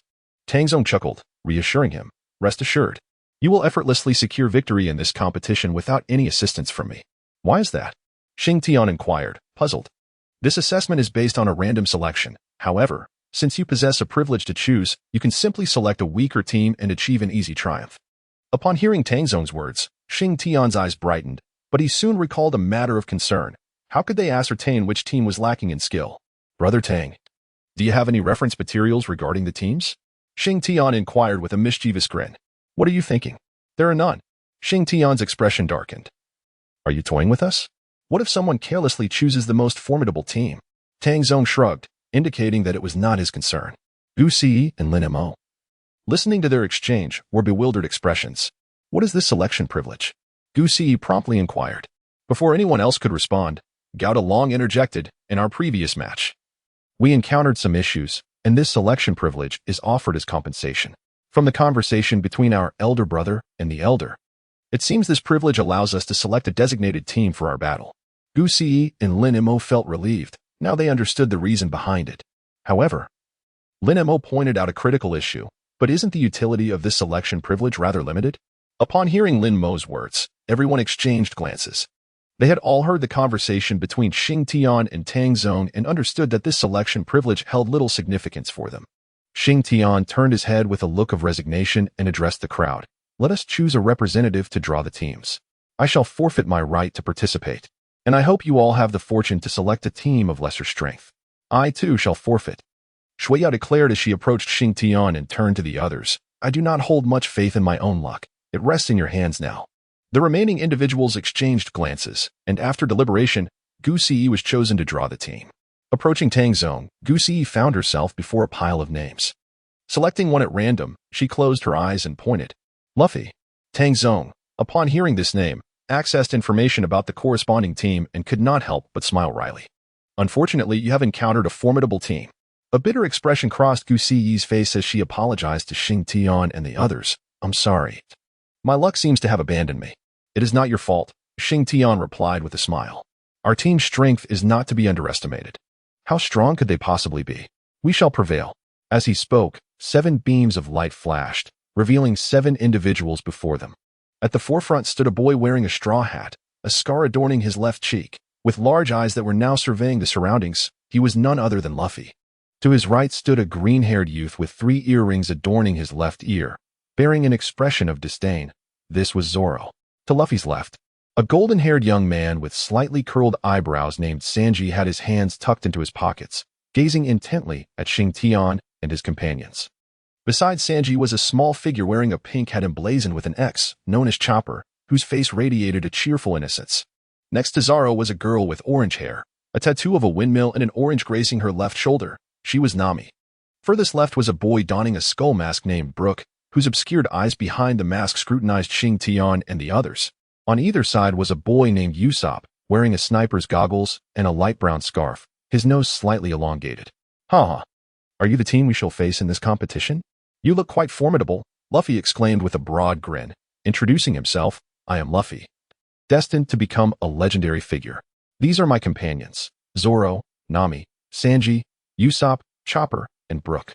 Shing stood at the forefront, and as the others remained silent, he spoke up, saying, "I am Shing, and these are my companions, Shue, Tongshi, Dong Xuelin, Gao Dalong, Gu Siyu, and Linimo." The two parties exchanged introductions, after which Tang Zong stepped forward and announced, "I am the judge for this encounter. Now, please assume your battle formations." On the side of Luffy, they were the first to spring into action, adopting a 3-2-2 formation. Luffy and Nami positioned themselves in the center, while Zoro, Brook, and Chopper took their places at the front, with Sanji and Usopp stationed at the rear. Shing and his companions adopted the formation of 3-1-3. Shing Dong Xuelin, and Gao Dalong stood at the forefront, while Shui Yao occupied the center, and Tongshi, Gu Si, and Linimo positioned themselves at the rear. Tang Zong spoke once more. "Please reveal your martial souls." Shing took a step forward, a yellow soul ring emerging beneath his feet, signifying his status as a level 19 soul master with the divine spirit of a dragon. The roar of the dragon echoed as a blue-purple dragon rose majestically from his back. The opponents, upon hearing of his level 19 prowess, were momentarily taken aback. Yet their vigilance heightened, for a soul master of such caliber could only be a prodigy or an anomaly. Beneath the towering dragon, 2 purple soul rings materialized, announcing the presence of a level 25 great soul master wielding the dark spirit of a black dragon. A massive black dragon ascended from behind him, deliberately positioned lower than Shing dragon. Dong Xuelin manifested 2 purple soul rings, declaring herself a level 28 great soul master with the spirit of the Azura sword. Raising her right hand, an ethereal Azura sword materialized before her.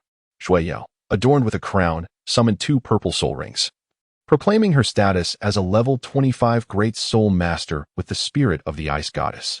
Instantly, the surrounding air turned frigid as she appeared.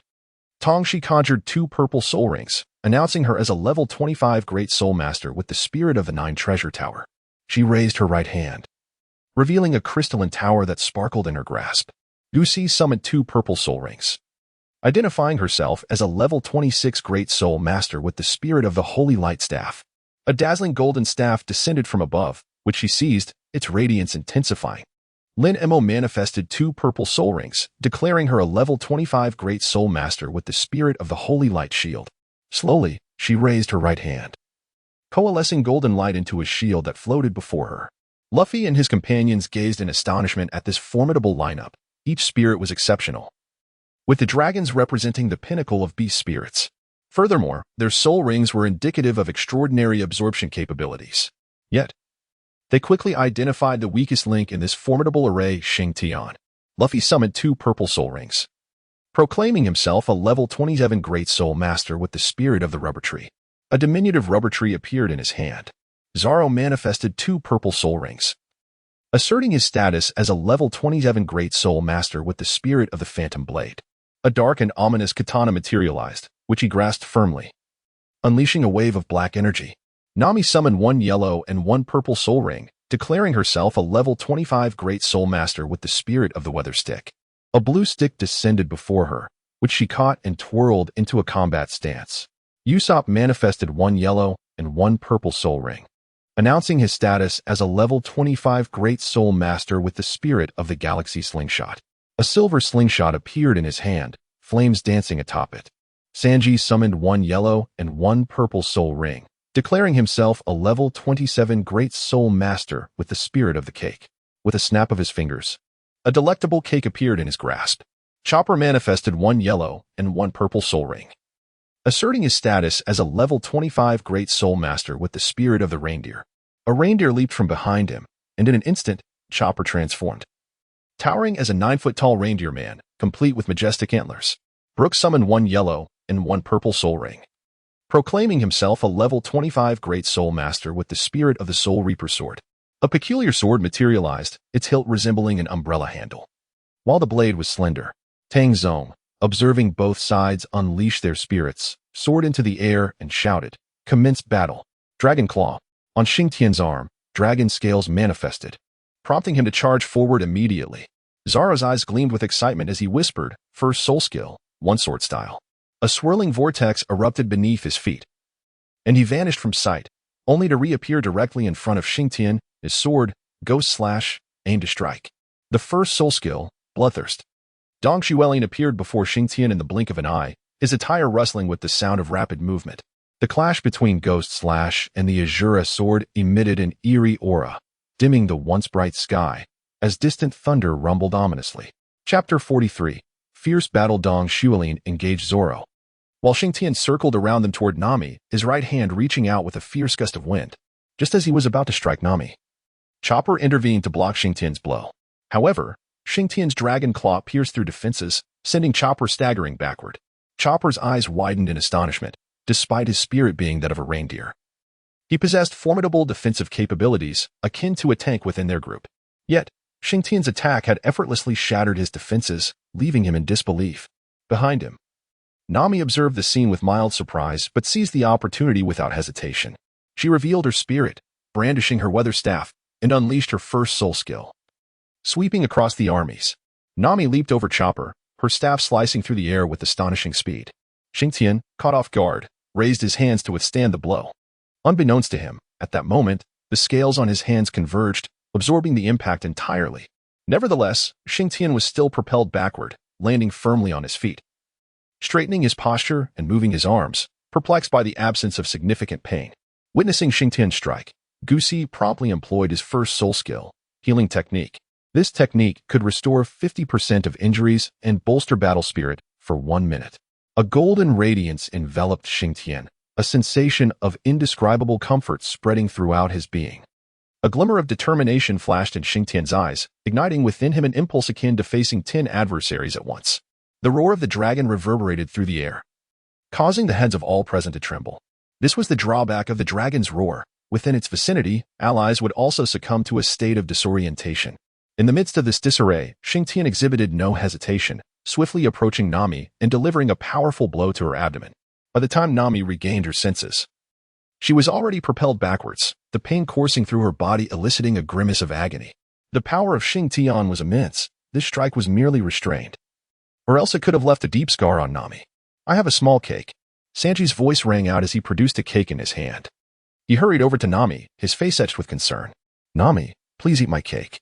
After Nami accepted Sanji's offering, he rose to his feet, his expression transforming into one of indignation as he directed his gaze towards Xing Tian. "How dare you lay a hand on such a beautiful lady? That is utterly unforgivable." With that, he swiftly propelled himself off the ground, as if the legendary technique of stepping on one's own foot was at play.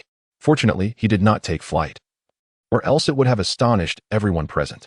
Nonetheless, Sanji's speed was remarkable. Within a few breaths, he stood before Xing Tian, raising his right foot high above his head, and then brought it crashing down towards Xing Tian's skull. Bang! With a swift tilt of his head, Xing Tian felt the weight of Sanji's foot pressing down upon his left shoulder, causing a cloud of dust to rise beneath him. A testament to the immense strength behind Sanji's kick. "Your leg strength is quite formidable." Xing Tian offered a moment of praise, yet in the next instant, he seized Sanji's foot, his grip tightening with force. "Ah!" Sanji let out a pained cry, his eyes widening in shock. "Sanji!" Luffy exclaimed, his hands extending dramatically, his rubbery essence, a mutation of his soul, transformed his body into a pliable form. With elongated arms, he grasped Xing Tian's limbs, propelling himself like a cannonball towards him. Frozen confinement. The melodious voice of Shuai resonated, as a white halo materialized before Xing Tian. Just as Luffy was about to close in, the halo suddenly illuminated, instantly encasing Luffy in ice. As Shing Tian observed the frozen form of Luffy, he swiftly twisted his body to evade the attack. Simultaneously, he forcefully swung his right hand, casting Sanji aside. The members of Luffy's crew displayed expressions of astonishment, unable to fathom how a mere soul master like Shing Tian possessed such formidable strength. Luffy's icy prison soon shattered, prompting him to glance at Shui Yao before turning to Usopp within his team. Usopp, understanding the cue, aimed his galaxy slingshot at Shui Yao, pulling it taut. A fireball materialized in the slingshot's launcher, and he released it, sending the fiery projectile hurtling towards Shui Yao. Unfazed, Shui Yao raised her right hand, conjuring a wall of ice that effortlessly absorbed the impact of the fireball. Usopp's gaze sharpened as soul energy surged into the galaxy slingshot. With his first soul skill, he unleashed the Firestar Bird. The fireball transformed midair into a flaming avian, charging towards the ice barrier. Although the fiery creature breached the wall, its flames diminished significantly upon impact. Just as Shui Yao prepared to defend herself, Lin Mo appeared before her. With her first soul skill, she summoned a holy light shield, radiating a golden brilliance. The flaming bird collided with the shield, creating only a slight ripple before dissipating. Shui Yao smiled at Lin Mo, expressing her gratitude. "Thank you." Lin Mo replied, "It's no trouble at all. My purpose is to protect you." Her eyes remained vigilant, aware that she served as the defensive line, ever watchful for incoming attacks. While Usopp engaged Shui Yao, Shing Tian had already clashed with Luffy. Despite being a plant-type soul master, Luffy exhibited impressive combat prowess, launching a barrage of punches that compelled Shing Tian to focus solely on defense. Meanwhile, Dong Xuelin and Zoro had exchanged countless blows, the ground beneath them erupting in fragments. Their swords clashed once more, generating powerful whirlwinds at their feet as they remained locked in a fierce stare. Zoro's eyes sparkled with excitement. "You are formidable. I must become even stronger." With his second soul skill, he activated the two-sword style, summoning another sword, the Ghost Che, into his left hand. Dong Xuelin narrowed his eyes, lifting his right foot to press against Zoro's chest, using the force to create distance between them. "Two swords, are they?" Dong Xuelin smirked, observing Zoro's firm grip on both weapons. "Then allow me to demonstrate my thousand swords piercing heart." He positioned the Azura sword before him, causing it to levitate, with its tip aimed at Zoro. With arms outstretched, countless swords materialized behind him. "Go," he commanded, sending the deluge of blades flying towards Zoro. Zoro tightened his grip on the Ghost Che, grounding himself as he began to spin his blades like a tempest, cleaving through the incoming projectiles. Not far away, Brook sought to assist Zoro, but the imposing figure of Tall Dragon obstructed his path. "Hello. Your opponent is me," Tall Dragon said with a simple grin. Before he could react further, Brook lunged forward with his Soul Reaper sword. Chapter 44, The Soul Return Melody. As Tall Dragon faced Brook's advancing sword, his hefty frame quivered slightly. He invoked his second soul skill, Shadow Clone, resulting in the emergence of 5 identical Tall Dragons. Brook's Soul Reaper sword struck one of the clones instead of the original. "Oh ho ho," Brook laughed, finding the rotund figure amusing. "A soul skill that creates clones? Regardless of how many there are, you cannot escape my gaze," he proclaimed, preparing to perform a grand melody. Upon hearing this, Luffy's crew ceased their battles, each retrieving earplugs from their pockets. Brook's Soul Reaper sword emitted a unique sound, melodious yet imbued with an indescribable essence, akin to a siren's call. Tall Dragon's true form shuddered, rendering him momentarily immobile, while those nearby felt their own bodies stiffen in response to the enchanting sound. "Oh ho ho," Brook chuckled. "This is my first soul skill, the Soul Return Melody. Once you hear it, your bodies will become paralyzed." However, his mirth was abruptly cut short as he observed that Shing Tian appeared unaffected and was instead retaliating against Luffy. "Impossible." Brook's eyes widened in disbelief, and the others in his crew mirrored his astonishment. This defied logic. Luffy was sent flying by a punch from Shing Tian, yet his rubbery form allowed him to bounce back effortlessly. "Why aren't you paralyzed?" Luffy scratched his head in confusion. "Paralyzed?" Shing Tian wore a bewildered expression, only to suddenly realize that his companions had inexplicably ceased their movements. What was happening? Dazed and confused, he was taken aback when he witnessed Zoro poised to strike Dong Xuelin with his blade. In an instant, he bellowed, "Stop!" His voice resonated with an intangible pressure, causing the heavens to rumble with a sudden clap of thunder. Rain cascaded down in torrents as the divine dragon behind him began to spiral, emanating violet lightning. While currents of water danced around its perimeter, Zoro instinctively halted his hand, and in that moment, Shing Tian sprang into action. his feet propelling him forward like a dragon taking flight. The dragon's claw. As Xing Tian's claw descended, Zaro was instantly sent flying. This strike, imbued with the essence of thunder, sent Zaro crashing into the rain-soaked ground, his body convulsing. The speed of his actions was astonishing, leaving everyone momentarily stunned. However, the others soon regained their senses. Damn! To resort to such tactics, Gao Daolong exclaimed, wiping the rain from his face and leaping up to shout, Tongshi, amplify my strength. Tongshi nodded slightly. Unleashing her second soul skill, the 9 treasures glazed pagoda, enhancing power. A crimson radiance surged into Gao Daolong's being, and he vanished from sight. When he reappeared, he was already behind Brook. Frenzied claw. He raised his right hand high and struck down fiercely. Brook, caught off guard by the ambush, had no chance to defend himself, and the blow sent him rolling face first into the ground. Frozen prison. Shua Yao directed her second soul skill at Brook, encasing him in ice and following it with an explosive ice attack. In the blink of an eye, Gao Daolong was back at Brook's side, launching a relentless assault until Brook succumbed to unconsciousness. Brook, Luffy shouted, launching himself like a cannonball into Gao Daolong, who was sent flying. Yet, Luffy did not relent.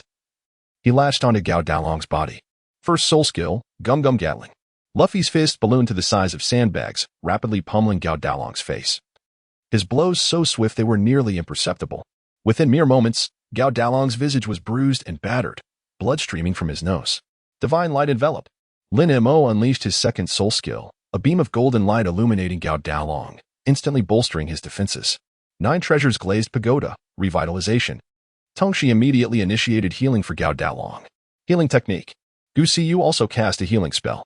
The trio of soul skills directed at Gao Daolong mitigated the damage inflicted by Luffy, and even when harm was done, it was swiftly mended. However, this took a toll on Gao Daolong, who endured the torment of being wounded and then healed repeatedly. It was a truly harrowing experience. Finally unable to withstand the relentless onslaught, Gao Daolong bellowed, "Damn it!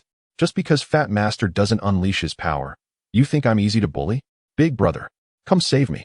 Tongshi, strength amplification. Xing Tian directed a remark towards Tongshi, stating that a figure was advancing towards the towering dragon. As he drew near, a radiant crimson light enveloped him, instantly amplifying his strength. "Ascend," he commanded. Xing Tian seized Luffy with a firm grip, forcefully pinning him to the ground, causing the earth beneath them to shatter into a web-like pattern. He showed no signs of relenting. As a rubber man, Luffy possessed remarkable resilience and must be rendered unconscious. Observing this, Nami rushed forward, only to be intercepted by Dong Xuelin. Although his soul power was dwindling, he could still manage to delay Nami, if not outright defeat her. Meanwhile, Usopp unleashed a barrage of long-range attacks, yet each one was thwarted by Shua Yao's successive ice explosions. Lin Mo surged forward to engage in combat with Chopper, while Sanji tirelessly prepared small cakes to replenish the energy of Luffy and the others. Tong Shi and Gu Si focused on healing and amplifying their ally strength. Above, Tang Zong held an umbrella, observing the intense clash below, aware that the battle would not reach a conclusion anytime soon. The rain poured relentlessly, as everyone engaged in fervent assaults, while those who had lost their combat abilities were dragged aside by their teammates. As the tempest raged, Xing Tian was fervently unleashing his power against Luffy, his vision obscured by the relentless downpour. Suddenly, Luffy extended a hand and seized Xing Tian's head. Rubber battle axe. This was Luffy's second soul skill. To everyone's astonishment, he transformed his other hand into the shape of an axe and swung it menacingly towards Xing Tian's head. Meanwhile, Shui Yao, who had been vigilantly observing the confrontation, noticed Luffy's hand morph into an axe and immediately cried out, "Brother Xing Tian, be careful." As Xing Tian found himself unable to lift his head, firmly grasped by Luffy, he resorted to striking Luffy's head instead. With a resounding collision, their heads came together, and Xing Tian felt as if he had collided with a gelatinous mass, his head rebounding forcefully. Seizing this opportunity, he swiftly shifted his body to the left, pivoting around to extend his claw-like right hand towards Luffy's axe-like grasp. In the next instant, Xing Tian was propelled backward, sliding several meters through the rain before coming to a halt. Although he possessed greater physical strength than Luffy, he was significantly inferior in terms of soul power. Moreover, the disparity in their levels remained a formidable obstacle, rendering him incapable of withstanding Luffy's soul techniques. "Oh dear," Luffy exclaimed, rising to his feet while rubbing his head. "Are you truly a soul master? How can your strikes be so painful?" Xing Tian slowly rose to his feet. Just moments ago, his soul power was limited, and the dragon claw had not unleashed its full potential. However, the explosive soul power emitted by Luffy was beyond his capacity to withstand, resulting in him enduring a fierce blow. Chapter 45. Conclusion. Shua had already arrived by Xing Tian's side, supporting him with concern in her voice. Are you injured? Let me call you to tend to your wounds. Xing Tian shook his head. His body possessed a remarkable resilience to physical blows, rendering such injuries inconsequential. His strength, however, remained woefully inadequate. Xing Tian gazed at his own hands for a considerable time, then shook his head. Although he could directly transcend to level 20, he had consistently restrained himself from doing so. He needed to return to the northernmost land in order to achieve his breakthrough. Everyone, let us act swiftly and decisively. Xing Tian charged directly towards Lu Fei. Though his soul power was dwindling, he was still brimming with strength, determined to unleash a flurry of strikes upon them. Lin Mo activated his second soul skill, enveloping the area in sacred light. A radiant shield surged forth, casting 6 golden beams upon the 6 individuals. 3 golden shields began to rotate around Xing Tian and his companions, a collective soul skill that enhanced their defensive capabilities by 30%. Xing Tian gained defensive enhancement, directly engaging in a fierce confrontation with Luffy, while Dong Xuelin overwhelmingly suppressed Nami. Shueyu launched a vigorous assault on Usopp, ultimately encasing him in a prison of ice before unleashing an ice explosion that felled him. As for Sanji, he was swiftly cut down by the towering Long, who had risen once more. Chopper was jointly subdued by Shueyu, Lin Mo, and Dong Xuelin. Now, only Luffy remained on the battlefield, embroiled in a frantic exchange with Xing Tian. Under the relentless healing from Dong Shi and Gu Ce, Xing Tian's injured body recovered in the blink of an eye, causing Luffy considerable distress. Realizing that most of his teammates had fallen, a grave expression overtook Luffy's face. He understood he was outmatched. Yet, he resolved that even if he were to fall, he would do so standing. He spread his arms wide, binding Xing Tian's form like a rubber band. Confused, Xing Tian was uncertain of Luffy's intentions until, in the next instant, he found himself lifted off the ground. Rubber Meteor Hammer. This was Luffy's self-created technique. As he began to spin in place, Xing Tian struggled to break free but was helplessly caught in the motion. Suddenly, Luffy's arm elongated, sending Xing Tian hurtling towards Long. The latter, upon seeing Xing Tian approach, dared not retaliate. He sought to escape, yet the speed at which Xing Tian flew was too great, resulting in Long being sent flying. In midair, Long couldn't help but lament. Why is it always me who gets hurt? Luffy retracted his hand, and Xing Tian returned alongside him. You bastard, treating my brother Xing Tian like this. Shueyao's face contorted with anger as she raised her right hand to unleash the binding ice, instantly freezing Luffy. The ice spread to Xing Tian as well. Dong Xuelin approached Luffy, quickly subduing the frozen form, while Xing Tian, feeling a warmth in his chest at the moment of freezing, managed to break free from the ice. Brother Xing Tian, are you all right? Shueyao inquired, supporting him. I'm fine, just exhausted my soul energy, he replied. Xing Tian cast his gaze towards the distant Tang Zong. In the blink of an eye, Tang Zong appeared before him, snapping his fingers to release Luffy from his icy prison, while the others gradually regained consciousness from their stupor. What on earth is happening? Luffy exclaimed, bewildered as he found himself pinned beneath Dong Xuelin's weight. You have already lost, Tang Zong declared to Luffy. Upon hearing Tang Zong's verdict, Dong Xuelin released Luffy, and the faces of Luffy's companions fell into expressions of dejection. However, Luffy displayed no signs of despair. Instead, he approached Xing Tian, clapped him on the shoulder, and with a hearty spirit proclaimed, From the moment I laid eyes on you, I sensed an extraordinary aura within you.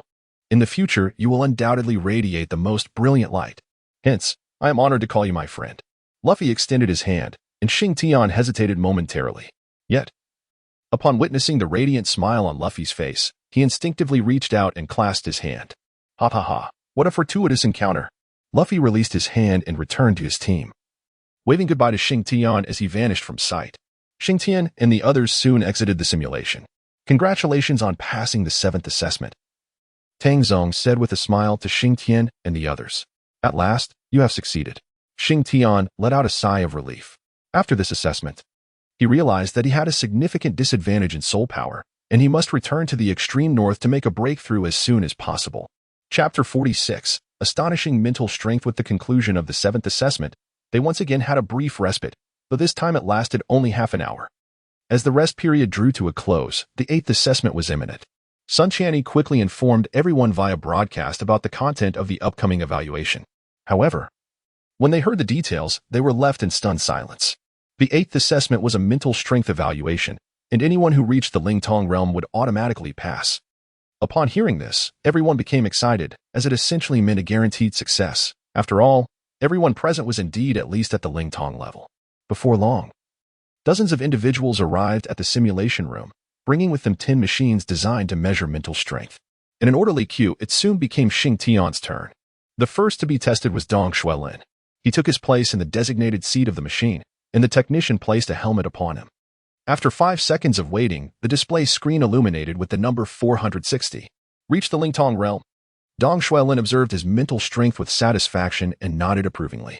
Xuelin, impressive. Got along, clapped him on the shoulder. Hee. You should hurry and get tested too. All right, I will. Dong Xuelin stepped down, and Gao Dalong took his place. After donning the helmet, the screen revealed the number 404. Alas, too low. Gao Dalong sighed. Around them, other candidates were being tested, and none of their mental strength surpassed 400. Nonetheless, they were still in the Lingtong realm and would pass. However, upon hearing Gao Dalong's remark, many felt like crying. Next up was Shing Tian. He settled into the machine, awaiting the technician to fit him with the helmet. Xuelin, what do you think my brother's mental strength will be? Gao Dalong prodded Dong Xuelin. Dong Xuelin shook his head, indicating he had no idea. In response, Gao Dalong couldn't help but say, just take a wild guess. Let us make it a wager. 1,000 federal coins from me to you if I lose. And if you lose, just half. With that, he pulled out 1,000 federal coins. Dong Xuelin glanced at the coins in Gao Dalong's hand and then at the large gold chain around his neck. Was this the indulgence of the wealthy? All right. Since you're so generous, I'll take your bet. I reckon it will be between 460 and 480, Dong Xuelin speculated. Hee. Then I'll guess around 490. I'm in too. I'll wager over 3,000, Shui Yao chimed in with a smile. Dong Xuelin and Gao Dalong were momentarily taken aback, their eyes filled with disbelief. Over 3,000? Who would believe that? Such a realm seeking over 3,000 mental strength? Shui Yao, don't joke with us about 3,000 mental strength. Gao Dalong laughed, waving his hand dismissively. Shui Yao offered no further explanation but stated, do you dare to wager? If not, just let it be. With that challenge, how could Gao Dalong refuse? He promptly declared, I dare. Why wouldn't I? However, since you initiated the bet, unlike Xuelin, if I lose, I'll pay the full amount. No problem. But let us raise the stakes to 5,000. Gao Dalong's mouth fell open in shock. He hadn't expected Shui Yao to make such a bold statement. Are you sure? Of course, but don't dawdle. The testing is about to commence. All right, 5,000 it is. As soon as Gao Dalong agreed, Tongxi, Linemo, and Gu Si chimed in unison, will join Shui Yao. After a moment of hesitation, Gao Dalong nodded without further deliberation. Shing Tian, seated in the machine, felt utterly helpless. They were betting on his test results, which was truly disrespectful. I'll wager the same as Yao Yao, Shing Tian promptly declared. But before Gao Dalong could respond, the technician placed the helmet on Shing Tian's head. 3,005. For glaring digits appeared on the display screen. Gao Dalong was left in a daze, rubbing his eyes in disbelief. What the heck? Big brother, why do you have 3,005 mental strength? Why? Gao Dalong's roar echoed throughout the simulation room, drawing the attention of most present. Nanny, what the heck? This monster has reached the Ling High realm with 3,005 mental strength. Is the Shrek? How terrifying. I want to go home. My goodness, 3,005. How on earth did he cultivate? Numerous voices of astonishment arose, for among this crowd, only Shing Tian possessed such extraordinary mental strength in the Ling High realm. Shui Yao remained unfazed. After all, it was Shing Tian, so she was never surprised by his prowess. Pay up, Shui Yao said with a smile, extending her hand towards Gao Dalong. The others quickly turned their gaze towards Gao Dalong. Big brother, you've really done me in this time. You didn't tell me your mental strength was so high. Gao Dalong lamented to Shui Yao and the others. I didn't bring that much cash. Once the assessment is over, I'll call my father to send some over. Upon hearing this, Shui Yao and the others couldn't help but feel envious. Indeed, the wealthy had their advantages. This student, your mental strength is quite formidable, spoke the technician conducting the test. She was a woman, her appearance obscured by a mask. But her curvaceous figure suggested she was undoubtedly a beauty. However, your soul power and level. The woman trailed off as she noticed the two words at the end of the display, top secret. Shing Tian found himself puzzled as to why the woman had ceased speaking. As for Dong Xuelin and the others, apart from Shui Yao, their gazes toward Shing Tian had shifted, clearly indicating that he was someone of considerable connections. Soon after, others began their assessments as well. Shui Yao possessed a mental strength of 490, just 10 short of breaking through to the Spirit Sea realm. Tong Shi had a mental strength of 440, while Gu Si had 430, and Lin Mo reached 450. Among the seven, only the Towering Long had the lowest mental strength, yet compared to the entire cohort of candidates, they were among the highest, especially Shing Tian, who achieved an astonishing 3005. In the office, Sun Tianyi, upon receiving Shing Tian's information sheet, immediately rose to his feet. Taking a deep breath and rubbing his eyes to confirm he hadn't misread the figures. Damn, if only you were my disciple, he lamented, refraining from saying more. After all, Shing Tian was already a disciple of Blood Dance, and he dared not encroach upon that. However, the sight of that grand figure of 3005 brought tears to his eyes. He plopped back into his chair, gazing skyward with a heavy sigh. Ah, when will I ever have a disciple like that? I would die without regrets. Before long, the 9th assessment commenced, and Sun Tianyi swiftly announced it over the intercom. The 10th assessment would consist of a strength test. For those wielding offensive martial souls, a strength of 2,000 pounds was required to pass. For support and healing martial souls, merely 500 pounds sufficed. As for other martial souls, a strength of 1,000 pounds was necessary to meet the standard. Naturally, this assessment was a boon for strength-oriented soul masters, 2,000 pounds? Apologies, but doubling that would be no issue at all. Shortly thereafter, the group was ushered into a vast gymnasium, which housed 20 machines designed to test strength. Their silver surfaces gleamed enticingly, captivating attention. These machines were colossal, with diameters of 5 to 6 meters. Each featured a platform large enough for a person to stand upon, facing a round ball. By striking the ball, one could generate strength data, which would be displayed on a screen above it. The 7 of them arrived before a machine, beside which stood a man responsible for data collection. Upon their arrival, they exchanged glances, seemingly inquiring who would step forward first.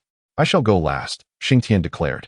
Ladies first, Dong Xuelin suggested, stepping aside. Gao Dalong nodded repeatedly, also yielding his place. Thus, the first to approach the machine was Lin Mo, taking a deep breath. She stepped onto the platform. Here goes. Bang. The ball was struck down with force, and the numbers on the display screen surged rapidly, reaching 1,500 in the blink of an eye. Wow. Mo, you're amazing. Gu Si clapped enthusiastically. Gao Dalong and Dong Xuelin exchanged glances, thinking, a tough woman. Definitely not to be trifled with. Lin Mo, strength value 1,005. Assessment passed. The tester recorded the score and promptly announced, next. I'll go. Gu Si handed her umbrella to Lin Mo, who responded with a thumbs-up gesture, prompting a determined nod from Gu Si as she hopped onto the machine. With the colossal apparatus before her, she shouted and struck with her small fist. 700 pounds of strength. Gu Si, strength value 700, assessment passed. The tester declared.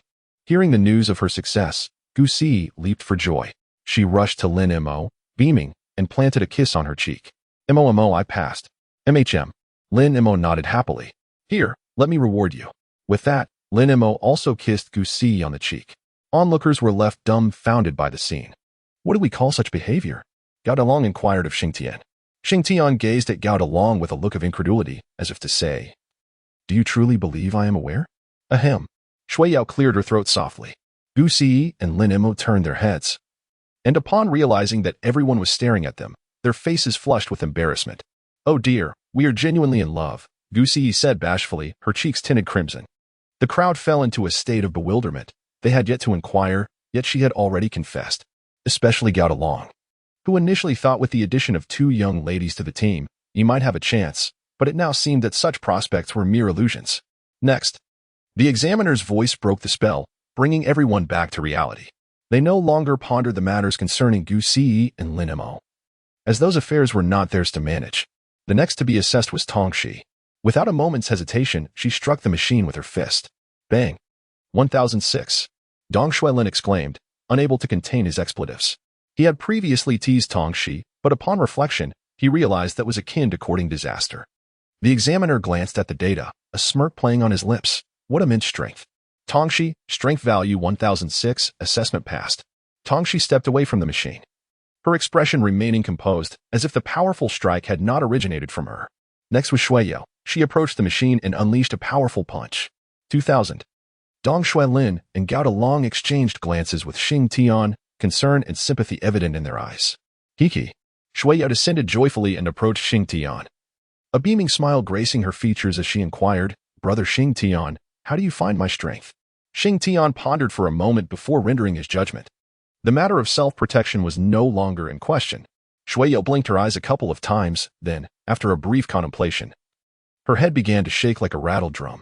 I still believe there is an issue. Your strength surpasses mine, thus it is you who should safeguard me. Upon hearing this, Shing Tian broke into a smile. Very well, I shall protect you. A chuckle escaped him as Shuai joyfully wrapped her arms around his. The others were visibly impressed, unable to contain their admiration. I can't hold back any longer. I shall take the test. Gao Long boldly leaped onto the machine, stretching his arms in preparation. Behold my mightiest punch. With a spirited shout, he struck the machine, and the numbers swiftly fluctuated. 1006. The same strength as Tong Shi. Gao Long, strength value 1006. Assessment passed. His face turned ashen. He was disheartened to discover that his strength equaled that of a woman. DeLong, you're slacking off. Dong Shuai remarked meaningfully as he patted Gao Long on the back, then approached the machine himself. Taking a deep breath, he clenched his right fist and delivered a powerful blow. Bang! The impact resonated loudly, and the number spun rapidly before finally settling at 4,000. Dong Shuai, strength value 4,000, assessment passed. He stepped down, quite pleased with his score, while Gao Long had buried his face in his ample belly, too embarrassed to face anyone. Now it's my turn, Shing Tian said, glancing at Dong Shuai as he descended. Go for it, Brother Shing Tian. Shuai cheered him on. Shing Tian smirked and said, rest assured, watch my performance. He approached the machine, fixating his gaze on the spherical object. And with a slight movement of his fingers, he struck it directly. Boom. The punch, seemingly casual, unleashed a force so tremendous that it obliterated the machine entirely. The inspector stood in stunned silence, murmuring to himself, goodness, is he here to wreck the place? Shing Tian heard the voice of the inspector and awkwardly scratched his head, having failed to control his strength. At that moment, aside from Shuai, everyone else regarded Shing Tian with a look of astonishment, fully aware of his considerable power, yet taken aback by its magnitude. Brother Shing Tian, you are truly impressive, Shuai exclaimed, her heart brimming with joy at his extraordinary display. Shing Tian, you are amazing. Dong Shuai praised, giving him a thumbs up, while several girls, including Tong Shi, echoed the sentiment. As for Gao Long, he had retreated to a corner, consumed by feelings of inadequacy. It's just inborn. There is nothing to be done about it. Shing Tian's face displayed an expression of helplessness, unaware that his demeanor was rather provoking. So you are Shing Tian? The examiner, recovering from his astonishment, remarked, your power level has exceeded the machine's capacity. I am unable to measure it. Therefore, I will grant you provisional approval, and a specialist will re-evaluate you later. All right. Shing Tian responded promptly. The examiner marked his information with an approval sign. At that moment, they had both successfully passed the 9th assessment. Only the 10th assessment remained. Chapter 47, The Ultimate Douluo. As the 10th assessment approached, all candidates were filled with excitement. Passing this final test would officially make them students of Shrek Academy. They eagerly anticipated the nature of the assessment, wondering if it would be as effortless as the 8th and 9th. While they were engaged in discussion, Sun Tianyi arrived at the gymnasium with Tang Zong and others. Fellow candidates, Sun Tianyi unleashed a formidable surge of soul power, enveloping everyone in an invisible aura. Gazing at them, he proclaimed, there are currently 660 of you present. You have persevered through countless challenges to reach this stage. Now, by passing this final assessment, you will officially become students of Shrek Academy's outer division. The atmosphere erupted with enthusiasm. They had finally arrived at this pivotal moment. Now, they awaited the revelation of the 10th assessment. Observing the expressions of the crowd, Sun Tianyi continued, I sense your curiosity regarding the nature of the 10th assessment. I shall not keep you in suspense. This task requires you to stand before a level 99 ultimate Douluo for 1 minute. As he spoke, a serious expression graced his face. Now let us welcome Vice Dean Li from the Inner Academy, Li Bai. As his words echoed, a flash of light appeared, momentarily squinting the eyes of the spectators, revealing a man beside Sun Tianyi, holding a wine jug and drinking. Sun Tianyi, noticing Li Bai's demeanor, whispered, Vice Dean Li, perhaps you should refrain from drinking in front of the candidates? Consider your image. Li Bai's face bore a slight flush, his steps somewhat unsteady, leaving one to ponder whether his intoxication was genuine. Yet, those who understood the situation knew that the ultimate Douluo could hardly be inebriated. It's fine, it's fine. Let the assessment commence, Li Bai slurred. Oh, Sun Tianyi acknowledged, turning his attention to the candidates. Prepare yourselves, the assessment is about to begin.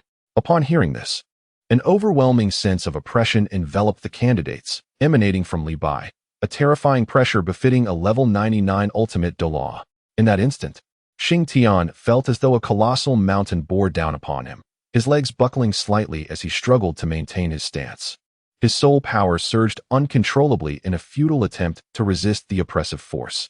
Gritting his teeth, his fists clenched, veins bulging on his forehead. He felt the blood within him boiling, an indomitable spirit awakening. Gradually, he straightened his posture. Meanwhile, Li Bai continued to drink, while Sun Tianyi and Tang Sect, sensing the formidable aura that, though not directed at them, was palpable, bowed their heads in reverence. Was this the essence of an ultimate Douluo? Merely the presence was enough to instill fear. That minute felt interminable. Many candidates bowed their heads, some even kneeling, while others succumbed to the pressure, foaming at the mouth and collapsing. At this moment, Xing Tian had fully risen to his feet, yet his entire back was drenched in perspiration, and the scales on his arms had been forced to the surface. This is dire. Xing Tian exclaimed in astonishment as he realized he could no longer contain his soul power, teetering on the brink of a breakthrough. However, he knew he could not allow himself to ascend just yet. With great effort, he stifled the surging energy within him. His formidable mental prowess of 3,500 played a crucial role at that moment. Yet, even with such strength, he could only wrestle for a fleeting 5 or 6 seconds before the restless soul power threatened to erupt, just as he believed he was destined to break through. A flash of light emanated from the dragon and phoenix jade pendant at his chest, soothing his turbulent soul power and relieving him of the oppressive aura that had weighed upon him. What was happening? Xing Tian's eyes were filled with confusion, uncertain of the situation at hand. Li Bai, who had been imbibing, suddenly ceased his drinking. His intoxicated gaze turned towards Xing Tian, revealing a flicker of surprise that ultimately morphed into contemplation. A minute passed, yet Li Bai remained lost in thought. Observing that Li Bai had not retracted his formidable aura, Sun Tianyi wiped the non-existent sweat from his forehead and remarked, "Deputy Dean, time is up." Li Bai, unfazed, elicited a look of awkwardness from Sun Tianyi, who noted the candidates below, clearly on the verge of collapse under such oppressive pressure. He could not help but nudge Li Bai. "Deputy Dean, Deputy Dean." Awakening from his reverie, Li Bai cast a puzzled glance at Sun Tianyi. A minute has elapsed. The realization struck Li Bai, and he promptly withdrew his aura. Instantly, everyone sensed the oppressive weight dissipate, and they collectively exhaled in relief, collapsing to the ground. "Terrifying, utterly terrifying," murmured Gao Dalong, who had fallen prostrate, his clothes drenched, creating the illusion that he had lost a considerable amount of weight. The girls, including Shui Yao, succumbed to exhaustion, their faces pale, their garments soaked with sweat.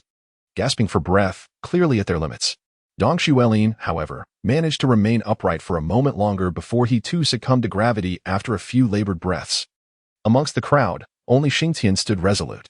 "Remarkable, this lad still manages to stand," Sun Tianyi mused. Do you know him?" Li Bai inquired, puzzled. "Indeed. His name is Xing Tian," Sun Tianyi whispered to Li Bai, glancing around. "He is a disciple of Dean Shue." Understanding dawned upon Li Bai, so it was this young man. He scrutinized Xing Tian carefully, feeling a twinge of regret for not having taken him as a disciple previously. Although he felt he had little to impart, still, he soon shook his head, acknowledging that some matters are indeed preordained. With a decisive step, he approached Xing Tian directly. Xing Tian felt a gust of wind sweep past him. And suddenly, Li Bai appeared before him. An overwhelming sense of oppression surged within him, accompanied by a twinge of astonishment. What could this esteemed vice president of the inner court possibly want from him? "Young man, become my disciple," Li Bai stated coldly, devoid of any emotion. Xing Tian gazed in disbelief at Li Bai, his eyes wide with astonishment. What was happening? Why was he being taken as a disciple? His earlier performance had not been particularly remarkable. The sudden offer raised many suspicions. Observing Xing Tian's silence, Li Bai snapped his fingers, and an imperceptible white barrier enveloped them, isolating them from the others. He continued, "I am a level 99 limit Douluo. Although my martial spirit may not be suitable for teaching you, Few on the entire Douluo continent possess the depth of experience that I do. I can provide you with various rare treasures and immediately grant you access to the inner academy. The allure of these benefits left Shing Tian momentarily stunned. Yet Li Bai's words also rendered him speechless. Shing Tian first bowed respectfully before speaking. I apologize, Vice Dean, but I fear I cannot acquiesce to your request. I already have a master and cannot take you as my mentor. Furthermore, I wish to enter the inner court through my own strength, rather than relying on connections. Chapter 48. The assessment concludes. Li Bai was utterly taken aback by Shing Tian's response, astonished by his words. Taking a deep breath, he continued, I am acquainted with your master. She would surely consent to you becoming my disciple. Shing Tian was not taken aback by this revelation, after all. How could an ultimate Douluo, who also served as the vice president of the Inner Academy, not recognize his own master? Well then, please communicate with my master. As long as she consents, I shall not refuse, he stated. Li Bai, upon hearing Shing Tian's words, could not help but smirk. Communicate with that female Tyrannosaurus? Huh.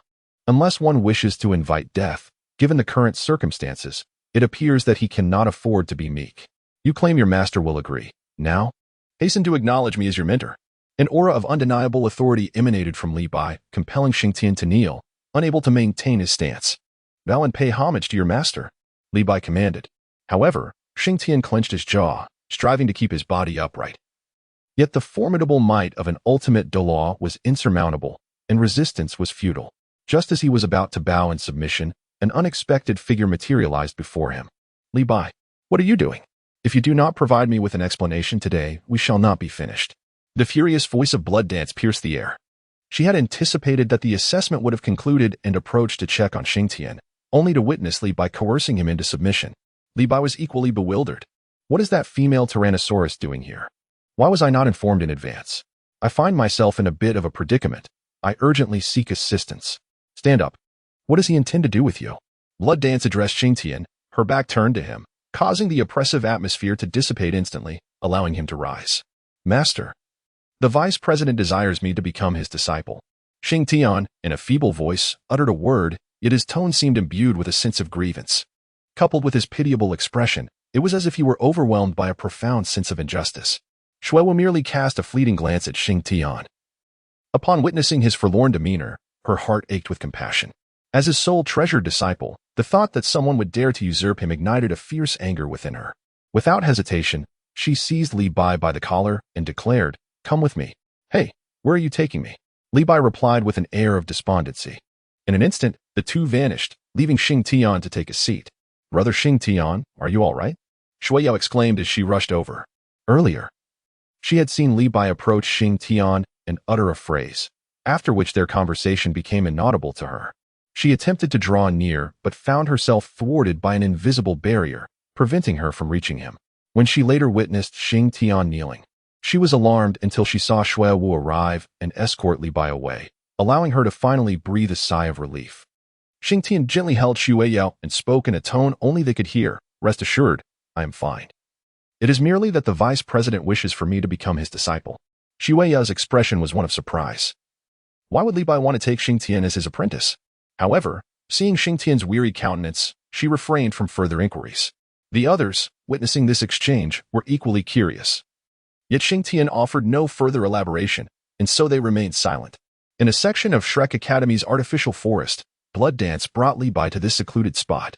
Li Bai, what exactly are you planning? Are you even trying to take my disciple? Blood Dance accused, pointing a finger at him. Li Bai, with a casual flick of his hand, brushed aside her finger and chuckled. It is merely that I see potential in your disciple and wish to take him under my wing. Back off with your discipleship. He is my apprentice, Blood Dance retorted. Clearing his throat, Li Bai replied, I understand, but a master can have multiple disciples. Once he acknowledges me as his teacher, we can each instruct him without conflict. Conflict? I sense a great deal of conflict. Blood Dance sighed, recognizing that one should never provoke an irate woman. Fine, fine. I shall not take him. But heed my warning. You must guide your disciple well. Do not allow him to stray down a perilous path. Blood Dance furrowed her brow, casting a puzzled glance at Li Bai. What do you mean by that? To speak plainly, I perceive a shroud of mist surrounding him, though indistinct. I sense that this young man may stir profound upheaval in the future. If you do not keep a close watch, the very realm of Douluo may be at risk. Li Bai lamented, his face etched with concern. Why have you become so cryptic all of a sudden? Blood Dance inquired, though her curiosity persisted. Are you speaking the truth? The secrets of fate are not to be unveiled, Li Bai replied, declining to elaborate further. Blood Dance rolled her eyes, but felt a twinge of worry. While she held some trust in Li Bai's words, the notion that Xing Tian could pose a threat to Douluo seemed far-fetched. I must take my leave. Guide your disciple well. And should anything arise, do not hesitate to seek my assistance, provided it concerns that young man, Li Bai declared before a sword flew from his back. He leapt onto it, brandishing a wine flask as he soared away, vanishing in the blink of an eye. Blood Dance watched him depart, suddenly smacking her forehead. What a scoundrel! He forces Xing Tian into his tutelage, and then simply flies away. Humph. Next time I see him, I will have words. With that, she too departed. Though she did not head towards Xing Tian, the moment was not right for her to be there. Within the gymnasium, Sun Tian surveyed the remaining 500 candidates and proclaimed, "Welcome to Shrek Academy. You have all successfully passed the 10 assessments. From this day forth, you are members of our outer academy. I hope you strive diligently to enter the inner academy soon. I shall not linger on my words, as you have all had a long day. Please proceed to register and allocate your dormitories to rest." Most candidates, upon hearing Sun Tian's words, could hardly contain their tears of joy. It had been a challenging journey, and they had finally become part of Shrek. They began to register their details and were assigned their dormitories with remarkable speed, particularly for Xing Tian, upon passing the assessment.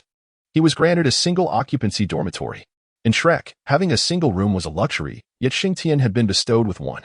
Brother, are you the son of some influential figure in the academy? Gao Dalong gazed enviously at Xing Tian's key and dormitory assignment. Though wealthy, he could not afford a single room. Xing Tian, share your soul guide number with me. I shall reach out to you if I need anything. Tong, she smiled broadly. To her surprise, Shua Yao quickly produced her own soul guide phone and interjected, just keep mine. Tong, she couldn't help but laugh at Shua Yao's protectiveness. All right. But you better keep an eye on your brother Xing Tian. If you dare to pluck someone else's flower while having one at home, I shall be the first to protest. She clenched her fist, adopting a fierce demeanor. Shua Yao's face flushed at her words, yet she nodded in agreement, leaving Xing Tian bewildered. He wondered what they were discussing, as he could not comprehend their conversation. All right, let us find our dormitory. Do visit us if you have time, Tong, she said, as she and her companions, Gu Si and Lin Mo, who shared a dormitory, waved goodbye to Shua Yao before heading off. Meanwhile, Dong Xuelin and Gao Dalong also departed to find their own dormitory. With the others gone, Shua Yao and Xing Tian found themselves in a moment of solitude. Brother Xing Tian, let us head to the dormitory, Shua Yao suggested, linking her arm with his. For a single room need not be occupied by one alone. Chapter 1. The mysterious woman Xing Tian's dormitory is in close proximity to the shared dormitory. Though it is a private room, the space is quite expansive, furnished with a solid wooden desk and a sturdy wooden chair, alongside a large bed. Indeed, just one. Spacious enough to comfortably accommodate 3 individuals. Adjacent to this is a bathroom, as well as a balcony that offers ample space. Xing Tian couldn't help but express his gratitude, remarking on the kindness of their master for providing such splendid accommodations. The dean is generous towards you. I merely reap the benefits of your good fortune, Shua Yao replied. Xing Tian shook his head, but upon noticing that there was only one bed and no partitions, he furrowed his brow and remarked, Is there merely one bed, and no separation? How are we to sleep? Together, of course. What is the significance of such a large bed? Why concern yourself with partitions? Did you not realize this before? Shua Yao trailed off, her thoughts drifting to certain memories that caused her cheeks to flush. Xing Tian, reminded by her demeanor, also felt a warmth rise to his face. Ah, we must tidy up the room, Shua Yao exclaimed, promptly beginning to prepare for the cleaning. The dormitory was not particularly tidy and required attention, including changing the sheets and bedding. After a brief period of cleaning, Shua Yao frowned and said, Brother Xing Tian, I believe it is time for you to earn some money. Earn money? Xing Tian was taken aback. Shua Yao shot him a glance and replied, If we do not earn, what shall we eat or use? Setting aside food for now, the dean has already taken you under their wing. Surely you must consider the matter of resources? Xing Tian contemplated for a moment and found merit in Shua Yao's words. However, he pondered how he might earn a living. Wait, it seemed that forging could be a source of income, yet the thought of it felt monotonous, leaving him uncertain if there were alternative avenues. After much deliberation, he concluded that he would have to engage in forging for the time being. Brother Xing Tian, Shall we venture out to purchase bedding and daily necessities? Shuya suggested. Xing Tian was about to nod in agreement, but then he recalled something and said helplessly, "We have no money." "I do." Shuya laughed softly. "Don't you remember the wager with Dalong? I just received 5,000 federal coins." Xing Tian inhaled deeply. Feeling an odd sensation akin to being pampered, yet he found it rather pleasant and appealing. Ahem, Dalong is quite extravagant. I shall take advantage of him more often. Pfft. Shuya chuckled. "Brother Xing Tian, how have you become so mischievous? You were never like this before." Xing Tian was momentarily taken aback, and upon reflection, he realized that he had indeed changed. Perhaps this transformation was a consequence of his time spent with Han Shui. As this thought crossed his mind, a vivid image of a lively young girl emerged in his memory. In a different time and place, within the impoverished smithy of Dou City, Han Shui exclaimed, "Dad, I'm back." She discarded her burden, which contained only a single piece of iron, a stark contrast to the usual full load she would bring after her procurement trips. Han Xian nodded lightly, casting a glance at Han Shui, who had quietly begun preparing dinner. A sigh escaped him. A month prior, she had expressed her desire to attend Shrek Academy, a wish he had readily supported. Yet, a heartbreaking incident had unfolded that very night. On the evening of Xing Tian's departure, a tall, thin man had come to collect a sword. To Han Xian's dismay, the man refused to pay after receiving the weapon, igniting Han Xian's fury.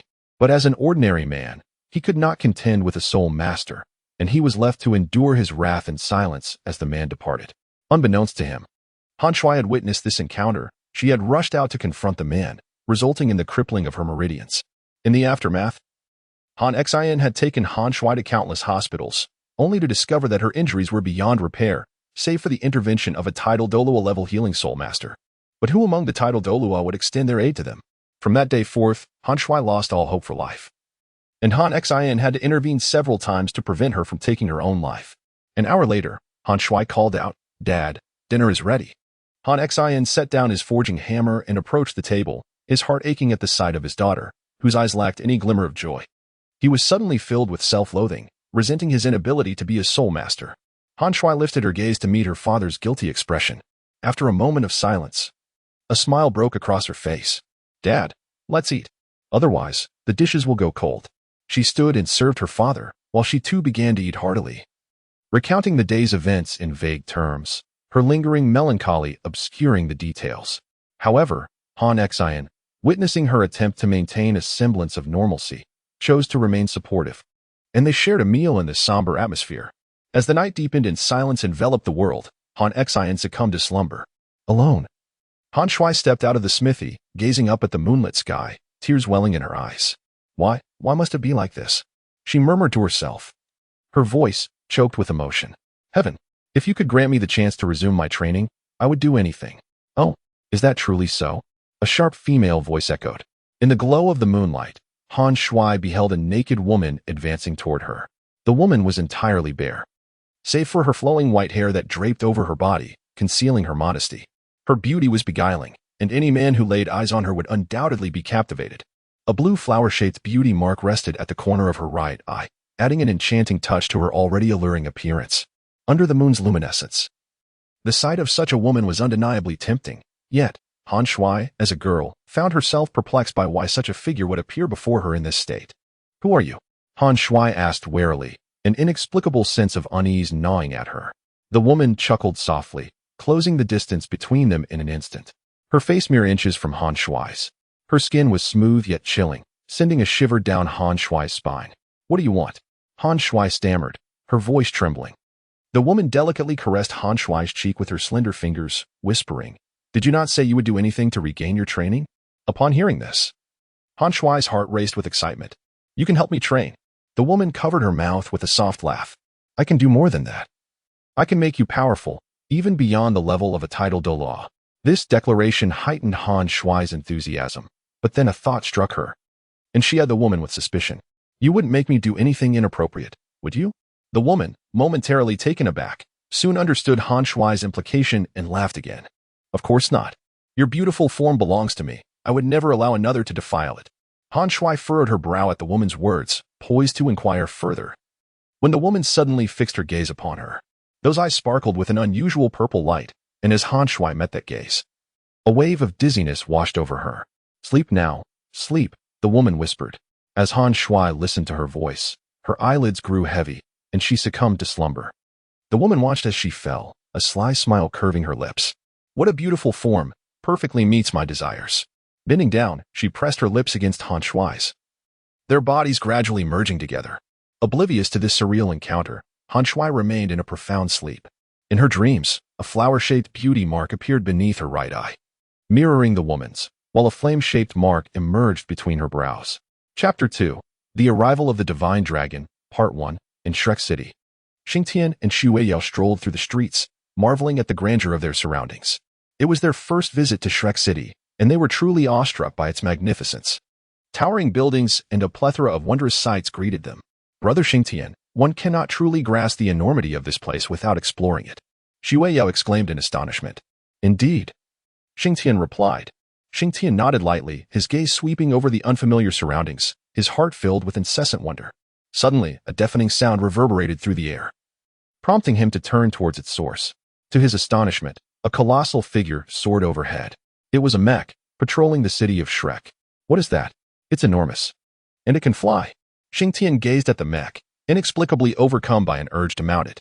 Not far from them stood an older gentleman, who, upon hearing Xingtian's exclamation, inquired with surprise, "Young man, are you not familiar with mechs?" Mech? Xingtian gazed longingly at the departing mech, an expression of obsession evident in his eyes. Brother Xingtian, I spotted a furniture store. Shall we purchase what we need and then return to tidy our room? Shuyo called out, yet Xingtian seemed oblivious, fixated on the direction in which the mech had vanished. Brother Xingtian, please stop staring. If you are fond of mechs, you can simply enroll in a mech specialization later. Huh, is there such a specialization? Shui Yao sighed, observing her brother's infatuation with the mechs. Indeed. If you doubt it, you may peruse the specializations offered at the academy. Aside from cultivating our spiritual energy, there are numerous subjects to study, including mechs, which are categorized into specialized and non-specialized fields. I see. Xingtian suddenly comprehended the situation and silently resolved to delve into the field of mecha studies. Soon, they procured all the necessary items, which Xingtian promptly stored within his spatial soul guide. Upon returning to their dormitory, Xingtian and Shuyu began to arrange the furniture, dedicating an entire hour to complete the task. With a sigh of relief, Xingtian sat on the bed and turned to Shuiyao, saying, Yao Yao, let us make a trip back to the northernmost land. Eh? Why suddenly return? Shuiyao replied, reluctant to go back after finally having a chance to venture out. I am on the verge of a breakthrough. Did Aunt Shui not mention that I should return to achieve it? Upon hearing this, Shuiyao recalled her mother's stern demeanor, realizing the gravity of the matter. She inquired, when shall we return? I will request leave from my master. We can head back tonight. I have been suppressing my soul power for too long and cannot hold out much longer. Shuiyao immediately nodded in agreement. Consequently, the two made their way to the residence of Blood Dance. However, upon their arrival, they discovered that Blood Dance was not present. It appears that Master is away. I shall leave a note and depart, Xingtian proposed. Shuiyao naturally had no objections and nodded in assent. Xingtian retrieved a piece of paper and a pen from the storage soul guiding device, inscribing a few lines before slipping it through the crack of the door. Let us depart. Xingtian departed with Shuiyao.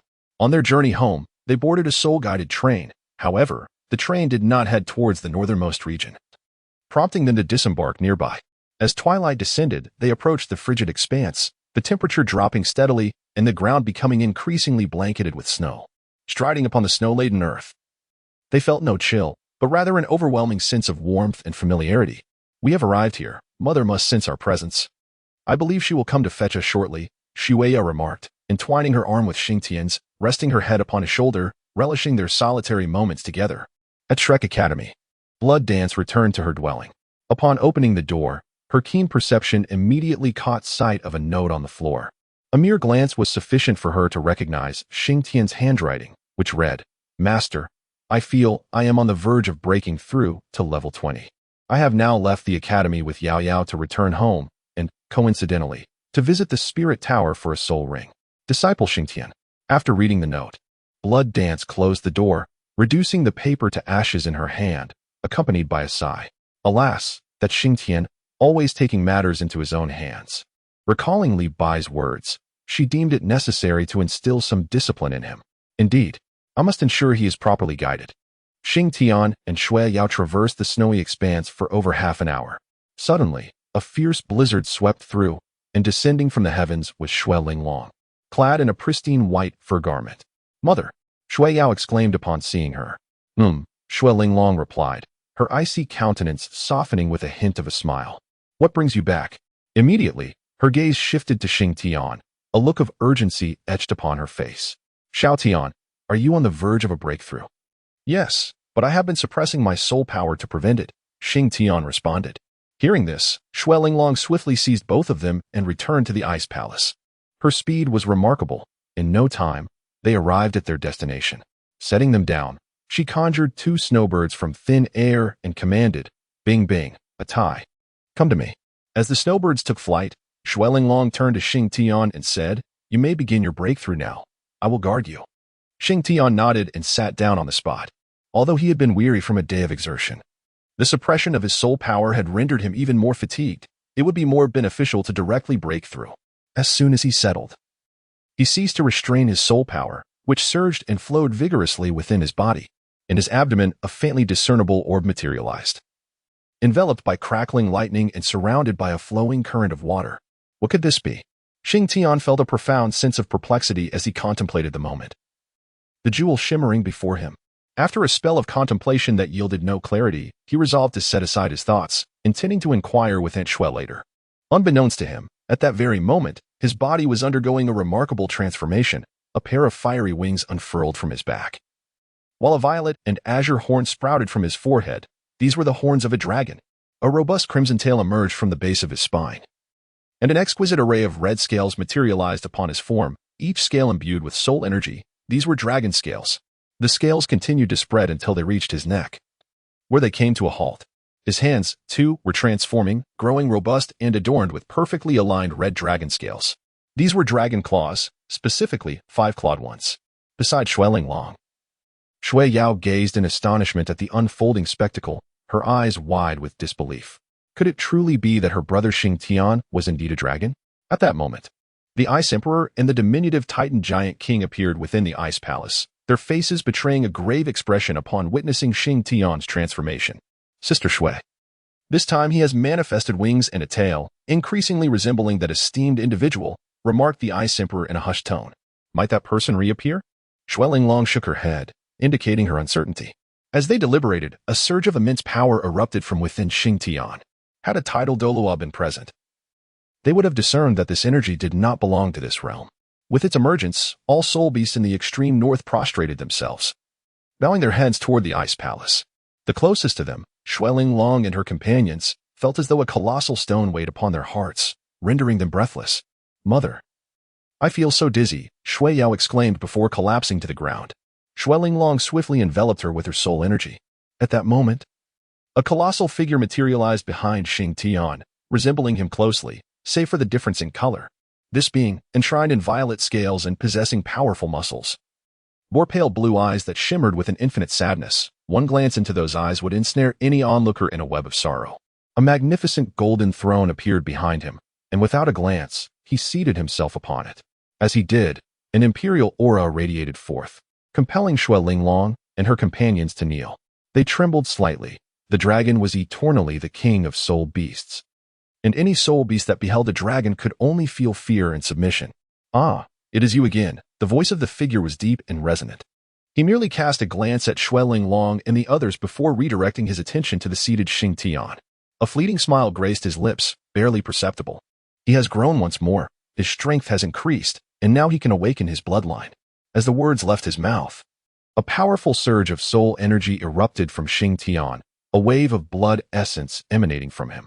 At that moment, the figure on the throne felt an intrinsic connection to Xing Tian, alleviating much of the sorrow reflected in his gaze.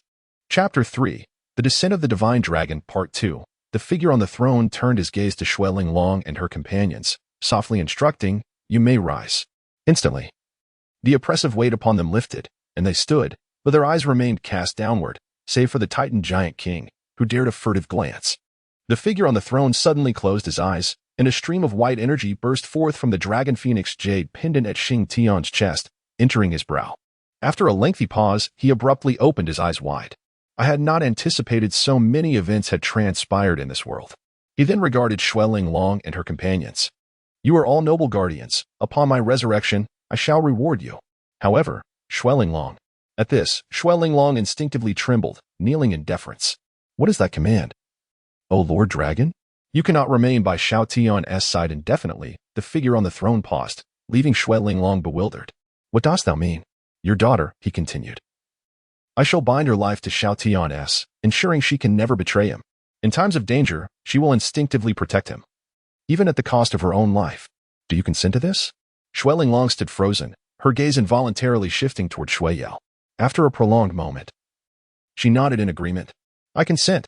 Shua Long recognized her daughter's affection for Shing Tian. Under any circumstance, she would instinctively protect him, and he, in turn, would safeguard Shui Yao. However, it was somewhat absurd that both their lives were now bound to Shing Tian's fate. Seeing her acquiescence, the figure on the throne gently gestured, causing Shui Yao's form to drift toward Shing Tian. He then pricked Shing Tian's finger, allowing a drop of blood to soar toward Shui Yao's brow. In an instant, a dragon-shaped floral mark appeared, only to vanish shortly thereafter. The figure on the throne observed this with a sense of reassurance before refocusing on Shua Long, who remained intently fixated on Shui Yao. Understanding her emotions, he reassured her, Fear not. I am aware of their experiences.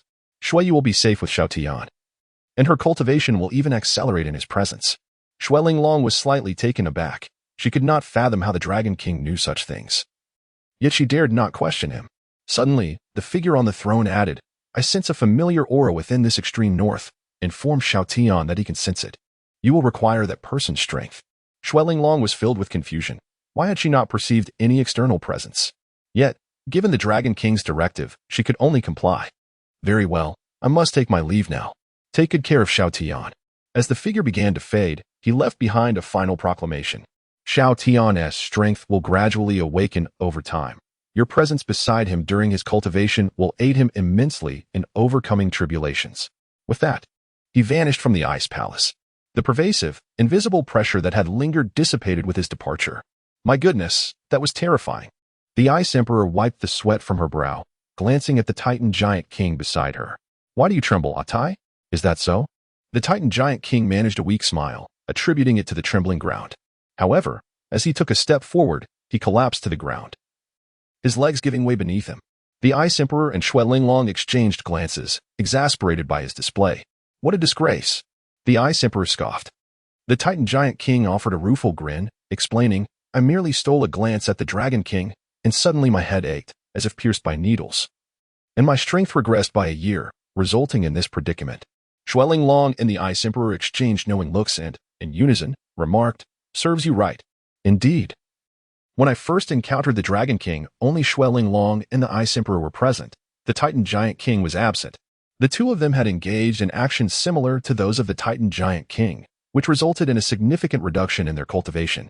Fortunately, the Dragon King forgave them, allowing their soul power to be restored, and even granted them an enhancement of 100 years in strength.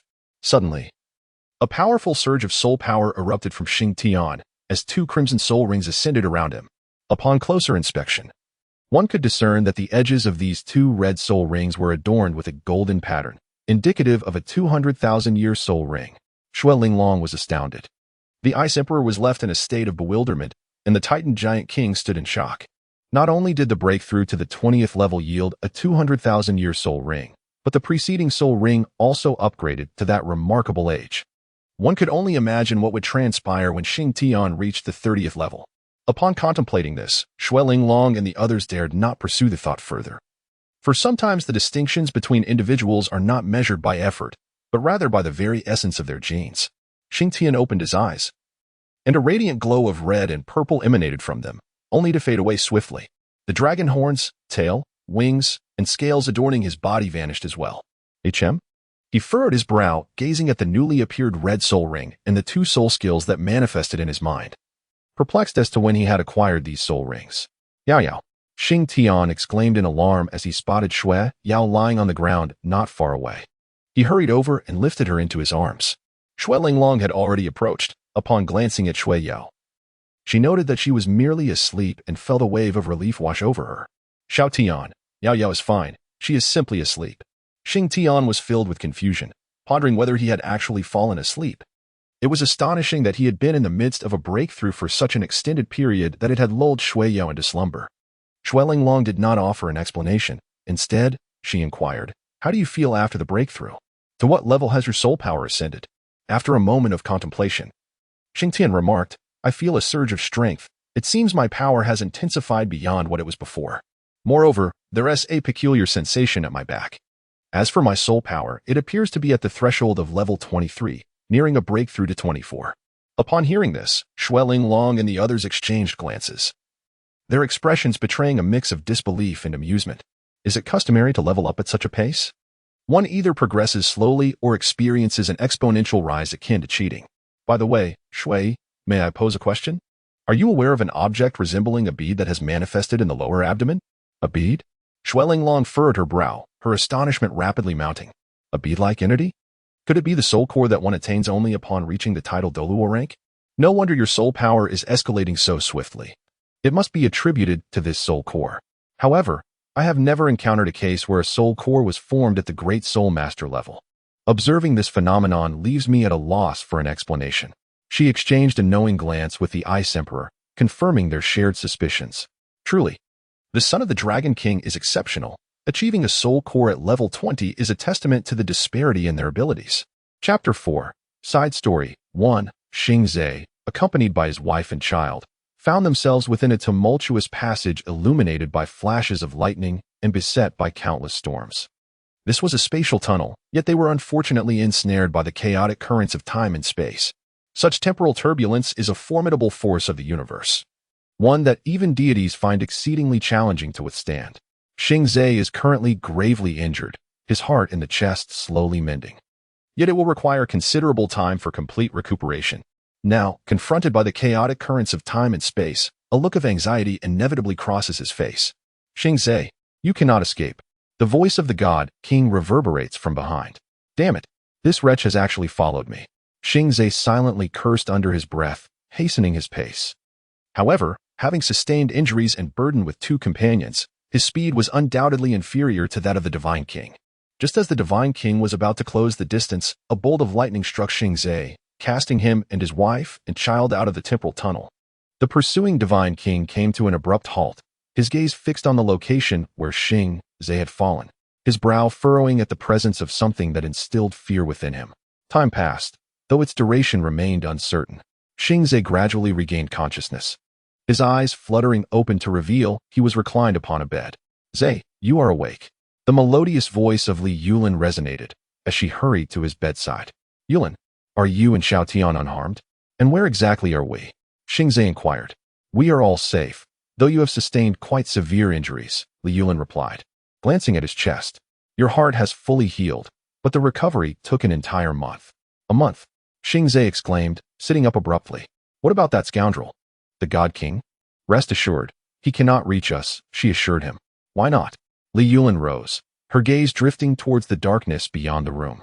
Outside lay an expanse of impenetrable blackness, teeming with malevolent creatures, alongside grotesque entities stretching over 100 meters, voraciously devouring smaller beings. Not far from them, a skeleton engulfed in flames stood ominously, its hollow eye sockets radiating fierce fire, as if intent on incinerating the very world itself.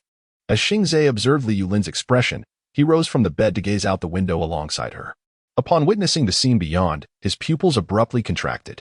"We are in the demon realm," he exclaimed. "Indeed," Li Yulin replied with a gentle nod, elucidating, "the sovereign of this realm, Vincent, has rescued us, while that god king has been repelled by him." "I see," Shing Zhe murmured, lowering his head, seemingly lost in contemplation. Suddenly, he inquired, "What about Xiaotian?" "Xiaotian is playing with Vincent." "What?" Shing Zhe gasped in astonishment. "How could you allow Xiaotian to play with that fellow? Are you not aware?" Shing Zhe remained silent, his gaze fixed angrily upon Li Yulin. "I found myself helpless, as Vincent often brought out toys to amuse Xiaotian, and over time, Xiaotian developed a fondness for playing with him." Li Yulin glanced at her husband, embraced him, and pressed her ear against his chest, finding solace in the steady rhythm of his heartbeat. In truth, Vincent was not a bad person. Everything he did was for the sake of his people. How could one articulate this? Li Yulin refrained from elaborating, instead smiling as she said, "Come, let us meet our savior." Xingzhe did not decline. Vincent had saved their family, and despite his tarnished reputation, he felt compelled to meet him. Upon stepping outside, a chill enveloped him, but Xingzhe summoned his divine power, rendering the cold unable to approach. Suddenly, a flame-wreathed skeleton approached, clad in leather, its head ablaze, instilling a sense of dread. He was a Death Knight, an enforcer of the demon realm. Are you two heading to the demon palace? Yes, if you could kindly guide us, Li Yulin replied. Follow me, the Death Knight gestured. And a vintage bicycle materialized before them. Xingzhe and Li Yulin were utterly bewildered, pondering the absurdity of the situation. Ahem, my apologies. I seem to have made an error. The Death Knight promptly retrieved the 28 deck of cards and replaced it with a crimson sports car. What on earth is this? Xingzhe exclaimed in astonishment, for it was his first encounter with a vehicle. Li Yulin, however, was no stranger to such marvels. He took his seat in the back row.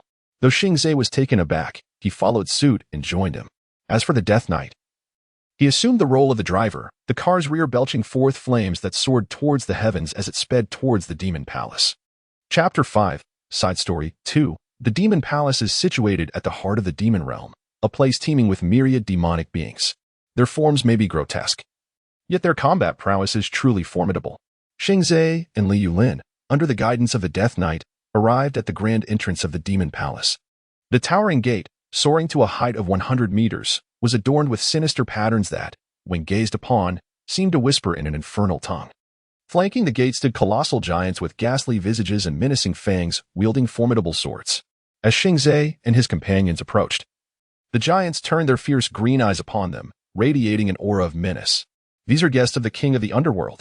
They must not be disrespected. The Death Knight admonished, prompting the two giants to redirect their gaze forward once more.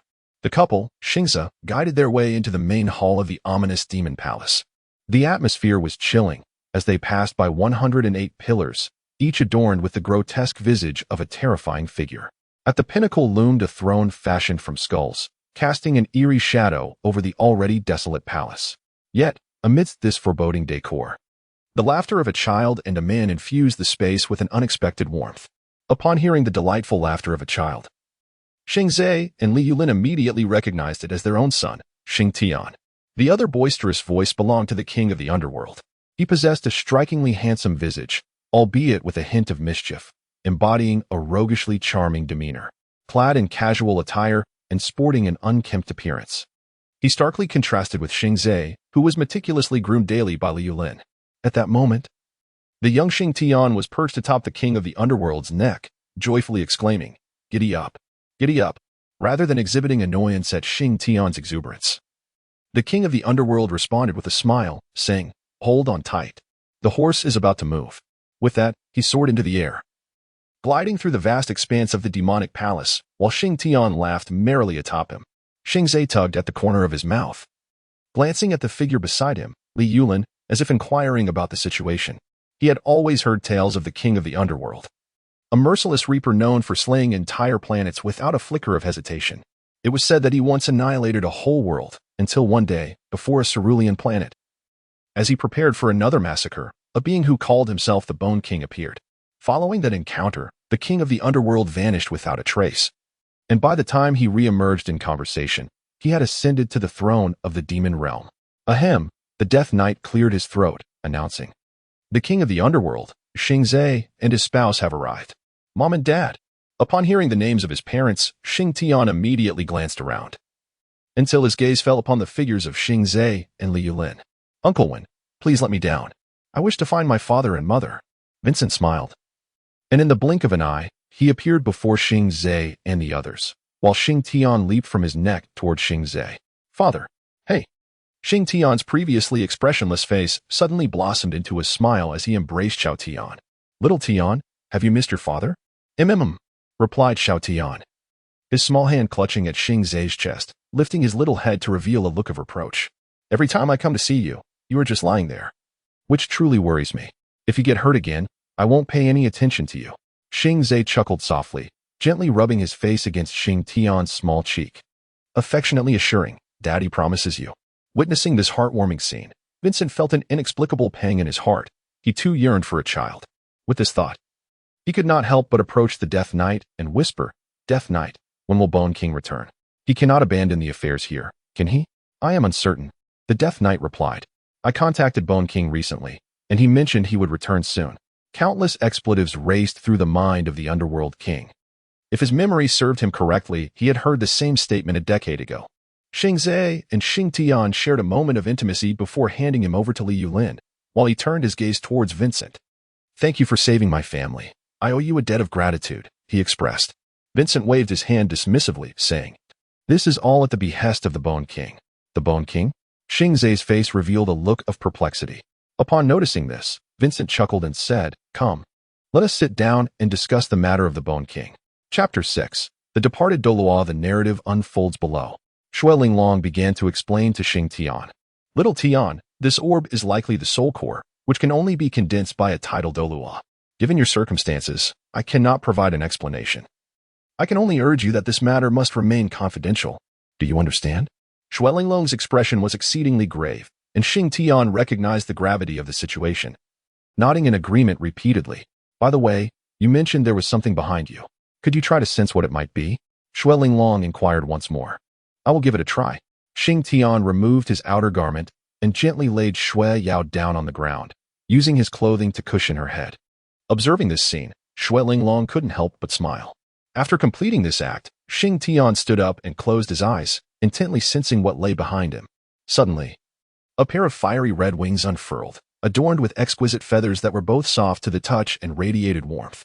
The wings were vast, capable of enveloping his entire form if he curled his body inward.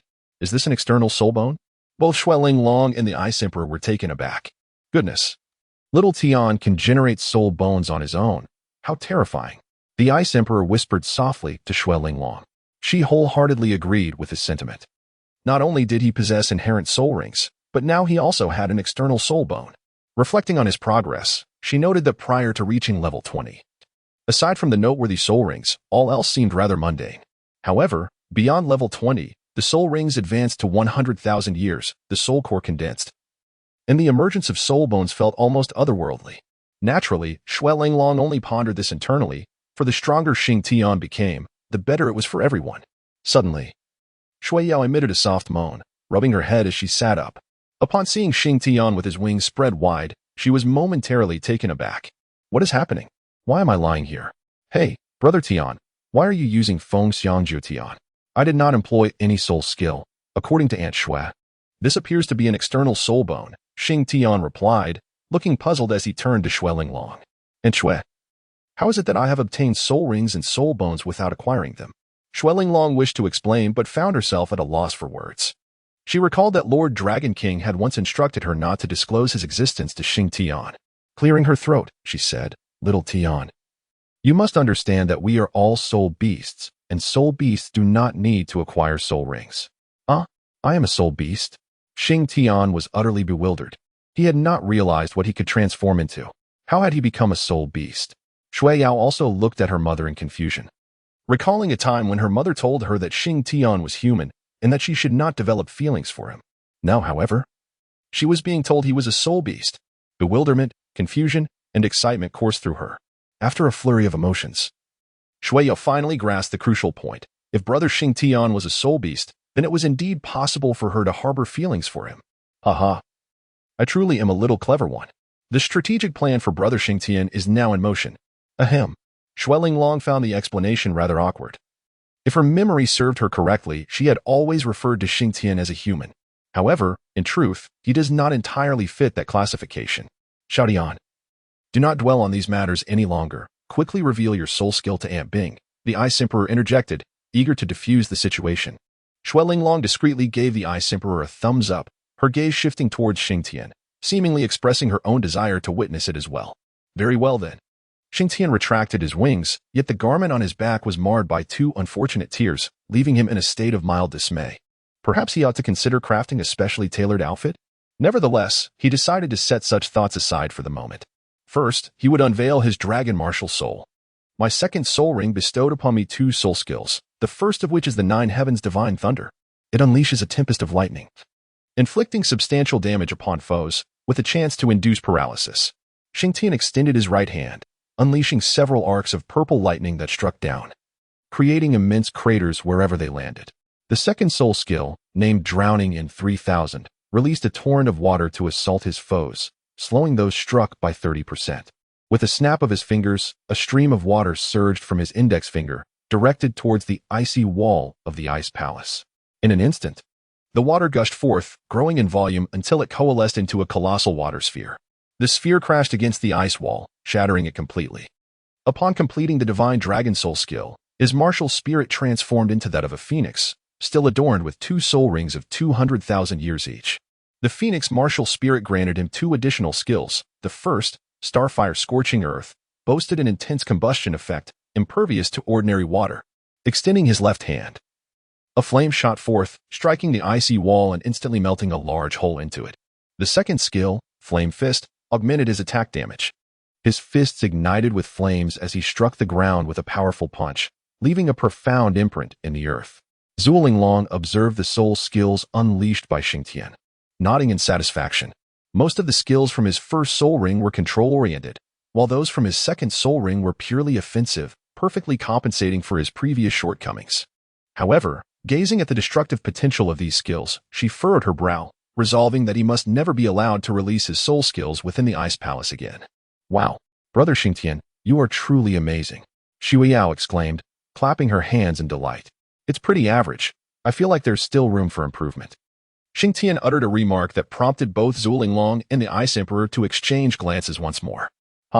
If one becomes any stronger, it won't be long before they surpass us. Suddenly, Zhuo Linglong recalled something and turned to Xingtian, asking, Little Tian, may I inquire whether you can sense a peculiar aura in the far north? Xingtian twitched his nose and shook his head, saying, apart from your fragrant aroma and Uncle Titan's foul sweat, I perceive no other sense. Shui Yao interjected, Shua Linglong, while the Ice Emperor added, the Titan Troll King. Lying on the ground, remarked, Little Tian, what you describe is a scent, not an aura. It's akin to how I can sense your presence even from 1,000 miles away. This is the essence of your being that I have detected. Shua Linglong elaborated on this notion. Oh, I understand now. Xingtian closed his eyes. A subtle wave of soul power emanating from him, unnoticed by the others. The Dragon Phoenix jade pendant on his chest began to glow once more. After several minutes, he opened his eyes, his complexion somewhat pallid due to the significant expenditure of soul power. I sense an aura, one that is exceedingly potent, even surpassing that of Lady Shui, yet it feels almost ephemeral, as if it does not exist, Xingtian gasped. Shua Linglong furrowed her brow, pondering the identity of this formidable individual who eclipsed her own strength. Lord Dragon King? Suddenly, a memory from a century ago resurfaced in her mind. 2 Douluo had perished in the extreme north.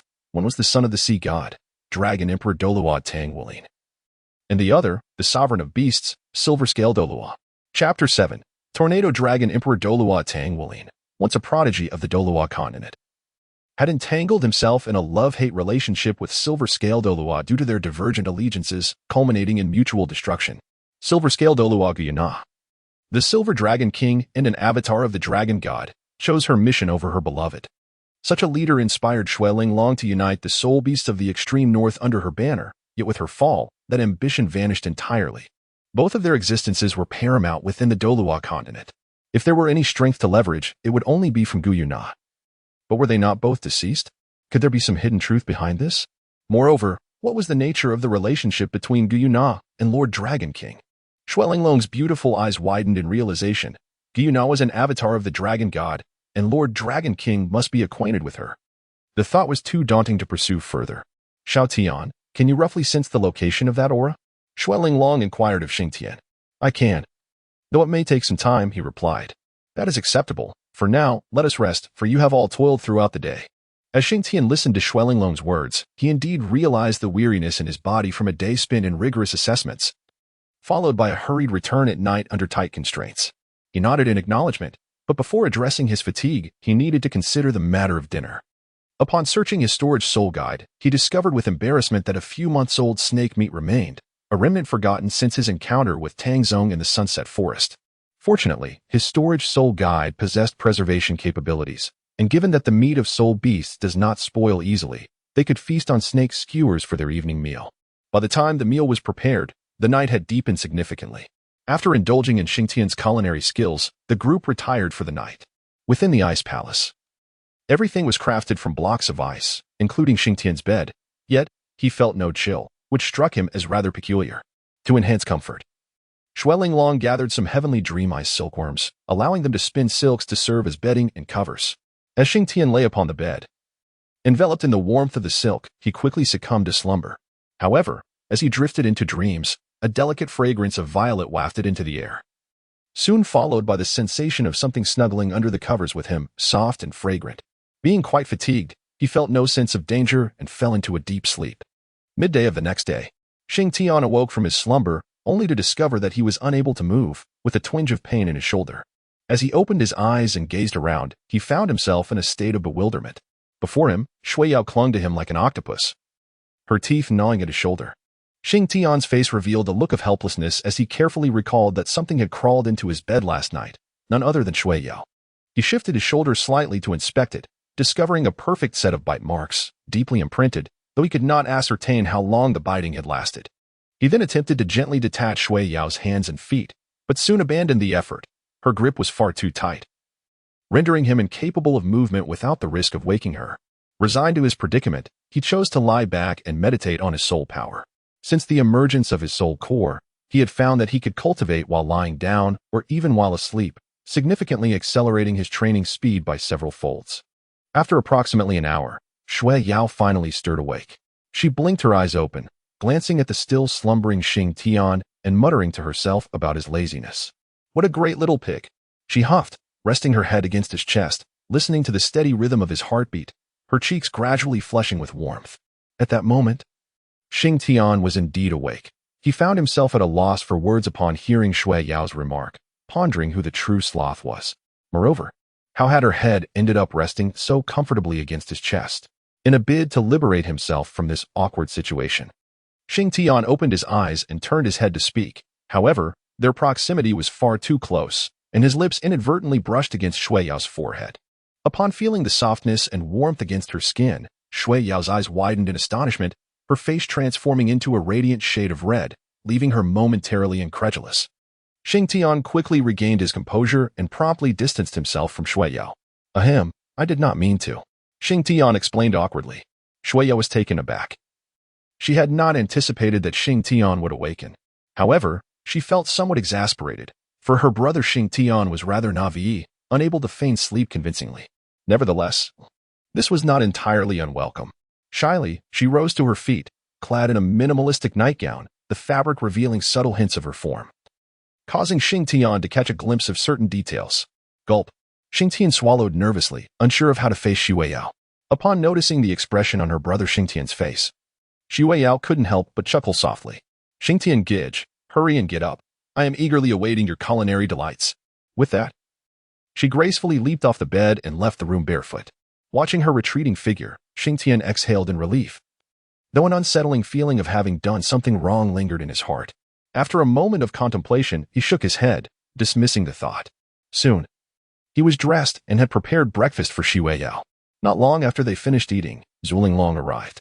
She first glanced at Shui Yao, fully aware of what had transpired the previous night, yet after much consideration, she chose to remain silent. Some matters were beyond her control. Xiaotian, did you sleep well?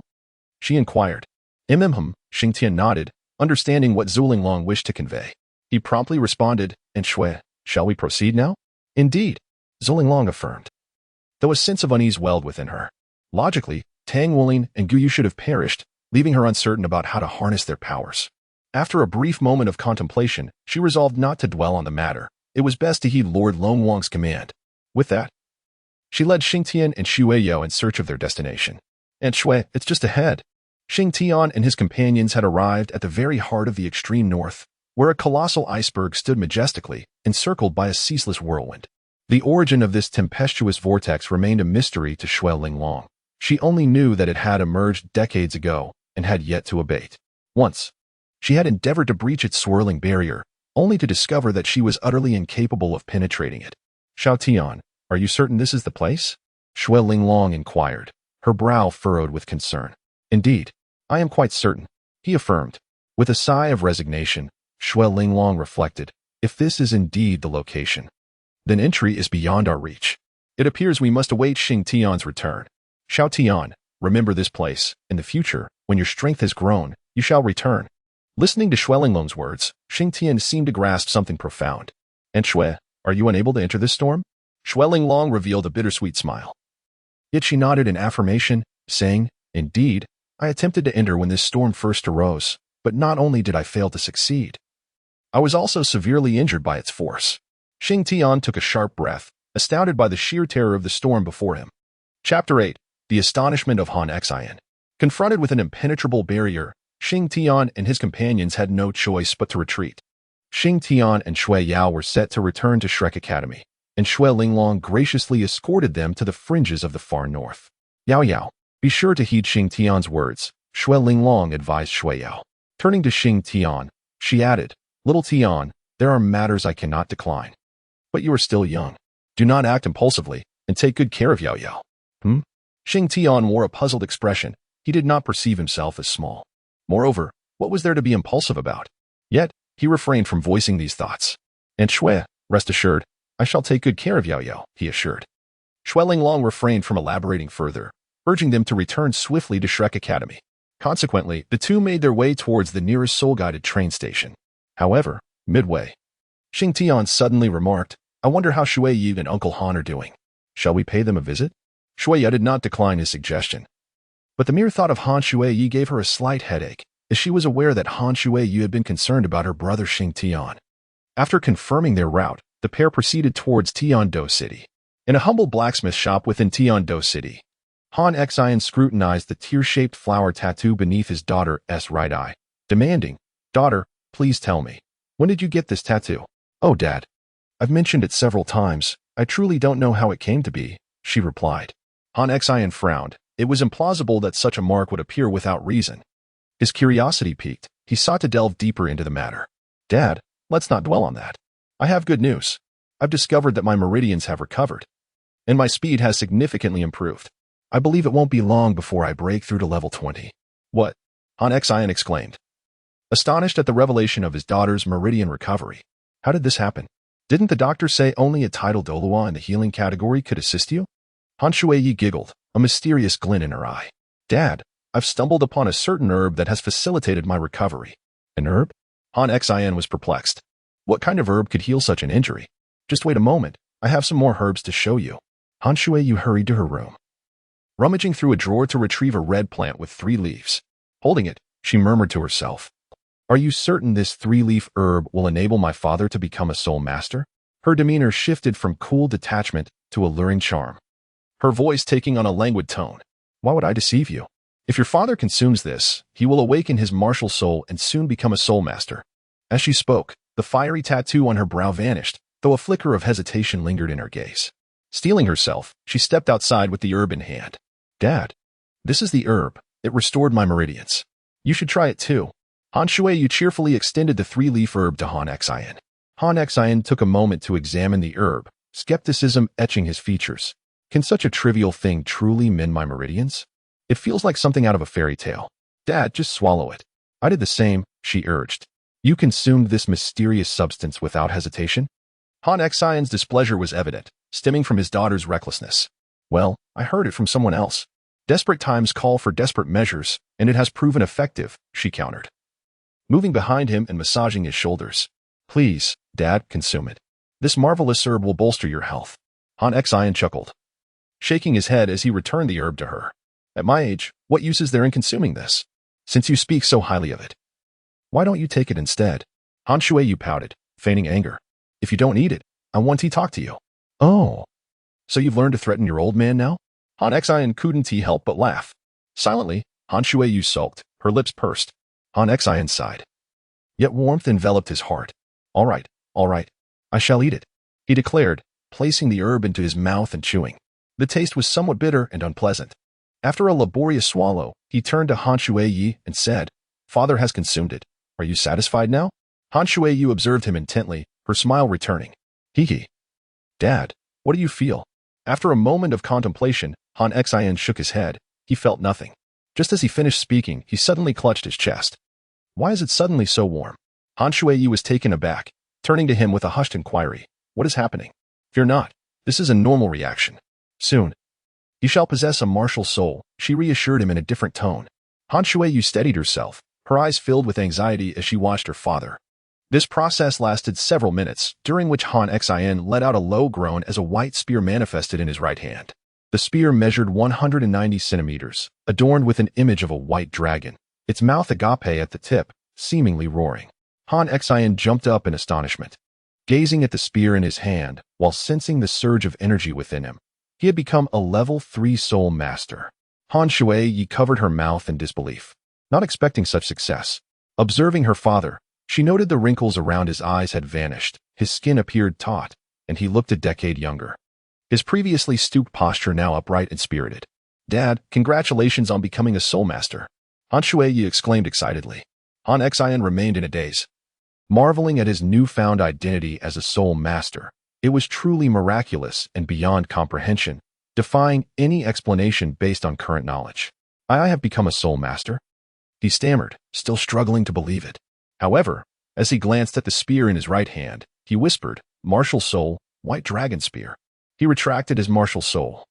Sitting down to calm his racing heart, still unable to fully grasp the situation, it was too shocking. Fortunately, Han Shui was by his side, providing comfort as he adjusted to this reality. "Dad, you must keep your status as a soul master a secret from others." Han Xin chuckled at his daughter's words. "I'm not foolish. I understand that well enough. However, suddenly becoming a soul master requires some time for adjustment. Take your time. I'll head to the kitchen to prepare dinner." Han Shui skipped happily towards the kitchen, her spirits high. Chapter 9. The last train. At this moment, twilight had descended, and Xing Tian and Shua Yao had arrived in Dou City. They first enjoyed a meal before purchasing some fruits and making their way to the blacksmith shop. Along the way, Shua Yao complained, "Brother Xing Tian, we only have over 2,000 left. Once we return to Shrek, we must earn money quickly. Otherwise, we'll starve on the streets." Xing Tian felt a sense of shame. Ever since his master nurtured him into an insatiable glutton, his appetite had grown exponentially. And he had just spent over 1,000 federal coins on a single meal. He resolved to earn money as swiftly as possible. With this thought in mind, he began to contemplate how he could profit through the art of forging. Lost in his thoughts, they soon arrived at the blacksmith shop. Xing Tian twitched his nose and remarked, "Shuai and the others are having dinner, and there's roasted chicken." Xu Yao sighed, resting her forehead on her hand, realizing that such a gluttonous disposition had indeed been cultivated over time. The two entered the blacksmith shop, and upon spotting a familiar figure, Xing Tian immediately called out, "Shuai." "Uncle Han." Startled by Xing Tian's voice while indulging in her meal, Han Shuai momentarily doubted her hearing. However, upon turning her head and catching sight of Xing Tian's face, a radiant smile blossomed on her lips. "Brother Xing Tian, what brings you here?"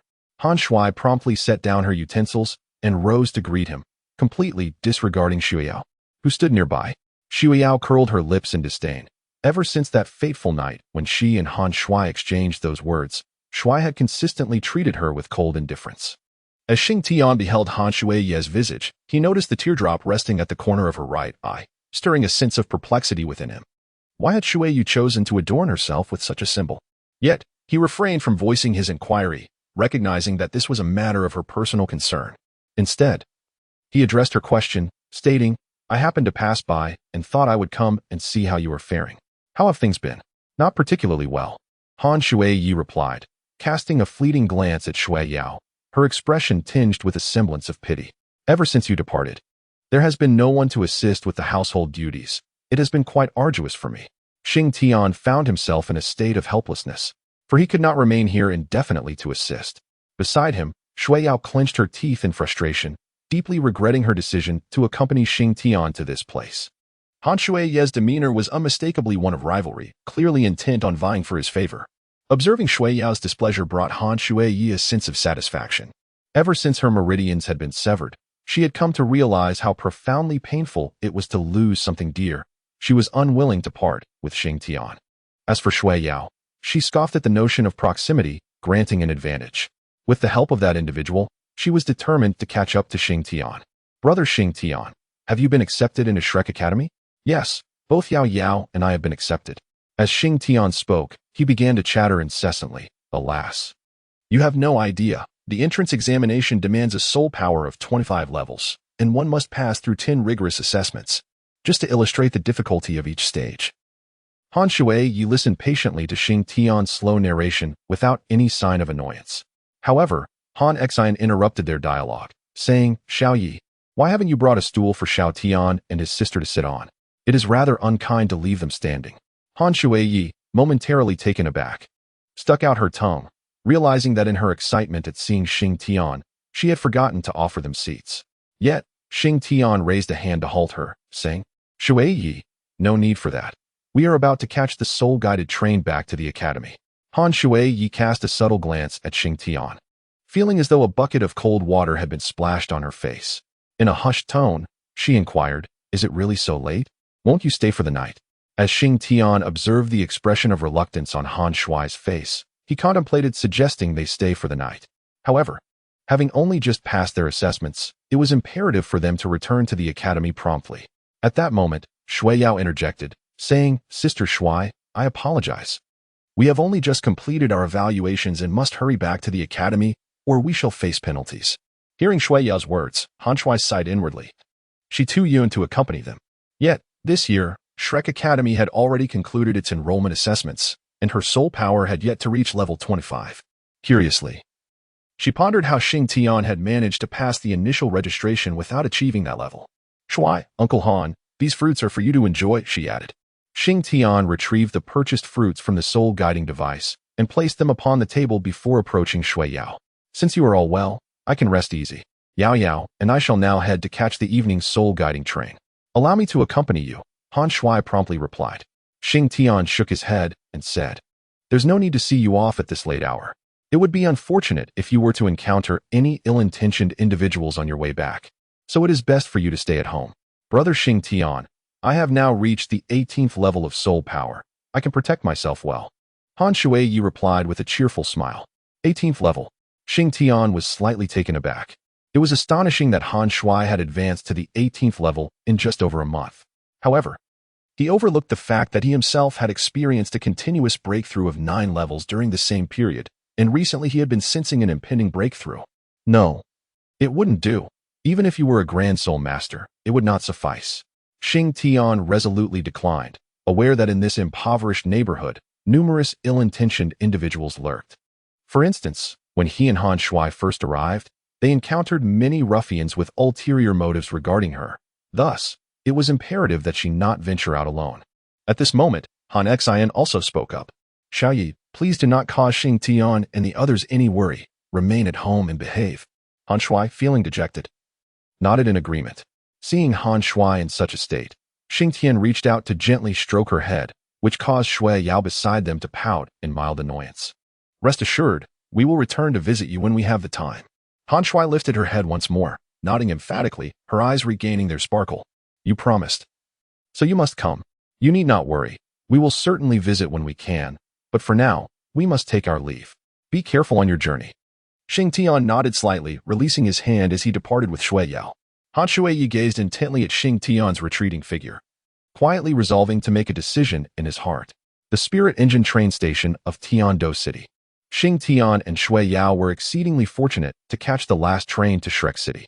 The night train was sparsely populated. However, within the luxurious carriage, several affluent individuals occupied the space, tirelessly traversing various cities in pursuit of greater wealth. In a private compartment adorned with opulence, a lavish array of delicacies was spread out, accompanied by a grand bed where a corpulent figure lay, flanked by 4 scantily clad beauties. At that moment, the rotund gentleman was engaged in a conversation via a soul communicator. Son, your father is en route to Shrek Academy. Upon my arrival, I shall treat you to a grand feast. Dad, I'm already famished. By the time you get here, I might be nothing but skin and bones. Why not just book a hotel and send someone to fetch me? Came the voice of his son, laced with complaint. Goodness, how could you possibly be reduced to skin and bones? Don't fret, I shall reserve a hotel and dispatch someone to retrieve you immediately. The father's face revealed a pained expression.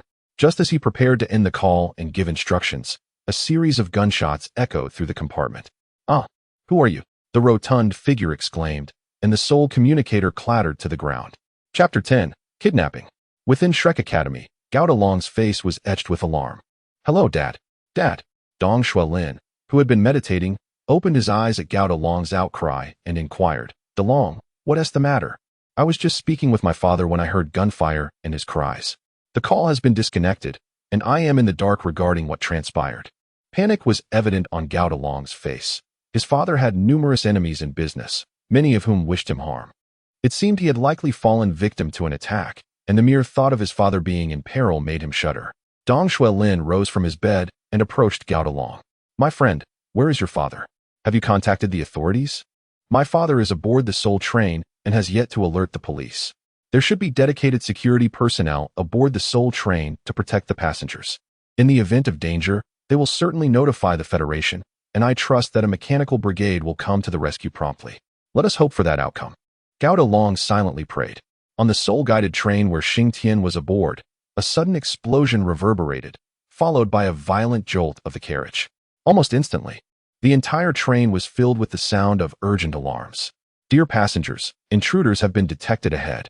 Please remain in your compartments. The accompanying officers will ensure your safety." Soon, a law enforcement officer arrived in Xing Tian's carriage. On the Seoul-guided train, the officers were all great soul masters or above, and the officer who appeared before them was indeed a great soul master. She was a strikingly beautiful woman, clad in a black uniform adorned with the federal insignia. At her waist hung a soul-guided pistol, a weapon capable of slaying a great soul master with a single shot. As there were only the two of them in the compartment, the woman, her hand resting on her pistol, alertly called out, "Please present your identification." Xing Tian and Shui Yao promptly produced their identification cards. The woman leaned in for a closer look, and upon confirming their identities, she let out a sigh of relief. Glancing at their ages, she remarked, "Young ones, I am Officer Su Xian from the Seoul Guidance Train number 9527. From this moment forth, you are not permitted to stray from my side." Xing Tian and Shu Yao nodded repeatedly. Given the current uncertainty, staying close to Su Xian was the wisest choice. "Sister, what is happening right now?" Xing Tian inquired. They had heard the sound of explosions, which was alarming, especially on a rapidly moving Seoul Guidance train, where any mishap could result in severe injury or worse. Su Xian shook her head, equally perplexed by the situation. All she knew was that orders had been issued to protect those aboard the train. The sound of gunfire echoed nearby, the sharp bursts of a Seoul Guidance machine gun. A grave expression settled on Su Xian's face as she realized that the incident was likely just ahead in the next carriage. She glanced at Xing Tian and Shui Yao. Their presence made it impossible for her to investigate further. Bang, bang, bang. The relentless sounds intensified, deepening Su Xian's concern. "You two find a safe place to hide. I will check the front carriage. Remember, you must stay concealed." Su Xian stressed before saying no more. Drawing her Soul Guidance pistol from her waist, she proceeded towards the front carriage. Her departure prompted Shu Yao to ask, "Brother Xing Tian, what should we do now? That officer seems to possess only the rank of a great soul master." Xing Tian shrugged helplessly, listening to the commotion ahead, aware that significant danger loomed. It was undoubtedly unsafe for Su Xian to venture alone. "Let us follow suit, but we must maintain our distance. First and foremost, we must ensure our own safety. If we cannot safeguard others, we must retreat decisively," he suggested. Shui Yao nodded in agreement, and the two proceeded cautiously. Inside the lavish compartment, a large man lay sprawled on the floor, while the four beautiful girls had met their demise, their bodies riddled with bullet holes. Alongside them were 5 men clad in black, their faces concealed by masks, brandishing firearms within the compartment. 2 of them stood guard at the exits, while another 2 sat idly, snacking on fruit. A particularly burly man had his foot planted on the large man's torso, delivering a kick while berating him. "You fat fool. How could you possibly engage with 4 women at your size? Aren't you afraid of dying beneath their weight?" "I merely indulged in a fleeting whim. I had no intention of pursuing anything further," the large man replied with a pained expression. This retort only served to enrage the burly man further. "Damn it. I live on the edge with my brothers daily, devoid of any female companionship, and here you are, with women at your disposal, yet refusing to act. You are utterly useless." His agitation grew, culminating in a violent kick that sent the large man trembling, nearly wetting himself in fear. "Good grief. You even wet yourself. How revolting," the burly man exclaimed, kicking the large man aside, retrieving a knife reminiscent of a Nepalese dagger from his waist. He tossed a soul communicator and a card to the large man, ordering, "Hurry. Call and instruct your people to transfer 10 million federal coins to the address on this card." The large man, visibly embarrassed, quickly dialed the soul communicator upon seeing the knife brandished before him. "Ma Yun, urgently, Have Ma Tung send 10 million federal coins to at this address. Hurry. The burly man interjected. It must arrive within half an hour, or I will sever your manhood. The large man's heart sank at the threat, and he shouted, Give me half an hour. If it's not delivered, you're fired. I'll deduct your entire salary. The voice on the other end complied repeatedly as the large man hung up, glancing nervously at the burly man. I've dispatched someone. Please, do not harm me. The burly man merely smirked coldly, ignoring the large man's plea as he approached the table to snack on fruit. Upon seeing the lifeless bodies of the beautiful girls, he could not restrain his disdain. Damn it. Who was the fool that fired so hastily and killed them all? Boss, if you're still in the mood, it's not too late to take advantage of the situation, a slender man quipped while munching on an apple. What is the point of dead bodies? If you're interested, go ahead. The burly man retorted with a laugh. How unsatisfying, the slender man scoffed, standing to approach the bed, finding a still living one, remarking as he proceeded. In our line of work, we live each day with our heads on the chopping block. We can't afford to be picky. Within a minute, the slender man had finished his task, eliciting laughter from everyone, especially the burly man. Second brother, to finish in under a minute. How pathetic. The slender man ignored the jibe, wearing a satisfied grin as he returned to his fruit. The burly man chose not to comment further. He understood the gravity of their actions. Knowing they would be hunted down by the Federation, living was no longer an option. They could only hope the money would reach their hands. With that thought, he too moved toward the bed. Chapter 11. The first kill. Su Xian cautiously approached the penultimate compartment, where the lavish area lay. Listening intently to the sounds ahead, her expression darkened. She crouched low, inching closer until she reached a corner, peering out slightly. Through the long corridor, she spotted a gunman stationed at the entrance, causing her to quickly retract her head, relieved he had not noticed her. With a guard at the entrance, she felt utterly helpless, a knot of anxiety forming in her stomach. Suddenly, a beep emanated from the communicator at her waist. Reacting swiftly, she silenced it, but the noise in the compartment ceased. The guard, a tall and robust man known as the fourth among their group, suddenly spoke up. There's movement. All fell silent, but the large man unexpectedly cried out, Help. Bang. The slender man, known as the second, rose and delivered a fierce kick to the large man, causing him to curl in pain. The second crouched down, pressing the Nepalese knife against the large man's face, whispering fiercely, If you dare shout again, I will cut out your tongue. The large man immediately clamped his mouth shut, nodding to indicate compliance. At that moment, the group leader adjusted his pants, casting a glance at the fourth man by the door, signaling him with a nod.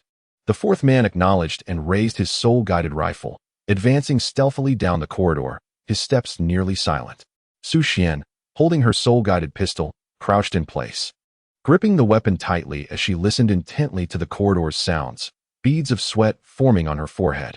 The fourth man drew closer, the distance between them narrowing to 10, 9, 8, 7 meters. As it dwindled to 2, a figure suddenly emerged in the corridor, a flash of lightning erupted, and the fourth man fell without uttering a sound. Su Xian stared in disbelief as Xing Tian stood there, his right hand crackling with electricity. He blew gently, dissipating the energy. Observing the charred body before him, he felt no fear or turmoil. Instead, an exhilarating thrill surged through him, reminiscent of the time when Bing Di had taught him the art of slaughter. Sister, are you all right? Xing Tian turned his head and bestowed a warm smile upon Su Xian, a smile so comforting that it dissipated the tension within her heart. It's nothing, she began to say, but suddenly recalled that Xing Tian was still a minor. What are you doing here? Do you not realize how perilous this place is? Xing Tian did not respond to Su Xian. His perceptive abilities were remarkably acute. Upon hearing the sound of footsteps, he retreated swiftly to Su Xian's side. Brother Xing Tian, Shui Yao approached at that moment, and as she called out, Xing Tian immediately gestured for silence.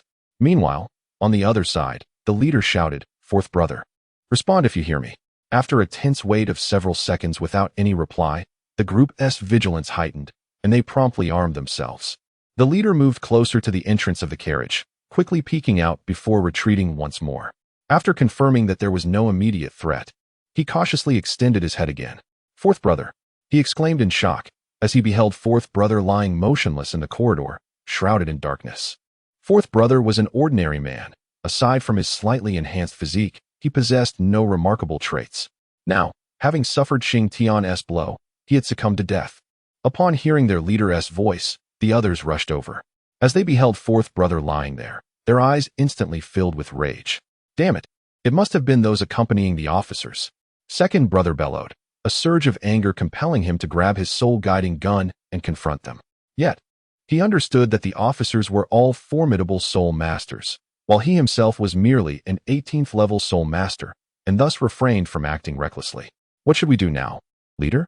The officers have arrived, inquired third brother, a short but muscular figure adorned with an array of weapons, including soul-guided grenades, and carrying a soul-guided artillery on his back, a veritable mobile armory. After a moment of contemplation, the leader sighed and replied, "Death is inevitable.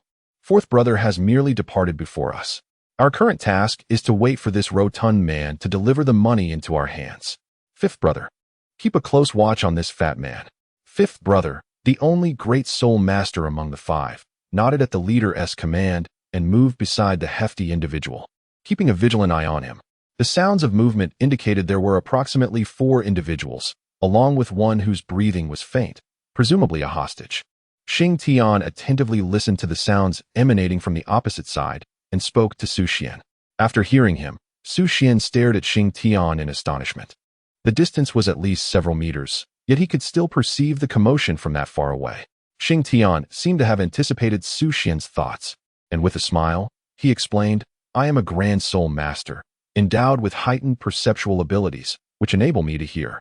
Su Xian inhaled sharply. The notion of a 14-year-old grand soul master, coupled with the direction in which the train was headed, led her to speculate, "Are you from Shrek Academy?" "Indeed."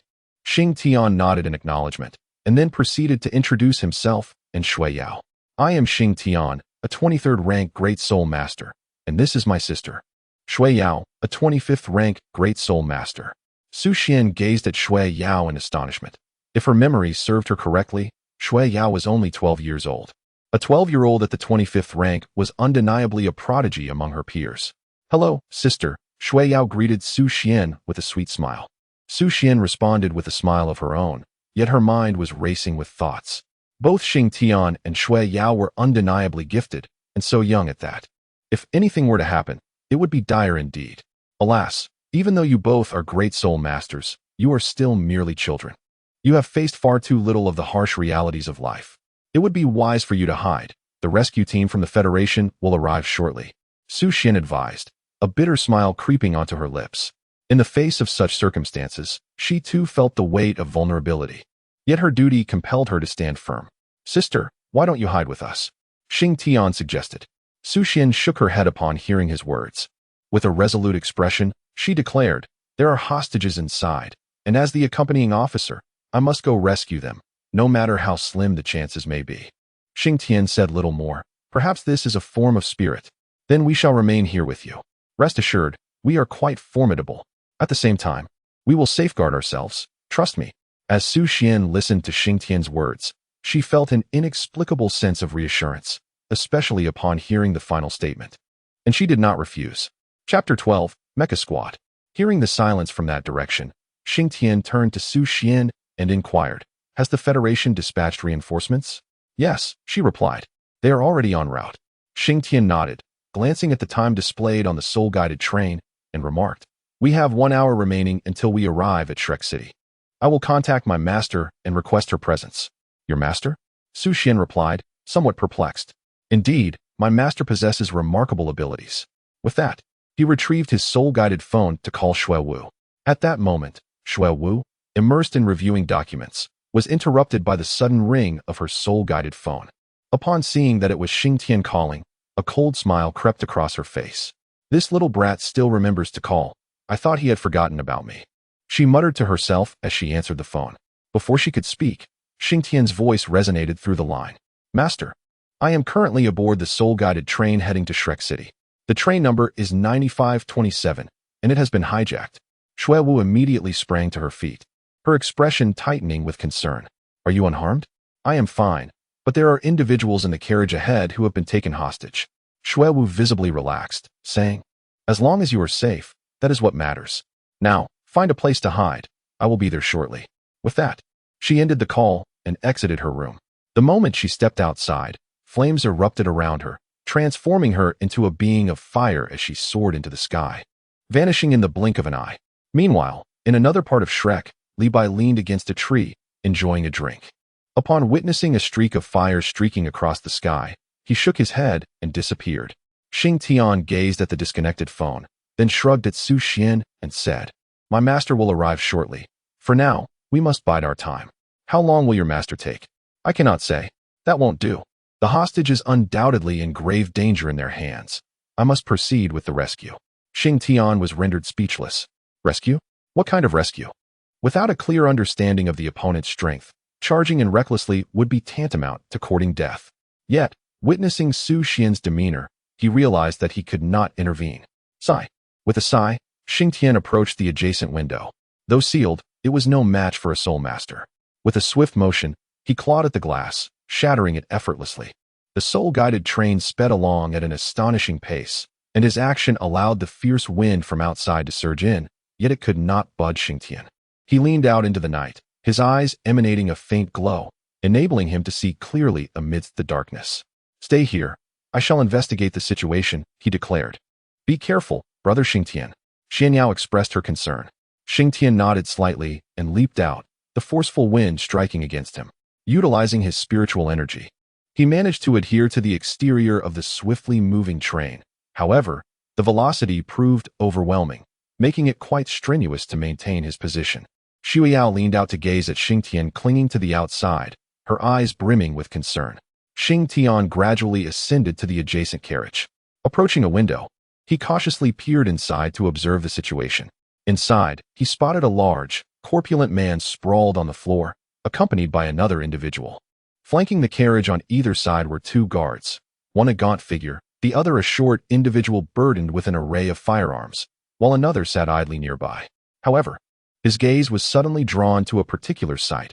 Upon a bed lay four women, each with a gaping wound in their heads. Most infuriatingly, their garments had been stripped away, causing Shing Tian to furrow his brow in dismay. "Who is it?" bellowed the guard beside the corpulent man, prompting Shing Tian to swiftly retract his head. The leader, upon hearing the guard's exclamation, frowned and inquired, "What is the matter?" The guard approached the window, his face etched with anxiety. I sensed a fluctuation of spiritual energy outside the window. This revelation sent a ripple of shock through the group. Meanwhile, the corpulent man felt a surge of joy. A soul master had arrived. He was saved. "Is the individual strong?" the leader asked, to which the guard shook his head, replying, "They should be on par with me." "A great soul master. A great soul master." The leader mused in silence for a moment before positioning himself at the window. He readied his soul-guided machine gun, aiming it at the window, prepared to unleash a deadly barrage upon anyone who dared to enter. The others followed suit, directing their weapons at every potential entry point into the carriage.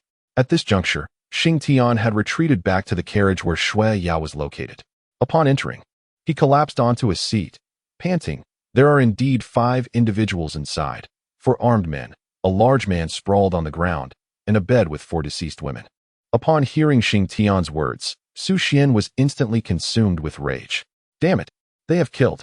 She rose and strode towards the rear carriage, activating her intercom to call out, "Calling control center, calling control center." "This is the control center, please respond," came a female voice. "I am Su Xian, the officer of the 9527 soul-guided train. Our train has been hijacked by unknown assailants who have killed 4 individuals, and only 1 hostage remains. How long until support arrives?" After a brief silence, the voice responded, "Team 135 of the Mecca Squad is en route to your carriage, anticipated to arrive in approximately 10 minutes. Please await rescue." "Understood," Su Xian replied, shutting off the intercom and returning to where Shing Tian and the others were gathered. "The Mecca Squad is on their way, expected to arrive in 10 minutes. Let us now await their assistance." Upon hearing the sound of the matches, Shing Tian's heart was instantly stirred. He had not anticipated the arrival of a mech squad for rescue. However, at that moment, a voice echoed, "Is there a law enforcement officer over there? I advise you to tread carefully.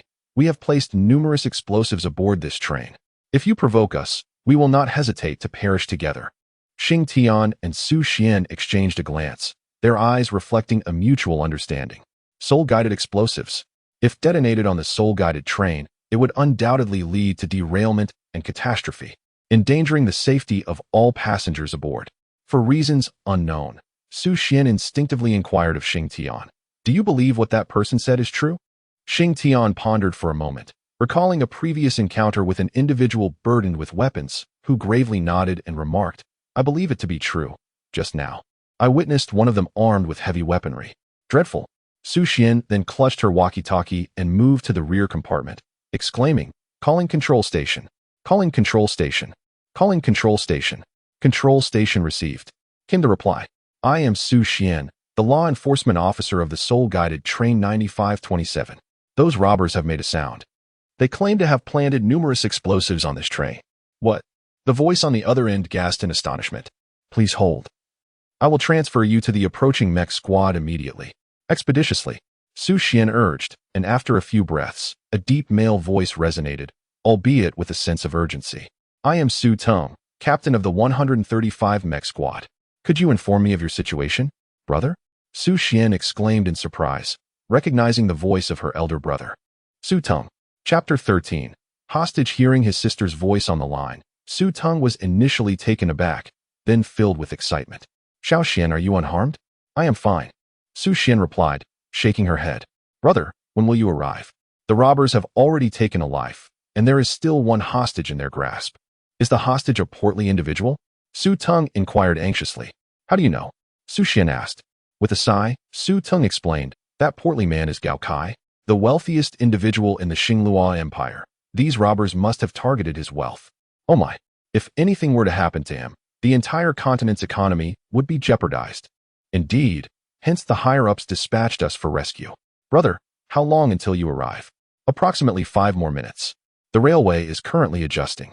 Soon your soul-guided train will reduce its speed, allowing us to catch up more swiftly. As Su Tong finished speaking, Su Xian noticed the train's speed beginning to decrease. Brother, the speed has lowered. Excellent. Find a safe place to hide. We shall be there shortly. Understood. Su Xian nodded, and as she ended the call, she immediately informed Xing Tian and the others of the developments. In the luxurious carriage, the leader sensed the reduction in speed and furrowed his brow. He glanced at his comrades, who were all filled with apprehension. Boss, the soul-guided train is slowing down. The Federation's people are likely arriving. What shall we do? The second-in-command asked nervously. Calm down. The leader ignited a cigarette, inhaling deeply before bellowing. You there. You must bring me 2 individuals as hostages. Otherwise, I will detonate the explosives. Coincidentally, Su Xian, returning, was taken aback by this declaration and instinctively shouted, No, please, do not. Upon hearing Su Xian's voice, the leader's face twisted into a cold smirk. This individual was clearly a law enforcement officer, and one without much experience at that. Very well. You must bring 1 person over to serve as a hostage. Otherwise, we shall detonate the explosives. Su Xian glanced at Xing Tian and Shuya before responding. That is not possible. I am the only one here. Are you attempting to deceive me? In such a long train, you are the sole occupant? Have the other officers perished? The leader demanded. Hurry and bring someone over as a hostage, or I will initiate the countdown. As he began to count down, 10, 9, 8, 7. Su Xian listened to the countdown, her hands clenched tightly, uncertain of what to do. Sister, I shall accompany you. Xing Tian suddenly declared from his seat. Brother Xing Tian, Shui Yao called out anxiously. Xing Tian cast her a reassuring glance, signaling her not to be anxious. Upon noticing this, Shui Yao could only let out a soft grunt and turn her head away. This seems unwise. Accompanying me might entail danger, Su Xian remarked. And as the notion of peril crossed her mind, she shook her head vehemently, insisting, No, we absolutely cannot go along. Don't worry, sister. As long as we can hold out until my master arrives, they will be powerless against us. A myriad of doubts surged within Su Xian's heart. Who could Xing Tian's master be? Upon reflection, it must be a teacher from Shrek Academy, perhaps a formidable soul emperor or soul sage. If such a powerhouse could come, then there would be nothing to fear.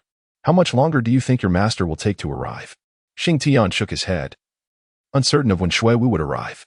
At that moment, the leader's voice had reached 3. Su Xian glanced at Xing Tian, gritted her teeth, and replied, We are on our way. You must not detonate the explosives. Hurry, and you all better not attempt any tricks. One of the detonators is connected to my heart. If I perish, it will explode instantly. The leader's words caused Xing Tian to pause. He had previously sensed that these individuals were not particularly formidable and had intended to seize the opportunity to eliminate them up close. However, He had not anticipated that the speaker would resort to such desperate measures. Yet, there was no alternative. He and Su Xian could only proceed towards the compartment where the robbers were located. Brother Xing Tian, Shui Yao clutched the hem of his clothing and said, "I want to accompany you." "Absolutely not," Xing Tian replied without hesitation, leaning close to Shui Yao's ear and whispering, "Your presence will hinder my actions. Do not worry about me. In times of crisis, I can escape swiftly. However, taking you along." Xing Tian did not continue speaking. Yet Shui Yao understood his meaning, her face betraying a look of dejection and concern. "Please be careful," she urged. With that, Xing Tian and Su Xian made their way towards the robbers' compartment. The leader, upon hearing their footsteps, immediately exchanged a glance with the third man, signaling him to assess the situation. The third man, understanding the cue, raised his gun and approached the compartment, directing the muzzle towards them. As he cautiously leaned out to observe, the gun was instantly aimed at Xing Tian and Su Xian. In that moment, Xing Tian saw the weapon and instinctively shielded Su Xian with his own body. "Sister, stay behind me," he instructed her, his face reflecting fear as he addressed the third man. "Brother, please be careful with your gun. I am quite frightened." Upon hearing Xing Tian's words and noticing his trembling legs, the third man let out a derisive laugh. "You coward! Hurry over here." As Xing Tian slowly approached, he was interrupted by the third brother, who exclaimed, "Damn it, don't brandish that gun in front of the ladies behind you. My sister is even more terrified of your firearm. If you don't point that gun at us, I will step aside." Xing Tian, flustered, hurried to explain, "You little rascal.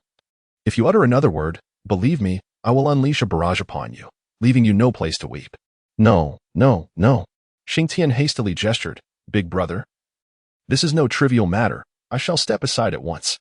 Xing Tian slightly shifted his body, allowing the third brother to catch a glimpse of Su Xian.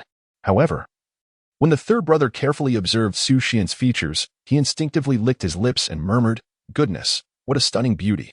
Xing Tian's hearing was remarkably acute, and upon hearing the words of the third man, his expression darkened. Soon, under the threat of the gun, they found themselves inside the carriage. The leader, upon seeing the two of them, immediately commanded, "Second, bind them." Without hesitation, the second man produced a length of rope and swiftly secured Xing Tian and Su Xian. During the binding, he couldn't resist a lewd touch on Su Xian's rear. Su Xian's face transformed instantly at the unwelcome advance. "Get away from me." The second man, with a mischievous grin, retorted, "Your backside is surprisingly bouncy, little lady." Xing Tian's expression darkened. He was tempted to kick the second one out, but he restrained himself given the circumstances. Chapter 14. The Dance of Furious Blood. The second one, upon receiving a reprimand from the first, narrowed his lips, securing Xing Tian and Su Xian while keeping watch with his firearm at the entrance. At that moment, the first approached Su Xian and inquired, "How many people are currently in the other carriage?" "Speak quickly." "I do not know," Su Xian replied coldly. "Humph." The first scoffed, turning to the fifth. "Drag that fat man over here." Without hesitation, the fifth complied, bringing the portly figure before Su Xian. "What are you doing? What do you want from me?" the fat man exclaimed in panic. The first stepped on the fat man, aiming his gun at his head. "This fat man is called Gao Kai. You should know who he is. If you refuse to speak, I will pull the trigger." Upon hearing this, Xing Tian could not help but inquire, "Is Gao Kai really that illustrious?" Everyone turned their gaze towards him, regarding him with expressions akin to that of bewildered onlookers. "Gao Kai is the wealthiest individual in the Starluo Empire," Su Xian whispered in explanation. Xing Tian was instantly enlightened, and simultaneously, a thought emerged in his mind. Since he was the wealthiest man, he must possess considerable riches. "Mister, if I rescue you, how much can you offer me?" Upon uttering these words, everyone fell silent, and the leader's gaze shifted from one of contempt to one of incredulity. "Young man, you must understand that you are currently bound here, and we are all armed with guns pointed at you. How do you suppose you can save him?" Xing Tian shrugged his shoulders, refraining from responding to the boss. Instead, he turned to Gao Kai and said, "Uncle, please name your price." The young man interjected, "Do not jest." "My friend." A bittersweet smile spread across Gao Kai's face as he pondered for a moment before stating, "If you can truly save me, I shall grant you 1 million. Upon hearing the figure of 1 million, Xing Tian's eyes instantly sparkled with excitement. He promptly exclaimed, "Uncle, it's a promise." After uttering these words, flames erupted from his body, effortlessly severing the bonds that restrained him. The sound of a dragon's roar echoed, leaving everyone momentarily stunned and disoriented. Taking advantage of the opportunity, Xing Tian swiftly rendered the leader unconscious. He then approached the third member, hastily disarming him. However, just as he was halfway through, the third member groggily regained consciousness. "What are you doing?" he exclaimed, grasping Xing Tian's hand. Little did he know, Xing Tian possessed immense strength. "Brother, loosen your grip. Otherwise, you shall regret it," Xing Tian stated with utmost seriousness. "How arrogant. The one who will regret is you." The third member swiftly drew a soul-guided pistol from his waist. But before he could raise it, an overwhelming force surged towards him. Boom. He was propelled through the window of the soul-guided train, plummeting into the unknown. Third brother.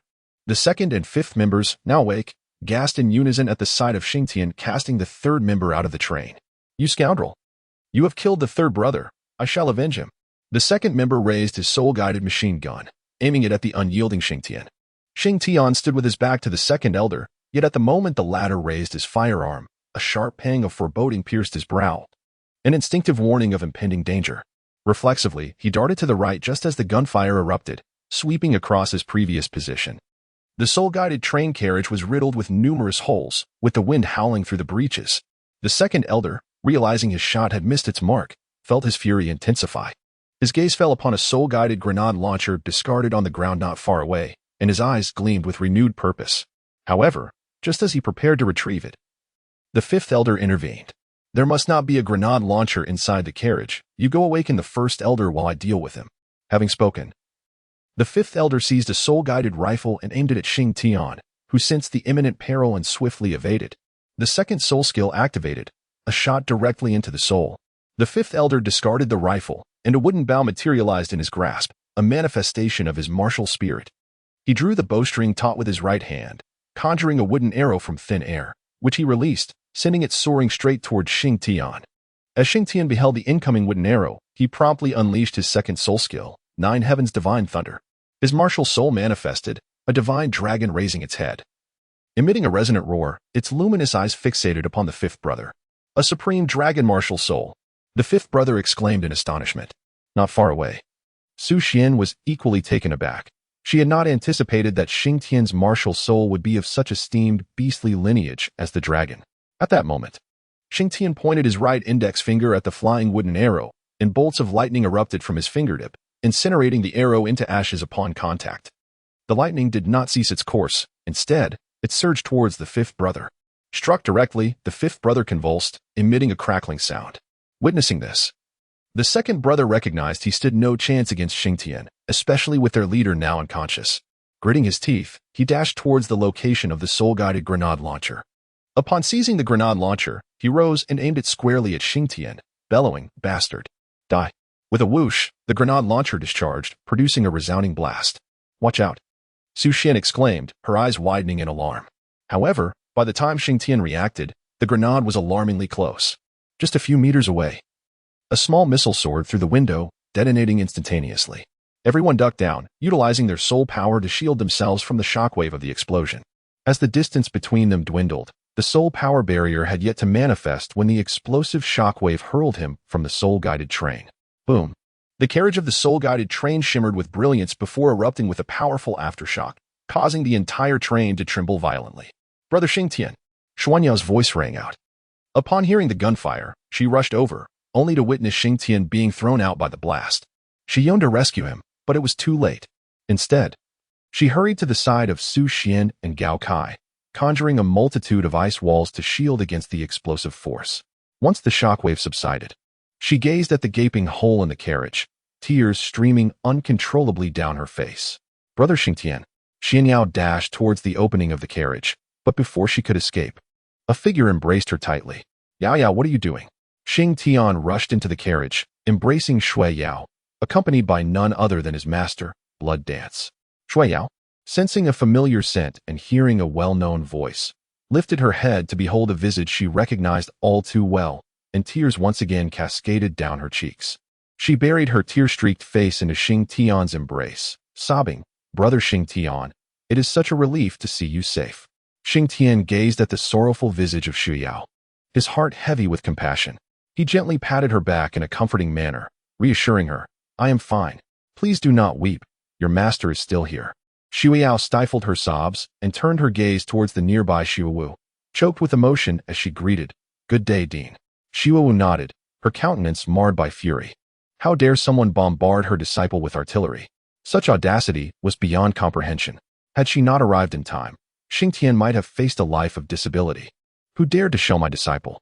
Shua Wu's furious roar reverberated through the air, her formidable presence as a super Douluo instantly casting a shadow over the surrounding area, halting the soul-guided train in its tracks. The other individuals present, save for Xingtian and Shua, let out a suppressed sound, overwhelmed by an invisible and terrifying force emanating from the super Douluo. Chapter 15. Vice Deanly, are you well? The soul-guided train had come to a standstill. Su Xian lay trembling, while Gao Kai had fainted, being merely an ordinary person devoid of abilities beyond monetary prowess. Lao Er and Lao Wu lay battered and unconscious from the explosive shockwave, while Lao Da, just regaining consciousness, was nearly paralyzed with fear upon sensing the overwhelming aura. Xingtian cleared his throat softly and addressed his master. Master, that individual is lying there, oblivious to their fate. He gestured towards Lao Er on the ground, prompting Shua Wu to glance over. With a snap of her fingers, Lao Er was reduced to ashes. A mere soul master dared to harm my disciple. Such a fate is a fitting end for you. With that, she retracted her formidable aura, allowing everyone to exhale in relief. At this juncture, Su Xian's eyes widened in realization as she beheld Shua Wu, her pupils constricting in astonishment. You are the fire dance Douluo. And who might you be? Shua Wu's inquiry ignited a wave of excitement within Su Xian, elated that a titled Douluo was conversing with her. I am the officer from the 9527 Good Soul Guided Train. I once beheld your portrait in the Douluo Academy, and after learning of your exploits, I have revered you ever since. Su Xian's enthusiasm escalated, completely taken aback that Xingtian's master was her idol. Master, what deeds did you accomplish to earn such admiration from Sister Su Xian? Xingtian inquired softly. Yet, Shua Wu merely cleared her throat and admonished him, do not delve into my past. Refrain from seeking knowledge of it in the future. Should I discover you have, I shall train you rigorously for an entire month. Xingtian promptly closed his mouth, yet his heart brimmed with curiosity about the past deeds of his master. Suddenly, a thunderous roar erupted as 4 towering mechas descended from the sky, landing beside the soul-guided train. Each mecha stood approximately 20 meters tall, gleaming in silver with a streamlined body. At the center of each mecha's chest lay a luminous circle, 3 meters in diameter, radiating a brilliant white light with golden edges. This was the source of the mecha's energy. A subtle seam along the arms concealed hidden weaponry, while a small cannon perched on the back, accompanied by 2 enlarged soul-guided pistols at the waist. The shoulders of the 4 mechas illuminated with dazzling lights that shone directly into the carriage where Xingtian and the others were situated. We are the 135th Mecca Squad. Surrender immediately, or we shall employ lethal force. The voice belonged to Su Xian's brother, Su Tang, whose mecha stood at the forefront of the quartet. Upon hearing her brother's voice, Su Xian urgently called out, Brother, don't act recklessly. Huowu Douluo is here, he has saved us. The mechas were equipped with specialized sound receivers, and as soon as Su Xian uttered her words, Su Tang's attention was captured, especially upon hearing the name Huowu Douluo, rendering him momentarily speechless. After a brief pause, Su Tang disembarked from his mecha, while the other 3 pilots maintained vigilance around them. Upon seeing Shua Wu, Su Tang trembled slightly. General Huowu, he exclaimed, saluting with utmost respect, then continued, I am Su Tang, captain of the patrol Mecca Squad outside Dou City. We are currently addressing the hijacking of the soul-guided train numbered 9527. Shua Wu waved her hand dismissively, her expression reflecting impatience. Spare me the formalities. I have not held the title of general for quite some time. Su Tang felt a wave of embarrassment wash over him, unsure of how to respond. Observing his hesitation, Shua Wu said, You handle the situation here. As for these 2 individuals, she gestured to Xingtian and Shui Yao. I shall take them with me. General, that seems against regulations, Su Tang stammered. Shua Wu shot him a sharp glance. Are you discussing rules in my presence? A terrifying aura enveloped Su Tang momentarily, only to dissipate as quickly as it had come, leaving him feeling cold and damp behind. Li Bai? Shua Wu's gaze turned skyward. What are you doing? At that moment, Li Bai lay atop his sword, floating in midair, a blade of grass clenched between his teeth as he yawned. Shua Wu, don't be so hasty. It might set a poor example for the young ones, don't you think? The last remark was directed at Xingtian, who could only stare back at Li Bai, bewildered, wondering what it had to do with him. Without hesitation, Shua Wu hurled a fan at Li Bai. As it soared through the air, it ignited in a blazing inferno. Imbued with immense soul power. Boom! A small mushroom cloud erupted in the sky, painting the night with hues of crimson, causing Xingtian and the others to swallow hard. How terrifying! Is this the might of a super Douluo? Xingtian couldn't help but murmur in astonishment. Shua Wu cast a sidelong glance at Xingtian and declared, "Little Tian, today I shall present you with a Battle of Doolo level caliber. Keep your eyes wide open." Xingtian had yet to comprehend the situation when Blood Dance vanished from sight. When she reappeared, it was amidst the still lingering mushroom cloud. "What the hell? Are you serious?" he exclaimed. Hey, don't force me to take action." The anguished cries of Li Bai echoed repeatedly, while Xingtian and the others could only glimpse flickering flames, obscured from witnessing the full spectacle of the battle. At this moment, Xingtian had finally grasped the gravity of the situation, yet the chaos prevented him from discerning the conflict clearly. He could not help but shout, "Master, I can't see." Su Xian and Su Teng felt a wave of embarrassment. How could this child speak so naively? Was a battle of the title Douluo level something they could observe casually? Boom. As soon as Xingtian finished his exclamation, Li Bai plummeted from the heavens, landing face down. "Goodness, this dinosaur has gone mad," he exclaimed, rising from the ground and brushing the dirt from his face. "Vice Deanly, are you all right?" Xingtian inquired from a short distance away. Hearing this, Li Bai immediately placed his hands behind his back and replied coolly, "Your master's tricks are merely a tickle to me. What could possibly be the matter? Wait, what is that burning smell? Vice Deanly, your clothes are on fire." Shui Yao could not help but interject. "What?" Li Bai glanced down at himself, horrified to see the hem of his white robe ablaze, prompting him to extinguish the flames with his hands. Once the fire was out, he gazed skyward and furiously exclaimed, "Blood Dance, how dare you set fire to the garments that Ali crafted for me? Heh, it's just a dress made by a vixen. Look at how precious you seem." Blood Dance scoffed. "Say that again if you dare," Li Bai retorted, his expression darkening as Blood Dance's demeanor grew increasingly frosty. She enunciated each word with chilling clarity. "I said, it's just a dress made by a vixen. Look at how precious you seem. Draw your sword." Li Bai bellowed, and a white sword descended from the sky, accompanied by the sound of a phoenix's cry. Upon hearing the melodious call of the phoenix, the phoenix martial soul shimmered momentarily before vanishing, seemingly devoid of interest. Chapter 16. The Battle of Douluo. Li Bai soared into the sky, his sword dancing around him. This sword, his martial soul, was the Azure Lotus Sword. He ascended higher, producing a sonic boom that surpassed even Blood Dance. With his fifth soul skill, the Void Sword Array, he extended his arms, tearing open countless rifts in the void behind him, enveloping the entire sky. From each rift, sword tips emerged slowly, glistening ominously as if poised to obliterate everything below. Li Bai, atop the sword array, resembled a divine being surveying the world beneath him. Snow Yao and Su Xian, the siblings, dared not gaze upon this spectacle. The proximity of such combat rendered them unable to witness it. Meanwhile, Xingtian, with his left eye crimson and right violet, radiated intensity as he observed the unfolding scene. "Go!" Li Bai uttered a single word, and the swords in the void descended like relentless raindrops. Blood Dance narrowed her beautiful eyes, and a bud of a flower materialized behind her. With a single step, it blossomed into a striking crimson lotus, her martial soul. The Blood Lotus. As the blood-red lotus emerged, the moon in the night sky took on an eerie crimson hue. She stepped forward, her foot clad in crystal shoes, causing a small lotus to bloom with each stride, each step birthing a new flower. Faced with the storm of descending swords, Blood Dance raised her right hand, palm outward, conjuring a massive lotus to shield her, which radiated fierce flames. The swords met the lotus, dissipating into clouds of smoke. At this moment, Li Bai walked upon the void, swords floating around him. Blood Dance waved her hand, and the lotus before her vanished as she brandished a fan, ascending skyward. The two clashed, unleashing a series of breathtaking explosions that lit the heavens. The passengers aboard the Soul Guidance train gasped in astonishment at the battle. As the shockwaves reached the train, cries for help erupted from within. Su Teng, having regained his composure amidst the turmoil, turned to Su Xian and said, "Sister, go calm the passengers. I will intervene." "Brother." Su Xian grasped his arm. "This is a battle of title Douluo level. What can you accomplish?" Su Teng replied helplessly, "I am not joining the fray. I merely wish to mediate. Then hurry. If this escalates to the ground, this entire area may be obliterated.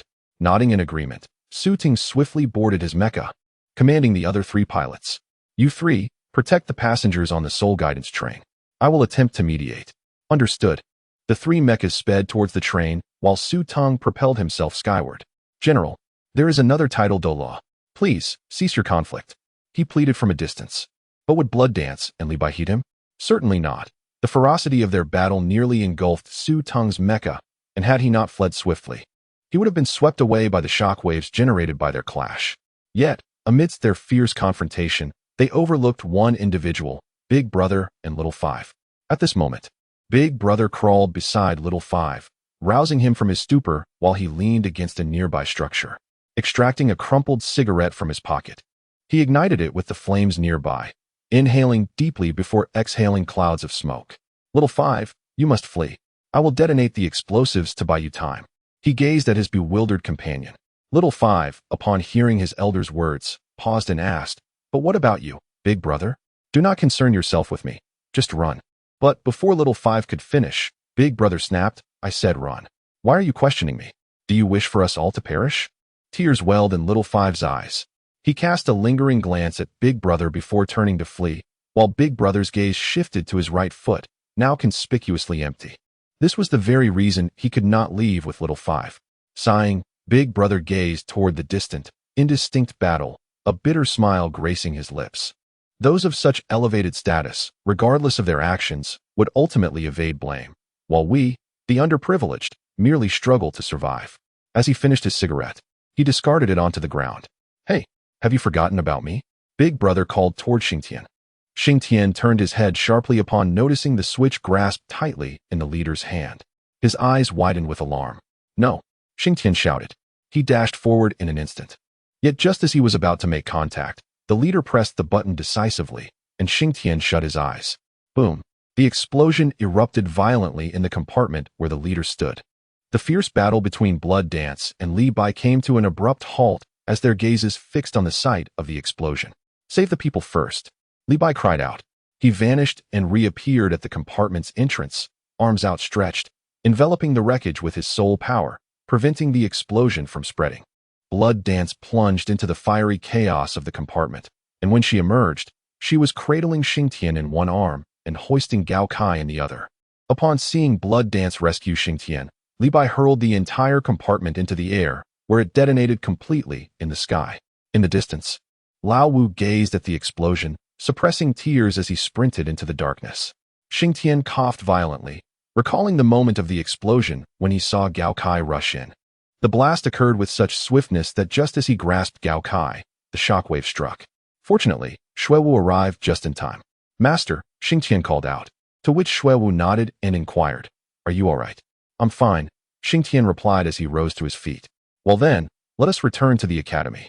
It is quite late now, Shua stated before turning to Li Bai and adding, We shall continue this upon our return. Li Bai's expression darkened. Continue? It's impossible to go all out against our own. As Xingtian listened to the conversation between the two, he helplessly interjected, Master, Vice Dean Li. Perhaps it would be best if you both refrained from fighting. Indeed, I believe heeding the child's perspective is quite sound, Li Bai swiftly concurred. This matter concerns only the two of you, and does not involve Xiaodian. You are his master. Sometimes, it is wise to consider the words of a disciple. Therefore, let us conclude this matter here. At this juncture, Li Bai turned to Xingtian, remarking, See how irritable your master is? I suggest you acknowledge me as your master instead. My prowess surpasses hers, and you would undoubtedly learn more from me. Li Bai, are you still intent on fighting? Li Bai merely scoffed, producing a diminutive wooden sword and tossing it to Xingtian. In case of any peril, crush it, and I shall come to your aid. With that, Li Bai turned and vanished from sight. Blood Dance cast a glance at the miniature sword gifted to Xingtian, but chose not to elaborate further. Chapter 17. Deity. Upon witnessing Li Bai's departure, Su Ting exhaled in relief. Now, he needed to reassure the others aboard the spirit-guided train. As for Xingtian and his companions, it was best to avoid confrontation. Meanwhile, Xingtian was attempting to rouse Gao Kai, for he was a valuable ally not to be lost. He gently patted Gao Kai's face and retrieved a bottle of water from the spirit storage device, taking a sip before splashing it upon Gao Kai's visage. The sudden spray jolted Gao Kai awake, causing him to spring up with a startled cry. Please don't kill me. Please don't kill me. Calm down. Sir, you are safe now, Xing Tian hastily reassured him. Gao Kai blinked in confusion, taking in the sight of Xing Tian and several unfamiliar women. And upon realizing the absence of the robbers, he finally relaxed. However, he could not suppress his curiosity and asked, "Young man, are we truly safe?" "Indeed," Xing Tian affirmed, his gaze upon Gao Kai akin to that of a butcher eyeing a plump lamb ready for slaughter. Yet, Gao Kai remained oblivious to the predatory glint in Xing Tian's eyes, instead expressing gratitude. "By the way," Gao Kai suddenly exclaimed, slapping his forehead. Xing Tian assumed he was recalling the matter of the reward for his rescue, but to his surprise, Gao Kai continued, "Young brother, may I borrow your spirit-guided phone? Mine was damaged by the robbers." Xing Tian did not decline and willingly lent his soul-guiding phone to Gao Kai, although he couldn't help but ponder whether this fellow intended to avoid payment. Unaware of Xing Tian's thoughts, Gao Kai proceeded to dial a number. However, after entering a few digits, he was taken aback to discover that Xing Tian's phone contained a contact for his son. "Young man, do you know my son?" "Your son? Which one?" Xing Tian replied with a look of confusion. Gao Kai promptly turned the soul-guiding phone screen towards Xing Tian, pointing at the displayed number and exclaimed, "Look, this number belongs to my son." Xing Tian glanced over, and the screen displayed the name Gao Long in bold letters. He cast a sidelong glance at Gao Kai, who was as portly as Gao Long and bore a striking resemblance to him. Moreover, it turned out that Gao Long was quite affluent, being the scion of a wealthy family. "Ahem, so it is Uncle Gao," he mused. "I met Long at the beginning of the school year and was unaware that he was your son." With a cheerful smile, Xing Tian said, while inwardly chiding himself for not having refrained from discussing financial matters. Given the current predicament, how could he possibly take advantage of him? "Not to worry.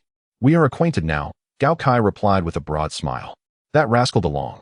Why didn't he mention what sort of friend you are? By the way, what are you doing on this train?" "I just had to leave Shrek City for a matter, and now I'm trying to return." Who would have anticipated encountering such a situation? Xing Tian sighed.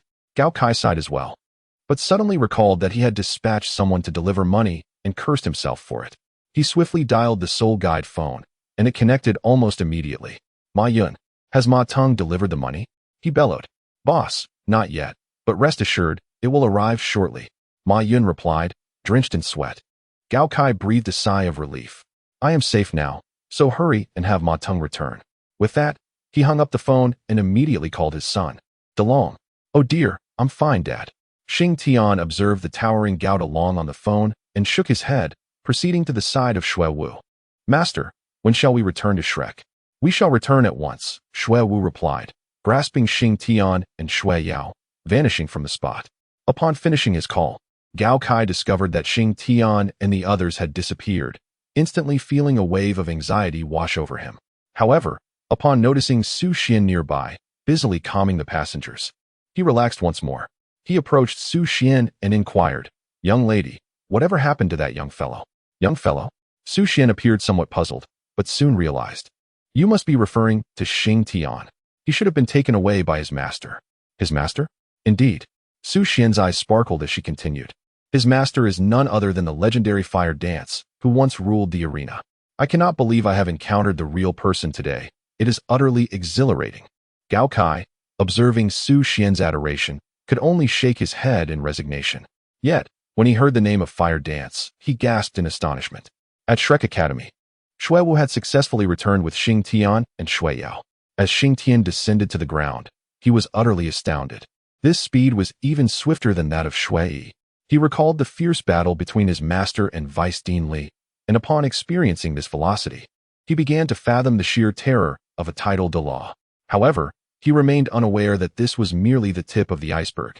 At that moment, Blood Dance cast a sidelong glance at Xing Tian and inquired, "Having witnessed this battle, you should now comprehend the dreadfulness of a title de law, correct?"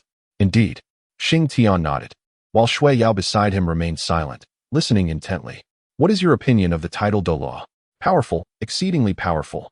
Shui Wu suddenly halted her steps and inquired once more, "Do you know what rank title de law Li, the Vice Dean, and I hold?" Xing Tian shook his head, gazing at his master, awaiting an explanation. Blood Dance continued to stride forward, with Xing Tian and Shue Yao following closely behind. I am a super Douluo of the 97th rank, and as for Vice Dean Li, he is a limit Douluo of the 99th rank, merely a step away from divinity. Divinity. Upon hearing this word, Xing Tian felt an inexplicable shiver coursing through his heart. However, this sensation swiftly dissipated, transforming instead into a surge of anger, leaving him bewildered by this irrational emotion. Blood Dance then elaborated, stating that the disparity in levels among the Douluo was exceedingly vast, and in truth, he could not contend with Vice Dean Li. The sole reason for his attempts to confront him stemmed purely from a personal aversion. Xing Tian and Shue Yao exchanged a glance, unable to refute this explanation. Master, you mentioned that Vice Dean Li is but a step away from divinity. Why, then, has he yet to take that step? Blood Dance paused once more, raising her gaze to the full moon in the sky, and sighed. Becoming a deity is far from a simple endeavor. First, one must be chosen by a god to inherit their divinity. Yet the divine realm of Douluo continent has long since vanished, and no deities will grace us again. The divine realm? Xing Tian found himself inexplicably envisioning a magnificent palace amidst the clouds.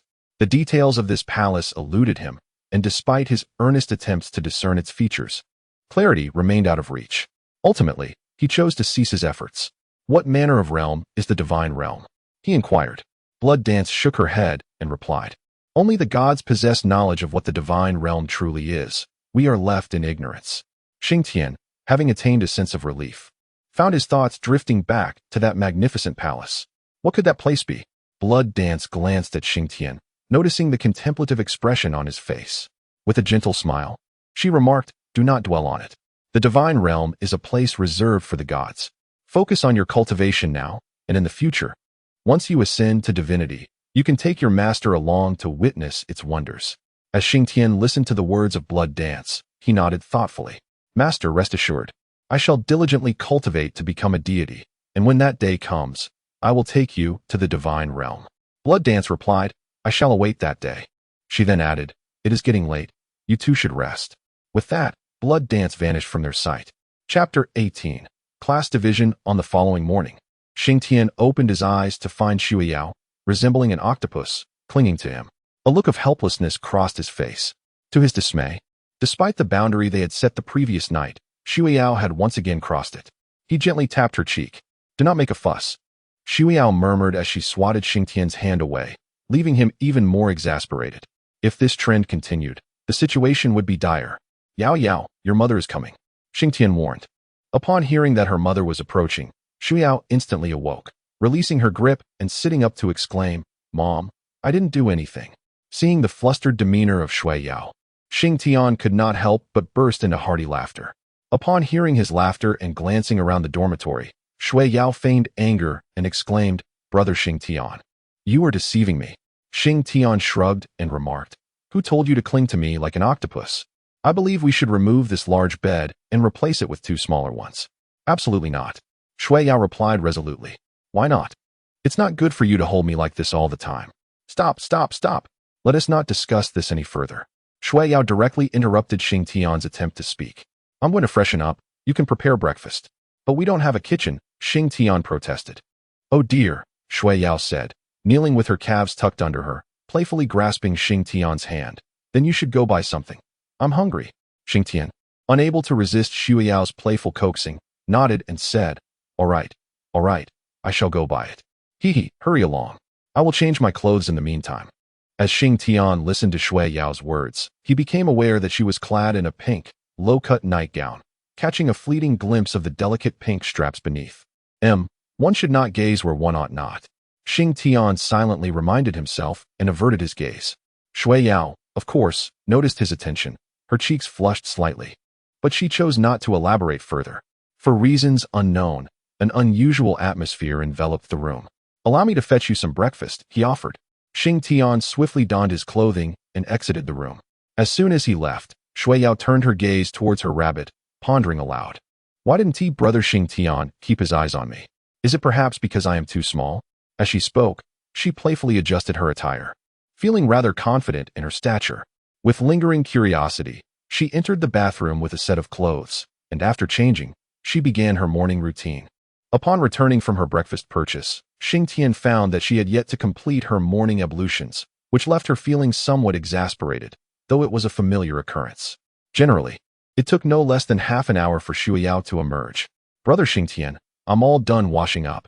Now it's your turn," Shua Yao announced as she stepped out of the bathroom, clad in a plunging neckline, knee-length dress, complemented by over-the-knee white stockings and a pair of pristine white shoes. Upon seeing this, Xing Tian couldn't help but steal a glance at Shua Yao's chest, noticing it seemed slightly fuller. He muttered to himself as he made his way to the bathroom to freshen up. Meanwhile, Shua Yao felt a surge of delight at Xing Tian's earlier gaze, but just then, her phone rang. "Hello? Yao Yao, is your brother there?" It was Gao Dalong's voice. "He.S. washing up. What is the matter?" Gao Dalong fell silent for a moment, his mind racing with thoughts. "Are you two living together?" Shua Yao rolled her eyes. "Is that why you called me?" No, not really. I mainly wanted to ask if you're free today. I'd like to treat you both to dinner, and my dad will join us." As he spoke, Gao Dalong's tone grew increasingly animated. "Yao Yao, I truly appreciate you and your brother for saving my dad. If anything had happened to him, I wouldn't know what to do. Dalong, we merely happened to encounter your father in need of assistance. There is no need for a dinner invitation." "Absolutely not. This is a must," Gao Dalong insisted resolutely. "Who is it?" Xing Tian poked his head out of the bathroom. Upon hearing Xing Tian's voice, Gao Dalong exclaimed, "Brother, it's me." The voice on the line sounds like Dalong," Xing Tian remarked, perplexed. "That's right. He wants to treat us to dinner," Shua Yao explained. "Dinner, huh?" Xing Tian pondered for a moment before nodding, then let S accept his invitation. Seeing that Xing Tian had agreed, Shua Yao felt it inappropriate to decline. She responded to Gao Dalong, "All right. Give us a call in the evening." "Sure." Gao Dalong nodded, but he quickly added, "No need to call. We're in the same class. So we can go together after class." "In the same class?" Shua Yao paused, realizing they were unaware of the class division. "Oh, I forgot you and your brother didn't know about the class arrangements. Where are you? I'll come find you now." Hearing this, Shua Yao provided him with their address. "Okay, I'll head over right away." With that, Gao Dalong hung up the phone. At this moment, Xing Tian emerged after completing his morning routine and inquired, "What did Dalong say?" "He mentioned that we have been assigned to different classes, yet we are still in the same one." "Different classes?" Xing Tian scratched his head. Feeling quite unfamiliar with the school environment on his first day, and Snow Yao shared the same sentiment. "Yao Yao, have you inquired about the location of our classroom?"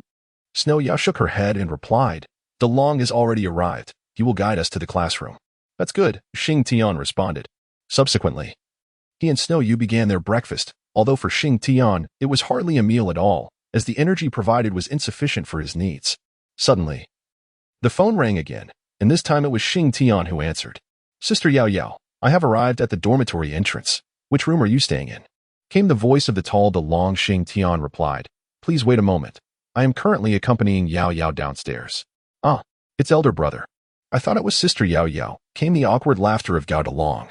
"It's all right. You can wait downstairs for a while. We shall descend shortly." Xing Tian hung up the phone, tidied up the litter in the room, and then left with Shua Yao. As they made their way down the corridor, they spotted the imposing figure of Gao Dalong below and descended the stairs. Just as they reached the bottom, Gao Dalong lunged towards them, but fortunately, Xing Tian quickly extended his right hand to block him. "Dalong, what are you doing?" Xing Tian inquired with a frown, expressing his disdain for Gao Dalong's corpulent physique. "Brother, I haven't seen you in a few days and just wanted to give you a hug," Gao Dalong chuckled. As Xing Tian listened to his words, a chill ran down his spine. It was utterly unsettling. "Enough of this nonsense. Take us to the classroom. I have never been there before, and I am quite curious." "What is there to be curious about in a classroom?" Gao Dalong muttered, then turned to Xing Tian and Shua Yao. "Let me inform you about the people in the class. There are a mere 10 students in total, which is rather pitiful. With you and Sister Yao Yao, that makes 2. Plus myself, bringing the count to 3. Then there are Xu Elin, Tongxi, and Gu Si, totaling 7. The remaining 3 are girls." Chapter 19. The 7 monsters of Shrek. Xing Tian and Shua Yao were somewhat taken aback. The makeshift team they had assembled was still intact, particularly for Shua Yao. The revelation that there were 3 other girls in the class instantly heightened her sense of urgency. "Boss, have you eaten?" Gao Dalong suddenly inquired. "We have." "Then let us proceed directly to the classroom," Gao Dalong said as he led Xing Tian and the others toward the academic area, casually remarking along the way, "Brother, you truly are impressive. The semester has barely begun, and yet you haven't attended." Our homeroom teacher was furious at first, but after a single phone call, she seemed to calm down. Upon hearing Gao Dalong's words, Xing Tian surmised that it was likely the doing of his master. Soon, they arrived at the teaching area, which was quite expansive, divided into various departments such as control, offensive, culinary, and support. Under Gao Dalong's guidance, they entered the classroom. The room was quite spacious. Yet it contained only 10 seats, and at present, it was utterly devoid of students. A glance at the clock revealed it was merely around 7 o'clock, which explained the absence of attendees. "Boss, I have something to discuss with you," Gao Dalong said, settling into his seat with an air of mystery. "Do you know why there are so few people in this class?" Xing Tian shook his head. Had he been aware, he would not have listened to Gao Dalong's incessant prattle here. "So, are you familiar with the Shrek 7 monsters?" "Yes, I am." Xing Tian had read about the Shrek 7 monsters in books. Each generation of these illustrious figures was the most dazzling presence on the continent, particularly the inaugural Shrek 7 monsters led by Tang Sect, the founder of the Tang Sect. They had ascended to the realm of deities. As for the Tang Sect, it had now merged with Shrek Academy, yet Xing Tian had never encountered any trace of the Tang Sect, which left him yearning for an opportunity to explore it. Gao Dalong continued, "In fact, the class is structured to include 10 individuals, primarily to identify 7 outstanding members. The remaining 3 will be eliminated from the class, while the final 7 will form a team to participate in the Shrek 7 Monsters selection competition within the Academy. The victorious team will be bestowed with the esteemed title of Shrek 7 Monsters. You know, if 3 individuals are to be eliminated, you can be certain that one of them will be you," teased Dong Xuelin.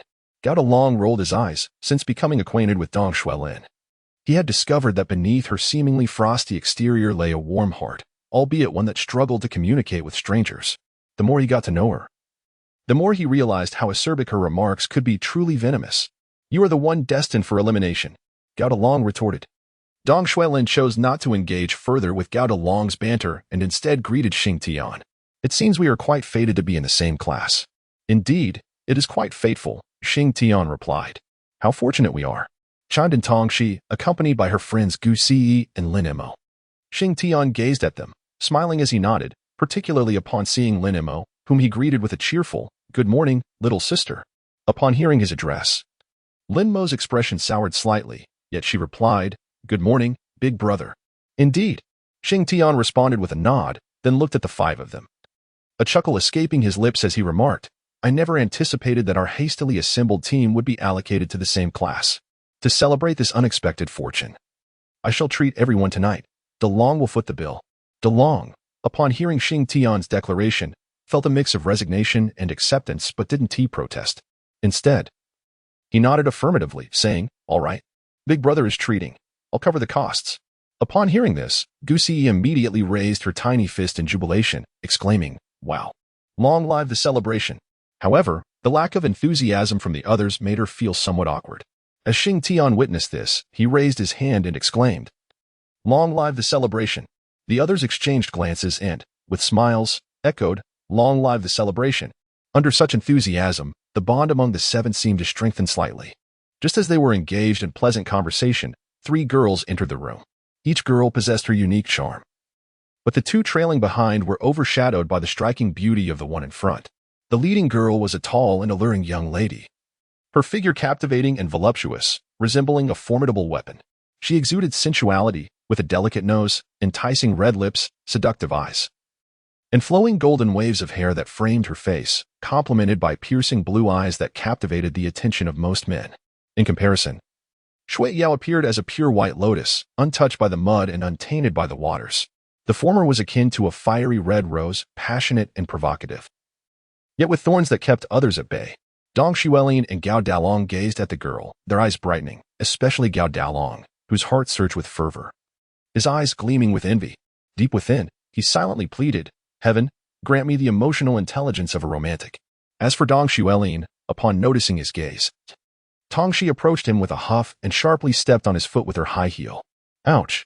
Dong Xuelin internally lamented, though he maintained a facade of composure, smiling as he shifted his gaze to Tongxi, seemingly inquiring why. Tongxi offered no explanation, turning away to stand beside him. The leading girl observed Dong Xuelin's discomfort and stifled a laugh, revealing charming dimples that captivated both Dong Xuelin and Gao Dalong, leaving them slightly intoxicated.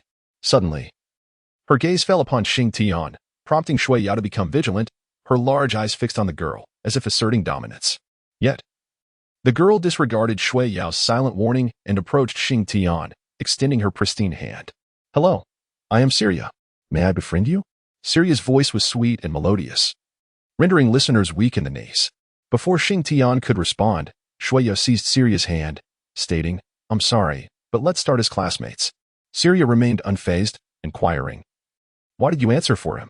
As she spoke, her grip tightened, and Shua Yao, refusing to relent, matched her strength. "My words represent his intentions, don't they, Xing Tian?" Shua Yao turned to Xing Tian with a smile that exuded confidence, while he felt an inexplicable unease at her expression. Yes, he stammered.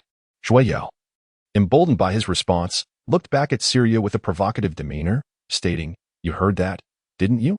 If so, let us start as classmates. However, may I suggest you release my hand now?" Syria asked. "You release first," Shua Yao replied with a grin. "All right." Syria relinquished her grasp, prompting Shua Yao to do the same. Nearby, Gu Siyu whispered, "Mo, did you see the flames?"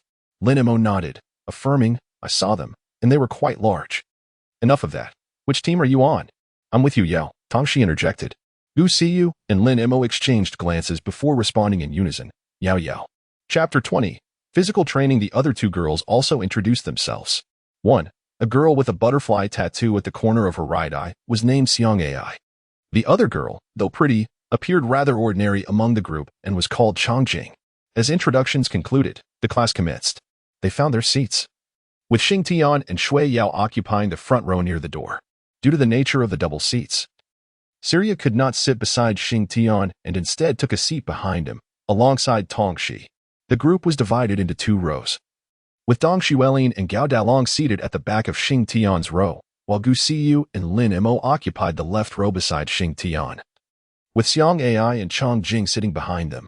Soon, the sound of high heels echoed in the classroom, prompting Dong Xuelin and Gao Dalong to turn their attention to the entrance. "If you dare to look, I will gouge out your eyes," Tong Shi warned Dong Xuelin as she turned her head. Dong Xuelin, miffed, retorted, "Looking is my right." "Humph.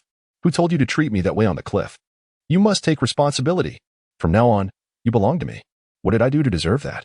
Dong Xuelin internally shouted, but his gaze shifted, and he whispered to Tong Shi, "Are you confessing your feelings to me?" Tong Shi did not respond, but her flushed cheeks betrayed her. "Xuelin, you're amazing," Gao Dalong quietly exclaimed, giving him a thumbs up. Dong Xuelin ignored Gao Dalong, his gaze fixed on Tong Shi with a smile. Soon, a striking figure appeared at the classroom entrance, a beautiful woman with flowing blue hair and a delicate face, adorned with gold-rimmed glasses, clad in a blue OL uniform. Her curvaceous figure was accentuated as she approached the podium, carrying two books. She placed them down and adjusted her glasses with long, elegant fingers. Her demeanor was icy, and as she surveyed the room, a chill swept through the students. Her penetrating gaze settled on Xing Tian and Shua Yao, causing both to feel a twinge of apprehension. Is this the infamous gaze of a homeroom teacher? Xing Tian pondered nervously. The woman parted her lips slightly, her cold voice cutting through the air. "You two are Xing Tian and Shua Yao, correct?" "Yes," Xing Tian replied. "I am Xing Tian, and she is Shua Yao." The woman nodded slightly and introduced herself. "You two may not know me yet. Allow me to introduce myself. I am Bing Ling, your homeroom teacher for the foreseeable future. Here is my sole communicator number. Please jot it down. Reach out to me if you need anything." As she spoke, Bing Ling wrote her number on the blackboard. Just as Xing Tian prepared to take note, he realized his phone was missing. "Oh no, I forgot my phone is with Gao Dalong's father. I'll remember it for now." "You can retrieve it tonight," Shua Yao noted, jotting down Bing Ling's number. After finishing her writing, Bing Ling turned her gaze back to Xing Tian and Shua Yao, asking, "Have you both memorized it?" Xing Tian and Shua Yao nodded in agreement, yet Bing Ling's subsequent remark left them utterly astonished. "Since you have memorized it, proceed to the playground and run 100 laps." Xing Tian and Shua Yao were taken aback. "Teacher, why is this happening?" Xing Tian inquired. Bing Ling cast him a sidelong glance and coldly replied, "You will run 150 laps." Xing Tian, his heart filled with indignation, swiftly intervened as he noticed Shua Yao about to retort. He spoke earnestly, "Teacher, we are unfamiliar with the location of the playground. Could we possibly have someone guide us?" How foolish it was to require assistance for such a simple task.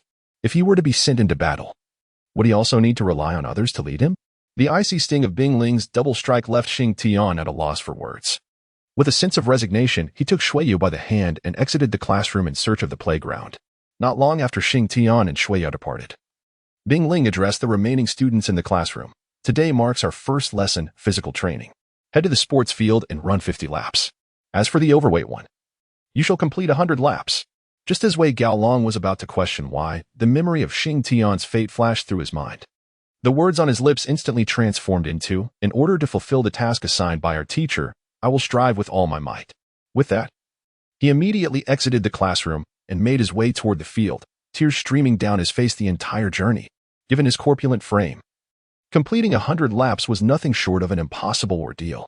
After some time, Xing Tian and Shueyu finally located the sports field, a vast expanse they had visited before. During the pre-assessment assembly, however, they had been unfamiliar with the route from the academic district. The sun had just risen, casting a gentle glow, and the field stood deserted. Xing Tian and Shueyu stepped onto the track and surveyed it. A single lap was estimated to span 3 kilometers, meaning 100 laps would total 300 kilometers. As for Xing Tian's sentence of 150 laps, that amounted to a staggering 450 kilometers. Good heavens, who knows how long this will take? Xing Tian muttered, eyeing the track with dismay. Brother Xing Tian, perhaps we should simply skip it? After all, there's no one supervising us, Shueyu suggested. Xing Tian gently tapped her forehead with his index finger and remarked, have you not considered where we are? This is Shrek Academy. The teachers assigned us to run alone here precisely because they trust we won't slack off. Shueyu playfully stuck out her tongue. Xing Tian shook his head and began to run on the playground, prompting Shueyu to immediately follow suit. Got along and the others arrived at the playground. And upon seeing Xing Tian and Shueyu running under the sun, they realized they could not escape this trial. Bing Ling strolled over leisurely. And upon noticing the group still standing idly, she scolded, what are you all doing here? Hurry up and start running. Today's lesson will only end when you finish running.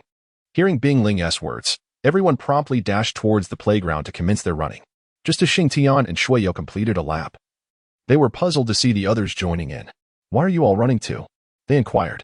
Today's physical training requires us to run 50 laps. While Gao Dalong has to run 100, Dong Xuelin explained. Xuelin, don't say another word. Gao Dalong interjected with a grimace, lamenting. I thought our teacher would be gentle and caring, given her beauty, but instead, she is a tyrant. What a torment. Fatty, keep your voice down. If the teacher hears you, we might have to run 200 laps, Dong Xuelin cautioned. Gao Dalong instantly covered his mouth, realizing that 200 laps would mean he needed to prepare a coffin. Half an hour later, Xing Tian has completed 30 laps, while the others have only managed 20. As for Jia Dalong, he has only run 19. I can't go on. Have I turned into a thin person? I can't feel my fat anymore, he lamented. With his eyes closed, Jia Dalong swayed left and right as he continued to run. Drenched in sweat, Xing Tian passed by Jia Dalong and reassured him, don't worry. Your fat is still there. Just hurry up. With a pained expression, Jia Dalong pressed on. Today is significant. I intend to see the penguins. I've heard that some have been harmed, and I'm eager to witness it for myself. Thus, I purchased a ticket this morning, expecting to return in a few days. During this pandemic, I wish everyone good health. Chapter 21. Xing Tian's abundant soul power under the scorching midday sun. Xing Tian and the others were already drenched in perspiration. Tongxi and Gu Siyu could no longer continue, exhausted as they collapsed onto the ground. Upon seeing Tongxi fall, Dong Xuelin rushed to her side and urged, don't stop. I can't go on. I truly can't run anymore. Tongxi shook her head, her complexion pale and her lips parched and cracked. Gritting his teeth, Dong Xuelin called out to the teacher, Bingling, in the stands, if I carry them, does that count? Yes, but you must consider that carrying her will be far more arduous, Bingling began. Yet before she could finish, Dong Xuelin hoisted Tongxi onto his back. As he prepared to assist Gu Siyu, Xing Tian, who had caught up from behind, said, let me carry her. You focus on finishing with Tongxi. With that, he lifted Gu Siyu onto his back. Yao, can you hold on? Xing Tian glanced at the ever-present Shueyu beside him. She nodded, indicating her readiness. All right, you take it slow. I will finish with Siyu first. If you find it difficult, just wait for me. As Xing Tian finished speaking, he surged forth like a gust of wind, swiftly surpassing Dong Xuelin in the blink of an eye. Gu Si, taken aback by the rustling sound of the wind around him, exclaimed, Elder brother? Aren't you weary from running so swiftly? Not at all, Xing Tian replied nonchalantly. Hold on tight. I am about to accelerate. As the soul power of Xing Tian erupted, he appeared on the playground like a fleeting shadow. On the stands, Bing Ling's eyes widened in astonishment. Xing Tian had completed over 60 laps, while the others had barely managed 30. Their soul power was nearly depleted, yet his reserves seemed inexhaustible. Bing Ling's gaze remained fixed on Xing Tian as he lapped the track time and again, consistently surpassing his peers, his speed perpetually increasing, never once diminishing, all while carrying another person on his back. Half an hour later, Xing Tian astonishingly finished the course with Gu Siyu. Dong Xuelin, equally exhausted, finally completed the laps with Tong Shi, while the others gradually finished as well. The playground now only housed the nearly lifeless Gao Dalong, along with Xing Tian and Shui Yao. Yao Yao, how many laps do you have left? Xing Tian approached Shui Yao's side, gently wiping away the beads of sweat from his forehead. Having completed 60 laps, there remained 40 more. Well then, I shall carry you, he offered. No need for that. You have already carried CE for 20 laps and must be quite fatigued. Shui Yu replied, her expression filled with concern. It's nothing. I can finish the remaining laps with you on my back. And then I'll run another 20 laps to complete the task. Xing Tian spoke with fervor, not allowing Shui Yao a moment to retort, as he swiftly lifted her onto his back and dashed away. While running, his soul power was indeed depleting. However, the soul core within his dantian continuously generated soul energy, which explained why his vitality remained unexhausted.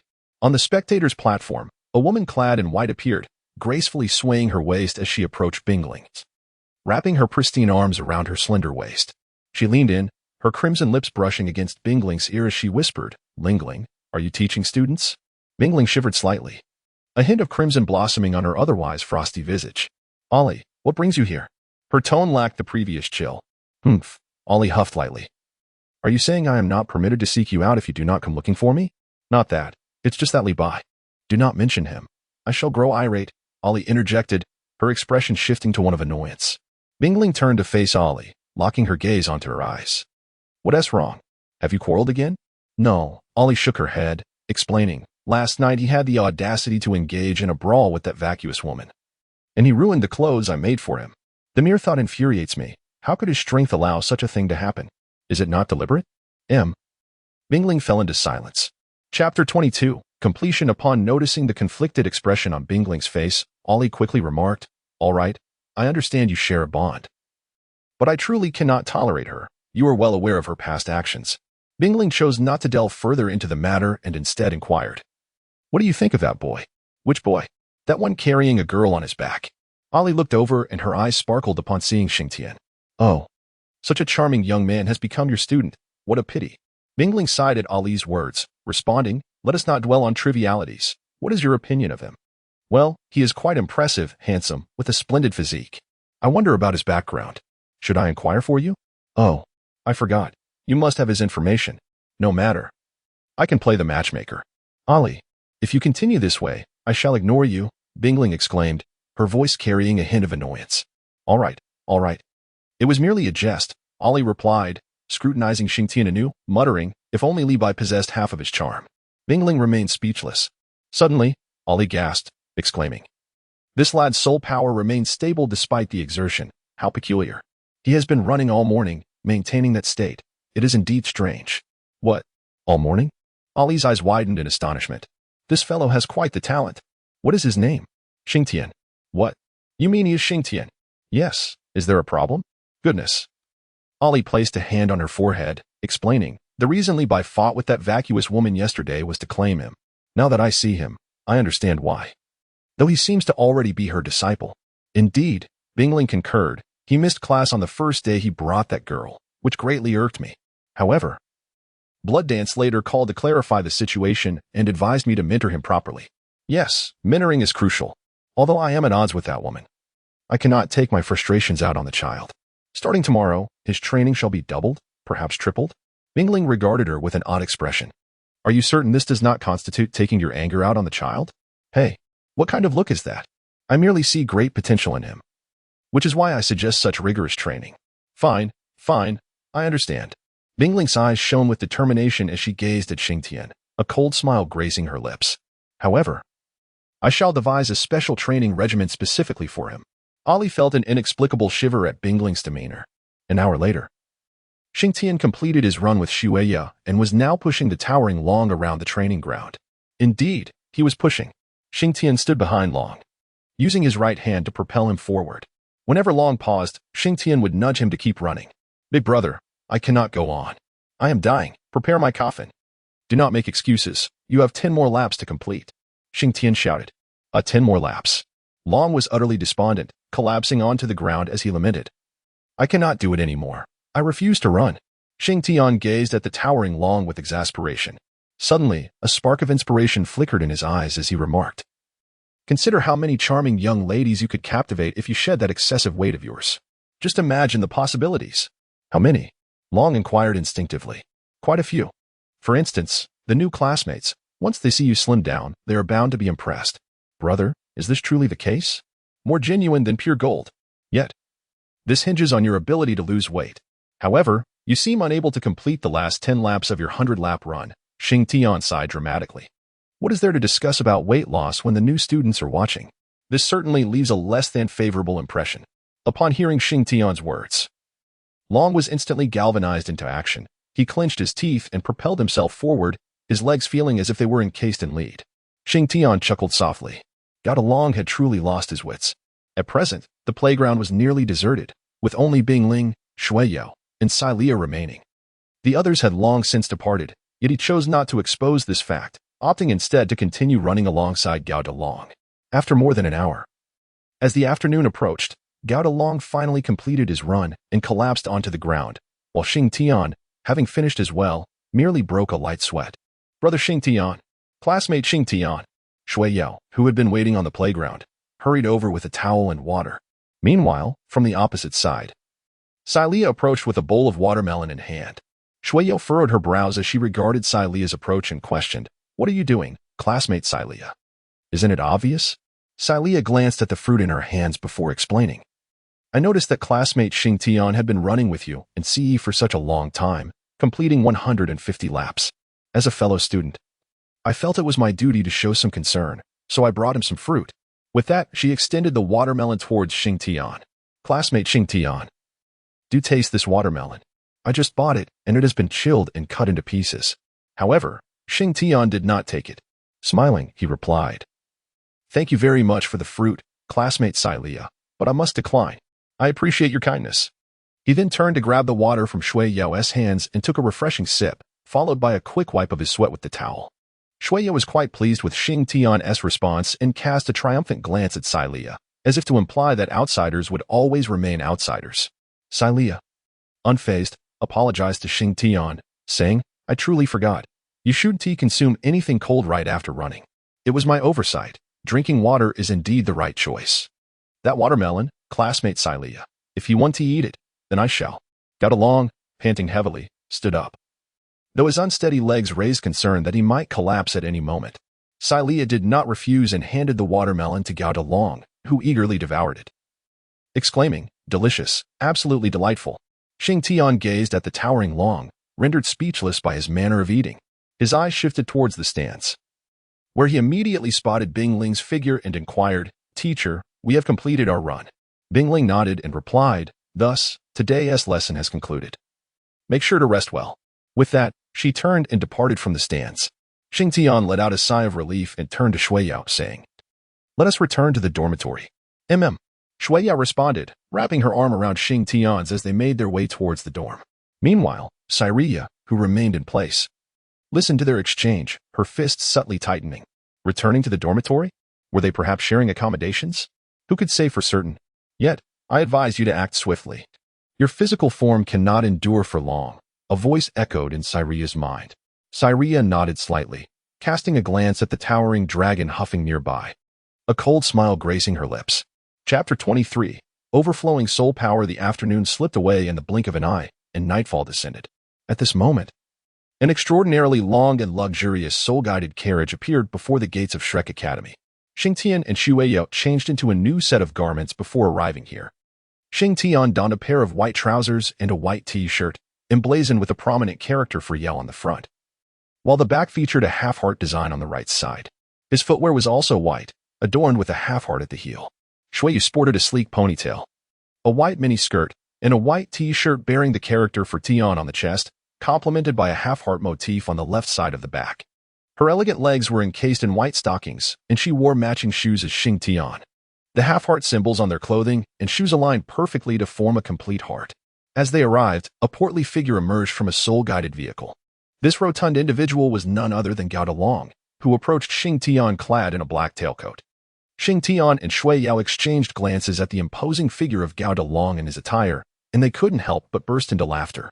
Xing Tian chuckled and remarked, "Big Dragon, is it a jest that you dress like this with such a hefty figure?" "Alas, I have no choice. My father insists on a formal attire. Hence I am clad as such," Gao Dalong replied. As he scrutinized the outfits of the two, he exclaimed, "Brother, Sister Yao, your garments are perpetually so ostentatious." Xing Tian explained, "I am not particularly discerning when it comes to clothing. It is always Yao Yao who orchestrates my wardrobe. I simply wear what she instructs."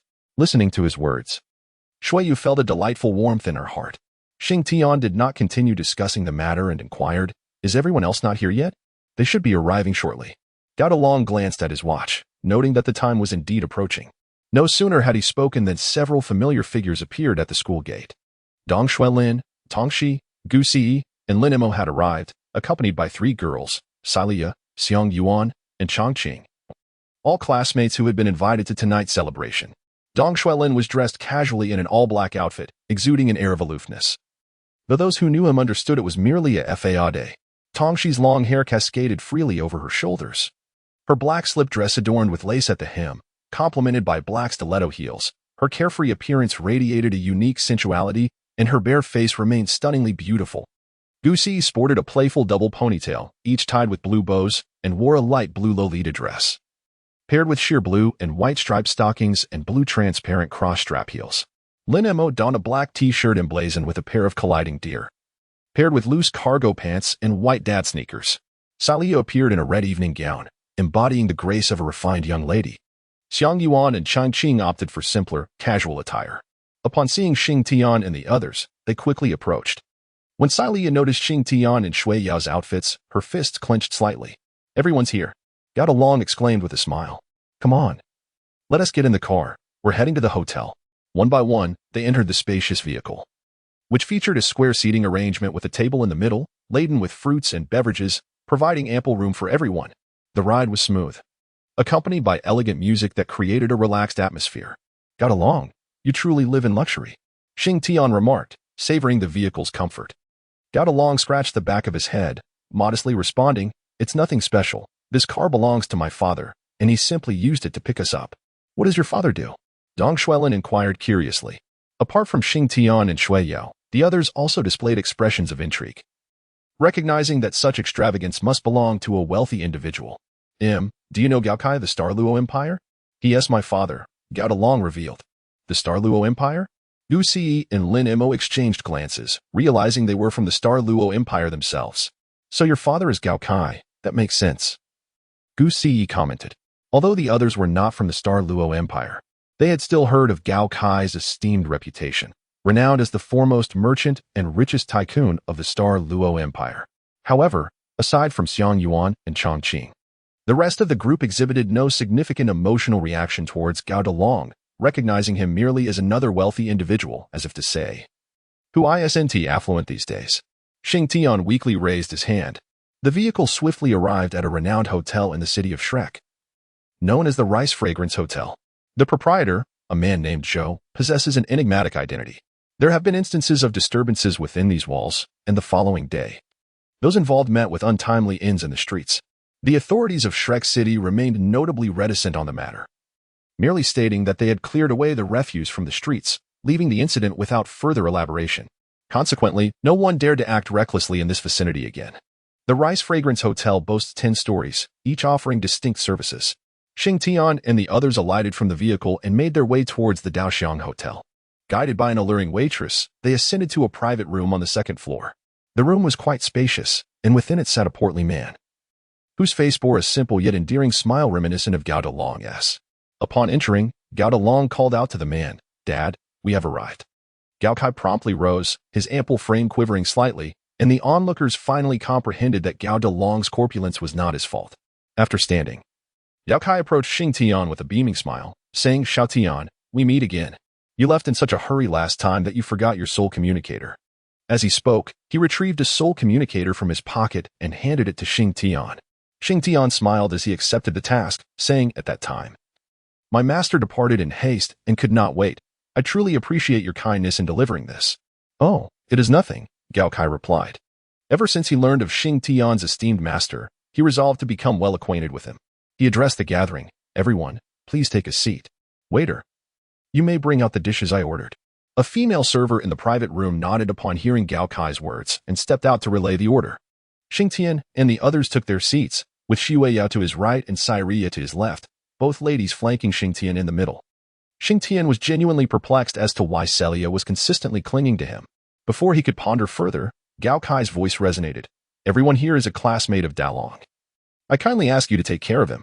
However, as an elder, I cannot come empty-handed. Butler, please distribute the red envelopes to the children." It was then that the crowd noticed an elderly man in the corner, balding with white hair framing his head. He held a large stack of red envelopes, methodically placing one in front of each person. The attendees exchanged glances, hesitating to accept the envelopes. Finally, Xing Tian spoke up. "Uncle Gao, this may not be appropriate." Gao Kai waved his hand dismissively. "There is nothing inappropriate about it. I may have little else, but I do possess wealth. If you refuse these red envelopes, I truly would be at a loss for what to gift you." "Very well, we shall graciously accept your kind offer, Uncle Gao," Xing Tian replied with a smile, prompting the others to express their gratitude in unison. Soon, a multitude of delectable dishes graced the table, their tantalizing aromas evoking involuntary salivation. And the sight of the food elicited enthusiastic applause. Yet, as guests, they refrained from digging in until the host did. Observing this, Gao Kai chuckled. "Children, why are you still dawdling? Please, do not hesitate to begin. Indeed, please enjoy your meal," he urged. Douluo was the first to pick up his chopsticks, prompting the others to follow suit. The girls ate with great restraint, while the boys indulged heartily, particularly Xing Tian, who had gone several days without a proper meal. Faced with the sumptuous feast, he devoured it with fervor, while Xue Yao beside him struggled to keep pace, diligently serving him dishes. The spectacle left everyone dumbfounded. Even Celia was taken aback. Gao Kai, accustomed to grand occasions, swiftly called out, "Waitstaff, please refill every dish." Upon hearing Gao Kai's call, Xing Tian paused, his mouth full of food as he raised his head, still chewing, and glanced at the crowd. With a deliberate gulp, he swallowed hard, a look of embarrassment crossing his face as he said, "I apologize, my appetite is quite substantial, and I haven't been satiated lately." "It's quite all right," Gao Kai replied, waving his hands dismissively. "Eat as much as you like. Any issue that can be resolved with money is no issue at all." "Indeed." Xing Tian nodded with determination, unleashing his gluttonous prowess as he devoured his meal with fervor. The aroma of his consumption was utterly delightful, prompting those around him to inexplicably quicken their own eating pace, with several young ladies indulging even further. However, what was even more astonishing was the revelation that the soul energy within the room seemed to have intensified. Following the source of this phenomenon, their gazes converged upon Xing Tian. At that moment, he was voraciously feasting, and within him, the soul core began to accelerate its rotation in tandem with his consumption, seemingly breaking down the energy from the food and converting it into pure soul power to enrich himself. Yet, the energy was abundant, and the soul power could not be entirely absorbed, resulting in an overflow that rendered the atmosphere of the room more potent with soul energy. The others, unaware of the underlying cause, were undeterred by the circumstances and promptly set aside their chopsticks to enter a meditative state. After approximately an hour of dining, Xing Tian had consumed an entire table laden with 5 servings of dishes. Now, aside from Xue Yao, Celia, Gao Douluo, and his father, the rest were immersed in meditation. Gao Douluo, noticing that Xing Tian had ceased eating, looked at him with sparkling eyes. "Brother, pray tell, how is it that you can eat so much without gaining weight? What is your secret?"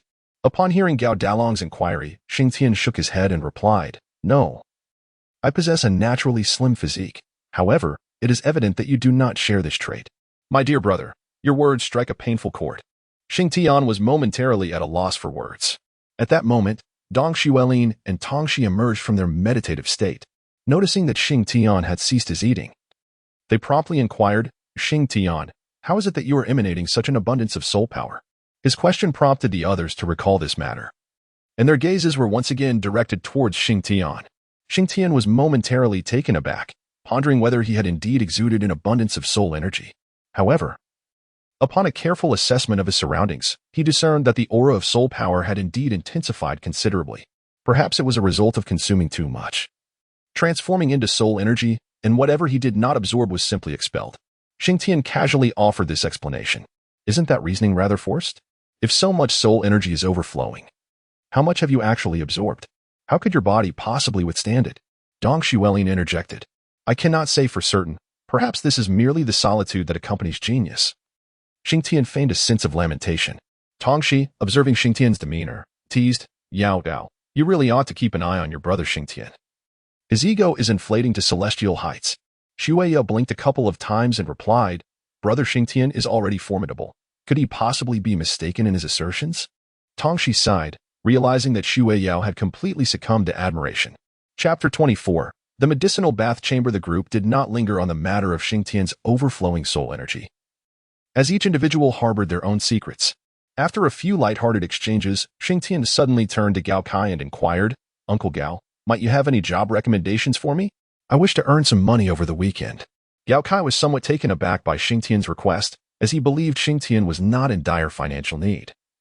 Why not utilize the weekend for training instead? Little Tian, are you really in need of money? If so, I can give you $1 million. The last time I promised you $1 million is still valid.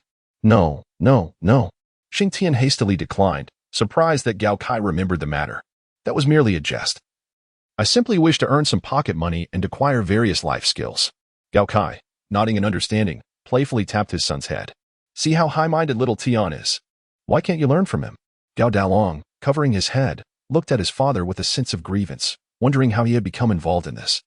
After admonishing Gao Dalong, Gao Kai addressed Xingtian, Little Tian, I happen to have several investments in Shrek City. Tell me what you are interested in, and I will make the necessary arrangements. Uncle Gao, to be candid, I have only learned a bit about forging. I am not well versed in other industries. So I would appreciate your help in introducing me to a few forging places. Gao Kai had not anticipated Xingtian's response, but after a moment of contemplation, he replied. As it happens, I have investments in the forging sector, primarily concerning the components of mechas. If you are interested, I shall have the butler take you there this weekend. Mechas?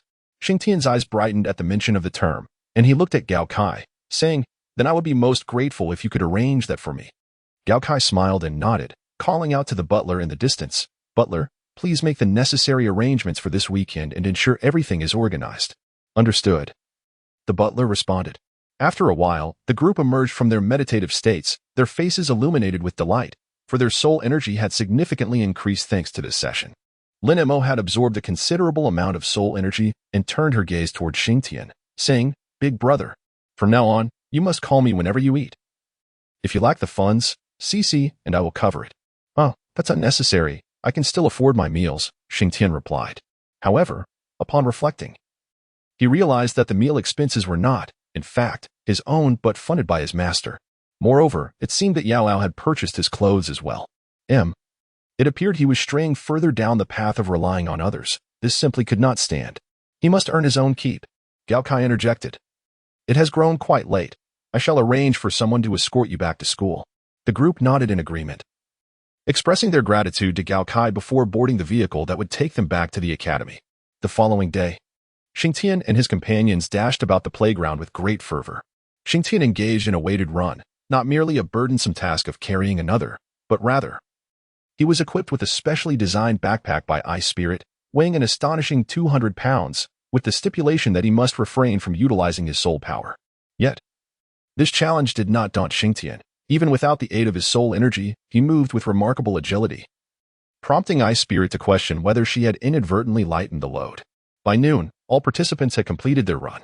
Exhausted, they sprawled on the ground, their faces etched with fatigue, while Xingtian cast the backpack to the earth with a resounding thud, eliciting startled glances among the group. Xingtian sat on the ground, panting heavily, unable to utilize his soul power for running, which had taken a considerable toll on him. However, while simultaneously running and suppressing the use of his soul power, he discovered a slight amplification in his abilities. Everyone, Ice Spirit suddenly appeared before the group, commanding, immediately proceed to the medicinal bath and soak for 1 hour. No one is allowed to leave before the hour is complete. The medicinal bath was a designated area within Shrek Academy for the refinement of students' physiques post-training. Upon entering the medicinal bath, they were immediately enveloped by a rich aroma of herbs and a wave of heat, intensifying as summer approached. The medicinal bath was divided into male and female sections. Xingtian and his companions entered the male area, while Shua and her group entered the female area. There was a changing area before entering the medicinal bath, and once they shed their clothing, they stepped into the steaming bath. As they crossed the threshold, the rush of heat was initially overwhelming, yet they quickly acclimated. Goodness, is this going to boil us alive? Gao Dalong exclaimed as his fair, plump skin flushed a deep red within moments. Inside the medicinal bath was a pool filled with green water that bubbled ominously, evoking a sense of trepidation. Dong Xuelin cast a wary glance and remarked, "Why does this water look so terrifying? And the temperature, if we step in, we might as well be cooked." Gao Dalong covered his face and said, "Don't say that. I can already envision the scene of the three of us sitting there waiting to be cooked." Unable to struggle. "Enough talk. Let us just get in," Xingtian urged. As Xingtian spoke, he was the first to immerse himself in the medicinal pool. The searing heat caused a subtle change in his complexion, yet he managed to endure it. He sat cross-legged in the pool, allowing the potion to envelop him up to his neck. Dong Xuelin and Gao Dalong exchanged glances upon witnessing his calm demeanor. Unable to restrain himself, Gao Dalong inquired, "Xingtian, is it not too hot?" Xingtian closed his eyes, a look of enjoyment gracing his features as he remarked, "It's quite pleasant, really. Xuelin, shall we descend together?" Gao Dalong inquired of Dong Xuelin. However, before he could finish his question, Dong Xuelin plunged directly into the medicinal pool, the scalding water causing him to grit his teeth, though he revealed little of his discomfort. Observing this, Gao Dalong clenched his jaw and followed suit.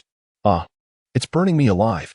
Chapter 25, Shui Yao's breakthrough in the female medicinal bathing chamber. 7 flawless forms moved gracefully through the mist, each one bare and adorned only with their long hair elegantly pinned atop their heads. Their slightly flushed skin, if glimpsed, would ignite a rush of blood. The water in the medicinal pool shimmered crimson, infused with a delicate fragrance that wafted invitingly.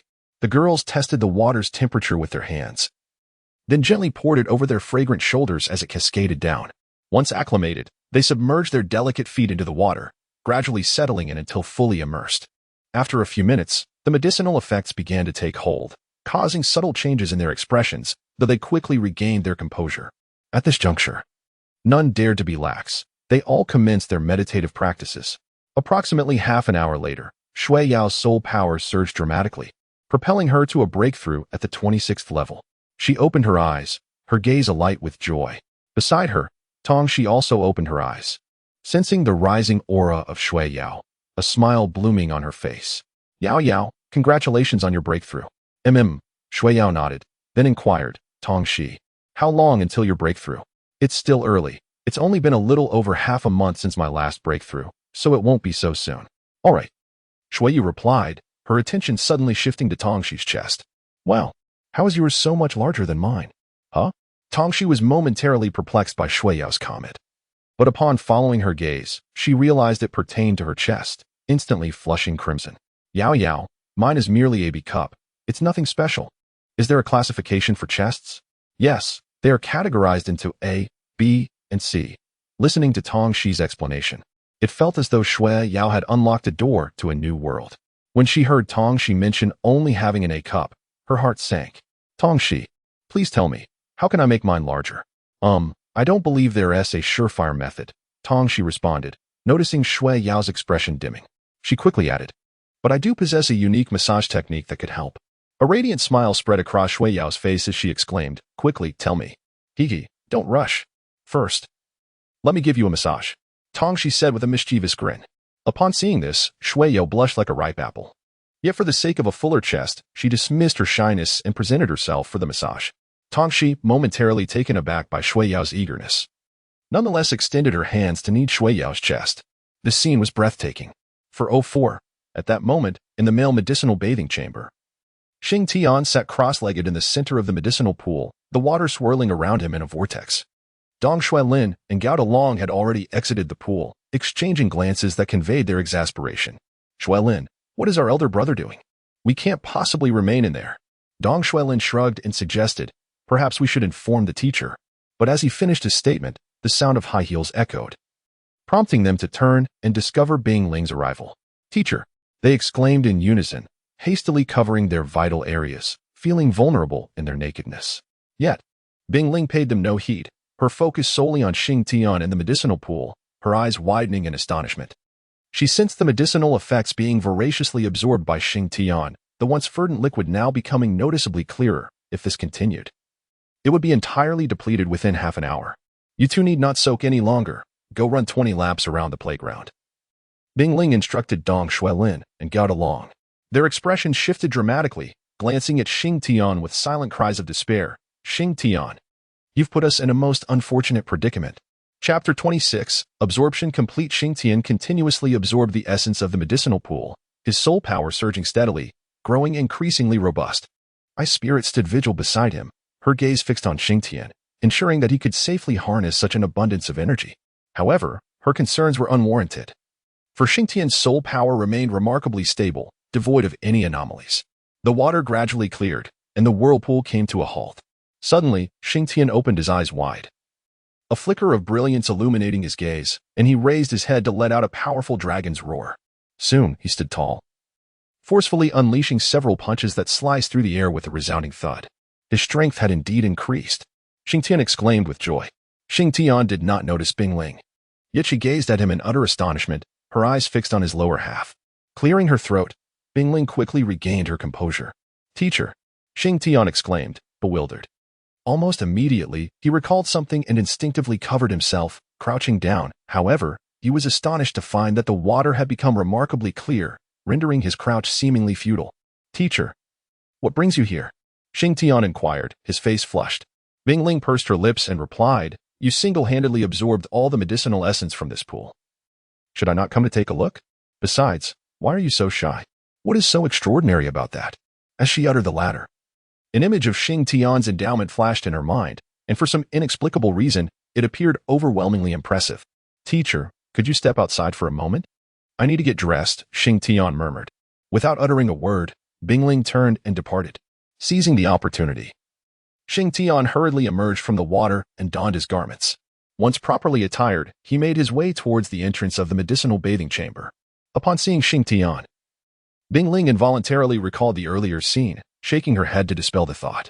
She then asked, having absorbed an entire pool of medicinal essence, how do you feel? Well, I merely sense a slight increase in strength and a minor boost in soul power, nothing else, Xing Tian responded. Bing Ling nodded and explained. This medicinal essence is intended to enhance your physique, so your experience is quite normal. However, having absorbed so much alone, do you feel any discomfort? Not at all. Xing Tian shook his head. Your body is indeed remarkably resilient. It appears there is no need to worry about overexerting yourself. Bing Ling glanced at the sky, noting the approaching noon, and said, this afternoon, continue with your weighted runs. You may now proceed to have your lunch. Upon hearing the mention of lunch, Xing Tian's eyes brightened instantly. However, he did not forget about Shui Yao and remarked, I will wait for Yao Yao to come out before we go. Bing Ling nodded and departed from the scene. Xing Tian stood before the medicinal bathroom, awaiting her arrival. Shortly thereafter, a familiar figure appeared in his line of sight. Yao Yao, Xing Tian exclaimed. Hearing his voice, Shui Yao rushed over, playfully saying, Brother Xing Tian, you were specially waiting for me. Yes, let us go eat together now.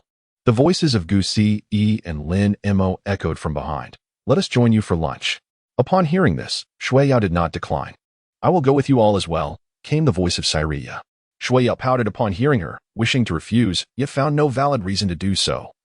Even if she did, Cyria could simply follow under the pretext of going to the cafeteria. Thus, Xing Tian proceeded to the dining hall, surrounded by the girls. Meanwhile, in another medicinal bathroom, Dong Xuelin and Gao Long clutched their stomachs, ravenous yet unable to leave as the hour had not yet arrived. Chapter 27, The Mecca Company in the cafeteria. Xing Tian was devouring his meal with fervor, seated alongside Shui Yao, Gu Si, Lin Mo, and Cyria. Gu Si and Lin Mo were absorbing soul energy that Xing Tian could not consume, while Cyria nibbled delicately, occasionally passing food to Xing Tian. Shui Yao was feeding him, holding the bowl up for Xing Tian to have a bite, alternating between his own eating and her feeding, which brought him immense joy. After an intense half-hour of feasting, Xing Tian finished his lunch, and Gu Si and Lin Mo withdrew from their meditation, their eyes sparkling with delight. As the afternoon approached, Xing Tian commenced his rigorous training. This routine persisted for a spell, and soon they began their classes, diligently absorbing the various subjects, particularly Xing Tian, whose remarkable memory allowed him to retain knowledge effortlessly, coupled with his extraordinary cognitive abilities that facilitated swift understanding. The weekend soon arrived, and the steward of Gao Kai made his way to the entrance of Shrek Academy. As Xing Tian and Shui Yao exited the academy, they were accompanied by Gao Dalong. Upon seeing Gao Dalong, the steward immediately bowed and addressed him as young master. Gao Dalong waved his hand dismissively and said, "Please take us to the Mecca industry where my father has invested." "Certainly, young master and your friends. Please get in the car," the steward replied, opening the door. Gao Dalong, Xing Tian, and Shui Yao entered the vehicle in succession. The car journeyed onward for approximately 10 minutes before coming to a halt in front of a vast company. The establishment, rising 6 stories high, featured a glass door through which a life-sized mecha could be observed standing inside. As they disembarked, Xing Tian looked up to see the prominent characters Jichang mecha displayed above the entrance, catching his attention. "This is the company invested in by my father," the steward remarked as he led them inside. Xing Tian and his companions promptly followed suit. Upon their arrival at the entrance, the glass doors automatically parted, allowing them to enter. The temperature dropped several degrees as they proceeded further, leading them to a counter adorned with the striking characters Supreme Mecha emblazoned on the wall behind it. At the counter stood a woman clad in professional attire, who, upon spotting the steward, immediately rose and exclaimed, "Master Gao, you have arrived." The steward nodded in acknowledgement and introduced, "This is Shili, who will be your guide to the Supreme Mecha Company." He then turned to Shili and said, "This is the esteemed son of the master, Gao Dalong." Pointing at Gao Dalong, the woman, without a hint of doubt regarding his corpulent figure, bowed respectfully and greeted, "Good day, young master." Gao Dalong nodded in response to the young lady. The steward continued with the introductions, stating, "This is the young master's classmate, who is also the lifesaver of the master, Xing Tian. This girl is his sister, Shui Yao." "Greetings to both of you," she said warmly. Xing Tian and Shui Yao nodded at Shili. Stepping out from behind the counter, Shili addressed the group. "Allow me to take you on a tour of our company." Immediately, several individuals followed her as they ascended to the second floor. As the door swung open, a cacophony of machinery resonated in their ears. Xing Tian and the others beheld numerous machines in operation, churning out batch after batch of components. This was the large-scale production area, where a plethora of mechanized parts were manufactured in such a manner. Xing Tian gazed at the myriad of components, noting the limbs and even the head. "Has this rendered human labor obsolete?" he inquired suddenly. Upon hearing this, Shili smiled and replied, "Not at all. Certain parts can only be crafted by skilled forgers. This is work that machines cannot replicate. Therefore, there is no need to worry about the extinction of human workers. Furthermore, advanced mechas can only be forged by master craftsmen, a feat that industrial products cannot achieve." Chapter 28. 3 Strikes, Forge Hundreds. Upon hearing Shili's words, Xing Tian felt a sense of relief wash over him. However, he inquired, "Are there any blacksmiths here?" Shili smiled and nodded, saying, "Of course, we have blacksmiths on the 5th floor. Allow me to take you there." Soon after, Shili guided Xing Tian and the others to the 5th floor via the elevator. The 5th floor resembled a vast forging chamber, equipped with numerous forging stations and staffed by over 30 skilled blacksmiths, each diligently pursuing their respective tasks. Among them were several 4th-level master blacksmiths and a distinguished 6th-level master blacksmith, who was responsible for crafting vital components of mechs. Moreover, this master blacksmith possessed the remarkable ability to forge white-grade armor, as Shili elaborated. Upon hearing of a master-level blacksmith capable of forging the renowned character armor, Xing Tian's eyes sparkled with excitement.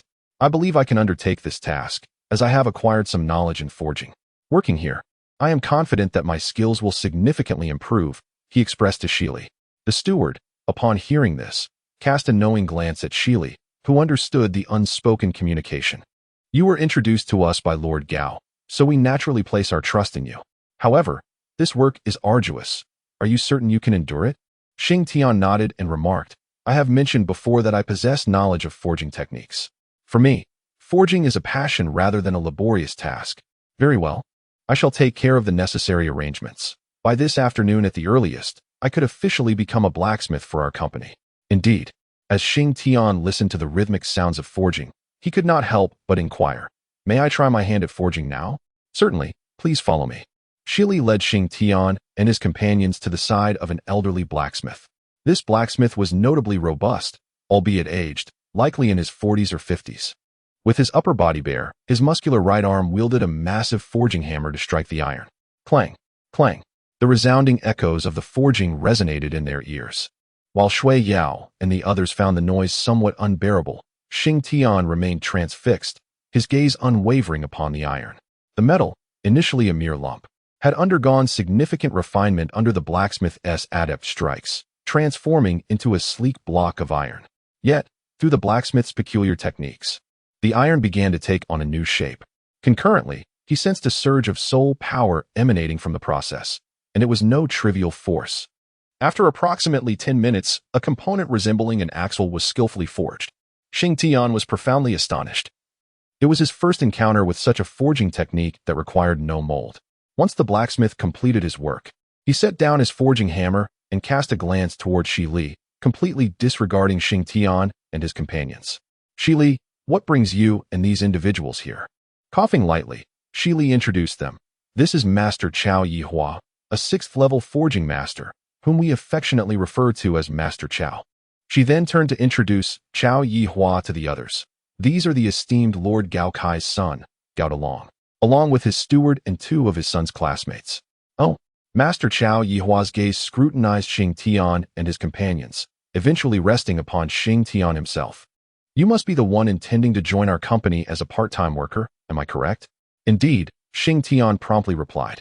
Shi Li interjected. He wishes to become a blacksmith.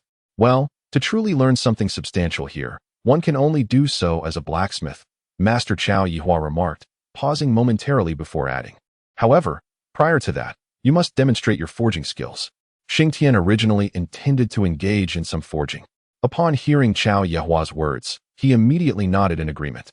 Chao Yihua brought forth a block of iron and tossed it onto the forge, then retrieved a silver forging hammer and handed it to Shing Tian. Shing Tian stepped forward as Chao Yihua vacated his position, allowing Shing Tian to stand before the forging platform. Begin with 100 temperings, Chao Yihua suggested. Shing Tian nodded slightly, his right hand gripping the forging hammer tightly. Taking a deep breath, he brought the hammer down with tremendous force. Clang! A crisp yet resounding sound reverberated through the air as the iron block transformed under the impact. Chao Yihua, witnessing this spectacle, felt his eyelids twitch. The sheer force was indeed formidable. Clang! The second strike resonated, causing the iron block to nearly buckle, its luster intensifying as the impurities were forged out. Remarkably, in just 2 strikes, an abundance of impurities had emerged, truly a terrifying feat. Clang! With the third blow, the impurities were entirely expelled, and though the iron block remained black, it now radiated a brilliant sheen. My goodness! To achieve such a level of refinement in merely 3 strikes was astonishing. I have lived for over half a lifetime and never before encountered such a prodigy. Chao Yihua could not restrain his astonishment. Shing Tian was taken aback upon hearing Chao Yihua's words. He exclaimed in astonishment, "Is this truly the 100 forgings?" No. Chao Yihua immediately shook his head, his tone filled with fervor as he declared, "The 100 forgings require 100 strikes to eliminate every impurity within the iron. Yet, you have achieved the results of 100 forgings with merely 3 strikes. I am at a loss for words. Perhaps only a divine craftsman could accomplish such a feat, however. Your forging technique still falls short. It merely benefits from brute strength. For a soul master, as long as your soul power is elevated and you possess refined forging skills, becoming a divine craftsman is not a distant dream." Chapter 29. Forging requirements. Upon hearing such an assessment from Chao Yihua, Shing Tian felt a surge of excitement within him. However, Chao Yihua swiftly doused his enthusiasm with a cold reality. The iron block forged by the 3 strikes of Shing Tian has essentially transformed into a flattened piece. Chao Yihua gazed at this scene and sighed. It is a pity that after a few strikes, you are unable to control the shape of the iron block. If you could master this aspect, I believe your skills would advance significantly. Furthermore, concerning the 1,000 forges, with your strength, you only need to maintain a perfect form to achieve it. Upon hearing this, Shing Tian immediately bent down respectfully and said, "I humbly request Master Chao to impart his wisdom to me." Chao Yihua, upon hearing these words, burst into hearty laughter and replied, "Rest assured. Since you have already become one of us, it is my duty as a senior to guide you, a junior." Upon hearing Chao Yihua's words, Shing Tian naturally understood that he had acknowledged him, which made him unable to suppress his joy. Seeing this, Shi Li quickly said, "I will proceed to handle the formalities for you now. As per the requirements, you will need to come here every weekend. Is that acceptable?" "Yes, that is perfectly fine." Shing Tian nodded in agreement. After confirming, He immediately began observing the forging techniques of each blacksmith. Gao Dalong, uninterested in this endeavor, chose to leave with the butler, while Shui Yao remained by Xing Tian's side. When lunchtime arrived, the butler took Xing Tian and Shui Yao for a meal. By the afternoon, Xing Tian officially commenced his position at the Supreme Mecca Company. Brother, this blacksmithing is rather dull. I think I will return to school now. I will have the butler come to pick you up later. Gao Dalong yawned as he spoke to Xing Tian. All right, Xing Tian replied with a nod, then turned to Shui Yao and asked, Yao Yao, do you wish to return? Shui Yao shook her head, saying, no need, I want to stay here with you. Xing Tian said little more, merely offering a smile to Shui Yao. Upon witnessing this, Gao Dalong instructed the butler to escort him away. Shortly after their departure, Xing Tian took Xiao to find Chao Yehua, who was seated, leisurely sipping tea, accompanied by several burly men of substantial stature. Master Chao, Xing Tian called out. Chao Yehua nodded slightly, setting down his teacup, and remarked, over there is your forging station. He gestured towards a corner in the southeast, where a forge awaited. Now, proceed to that station with 2 requirements. First, eliminate the impurities from the iron block. Second, shape the iron block into a spherical form. Understood. Xing Tian walked directly towards the forging table nestled in the corner, which had evidently not been utilized for quite some time, as a layer of dust cloaked its surface. Observing this, Shui Yao furrowed her brow and murmured in discontent, these people are truly inconsiderate. They couldn't even provide a clean forging table for you, brother Xing Tian. Yao Yao, he replied, I am here to work, not to indulge in comforts. Whether this forging table is clean or not is of little consequence to me. I shall simply tidy it up. As Xing Tian spoke, a torrent of water surged forth from his hand. Harnessing his extraordinary mental prowess, he meticulously directed the stream to cleanse every corner of the forging platform. In an instant, the workbench was left immaculate, not a drop of water remaining. Brother Xing Tian, you are truly remarkable, Shui Yao exclaimed in admiration. Xing Tian smirked as he summoned flames, realizing that the forge merely required coal to function, with a fan regulating the heat. Those surrounding Chao Yehua were rendered speechless by Xing Tian's prowess. Their intention in presenting such a forge was to discern whether he possessed the temperament of a pampered young master. However, the current circumstances suggested otherwise. He appeared rather astute, adeptly harnessing his abilities. The temperature of the forge rapidly escalated. Xing Tian located a fist-sized lump of iron and placed it upon the anvil, seizing a nearby forging hammer to strike down upon it. Clang! The iron block was flattened somewhat, and after a few more vigorous blows, though not entirely flat, it exhibited protrusions at various angles, lacking a smooth contour. After working through a dozen or so iron pieces, while the situation improved marginally, the iron still fell short of achieving a perfect circular form.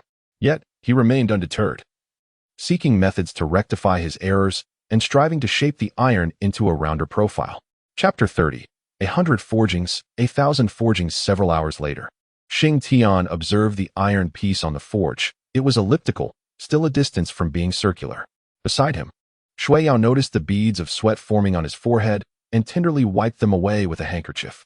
Thank you, Yao Yao, Xing Tian said politely. However, Shui Yao's expression shifted abruptly, revealing her displeasure as she responded, Brother Xing Tian, why do you still speak of you and I? Why must you thank me?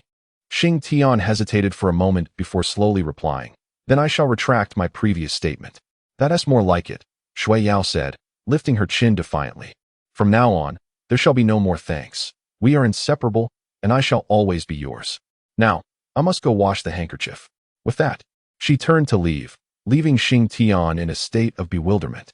Always mine, he murmured to himself until the voice of Chao Yehua jolted him back to reality.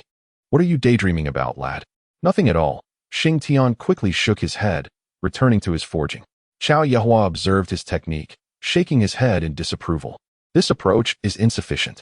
A blacksmith relies not solely on brute strength, but also on exquisite craftsmanship and formidable spirit power. He extended his hand, channeling spirit energy, and the elliptical iron piece underwent subtle transformations. It began to rotate, compress, and morph. Observe, under the pressure of spirit energy, even iron can be reshaped. As blacksmiths, we forge products by combining our spirit energy with our refined skills. Previously, you relied solely on brute force without integrating spirit energy. Moreover, you must possess strong mental fortitude. How strong is your spirit energy now? In the Spirit Sea realm. What level are you? Level 23. Xiao Yehua's eyes widened in astonishment. A 23rd level Great Soul Master with spirit energy at the Spirit Sea realm was astonishingly rare. He regarded Xing Tian as if he were a treasure. A thought began to form in Xiao Yehua's mind. Yet considering the academy to which he belonged, he shook his head inwardly. Such talent must have already attracted a mentor, leaving him no opportunity. Given your remarkable talent, do not let it go to waste. Begin forging now, and I shall supervise you. Upon hearing Xiao Yehua's words, Xing Tian nodded and commenced his forging. This time, as he lifted the forging hammer, he infused it with a surge of soul energy, rhythmically striking the metal. Before long, the iron block began to take on a smooth, rounded form. Witnessing this scene, Xiao Yehua could not help but marvel internally. With just a bit of guidance, Xing Tian displayed such remarkable skill, truly a genius. After several dozen minutes, Xing Tian completed the 100-fold forging. Although his strength could have allowed him to forego this foundational practice, Xiao Yehua insisted he see it through. A short while later, Xing Tian completed the 1,000-fold forging, achieving the status of a level 3 forging master. Xing Tian exhaled deeply. Pausing his forging, Xiao Yehua examined the refined iron produced from 1,000 forges and inquired, "The impurities have been thoroughly eliminated. Now we proceed to the spiritual forging. Imbuing the iron with the soul. Have you studied spiritual forging?" Spiritual forging? Xing Tian shook his head. "This is my first experience with 1,000 forges. I have yet to encounter spiritual forging." Xiao Yehua was momentarily taken aback. He had not anticipated that this was Xing Tian's inaugural attempt at 1,000 forges. Observing the small piece of iron in his hand, he reflected on its original size, which had been considerably larger before the impurities were meticulously forged away, resulting in its current diminutive form. Yet, this was the outcome of Xing Tian's first attempt, surpassing in quality the results of those who had undergone the process hundreds of times. After a moment's contemplation, he departed the area, only to return shortly with a piece of red metal in hand. This red metal was roughly the size of a head, its surface uneven and rugged. "This is red agate metal. After your 1,000 forges, see if you can breathe life into it," he stated, placing the red agate metal upon the forging furnace. Xing Tian grasped the forging hammer, taking a deep breath before commencing his craft. As the rhythmic clangor of metal striking metal rose and fell in an unbroken cadence, the 100-fold forging was completed, then the 1,000-fold. Yet his labor did not cease, persisting still. Chapter 31. The youngest Grandmaster in Douluo's history, a vortex of soul power began swirling around Xing Tian, centering upon him. From this moment onward, a faint luminescence emanated from his eyes as he entered an extraordinary state, one that amplified his learning capacity to 200% of its usual efficacy. The soul power he absorbed was channeled into the forging hammer, and with each strike, it infused the crimson agate metal before him. From the inception of the 1,000-fold forging, the red agate metal had already begun emitting a faint pulse of life, and as soul power continued to pour into it, this vitality grew ever more stable. From this moment, Xing Tian officially ascended to the rank of Grandmaster, a development that left Xiao Yehua bitterly resigned. Having toiled for over a decade to reach the 6th rank of Grandmaster, he now witnessed Xing Tian directly attaining the 5th rank. Were Xing Tian capable of fusion forging now, and then proceeding to soul forging, he would undoubtedly break through to the rank of divine craftsman. Yet such a feat remained beyond his grasp. No matter how diligently he had trained before, his current level imposed an insurmountable limitation, a barrier dictated by sheer strength. Merge. With a sudden, thunderous roar, Xing Tian unleashed a torrent of flames from his left hand, an act purely instinctual. As the fire made contact with the crimson agate metal, the incredibly resilient substance began to melt away. "What the?" Xiao Yehua could only exclaim in astonishment. The process of smelting involves reshaping metal, yet without adequate skill, one cannot achieve the melting necessary for forging. However, Xing Tian's display was nothing short of extraordinary. He effortlessly conjured flames that melted the metal. His martial spirit was of the fire attribute, and the flames that could so easily liquefy the crimson agate suggested a rare and potent essence. The method he employed for smelting was utterly unexpected. As Xiao Yehua contemplated these revelations, Xing Tian had already transformed the crimson agate metal into a molten state. He then commanded, "Imagine a weapon and mold the crimson agate into the form you envision." Xing Tian heard the voice of Xiao Yehua, and his mind began to whirl with thoughts. Suddenly, a jolt surged through his brain, and his mental energy transformed into a miniature version of himself, entering an enigmatic realm. This space was vast and boundless, filled with force-surging forces. He floated in the air. Beneath him roiled a tumultuous sea, churning with perilous waves. Above, the sky crackled with lightning in a tempestuous storm, reverberating with thunderous roars. Each elemental energy from this world surged into his diminutive form. Not far from this stormy expanse lay an endless domain of fire, flames engulfing the entire atmosphere. Adjacent to the fiery realm was an area shrouded in darkness, and he felt a soul-stirring trepidation as he gazed into that abyss. This darkness seemed intent on enveloping the world, yet the fiery domain stood resolute in its path, preventing it from advancing another step.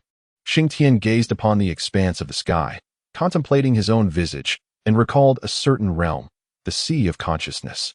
It was his inaugural visit to this inner sanctum, and he was taken aback by its extraordinary nature. He yearned to advance a few paces, yet soon discovered an invisible barrier impeding his progress. What could this phenomenon be? As he placed his hand upon the barrier, a radiant wall manifested before him. No matter how forcefully he exerted himself, he could not extend his hand beyond this confinement.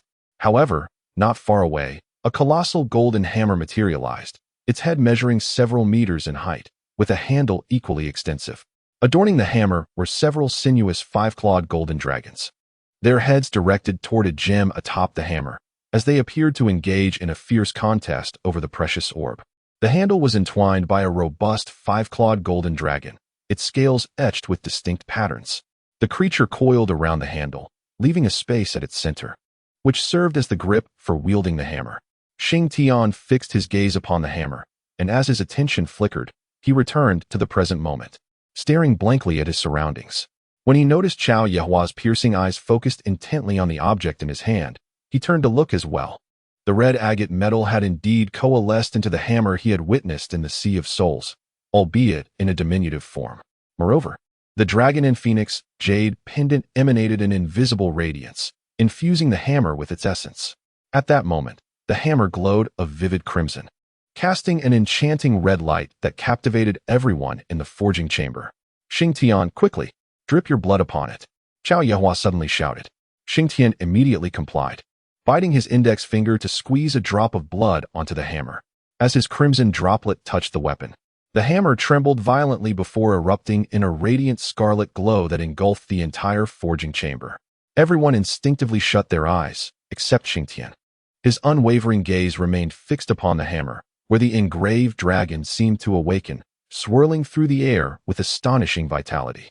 Most remarkably, the celestial beast lowered its head toward him in silent acknowledgement. Moments later, the luminous spectacle faded, and tranquility was restored. Shing retracted his soul energy, allowing the hammer to descend upon the forge. As he regained his focus, he immersed the hammer into the water, producing a sizzling sound. When he retrieved it once more, instead of the radiant brilliance of a freshly forged tool, the hammer emanated a faint red glow, its body as translucent as crystal. Chao Yehua rubbed his hands together, his gaze fixated on the crystalline hammer held by Shing, his eyes gleaming with excitement. Upon witnessing the scene, Shing chuckled softly and handed the crystal hammer to Chao Yehua. With a sheepish smile, he accepted it without hesitation, examining it closely. TSK.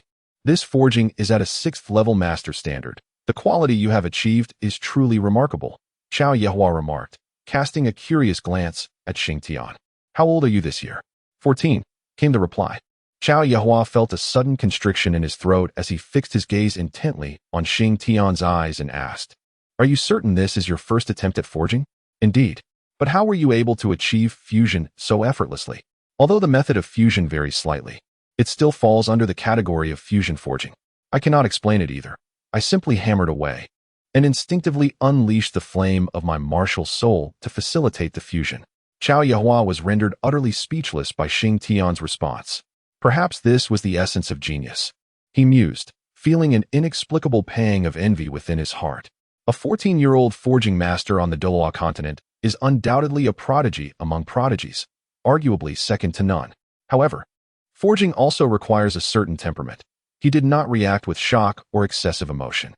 "Young man, you have broken a record. In the future, You may well be remembered in the annals of Douluo history. Shing Tian was perplexed by Chao Yehua's words and gazed at him in confusion. Observing his bewilderment, Chao Yehua remarked, "You, my young friend, achieved the remarkable feat of becoming a forging master at the tender age of 14, making you the first in the annals of Douluo's history. Your name will undoubtedly be etched in its chronicles." Shing Tian, having attained a sense of relief, did not find himself exhilarated by it. Rather, it seemed to him a matter of course. There lingered a subconscious notion within his mind that as long as his strength was formidable enough, becoming a divine craftsman would be effortlessly achievable. Chapter 32, Bludgeoning Hammer. Shing Tian reclaimed the hammer, feeling an intrinsic connection with it, as if it had become an extension of himself, effortlessly maneuvering its weight. Chao Yehua spoke, "Now that you have dripped blood upon this hammer, it rightfully belongs to you. It can serve as a forging hammer, and in the future, once you refine your soul, you may imbue it with spirit, enhancing its attributes. Now, let us bestow upon it a name." Shing Tian nodded lightly, his gaze fixed on the hammer as he pondered. Suddenly, his eyes sparkled with inspiration. "This hammer is red, adorned with dragon motifs. Let us name it the Bludgeoning Hammer." Bludgeoning Hammer, a splendid name, Chao Yehua concurred. Just then, the soft voice of Shui Yao broke in. Having finished washing her handkerchief, she approached, and upon noticing the Bludgeoning Hammer in Shing Tian's hand, a flicker of curiosity crossed her eyes, though she refrained from voicing her thoughts. As the hour grew late, the butler arrived, standing at a distance and silently observing the conversation between Chao Yehua and Shing Tian. Shing Tian glanced at Shui Yao, and upon noticing the butler, he addressed Chao Yehua, saying, "Master Chao, it is getting late, and I shall return to the academy now." Chao Yehua smiled and nodded. However, he remarked, "There is no need to call me master. We are both masters in our own right. Let us simply refer to each other by our names." Yet, to his surprise, Shing Tian shook his head and replied, "You are my senior, while I am merely a junior. To address you by your name alone would be disrespectful. I shall continue to refer to you as Master Chao." Chao Yehua chuckled wryly and nodded in acceptance. "Very well, then, we shall take our leave." After finishing his words, Shing Tian departed from the place, accompanied by Shui Yao and the butler. Upon their return to the school, darkness had already descended. Following their dinner, Shing Tian and Shui Yao retired to their dormitory for the night. In the ensuing period, they devoted themselves to studying and training, while Shing Tian spent his weekends forging at the Supreme Mecca Company, witnessing a remarkable enhancement in his skills. 2 months later, seated cross-legged on his dormitory bed, Shing Tian embraced a meditative posture. Suddenly, a vortex of soul power formed around him, surging into his lower abdomen. At that moment, the dragon and phoenix jade pendant illuminated, channeling a unique energy throughout his limbs and bones. With a burst, a barrier within him shattered, and he successfully ascended to the rank of a 26th level Great Soul Master. Shing Tian opened his eyes and exhaled a deep breath. After 2 months of arduous effort, he had successfully ascended to the 26th level. A soft click echoed as the door unlocked, followed by the sound of light footsteps. "Brother Shing Tian." Shui Yao appeared before him, her voice ringing with clarity. Sensing his aura, she joyfully exclaimed, "You've made a breakthrough." "Indeed." Shing Tian nodded as he rose from the bed, clenching his fists. "The Shrek 7 Monsters competition is about to commence, and if I do not advance further, I fear I may hinder our class's progress." "Not at all. Though your soul power may be low, your strength is formidable. How could you possibly hold us back? However, there exists a disparity in soul power. If I cannot suppress my opponents, they may deplete my soul power and strike me down with a single blow." "Oh, Brother Shing Tian, you are so powerful, such a thing will never happen." Shing Tian realized that whatever he said would undoubtedly be perceived as exceptional in Shui Yao's eyes, so he chose to remain silent. With the class about to commence, they made their way to the classroom. Upon their arrival, the students were already assembled, and shortly after Shing Tian and Shui Yao took their seats, Bingling entered gracefully, her heels clicking against the floor. Chapter 33, Departure. Bingling approached the podium and surveyed the classroom, confirming that everyone was present before she spoke. "Today, with the exception of Tongxi, Gusi, and Lin Mo, all of you will participate in a competition. This contest will result in the elimination of 3 individuals, who will then be reassigned to other classes and barred from participating in the Shrek 7 Monsters competition."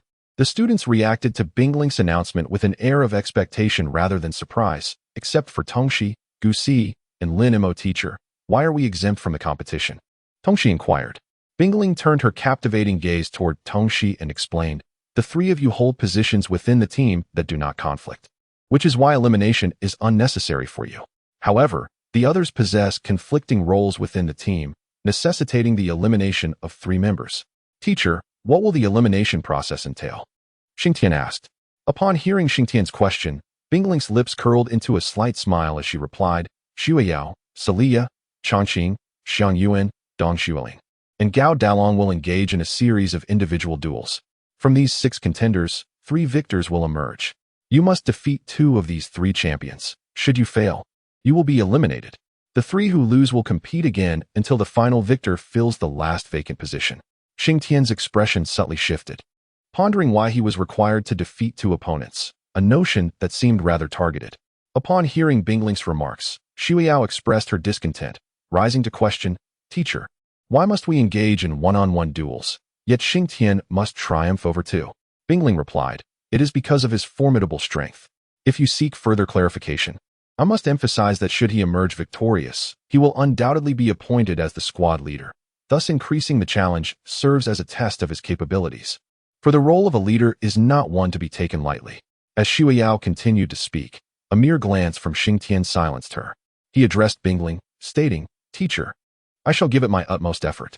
Pleased with Xingtian's response, Bingling instructed, now, proceed to the simulation chamber to engage in battle within the simulated realm.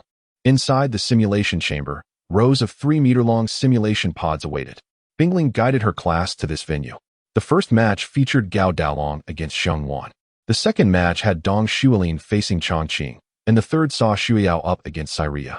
After conveying the matchups, Bingling cast a stern gaze over the 6 participants, declaring, remember, this contest is not a mere practice session. It will determine your continuation in this class. The loser will be expelled and will forfeit the opportunity to compete for the title of the Shrek 7 monsters. A palpable tension enveloped the 6, each heart echoing a singular thought, victory. Now, step into the simulation pods for your duel, Bingling commanded. The 6 promptly entered, and as Xiuyao did so, Xingtian offered her an encouraging gesture, to which she responded with a smile. Once reclined within the simulation pods, they felt an immense force drawing them in. Upon their reappearance, they found themselves on a competition stage. Gao Dalong gazed at Xiang Wan, feeling a conflict within. Over time, he had successfully wooed her, and now stood on the brink of taking their relationship further. Yet, the current situation left him in turmoil. Chapter 34, The Fierce Battle of 6. Noticing Gao Dalong's inner conflict, Xiang Wan adopted a sorrowful demeanor. Dalong, why don't we leave this class for another? She suggested. Hearing her words stirred something within Gao Dalong. He softened as he beheld her pitiable expression. But if we do that, we forfeit our chance to compete for the Shrek 7 monsters. Are you truly willing to give that up? Xiang Wan nodded, inching closer to Gao Dalong, her hands clasped behind her back as she began to gather her soul power. Observing from the sidelines, Xingtian and the others furrowed their brows at Xiang Wan's movements, particularly Bingling, who had little faith in the student. As Xiang Wan approached Gao Dalong, she suddenly struck, summoning dozens of ghostly vines from the ground. Xiang Wan, a level 26 control-type soul master, wielded the ghostly vines as her martial spirit. Gao Dalong, having also reached level 26, found their soul powers evenly matched, though his dark dragon spirit held the advantage in combat prowess. Gao Dalong, taken aback by Xiang Wan's abrupt assault, stared at her in disbelief. He attempted to articulate his thoughts, yet the words faltered on his lips. Xiang Wan, maintaining her sorrowful facade, proclaimed, Dalong, do not blame me. I must participate in this contest, or my family will hold me accountable. Accountable? It's merely a competition. What could your family possibly blame you for? Gao Dalong retorted sharply. Even if they do, I would willingly relinquish my chance for you. But your actions make it impossible for me to trust you. Xiang Wan's expression shifted from sorrow to indifference, and without further explanation, she assumed a combat stance. The duel commenced, with Gao Dalong swiftly dodging the emerging ghostly vines. Despite his stout physique, he exhibited remarkable agility, evading the grasp of the vines. As he maneuvered closer to Xiang Wan, he unleashed his first soul skill, the frenzied claw, extending his clawed hand toward her. Prison, Xiang Wan intoned, summoning a multitude of ghostly vines to envelop her, blocking Gao Dalong's attack. Refusing to concede, Gao Dalong relentlessly struck the vines, creating an opening. Seizing the moment, He clawed downwards, channeling his soul power to shatter the ghostly restraints. Xiangyuan, however, swiftly retreated, pulling herself back to avoid further damage and prepared to counterattack. Meanwhile, in another simulation realm, Shua Yao, a level 26 Great Soul Master with the Ice Empress Spirit, faced Cyria, a level 25 Great Soul Master with the Phantom Cat Spirit. A palpable tension ignited as they locked eyes, flames of unspoken rivalry flickering behind them. Shua Yao, I believe we've long awaited this confrontation. Today, let us settle it, Cyria declared. With a cold smile, Shua Yao unleashed her spirit, 2 purple soul rings rising from beneath her. Cyria summoned her feline spirit, her own rings glowing in yellow and purple. Shing observed Cyria's spirit, a sense of familiarity lingering in his mind, yet he could not pinpoint its origin. In the simulated world, Shua Yao activated her first soul skill. Ice Burst, targeting Cyria's feet. As a speed-oriented soul master, Cyria deftly evaded the attack and unleashed her first skill, Illusion, enhancing her speed by 30%. In the blink of an eye, she appeared behind Shua Yao. Reacting swiftly, Shua Yao countered with an Ice Burst, but Cyria nimbly dodged, closing the distance for an attack.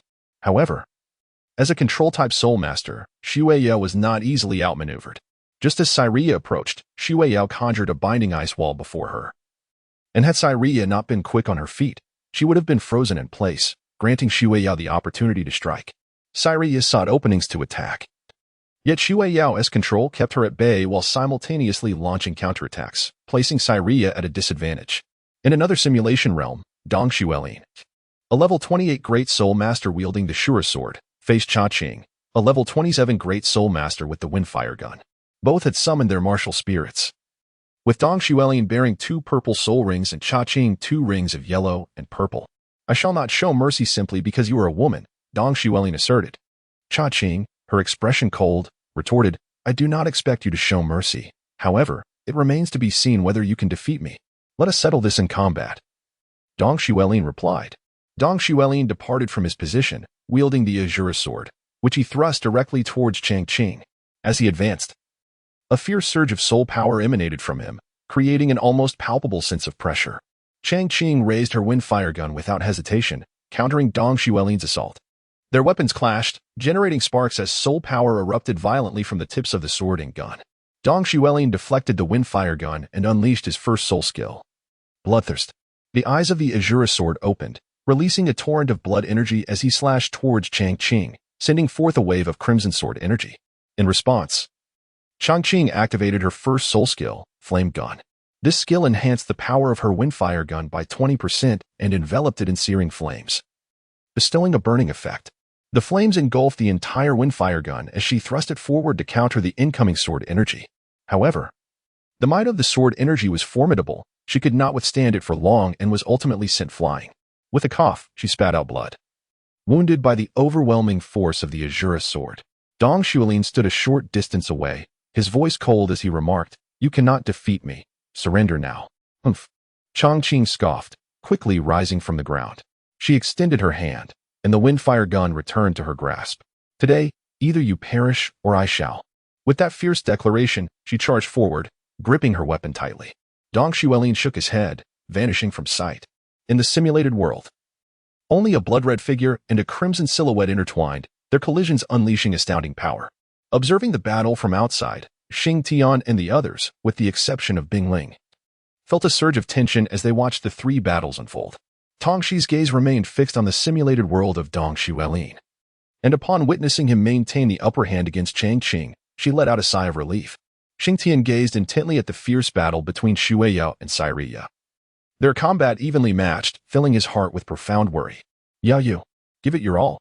Chapter 35, the conclusion in the simulated world where Gao Dalong and Xiangyuan were engaged, their clash had reached an intense peak. Shadow Clone. 5 towering figures of Gao Dalong materialized on the battlefield, each sporting claw-like appendages as they advanced menacingly towards Xiangyuan. Heavenly Net. Xiangyuan softly intoned, summoning a multitude of ghostly vines that erupted from the ground, ensnaring the 5 Gao Dalong with their tendrils while simultaneously releasing a toxic essence. The ghostly vines possessed a paralyzing effect, and the Heavenly Net amplified this paralysis by 10%, enhancing its resilience by 40%. The 5 Gao Dalong found themselves unable to break free. However, from behind Xiangyuan, a shadow emerged, its master, Gao Dalong, who struck down with a claw, leaving a gash on Xiang Yuan's back. She was propelled forward, crashing to the ground. Devoid of Xiang Yuan's soul energy to sustain them, the ghostly vines disintegrated. And the 5 Gao Dalong descended upon Xiang Yuan, their speed significantly hampered by the paralysis, though it would not hinder them too greatly. Together, the 5 clones in the original unleashed a frenzied assault. Xiang Yuan, you shall fall. In the simulated realm where Shua Arrives and Cyria battled, they too reached the climax of their confrontation, separated by a mere 10 meters, both panting heavily. Their soul energy was nearly depleted. After a brief moment of respite, they surged into action once more. Shua Arrives fixated on Cyria, understanding that her victory hinged on this very moment. With that thought, her gaze sharpened, and the light radiating from the ice goddess behind her intensified. The tempest of wind and snow began to descend. A blue ice staff appeared in Shua Arrives' grasp. Measuring 180 centimeters in length, crowned with a floating white gem encircled by 2 luminous rings. A white crown materialized overhead, adorned with translucent jewels. Clad in a low-cut white gown, a blue sapphire rested gracefully upon her alluring collarbone, its brilliance igniting as she transformed.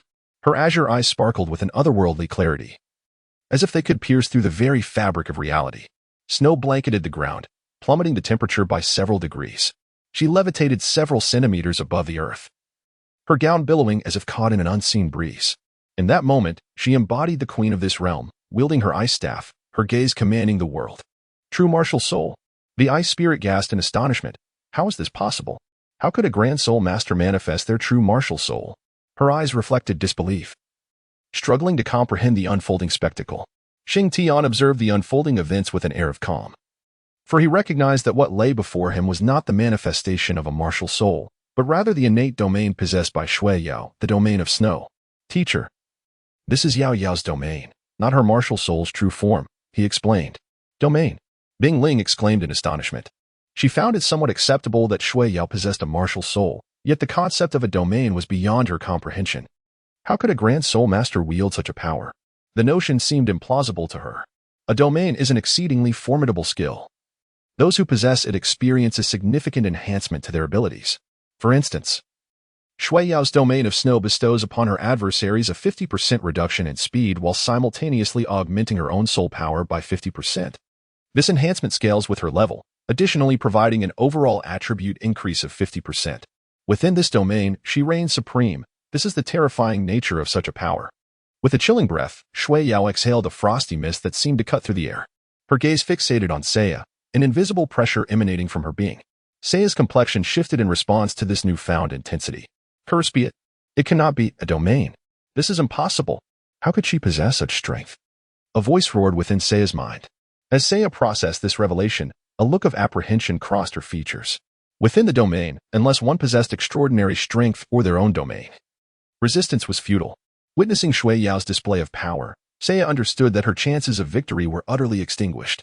Nonetheless, she was resolute in her determination not to concede easily. Second soul skill, Phantom's Grief. Seiya unleashed a high-damage soul skill that rendered its target incapable of gathering soul power for 5 seconds, a truly fearsome technique. However, her speed had been halved, and before she could release her attack, Shui Yao ensnared her with binding ice. Seiya found herself immobilized by the ice. Unable to move as Shui Yao unleashed a barrage of ice projectiles. With no means of retaliation, Seiya seethed with rage. You have lost, Shui Yao declared coldly, conjuring a luminous sphere of ice within her staff and hurling it directly at Seiya. Seiya, defeated. Meanwhile, in the simulated realm where Dong Xuelin and Chang Qing battled, the ground lay ravaged and pockmarked from their fierce confrontation. Chang Qing bore numerous wounds, her wind fire gun trembling in her grasp, yet she stood resolute, unwilling to yield. Ha! Chang Qing cried out, charging toward Dong Xuelin, though her steps were faltering. Dong Xuelin shook his head, stating, I shall ensure your defeat is dignified. With that, he unleashed his second soul skill, Heart-Piercing Thousand Swords. He leapt into the air, wielding the Shura's sword with overwhelming force, its shadow appearing behind him. With a breath, Dong Xuelin released the Heart-Piercing Thousand Swords, the sword shadows raining down upon Chang Qing like torrential raindrops. Seeing this, Chang Qing halted, gritting her teeth as she spun her wind fire gun in a desperate attempt to shield herself. However, the sheer volume of sword shadows was insurmountable. Boom, boom. The sound of the sword shadows striking the ground resonated with explosive force. Unable to withstand such overwhelming power, Chang Qin succumbed, yet fortunately, Bing Ling managed to extract her from the simulation chamber just in time to spare her from the agony of defeat. As all emerged from the simulation chamber, the victors wore expressions of elation, while the vanquished bore the weight of despair. Upon exiting, Shui Yao rushed towards Xing Tian, exclaiming, "Brother Xing Tian, I have triumphed." Xing Tian held Shui Yao in his embrace, a joyful expression adorning his face as he said, "Congratulations." With a playful smile, Shui Yao leaned closer to Xing Tian and whispered, "In a moment, I will request to be the first to take the stage, and at that time, I shall grant you a favor." Upon hearing the words, Xing Tian was rendered speechless. He had not anticipated that Shui Yao harbored such thoughts. However, Bing Ling suddenly interjected, saying, "Shui Yao, given your relationship with Xing Tian, you shall be the last to take action." Shui Yao's face displayed a look of bewilderment. Observing her expression, Bing Ling inquired, "What? Do you have any grievances?" Shui Yao, meeting Bing Ling's gaze, promptly shook her head, insisting, "No, no, no, I shall follow the teacher's arrangements." After speaking, she turned her attention to Xing Tian, offering him an encouraging glance, fully confident that he would triumph. With no objections raised, the first match between Gao Dalong and Xing Tian was set to commence in half an hour. Following her announcement, Bing Ling proceeded to prepare the simulation chamber's equipment. At that moment, Gao Dalong approached Xiong Yuan, coldly stating, "From now on, we have no relationship whatsoever." Xiong Yuan was taken aback. She had not foreseen such an outcome. In her mind, she believed she could defeat Gao Dalong, considering he often preferred idleness and lacked ambition. Yet, why was she unable to overcome such an individual? Gao Dalong paid her little heed, moving instead to confront Xing Tian, his expression tinged with bitterness as he remarked, "Brother, I cannot compete with you. You must go easy on me in the match." Xing Tian chuckled heartily, patting the broad shoulder of the towering Long. "Let us all do our utmost." As for the announcement of the launch, dear readers, the fanfiction of Douluo, the God Layer, has finally been published after a lengthy 2-month endeavor. I extend my heartfelt gratitude to all the supporters. To be candid, crafting a fan work set in the Douluo universe requires extensive research. I have been a follower of this series for quite some time, and much of the content has slipped from my memory. Nevertheless, it remains a classic from my childhood, and embarking on this writing journey has been a delightful experience. This narrative unfolds in the plotline of Douluo 3. 5. I found a reader's comment on this quite accurate. It is set after the events of Douluo 3, with a shifted worldview. Regarding the matter of the Ice Empress, let us not dwell on the fact that there can only be one. It is all for the sake of narrative progression. I wish to clarify that the initial platform for publication is the Chuangshi Chinese Network QQ Reading, along with other platforms under the Yuan umbrella such as Poo Reading and QQ and Chidren Reading, which are all legitimate. Any platform outside of Yuan is pirated. The endeavor of creation is arduous. Please support the original works. There is a communication group, 1947886664, for fellow readers, and subsequently, a VIP group for subscribed members will be established, offering exclusive benefits. I kindly request your support in terms of favorites, recommendation votes, and monthly votes. If there are any generous patrons, your contributions would be greatly appreciated. Now, without further ado, let us delve into the main chapters. Chapter 36, Xing Tian vs. Shui Yao. The brief intermission swiftly passed, and Xing Tian alongside the towering Long entered the simulation chamber, arriving in a mountainous terrain. The two found themselves in this new setting. Xing Dao, Dalong, you must exert your utmost effort. I will fulfill your request. Gao Dalong took a deep breath, and 2 purple spirit rings emerged beneath his feet. He dared not let his guard down in the presence of Xing, for he was aware that Xing possessed 2 martial souls. Due to this matter, he had even received a summons for an interview from the academy. A faint smile graced the face of the imposing figure as a yellow and a purple soul ring materialized beneath his feet. The emergence of these 2 soul rings was accompanied by an aura of intimidation, while the towering dragon felt an inexplicable hindrance to his soul power, leaving him with a sense of weakness that puzzled him. He wondered why he was experiencing such a reaction. However, his contemplation was interrupted by the voice of the figure, who inquired, "Dalong, shall you strike first, or shall I?" The towering dragon smirked slightly, feeling that his elder brother was showing him a lack of respect. "I shall go first, if you don't mind," he replied.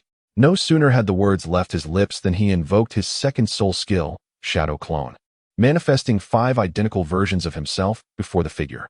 With a faint smile gracing the corners of his mouth, Xing closed his eyes, only to open them abruptly moments later. The left pupil shone with a crimson light, granting him an inexplicable ability to see through all illusions.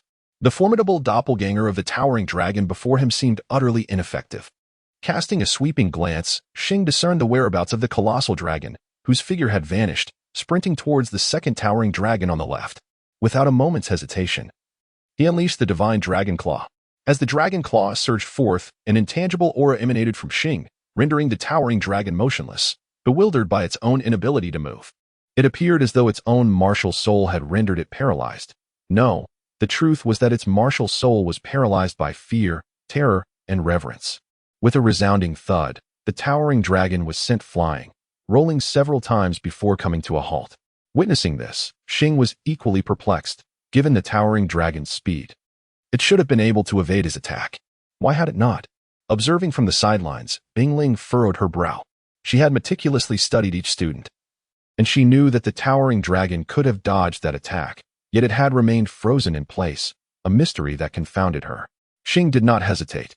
He charged forward with remarkable speed, fist clenched and striking swiftly at the towering Long could only defend against the onslaught. Deep within, Long felt a profound sense of frustration.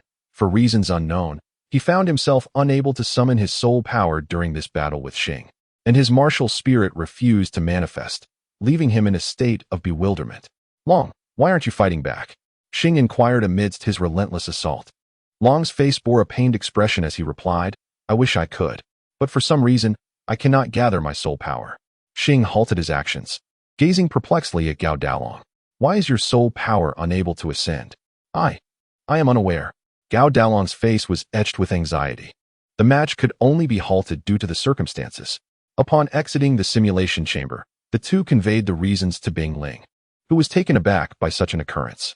After a moment of contemplation, she suddenly instructed, Dalong, unleash a soul skill upon me. Very well.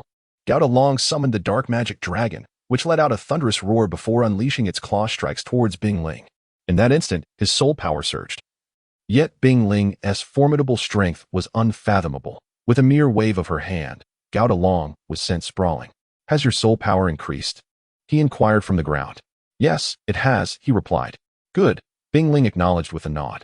Now, direct another soul skill at Shing. Gao Dalong rose from the ground, summoning the dark magic dragon once more. However, this time, for reasons unbeknownst to him, the dragon refrained from roaring and appeared to cower. Simultaneously, Gao Dalong sensed a deceleration in his soul power.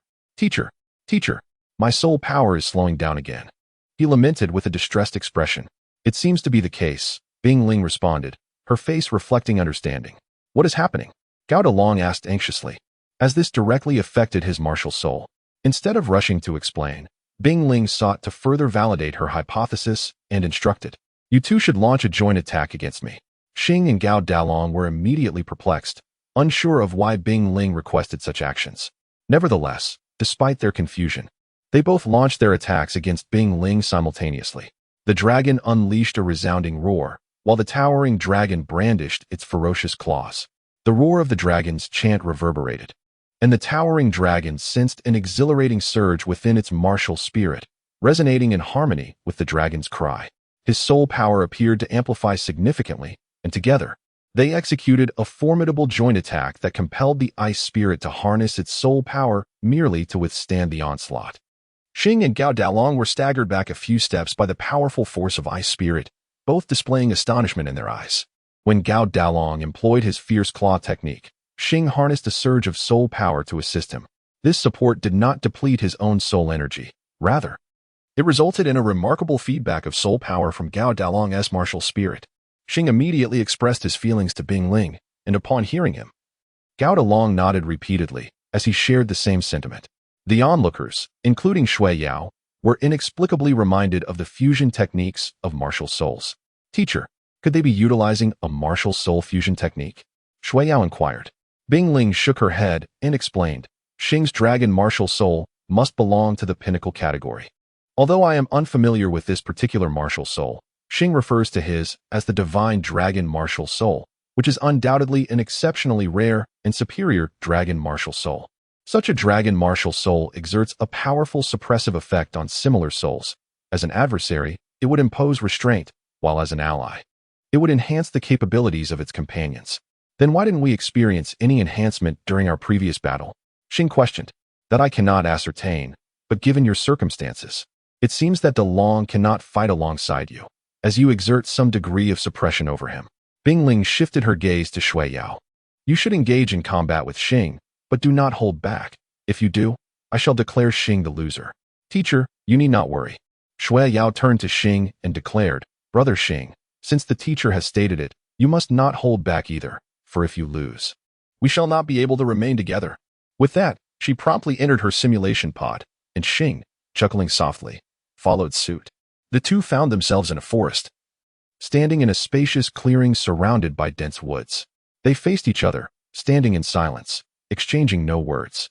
Beneath their feet, a yellow and a purple soul ring emerged, as the divine dragon martial spirit burst forth from behind.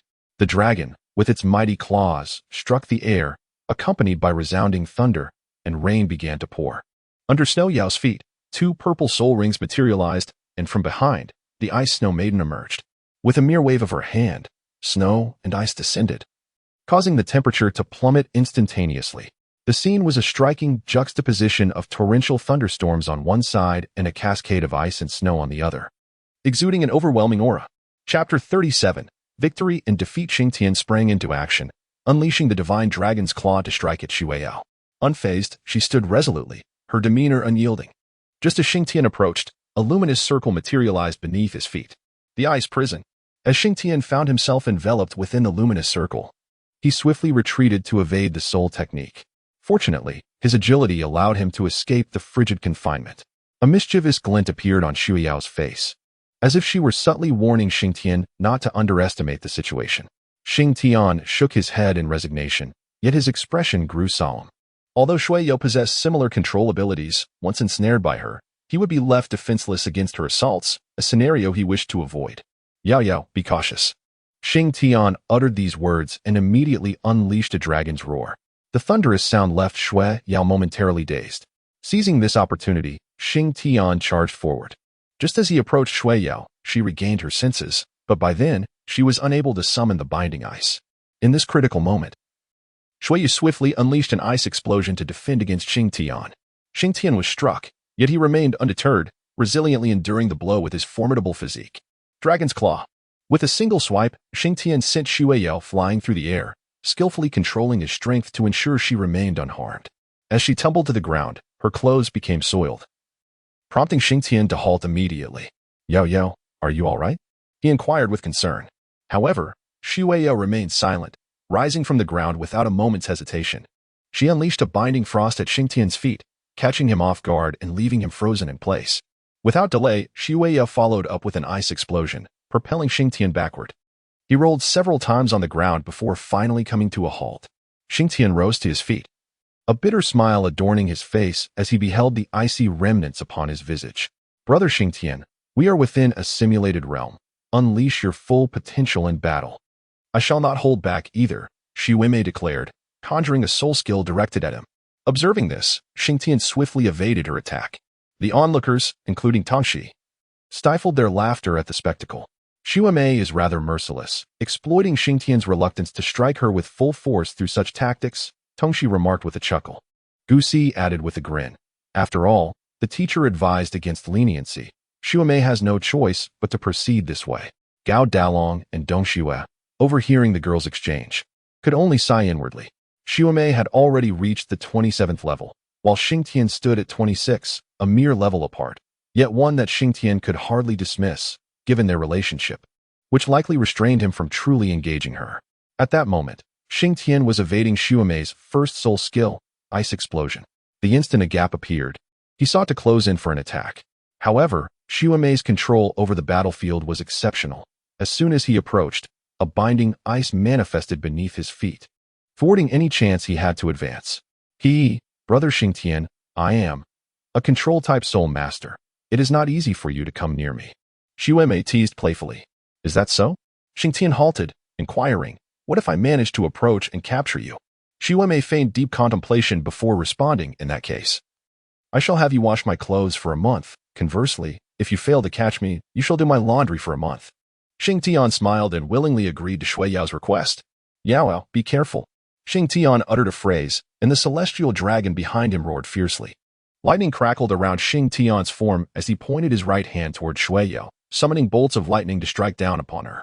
Simultaneously, his left hand directed a torrent of water toward her. The spectators exhibited expressions of astonishment. I had always believed that Shing Tian possessed a dragon martial spirit solely of the lightning attribute. It is truly remarkable to discover that he wields dual attributes of both lightning and water. Tang Sect murmured. The others nodded in agreement. As this revelation was equally new to them, Ding Ling narrowed her eyes. She too was learning this for the first time. During the 2 months of training, there had been no actual combat, and had it not been for this competition, she would have remained unaware. In the simulated realm, the combined assault of lightning and water left Shueyao somewhat overwhelmed. The water was manageable, as she could freeze it directly. However, the lightning was a different matter. One she could only evade. Boom. 3 bolts of lightning struck near Shueyao. Any closer than a few centimeters, and she would certainly be hit. Yet Shing Tian deliberately aimed away. Realizing the perilous situation, Shueyao immediately unleashed her domain of snow. In an instant, the domain enveloped a vast area, covering the surrounding verdant trees with a blanket of white, while the rain from the sky transformed into icy shards plummeting down. This caused Shing Tian to furrow his brow. He could not control the ice, whereas Shueyao could, putting him at a distinct disadvantage. Domain. Ice prison. Shueyao called softly, creating a luminous circle of 20 meters in diameter centered around herself, with Shing Tian caught within it. Upon noticing this, he swiftly retreated from the circle, just as Shueyao spoke once more. Explode. Ice spikes erupted from within the circle. Anyone caught inside would be impaled and rendered immobile, with dire consequences potentially leading to death. The spikes stood at 5 meters high, but Shueyao's soul power could not sustain the domain-level spirit technique for long. After roughly 5 seconds, the icy spikes retracted. As the spikes withdrew, Shueyao immediately scanned her surroundings, anxiety creeping in when she failed to spot Shing Tian. This was her first time employing the ice prison domain, and she was uncertain of its true power. The sudden absence of Shing Tian heightened her apprehension. Just as she frantically searched for him, a teasing voice echoed. Yao Yao, are you looking for me? It was Shing Tian's voice. Upon hearing it, Shueyao's entire being tensed. She had no idea when he had arrived behind her. Shing Tian suddenly embraced her from behind, chuckling mischievously. Remember to wash my clothes for a month. Shueyao's face flushed slightly at his embrace.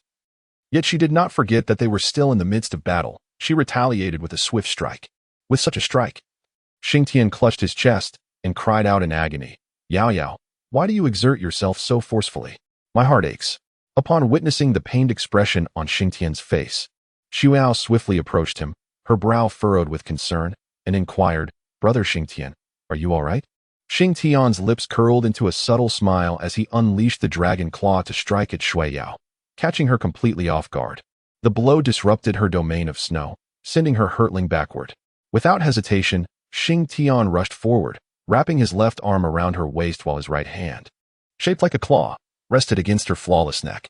Yao Yao, will you concede? He inquired. Brother Shing Tian, do I still possess any chance for a counterattack in this state? Shueyao shot him a glance filled with exasperation. Shing Tian smiled awkwardly, and the two simultaneously exited the simulated world, emerging from the simulation pod. Their first gaze was directed towards Bing Ling, Chapter 38, Shing Tian vs. Dong Shuelin. Bing Ling observed the looks exchanged between Shing Tian and Shueyao, and remarked, Neither of you has exerted your full strength, yet you have not held back either. Thus, this round is a victory for Shing Tian. As Shing Tian heard Bing Ling's words, a surge of joy welled up within him. If he triumphed over Dong Shuelin, he could remain. Contemplating this, he fixed his piercing gaze upon Dong Shuelin, who shivered under Shing Tian's intense stare. Soon, Bing Ling arranged for Shing Tian to battle Dong Shuelin, scheduled for half an hour later. During this interval, Shing Tian began to meditate, recovering the soul power depleted from his earlier confrontation with Shueyao. Seated in a meditative posture, his possession of a soul core allowed for a swift restoration of his soul power. However, to maintain the facade, he opted to engage in meditation practice. While he was immersed in his meditation, Cyria approached Shueyao. Eyeing Cyria with caution, Shueyao inquired, What do you intend to do? Cyria, donning a smile, replied in a tone only audible to her, and Shueyao, I shall not concede so easily. Shing Tian will inevitably be mine. I will defeat you and reclaim him. With a cold snort, Shueyao's demeanor hardened upon hearing Cyria's words. Shing Tian is not an object, It is his prerogative to choose whom he loves. Please refrain from speaking of reclaiming him. Very well, I shall make him favor me. As for you, take care of yourself, Cyria declared before turning toward Bingling. Teacher. Since I have already failed, I request to be transferred to another class. Bingling paused, taken aback. The match involving Shing Tian has yet to conclude. Are you certain? Indeed. I am certain, Cyria affirmed with a firm nod. All right, then please return to the classroom for now. I shall make arrangements for you shortly. Understood, Cyria responded. Turning to exit the simulation room, casting one last lingering glance at Shua Yao as she departed, Shing Tian emerged from his meditation. Exhaling deeply as he sensed a modest enhancement of his soul power, filling his heart with joy. Shing Tian, have you fully recovered? Bingling inquired. I have indeed, master. Shing Tian replied to Bingling. Bingling nodded. Turning to Dong Xuelin, you shall engage in a duel with Shing Tian. Understood, master, Dong Xuelin acknowledged. Then glanced at Shing Tian. Please, be gentle during our match. Shing Tian shrugged and remarked, we have yet to engage in combat. How can you presume that I can best you? You are a formidable level 28 soul master. And I would prefer if you could hold back a little during our encounter. Dong Xuelin managed a wry smile. For he was convinced that should Shing Tian unleash his full power, he would stand no chance. Without further ado, the two ceased their idle chatter and entered the simulation chamber. They found themselves atop a mountain, where only a 30-meter diameter arena awaited them. A single misstep could prove fatal. Shing Tian and Dong Xuelin appeared at this location, with Shing Tian standing on the right and Dong Xuelin on the left. The two exchanged no idle chatter and directly unleashed their martial souls. Underneath Shing Tian's feet, a yellow and a purple soul ring emerged, while a divine dragon roared behind him. Beneath Dong Xuelin, two purple soul rings ascended, and the Shura sword materialized out of thin air. The two individuals assumed a posture of combat. Shing Tian fixed his gaze upon Dong Xuelin, wielding his Shura sword, a formidable weapon with significant destructive power, albeit at the cost of considerable soul energy. He recognized that he must prolong the encounter until Dong Xuelin's soul energy was depleted to secure victory. Similarly, Dong Xuelin scrutinized Shing Tian, aware that the latter's first soul skill, the Divine Dragon, could induce a 3-second daze. If subjected to frequent incapacitation, he would find himself at a disadvantage. His primary offensive technique, the Divine Dragon Claw, was complemented by the concealed Phoenix martial spirit, which Dong Xuelin knew Shing Tian would not employ. In that moment, neither combatant made a move. They stood, releasing their martial spirits, seeking flaws in one another's defenses. Observing the standoff, Dou City inquired, why aren't they making a move? They're just standing there. They are searching for each other's weaknesses, Ice Spirit elucidated. Shing Tian's soul energy is lacking, yet the control of his first soul skill, combined with the formidable offensive capabilities of his second skill, creates a seamless strategy. This keeps Dong Xuelin from launching a reckless assault. Conversely, Shing Tian is wary of the Shura sword's extraordinary damage. Any opening he presents could allow Dong Xuelin to relentlessly suppress him, leaving no opportunity for retaliation. Listening to Ice Spirit's explanation, Dou City displayed an expression of bemusement, murmuring, this feels rather troublesome. Seeing her perplexity, Ice Spirit shook her head, realizing that additional training in this area was necessary. In the simulated world, Shing Tian and Dong Xuelin remained locked in their stalemate. Shing Tian, this deadlock cannot continue, Dong Xuelin remarked. Immediately, Shing Tian interjected, what do you propose? Shall I count to 3, and we strike simultaneously? After a moment of contemplation, Shing Tian nodded in agreement to Dong Xuelin's proposal. Immediately, Dong Xuelin began the countdown. 3, 2, 1. With the final call, both individuals sprang into action. Shing Tian dashed towards Dong Xuelin, who tightly gripped the Azura sword and charged forward. Clash! Dong Xuelin's Azura sword struck Shing Tian's right arm. On the right arm of Shing Tian, a delicate layer of dragon scales began to manifest. The exact hardness of these scales remained unknown to him. However, given the circumstances, he could surmise that his dragon scales were capable of withstanding immense damage. Dong Xuelin, witnessing Shing Tian effortlessly block his Shura sword with his arm, was utterly astonished. His Shura sword, renowned for its ability to slice through iron as if it were mere clay, had been so easily thwarted by Shing Tian, a feat that would leave anyone incredulous if recounted. With a sudden thrust of his right arm, Shing Tian unleashed a powerful force that pushed Dong Xuelin back several steps. Goodness, your brute strength is quite astounding, Dong Xuelin remarked. This is not mere brute strength, this is innate divine power. Shing Tian replied with a smile before launching another offensive. He utilized the dragon scales on his arm to deflect the attacks of Dong Xueline's Shura sword. While his other fist landed squarely on Dong Xueline's body, each strike resonating painfully, causing Dong Xueline to grimace in agony. Could you not strike so hard? That hurts. I've already held back a bit. Stop complaining and counterattack if you dare. In response to Shing Tian's provocation, Dong Xueline could not tolerate any longer. He immediately activated his first soul skill, Bloodthirst. The Shura sword emanated a crimson aura as Dong Xueline fiercely swung it towards Shing Tian. Shing Tian extended his arms to block the attack, this time using both of his limbs to absorb the impact. The Shura sword, empowered by its soul technique, had multiplied its ferocity several times. If it were to intensify further, Shing Tian feared he might not withstand it. However, in the next moment, his expression shifted dramatically. He realized that his soul power was being siphoned by the Shura sword at an alarming rate. If this continued, his soul energy would be completely drained. Chapter 39. The astonished ice spirit Shing's heart raced with urgency, yet he found himself ensnared by the Shura sword, utterly unable to break free. Realizing the futility of his struggle, he relinquished his efforts and instead channeled his own soul power into the sword. A torrent of soul energy surged into the Shura sword, causing Dong Xueline's expression to darken. This soul power did not belong to him, and absorbing such a vast amount was beyond his capacity to endure. However, the incessant flow of soul power from Shing left him utterly astounded. The recovery speed of the soul force was remarkably swift. Dong Xueline had absorbed approximately 30% of his soul power, yet the soul core had already replenished 15% for him. Unable to absorb any more, Dong Xueline decisively withdrew the Shura sword. However, would Shing allow him to succeed? The answer was a resounding no.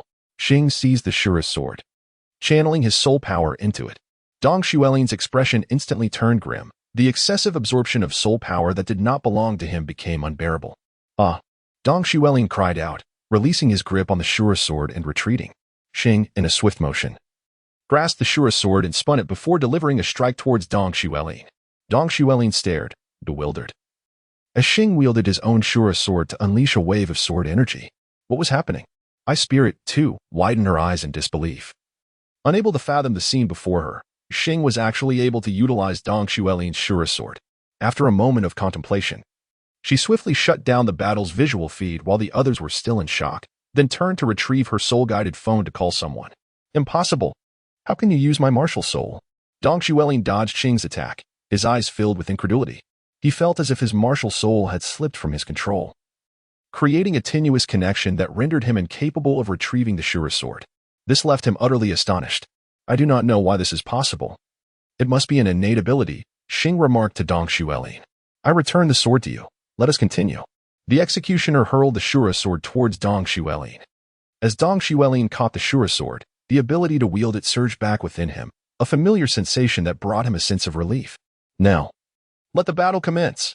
Shing rushed out in an instant, his hand contorting into a dragon's claw as he lunged at Dong Xueline. This time, Dong Xueline dared not engage in close combat. Instead, he unleashed the technique of 10,000 swords piercing the heart. Countless sword shadows materialized behind him, soaring towards Shing with a swift, cutting elegance. Shing halted in place, his hands swiftly fending off the onslaught of sword shadows. His speed was remarkable, and he showed no sign of fatigue. With a roar that echoed like a dragon's cry, Dong Xueline felt his head resonate with a jolt, leaving him momentarily dazed. And the myriad of swords piercing his heart were compelled to cease their relentless advance. Seizing the fleeting 3 seconds of opportunity, Shing swiftly darted to Dong Xueline's side. His dragon claw aimed menacingly at his abdomen. With a sharp sound, 5 jagged wounds appeared on Dong Xueline's midsection, blood gushing forth from the lacerations. Regaining consciousness amidst the agony, he grimaced in pain, involuntarily letting out a cry. You truly are merciless, Dong Xueline retorted, as the Shura sword in his grasp emanated an ominous aura, signifying his intent to conclude this battle with a devastating blow. As he beheld the scene, a look of vigilance emerged upon his countenance. A torrent of swords pierced the heart. Dong Xueline unleashed his attack once more, but this time, he took a moment to gather his strength. Countless sword shadows materialized behind him, creating a truly magnificent spectacle. Go. This time, the sword shadows were accompanied by an overwhelming surge of spiritual energy. Shing's eyes narrowed slightly as he spread his arms wide, waves of soul power emanating from him, forming a barrier that shielded him from the onslaught. Thud, thud, thud. The shadowy blade struck against Shing's soul power barrier. Now, it was a battle of soul energy. and only the one who endured to the end would emerge victorious. Ha! Dong Shuling unleashed a frenzied barrage, his swords raining down like droplets of rain. Beads of sweat trickled down Shing's forehead as he gritted his teeth, braving the relentless assault. The arena around them was pockmarked with gaping holes, dust swirling in the air. Minutes passed, and Dong Shuling, unable to sustain the pressure, collapsed. Shing's complexion paled. Even with his soul core recovering swiftly, he struggled to withstand such exhausting exertion. As he witnessed Dong Shuling's fall, he summoned the last of his soul power to strike him down with the divine dragon claw. The simulation chamber opened, and Shing crawled out, where Shui Yao rushed to support him. On the other side, Dong Shuling emerged, his face ashen, a clear sign of depleted soul power. Tongshi hurried over to assist him. What has happened? Why do you look this way? Tongshi inquired anxiously. Once Shing grasped Dong Shuling's sword. The viewing screen was abruptly shut off by Bing Ling, leaving them unaware of the unfolding events. Dong Shuling forced a bitter smile, shaking his head. He had never anticipated that his rank 28 Soul Master would be outmatched by Shing, a mere rank 26 Soul Master. He feared the ridicule he would face upon exiting. At the same time, Shing was feeling the strain. Dong Shuling had nearly drained him of his soul power, and the absence of energy was truly uncomfortable. He found a spot to sit down and began meditating to restore his soul power, as did Dong Shuling. After a brief moment, Bing Ling entered the chamber. Upon seeing Shing and Dong Shuling meditating, her brow furrowed. She approached the simulation console and quickly reviewed the footage, discovering that Shing had emerged victorious, which relieved her greatly. This is impressive. He actually surpassed a rank 28 Soul Master, Bing Ling mused to herself. Teacher, Shui Yao's voice suddenly broke the silence as she anxiously asked. Who won the duel between Xingge and Shui Ling? Shing, Bing Ling replied succinctly. Shui Yao's excitement erupted as she leaped into the air. Yay! I won't have to be separated from Xingge. Seeing her exuberance, Bing Ling chuckled and shook her head, then turned her attention to Xiong Yuan and Chang Qing, guiding them away to arrange new classes. Soon, Shing and Dong Shuling had regained their soul power, opening their eyes and standing up. They exchanged a knowing glance and smiled at each other. Dong Shuling chuckled. You, my friend, are surprisingly strong. I had no idea until we fought. Likewise. Shing replied with a light laugh. Understanding that Shing was offering him an out, Dong Shuling declared, Next time, we shall duel again. This victory was merely a stroke of luck for you. Ha ha, agreed. Shing responded cheerfully. Observing their banter, Shui Yao interjected, Xingge. Let me and Shui Ling fight next time. You needn't intervene. Dong Shuling's face turned rueful as he responded, all right, no more fighting. The group erupted into laughter, relieved that none of them would be eliminated and that they could continue to fight side by side. Chapter 40. Tang Sect. After arranging for Salia, Chang Qing, and Xiong Yuan, Bing Ling entered the simulation room. Upon seeing the seven of them brimming with excitement, she cleared her throat. Instantly, the laughter ceased, and all eyes turned to her. Starting tomorrow, you will undergo military training for a month. After this period, you will represent Class 521 in the contest for the title of the Shrek 7 Monsters. My expectations are not high, simply securing this title will suffice. Bing Ling's words left everyone dumbfounded. Her demands seemed anything but modest. Teacher, the academy is filled with masters. Your expectations are quite lofty, Gao Daolong remarked. A wry smile on his face. Bing Ling shot him a glance and retorted, You will run 100 laps on the field shortly. No. Teacher, Gao Daolong cried out. However, Bing Ling ignored him, and the others dispersed. Shing, come with me, she called as she turned to leave, casting a worried glance back at Shing. Shing bestowed upon her a reassuring glance before following closely behind. Upon exiting the simulation room, Shing accompanied Bing Ling to a secluded area. Bing Ling halted, turning to fix her gaze upon Shing, and said, I have gleaned some information about your circumstances from your master. Your abilities are indeed quite extraordinary, particularly your capacity to wield the martial souls of other artifacts, which is remarkably unique. This capability must remain concealed from others. Do you understand? Upon hearing Bing Ling's words, Shing was initially taken aback, followed by a wry smile. Teacher, it was not my intention. I simply could not resist when wielding the Shura sword of Shui Ling. I was quite helpless in that moment. I shall be more mindful in the future. Rest assured, I have already deleted the video of your match this time. Very well. Bing Ling replied. From now on, you shall serve as the captain of the class team, and I will provide you with some specialized training. Understood, Shing responded. Oh, there's one more thing. I hear you have a keen interest in forging and even work part-time at the Jichang Mecha Company. What is your current level of proficiency in forging? I am a level 6 forging master. Ah, that is quite impressive.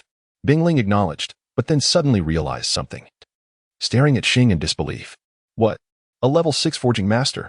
Indeed, I have earned that title. Currently, I am capable of fusion forging, which naturally qualifies me as a level 6 forging master. I even had the opportunity to get certified, Shing stated, revealing a booklet in his hand. Bing Ling took the booklet, examining it, and confirmed it was indeed a certification for a level 6 forging master. You truly are someone of hidden depths, she remarked thoughtfully. Come, I shall take you to a place. What place? You will know once you arrive. In a certain loft within Shrek Academy. For large characters were inscribed on the front. Taemin. When Bing Ling led Shing to this location, his eyes sparkled with excitement upon seeing those two characters. Teacher. Is this the renowned Taemin of the Douluo continent? Isn't it written there? Bing Ling shot him a glance before stepping inside, with Shing promptly following her. As they entered Taemin, it was not long before they encountered an individual. Upon seeing that individual, Shing immediately exclaimed, Brother Tang. Tang Zong turned his head in confusion. And upon recognizing Shing, he expressed his astonishment. Shing, my young brother, what brings you here? Of course, I brought him along, Bing Ling interjected. It was only then that Tang Zong noticed Bing Ling's goodness. Teacher Bing, you are here as well, he exclaimed. I naturally brought him to explore the Tang clan. So, do you two know each other? She inquired. Indeed, we are acquainted. Brother Shing is the one I recommended to the Shrek Academy, Tang Zong replied. Turns out you possess some intellect after all, Bing Ling remarked. Teacher Bing, such words are rather hurtful, Tang Zong responded. It seems you have a heart after all. Bing Ling retorted coldly. In response, Tang Zong fell into a contemplative silence. Seeing the two of them bickering, he couldn't help but feel curious. He wanted to inquire about the situation from Tang Zong, but hesitated to do so with Bing Ling present. Suddenly, Bing Ling turned to Shing and said, in the future, avoid associating with such individuals, do you understand? The law is obscure, yet I shall comply. I have heard you. Very well, let us proceed. Bing Ling led Xingji into the premises, while Tang Zong, with a resigned shrug, followed suit. After walking a short distance, Bing Ling halted and turned to Tang Zong, inquiring, what compels you to follow us? Tang Zong wore a wry smile as he explained, I need to speak with Masterly. It turned out he sought the notorious lecher, Li Jiahao. Ahem, Teacher Bing, your reference to Masterly seems somewhat inappropriate, does it not? What is inappropriate about it? She retorted, her tone frank and unyielding. I am merely stating the truth. Tang Zong hastily replied, No, that is not it at all. Humph. Bing Ling scoffed lightly and continued forward. Behind him, Shing felt an insatiable curiosity. He discreetly activated his soul communicator and sent a message to Tang Zong. Brother Tang, is there a rift between you and teacher? Why does she appear so agitated? After sending the message, he subtly gestured for Tang Zong to check it. Understanding the cue, Tang Zong retrieved his soul communicator and read the message, then swiftly typed a response. This matter is rather lengthy, but to summarize, previously, Masterly took me to a spring, only to find that Teacher Bing's friend was bathing there. Ahem. Consequently, we inadvertently witnessed certain events. Upon learning this, Teacher Bing sought to defend her friend, and as a result, our impression in her eyes has plummeted. At that moment, Shing was filled with understanding. It was for this reason that the teacher's attitude towards Brother Tang was so unfavorable. Upon realizing this, he replied, Brother Tang, for the sake of my reputation, I shall maintain my distance from you in front of the teacher. Upon seeing this message, Tang Zong's face displayed a look of discontent, as if doubting him. Bing Ling, what brings you here at this time? A melodious voice echoed. Shing followed the sound and beheld a slender woman gracefully approaching, her waist swaying with each step. She donned a black cheapao, her long legs exposed to the air, elegantly complemented by striking red high heels.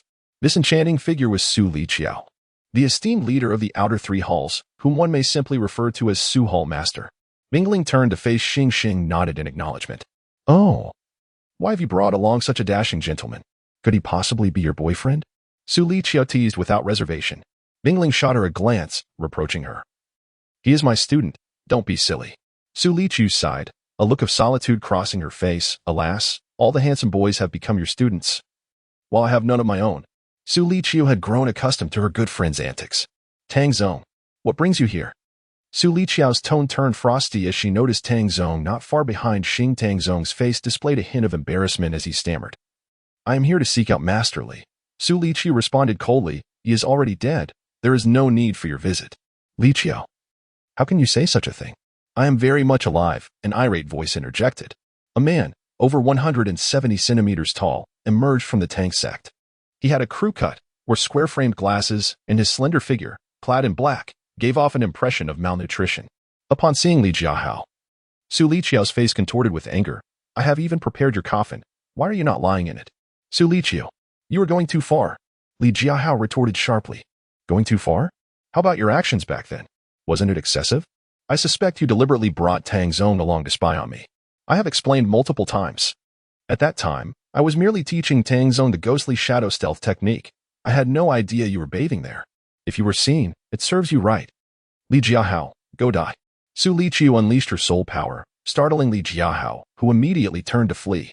Tang Zong, realizing he could not linger, quickly followed suit. Don't you dare run. Today, I will make sure to end you.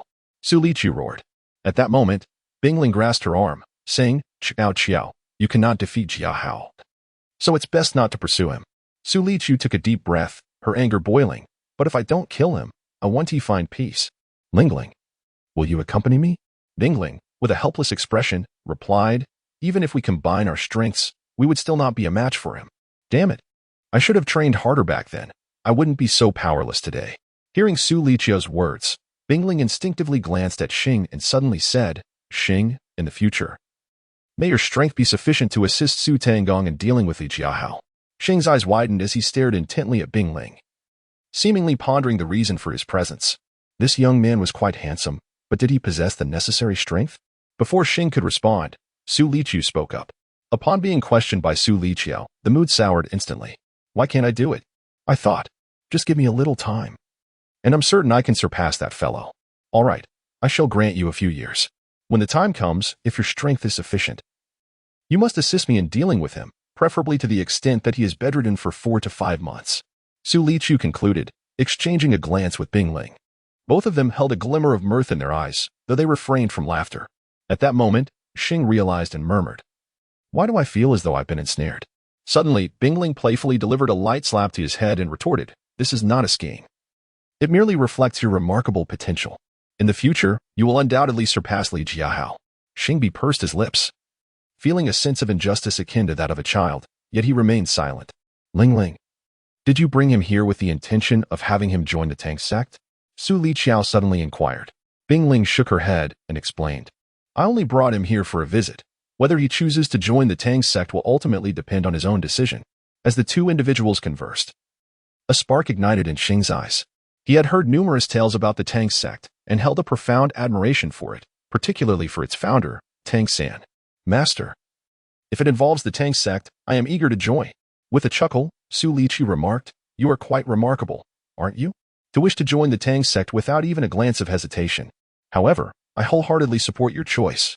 Bingling seemed to anticipate this response and, rather unsurprisingly, added, while I do not oppose your desire to join the Tang Sect, I would first like you to gain a deeper understanding of it. She cast a glance at Su Liqiao, who understood the cue and spoke with a serious tone. The Tang Sect was founded 30,000 years ago by the thousand-handed Douluo, Tang San, and it flourished during that era. However, over 20,000 years ago, with the emergence of high-tech soul-guiding devices, it began to decline.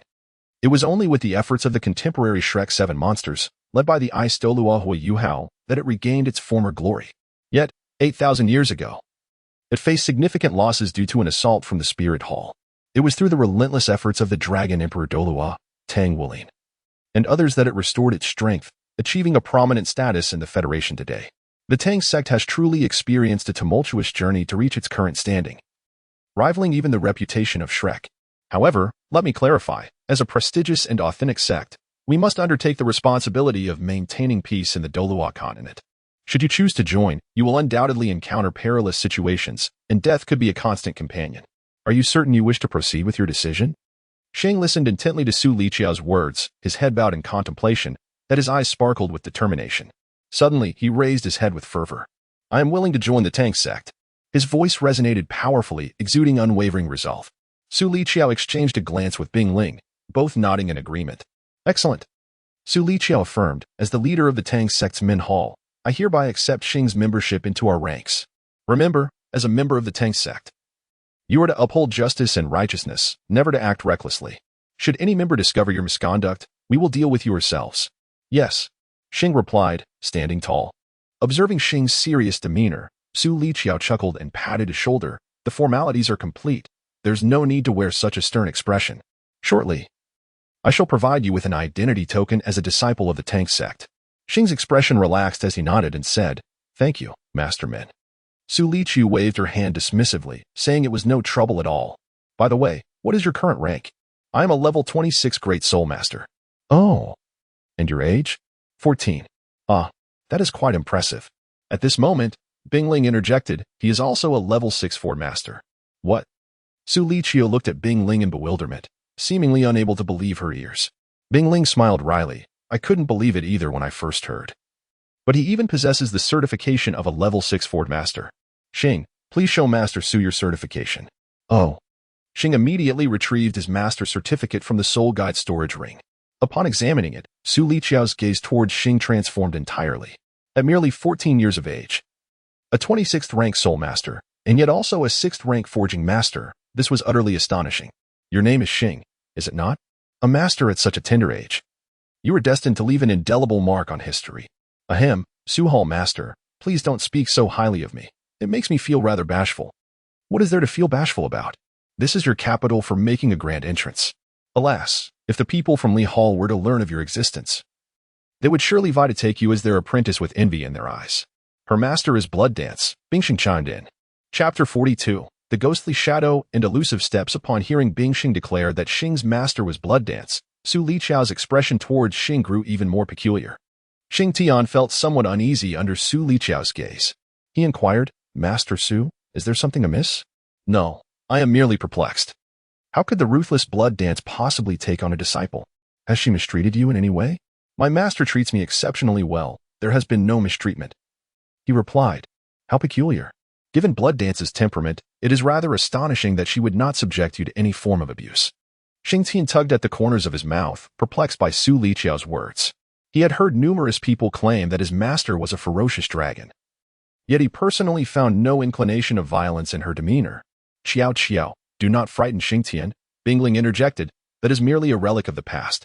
Should your master exhibit any violent behavior, do not be astonished. It is quite commonplace." "That is not true. My master possesses no violent tendencies whatsoever. In fact, she treats me exceptionally well. She even provided me with a card for meals in the school cafeteria." "Goodness. The notoriously stingy blood dance actually gave you money for food? How astonishing!" Su Liqiao exclaimed, her surprise mirrored by Bingling. Meanwhile, in her office, blood dance suddenly sneezed, rubbing her nose and muttering, "Who is speaking of me?" As Shing Tian observed the demeanor of Bingling and Su Liqiao, a sense of confusion stirred within him. How could they be so unrefined and aggressive? This hardly resembled my master. Qiao, let us cease this discussion," Bingling urged Su Liqiao. "Quickly, impart your chaotic cloak hammer technique to Shing Tian." The chaotic cloak hammer technique pertains to the strength hall. As for me, I can at most provide him with the ghostly shadow stealth technique. Bingling responded after a moment of silence. She then addressed Shing Tian. "Shortly, you should seek out Tang Zong. He will guide you to the strength hall. A place he knows well." "The strength hall?" Shing Tian pondered, feeling somewhat bewildered. "Then what is this place?" "This is the sensitivity hall, of which I am the hall master. Not far from here is the strength hall, and adjacent to it lies the imperial hall," Su Liqiao clarified. Shing Tian was suddenly enlightened, though he found himself puzzled as to why his teacher did not bring him along. It seemed that Bingling discerned Shing Tian's thoughts and elucidated. Though all three halls belong to the Tang Sect, they delight in competing against one another. I suspect that the people in the strength hall may not be very welcoming. So it is better for Tang Zong to accompany you." It was then that Shing Tian understood. "Shing Tian, follow me," Su Liqiao beckoned as she made her way into the Agile Hall. And Shing Tian promptly trailed after her. Inside the Agile Hall was a spacious chamber. By the time Shing Tian entered, Su Liqiao had already vanished from sight. When he glimpsed her again, she was holding a book in her hands. The book was not thick, yet it appeared remarkably new. With 5 large characters inscribed upon its cover, "Ghostly Shadow Stealthy Steps." This is the Ghostly Shadow Stealthy Steps. Originally, one would need to complete tasks to earn points for its exchange, but in light of Bingling as favor, I am providing you with a special opportunity. Just remember, do not disclose that it was I who gifted it to you. Do you understand? Yes. Shing Tian nodded emphatically. Yet his gaze remained fixated on the ghostly shadow step in Su Liqiao's hands. He had encountered this technique in texts. Recognizing it as the unparalleled skill imparted by the founding master of the Tang Sect, the thousand-hand Douluo Tang San. Little did he expect that today he would have the opportunity to acquire and learn it himself, which sent a wave of excitement coursing through his heart. Observing Shing Tian's unwavering attention to the ghostly shadow step, Su Liqiao smiled gently and extended the book towards him. Shing Tian carefully took it in both hands and turned it over. Upon seeing the contents, his eyes instantly sparkled with amazement. Such a bizarre step existed in this world. It was truly astonishing. Shing Tian, for now, put it away and save it for later study when we return. For now, let Tang Zong take you to the Strength Hall. Bing Ling reminded. Shing Tian promptly nodded, retracting the ghostly shadow stealth steps into his soul-guided storage ring. He then took out his soul-guided phone and sent a message to Tang Zong, who swiftly replied, Min Tang's main entrance awaits my arrival. Shing Tian and Bing Ling. Upon hearing Su Liqiao's call, made their way to the entrance of Min Hall, where they waited for a while. It was then that Shing Tian noticed the approaching figure of Tang Zong. I had a feeling they would send you to find me, Tang Zong remarked. Casting a glance towards Min Hall. Let us proceed. If Su Hall Master emerges, I suspect she will confront me once more. Hearing Tang Zong's words, Shing Tian could not help but chuckle. After all, it was his own choice to practice the ghost shadow steps by the spring with Masterly. Tang Zong's expression darkened as he retorted, Don't mention it. I saw nothing, and yet have borne the brunt of this for so long. What a loss. What else do you wish to see? Came Su Liqiao's icy voice from the Hall of Sensitivity.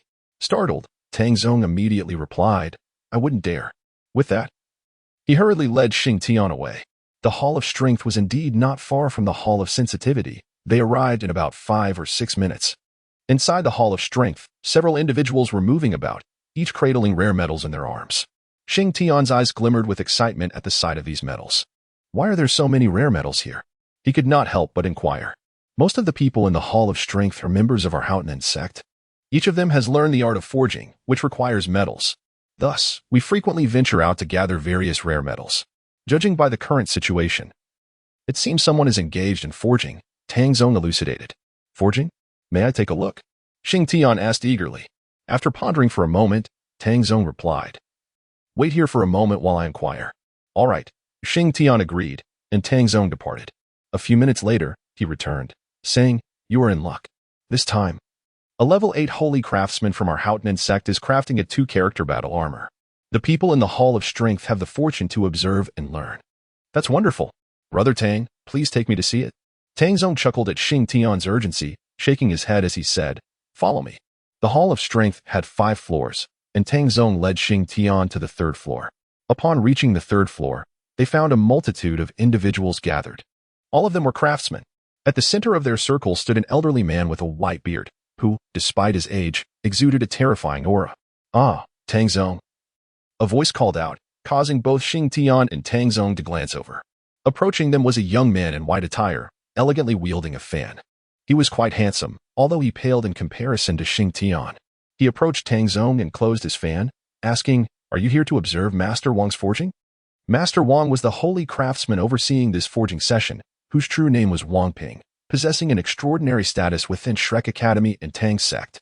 I was just assisting Master Li from the Hall of You with some matters when I encountered my younger brother here, who has just joined the Tang Sect and happens to be a craftsman as well. So, I brought him to the Hall of Strength, Tang Zong explained.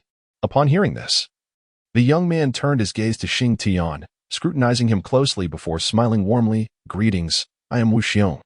Chapter 43. The 2-character battle armor. As Shing Tian listened to Wu Xiong introduce himself, he promptly replied, Greetings, my name is Shing Tian. Wu Xiong nodded and inquired, Have you just joined the Tang Sect? Are you a new student this year? Indeed, came the response. And may I ask your age and the level of your martial spirit? I am 14 years old, a 26th level Great Soul Master. That's quite commendable. Should you require assistance in the future, do not hesitate to seek me out. I hold a certain reputation within the academy. Just as Wu Xiong completed his statement, the sound of forging resonated through the air, as Elder Wang had commenced his smithing. We shall converse further once he has finished, he added, turning his attention to observe Wang Ping's forging. Shing Tian and Tang Zong also directed their gaze towards the spectacle. Wang Ping was vigorously wielding his forging hammer, striking with remarkable speed, although he possessed the capability for a single hammer strike to achieve spiritual refinement. He refrained from doing so in order to impart knowledge to the spectators present. Shing Tian gazed at his forging process, gradually becoming entranced. As Wang Ping hammered the metal, he swiftly moved through the spiritual forging phase, followed by the melting process, where the metal began to morph before ultimately taking the shape of a chest plate. Wang Ping did not pause. He continued to forge the remaining components of the battle armor. The entire floor resonated with the rhythmic clinking of the forging hammer. Silence enveloping the onlookers. After approximately 2 hours, 11 parts of the battle armor were completed: the headpiece, chest plate, left shoulder and arm armor, right shoulder and arm armor, left gauntlet and forearm armor, right gauntlet and forearm armor, waist guard and battle skirt, left thigh armor, right thigh armor, left shin armor and boots, and right shin armor and boots. A purple tier battle armor materialized, levitating before Wang Ping, radiating a captivating violet glow. With a satisfied stroke of his beard, Wang Ping's eyes sparkled with contentment as he gestured, causing the battle armor to vanish without a trace. Everyone regained their composure, offering their congratulations to Wang Ping, who responded briefly before they dispersed to attend to their own affairs. Yet, Shing Tian remained, his mind replaying every action of Wang Ping, meticulously pondering each movement in detail. Suddenly, Shing Tian entered his mental realm, where his sea of consciousness surged violently. Lightning flashed across the sky, igniting the endless fire domain beside him. 3 forces converged into a singular power, penetrating the dark veil that had restricted him. Upon closer inspection, he noticed the shroud receding slightly, granting him a bit more mobility and enhancing his mental strength. This revelation filled Shing Tian with joy, yet concern lingered. It became evident that the shroud was the source of his limitations, while the 3 forces represented the attributes of his martial soul. Frowning at the dark veil, he realized he must confront it. Given the current circumstances, strengthening his mental power was essential to dispel the shroud. As he pondered, golden characters suddenly appeared before him. A script he had never encountered yet could comprehend. What could this be? He murmured, leaning in to examine it closely. After 7 or 8 minutes, Shing Tian finished reading and was overwhelmed with excitement, nearly leaping to cheer. The mysterious text revealed a technique known as the Dragon and Phoenix Method, seemingly tailored to his martial soul. This technique would facilitate the cultivation of his soul power and enhance the purity of his attributes. Being already of exceptional caliber, he wondered what heights he might reach. Only time would tell. Eagerly, he settled into a meditative position, ready to commence the Dragon and Phoenix Method. Whoosh! Shing Tian suddenly opened his eyes, and a glimmer of light flickered in his. Young one, have you attained understanding? A voice, aged yet vibrant, resonated. Shing Tian paused for a moment, abruptly lifting his head to discover Wang Ping gazing at him with a cheerful smile, while Tang Zong and Wu Xiang stood beside them. Shing, my dear brother, why haven't you addressed Wang as elder? Tang Zong gently reminded. At that moment, Shing Tian suddenly regained his senses and called out, Old Wang. I was momentarily distracted and failed to notice your presence. With a hearty laugh, Wang Ping stroked his beard and remarked, No worries, no worries. But tell me, how much have you grasped from my forging this time? Shing Tian pondered for a moment and replied, Just a little. Just a little? Yet I sense that it is much more than just a little. Wang Ping continued to smile as he gazed at Shing Tian. Shing Tian offered an awkward smile, but refrained from providing further explanation. Wang Peng, unfazed by the moment, shifted the conversation to the topic of forging. He inquired about the insights I had gained from my forging endeavors. Ah, it is indeed powerful, devoid of any errors. I believe that as long as you desire it, you can effortlessly create it, without necessitating such a convoluted process. Ha. Wang Ping erupted into laughter once more, stating, I am, by nature, a master craftsman. The 2-character battle armor is inherently simple for me. What level have you attained in your forging skills now? Shing Tian did not conceal his status, a level 6 forging master. Ah, quite impressive indeed, to achieve such mastery at such a young age, he remarked. However, Tang Zong, who stood nearby, was rendered speechless by Shing Tian's declaration, exclaiming, Did you just say you are a level 6 forging master? Indeed. Shing Tian nodded affirmatively. My heavens. In just a few months, you have reached level 6 forging master. What a prodigy. Tang Zong's astonishment caught the attention of Wang Ping, who, knowing Tang Zong, inquired, Little Zong, what is the story behind this lad? Please enlighten me.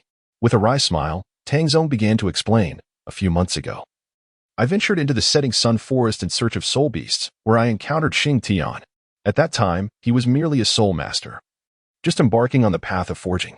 As Tang Zong recounted this, both Wang Ping and Wu Xiang's eyes filled with disbelief. Had Xiao Yehua been present to hear this revelation, he would not have remained as composed as before. Rather, he would share in the astonishment that Wang Ping and Wu Xiang exhibited. To leap from a novice to a level 6 forging master in mere months, who would believe such a tale? Are you called Shing Tian? How old are you this year? Wang Ping stammered. I am 14, Shing Tian replied. Goodness. Wang Ping gasped. Would you care to be my disciple? Ah, but I already have a master, Shing Tian responded. You have a master? Who is it? I could easily deal with him, Wang Ping insisted. That would not be acceptable, Shing Tian quickly shook his head. Hearing Wang Ping's words, Tang Zong leaned in and whispered, Wang Lao, his master is Shue Wu, the head of the Blood Institute. Coughing suddenly, Wang Pu shot an incredulous glare at Tang Zong. Why didn't you mention this sooner? You spoke so quickly that I had no opportunity to interject, Tang Zong retorted. Wang Ping, uninterested in further banter, turned to Shing Tian. Your master may not be a forging specialist. She merely instructs you in soul power. As for forging, you could still take on another master. For instance, I am a true professional and can teach you the art of forging far better than anyone else. Shing Tian shook his head resolutely, stating, I must consult my master. Chapter 44. The Old Wang Takes a Disciple Wang Ping. Upon hearing that Shing Tian intended to speak with his master, swiftly interjected, there is no need to discuss such matters with your master. The benefits of apprenticeship accrue to you, not to him. No, no, no, Shing Tian insisted, shaking his head repeatedly. With a firm expression, he declared, if my master disapproves, I shall not take you as my teacher. Wang Ping hesitated for a moment, contemplating the situation, before ultimately nodding in agreement. Very well, then, please call your master. Shing Tian promptly retrieved his soul communicator and dialed Su W. The call connected swiftly, and Su W's voice resonated through the line. Shao Tian, what is it? Master. Someone wishes for me to become his disciple, and I seek your counsel. Upon hearing this, Su W, seated in her office chair, abruptly rose to her feet. Realizing that her disciple was indeed in high demand, with many aspiring to take him under their wing. Who is this person? Wang Lao from the Tang Min lit on. Wang Lao? Su W pondered momentarily before recognizing the name. However, she was somewhat perplexed. Was Wang Lao not solely devoted to forging? How could he suddenly desire Shing Tian as his disciple? Please hand the phone to Wang Lao. Ah, yes. Shing Tian passed the soul communicator to Wang Ping. Wang Lao, my master wishes to speak with you. Wang Ping took the communicator without delay, but before he could utter a word, Su W interjected, craft me a set of 3-character battle armor. And also create a set of 4-character battle armor for Shing Tian. If there are no objections, I shall permit him to become your disciple. By the heavens! Wang Ping's tone escalated, and upon noticing the gazes of those around him, he swiftly turned away, speaking in hushed tones, this is blatant extortion. Humph! Su W scoffed. You have no idea how many wish to take him as their disciple. Allowing him to become your apprentice is already a favor. Moreover, I will provide the materials for the 3-character battle armor myself. As for Shing Tian's armor, he will manage that later. Allow me a moment to ponder. Wang Lao. What is there to contemplate? Shing Tian's talent is evident, and he may very well become a divine craftsman in the future. You have never had a direct disciple. Do you not wish to have someone to carry on your legacy? Wang Ping's eyes flickered with uncertainty at Su W's words, but after a few breaths, he resolutely declared. Very well. I accept your terms. Hearing Wang Ping's agreement, Su W felt a surge of joy in her heart, yet her demeanor remained composed. Then I kindly ask you to give the phone back to Shing Tian. I wish to speak with him. Wang Ping promptly tossed the soul communicator back to Shing Tian, who immediately inquired, Master, what would you have me do? What to do? Simply agree to him. Shing Tian, having received his master's consent, chose not to persist further and nodded in understanding. I comprehend, he remarked. Very well, come find me once you have completed your tasks. I shall be in the dean's office, Shue Wu concluded before disconnecting the call. She settled into her office chair, stretching her alluring figure, a smile of delight gracing her features. Her disciple had proven to be somewhat capable. The crafting of her 3-character battle armor had languished without assistance, and this resolution lifted a weight from her heart. At that moment, Shing Tian knelt before Wang Ping, bowing 3 times in reverence. Disciple pays respects to the master. Good, good, good. Rise, Wang Ping urged. Assisting Shing Tian to his feet, he scrutinized his disciple with increasing satisfaction. Shao Tian, at what level has your soul power reached? Master. I have now attained the rank of a 26th level Great Soul Master. Oh, and what of your martial spirit? The Divine Dragon Martial Spirit. The Divine Dragon? Named after the Divine itself, how intriguing. It appears your martial spirit is indeed remarkable. At this juncture, Wang Ping cast a glance at Tang Zong and Wu Xiong. What are you two still doing here? Do you not see that we, master and disciple, are engaged in conversation? I must take Shing Tian to the strength hall. He has yet to acquire the wind hammer technique. Tang Sect interjected. Do you truly require my assistance for such matters? Wang Ping questioned. Tang Sect chuckled awkwardly. Addressing Wu Xiong, I just remembered an urgent matter. I shall take my leave. Wu Xiong, observing Tang Sect's swift departure, turned to Wang Ping and stated, Old Wang. I too have recalled something important. I will be leaving now. With that, he hastily followed after Tang Sect. As the two departed, Wang Ping stroked his beard thoughtfully. Do you still lack the Xiantian skill? Indeed, Xingtian replied. Very well, then follow me. Wang Ping led Xingtian to a tranquil chamber within the strength hall, furnished with a table and several chairs. Taking a seat, he placed a tome upon the table. Xingtian cast a glance at the book, upon which was inscribed the Xiantian technique. Now, practice the Xiantian technique, he urged. Xingtian nodded thoughtfully, directly picking up the Xiantian gong from the table.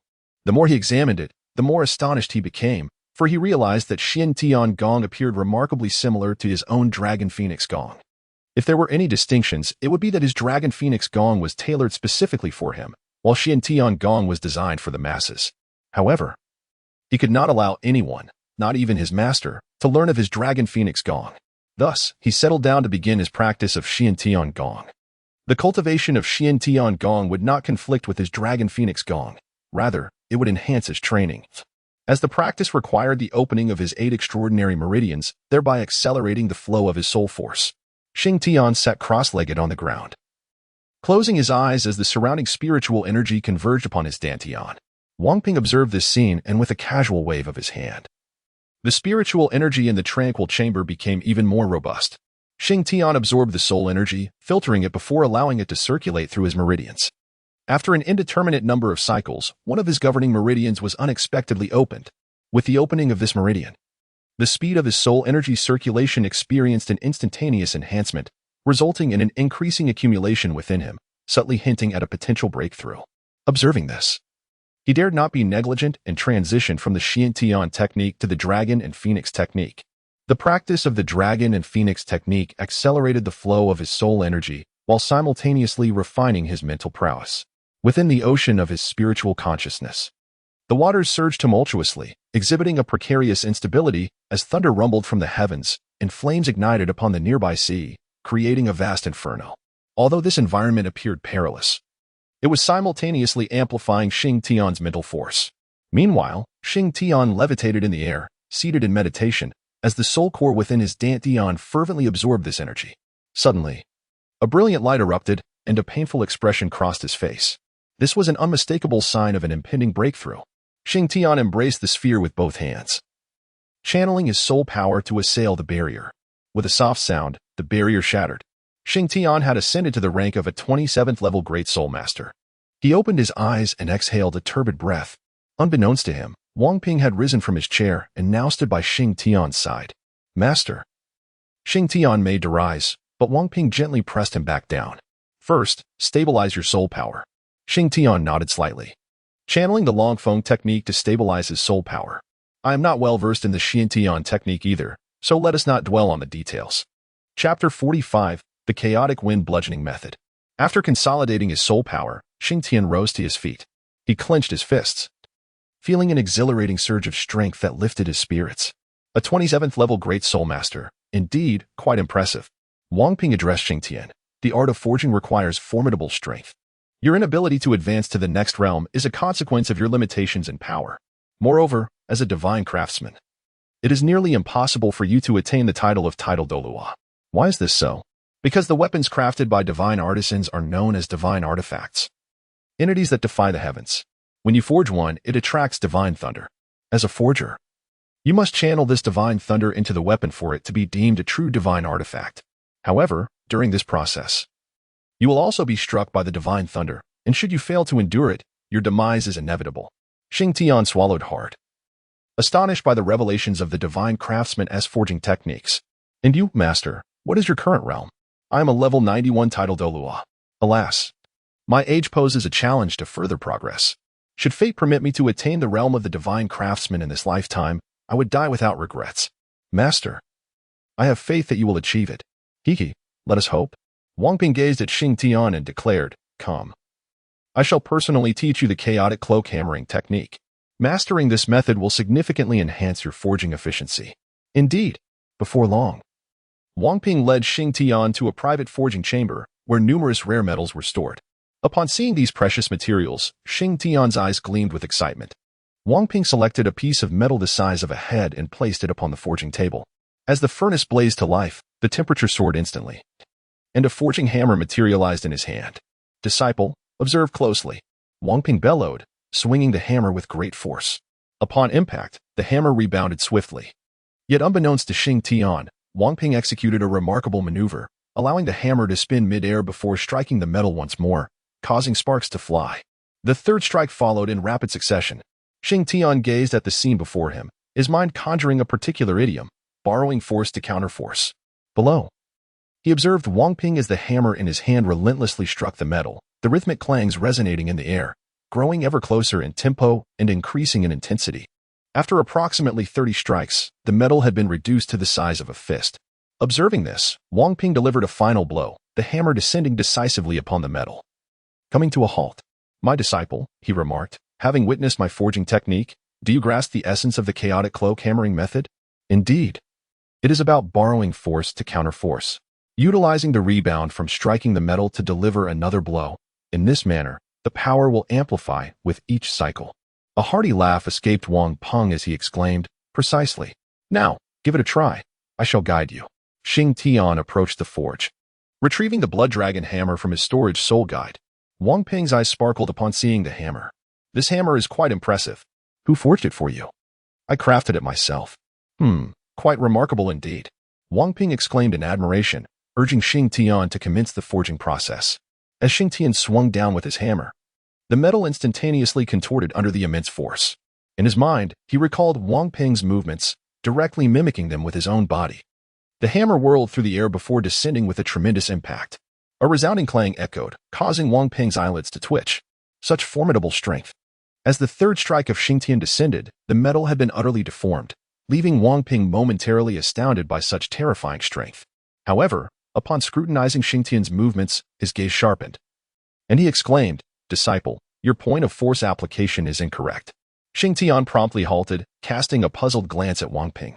Wang Ping fixed his gaze upon Shing Tian and inquired, "Your point of exertion relies solely on your arms, although there remains considerable strength. You have not fully harnessed your entire power." Shing Tian was momentarily taken aback. The notion of exerting force through one's arms seemed straightforward, but the idea of harnessing strength from other areas puzzled him. He, therefore, humbly requested guidance from his master. Wang Ping nodded slightly and inquired, "Are you aware of how many hearts a person possesses?" Upon hearing this question, a phrase emerged in Shing Tian's mind, and he instinctively replied, 3 hearts. The muscles in a person's 2 calves serve as the first and second hearts. To unleash one's full potential, one must simultaneously engage the strength of all 3 hearts. "Do you understand?" Wang Ping asked, astonished. Shing Tian scratched his head and remarked, "I am uncertain, yet upon hearing your inquiry, a particular phrase inexplicably surfaced in my mind." Astonished by the revelation, Wang Ping murmured to himself, "Could it be that you are indeed a once-in-a-millennium talent in the art of forging?" This time, rather than posing a direct question, he articulated, "Indeed, when your heart races within your chest, initiate the force from your calves, transmitting the power through your thighs, across your waist and back, extending through your arms, until it is ultimately unleashed. This constitutes a full-powered strike. The heart generates the force, with the waist serving as the axis. Do you comprehend?" Note: the text draws inspiration from a segment of the original work, Douluo. Shing Tian nodded emphatically and said, "I understand. Very well, then give it a try." Shing Tian nodded, gripping the blood dragon hammer as he stood before the forge. Taking a deep breath, he anchored his feet to the ground, channeling strength from his calves to his waist, back, hands, and arms, before swinging the hammer down. The resounding clang echoed loudly, the hammer rebounding forcefully. Yet, Shing Tian adeptly harnessed the momentum, bringing the hammer crashing back down. Another thunderous sound reverberated through the air. Wang Ping, having unleashed his soul power to muffle the noise, fixated his gaze on the forge, gripped by fear that the forge might suddenly shatter. Shing Tian swiftly wielded the 18 hammers, and at that moment, their potency had escalated severfold. With each strike, the metallic impurities were entirely eradicated. However, Wang Ping noticed that he seemed to be entranced by the act of hammering and promptly called out, "Disciple, disciple, the impurities have already been forged out." It is time to cease. Upon hearing the voice of Xingtian, he halted his actions, still savoring the exhilarating sensation of the chaotic wind-striking technique. The thrill of utilizing one's strength against another was truly delightful. If applied in combat, his prowess would undoubtedly multiply several times. At that moment, Wang Ping glanced at the metal on the forge, noting that the impurities had been thoroughly expelled. My disciple, how is it that you possess such immense strength? I am uncertain. I have always been naturally strong, and each time I break through a realm, my strength seems to increase. The reason eludes me. My goodness. If that is the case, I can only wonder how powerful you will become in the future. Wang Ping refrained from delving deeper into the matter. You are already acquainted with the chaotic wind-striking technique. Henceforth, come to me every evening for forging training. Understood, Master. Now, you may attend to your own affairs. In a few days, I shall procure a token for you from the Strength Hall. Why another token? Xingtian murmured softly. Another? Has someone else bestowed you with a token? Indeed, Su Hall Master from the Sensitivity Hall mentioned he would grant me a token as well. Goodness. This is clearly an attempt to poach talent. Wang Ping exclaimed. Before adding, however, it matters not, as they are all from the Tang Sect. Possessing 2 tokens will facilitate your movements within both the Strength and Sensitivity Halls. Indeed. Xingtian exchanged a few more words with Wang Ping before departing from Li Tang. Today, his condition was not favorable, thus the update is brief. Chapter 46, the 100-level Douluo. After departing from the Power Hall, Xingtian arrived at the Mind Hall in search of his teacher. Huh? The teacher has left.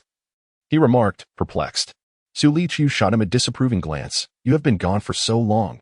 Did you really expect your teacher to wait here for you? Oh. Did she not say anything before leaving? He inquired. She did mention for you to prepare for military training tomorrow. As you are the captain and must ensure everything is in order. Xingtian sighed in resignation. He had no desire to assume the role of captain. All right then. I shall take my leave. Su Liqiu nodded, but just as Xingtian had taken a few steps, she called out to him. Wait. Xingtian turned. His brow furrowed in confusion. Su, what is the matter? I have yet to bestow upon you the Xingtian technique, have I not? Oh. This was taught to me by my master. Your master? Yes, Master Wang from the Li Hall accepted me as his disciple. What? Su Liqiu's voice escalated several octaves as she exclaimed, You mean Master Wang? The Saint Craftsman Wang? Indeed. Su Liqiu was momentarily taken aback, her mind racing. However, she quickly regained her composure. Well, that makes sense. At such a young age, you've already become a master blacksmith. It is only natural for Master Wang to take you under his wing. All right, you may go now. Oh. Xingtian turned to leave once more when Su Liqiu suddenly called out to him. Su Tangzhu, is there anything else? She asked. This is for you. Su Liqiu tossed a plaque to Xingtian. Xingtian took the token and inspected it. The token was silver, emblazoned with a prominent character for men. This is the emblem of our Min Hall.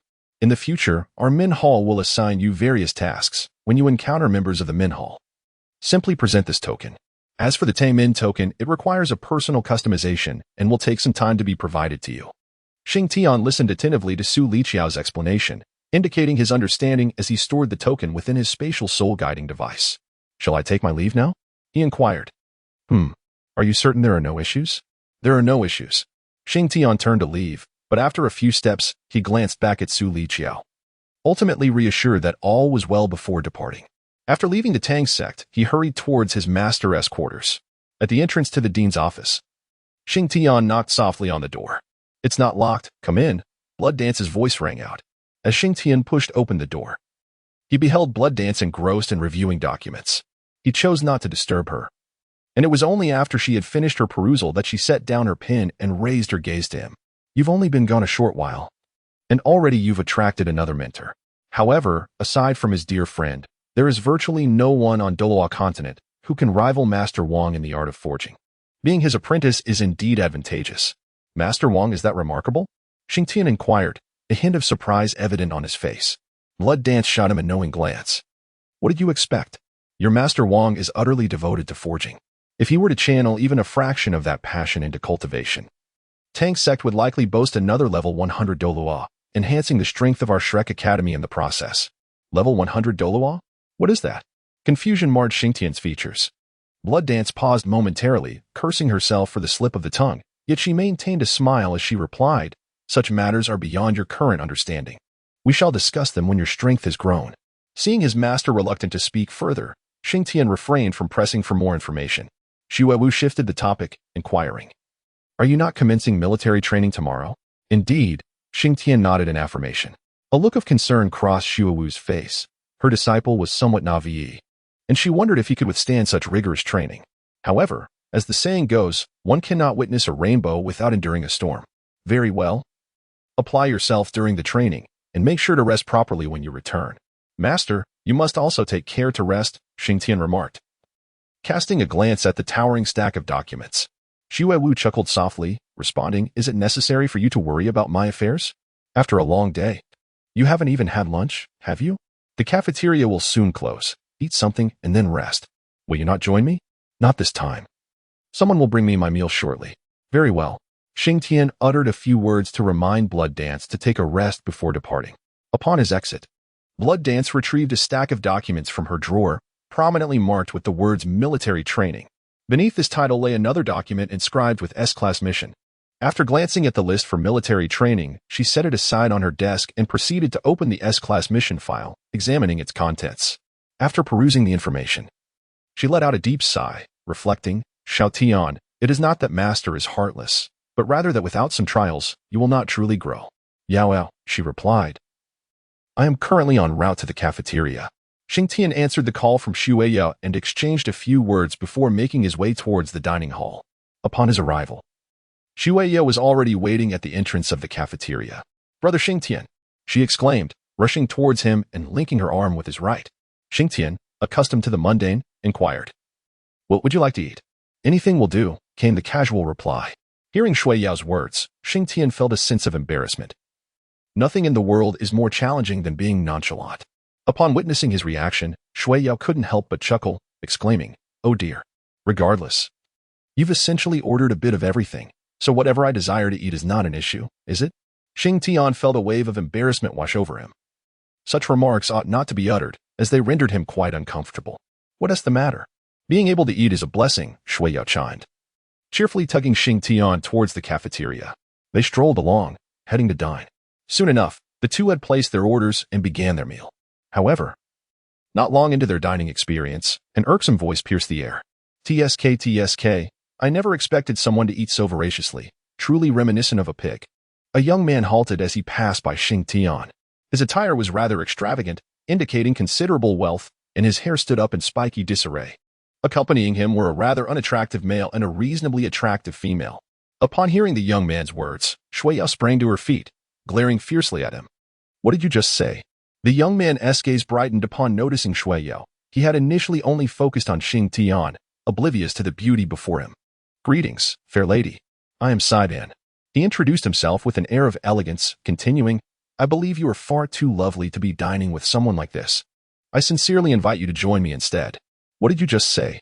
Shua Yao's anger intensified. The young man paused momentarily, then quickly regained his composure, flashing a charming smile. "Do not be upset, my dear. I merely spoke the truth. Look at how this person devours his food, gorging himself like a pig. Wouldn't you agree?" He glanced back at his companions, who nodded in agreement, affirming his statement. "Saiban is right." They chimed in unison.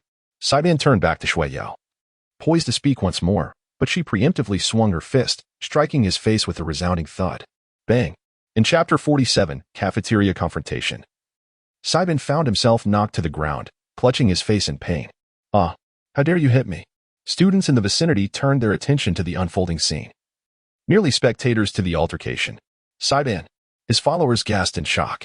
The female rushed to assist him, while the male pointed an accusing finger at Shua Yao, exclaiming, "You dare strike Saiban?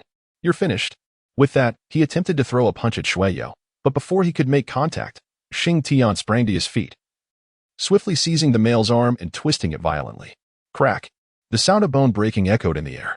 "Ah, my arm! My arm!" Gasps of astonishment escaped the onlookers as they witnessed Xing Tian's decisive action. Xing Tian stood before the man and delivered a fierce kick to his body, resulting in a resounding thud as the man crashed against the wall, losing consciousness. "What did you just say?" Xing Tian crouched down, fixing a cold stare upon Saiban. Witnessing Xing Tian's ruthless methods, the woman instinctively recoiled in fear, while Saiban, though somewhat intimidated, quickly reminded himself of his status as a sole master and dismissed his trepidation. He swiftly rose from the ground and glared at Xing Tian, declaring, "I was saying you," before he could finish. Shing Tian struck him with a powerful punch to the face.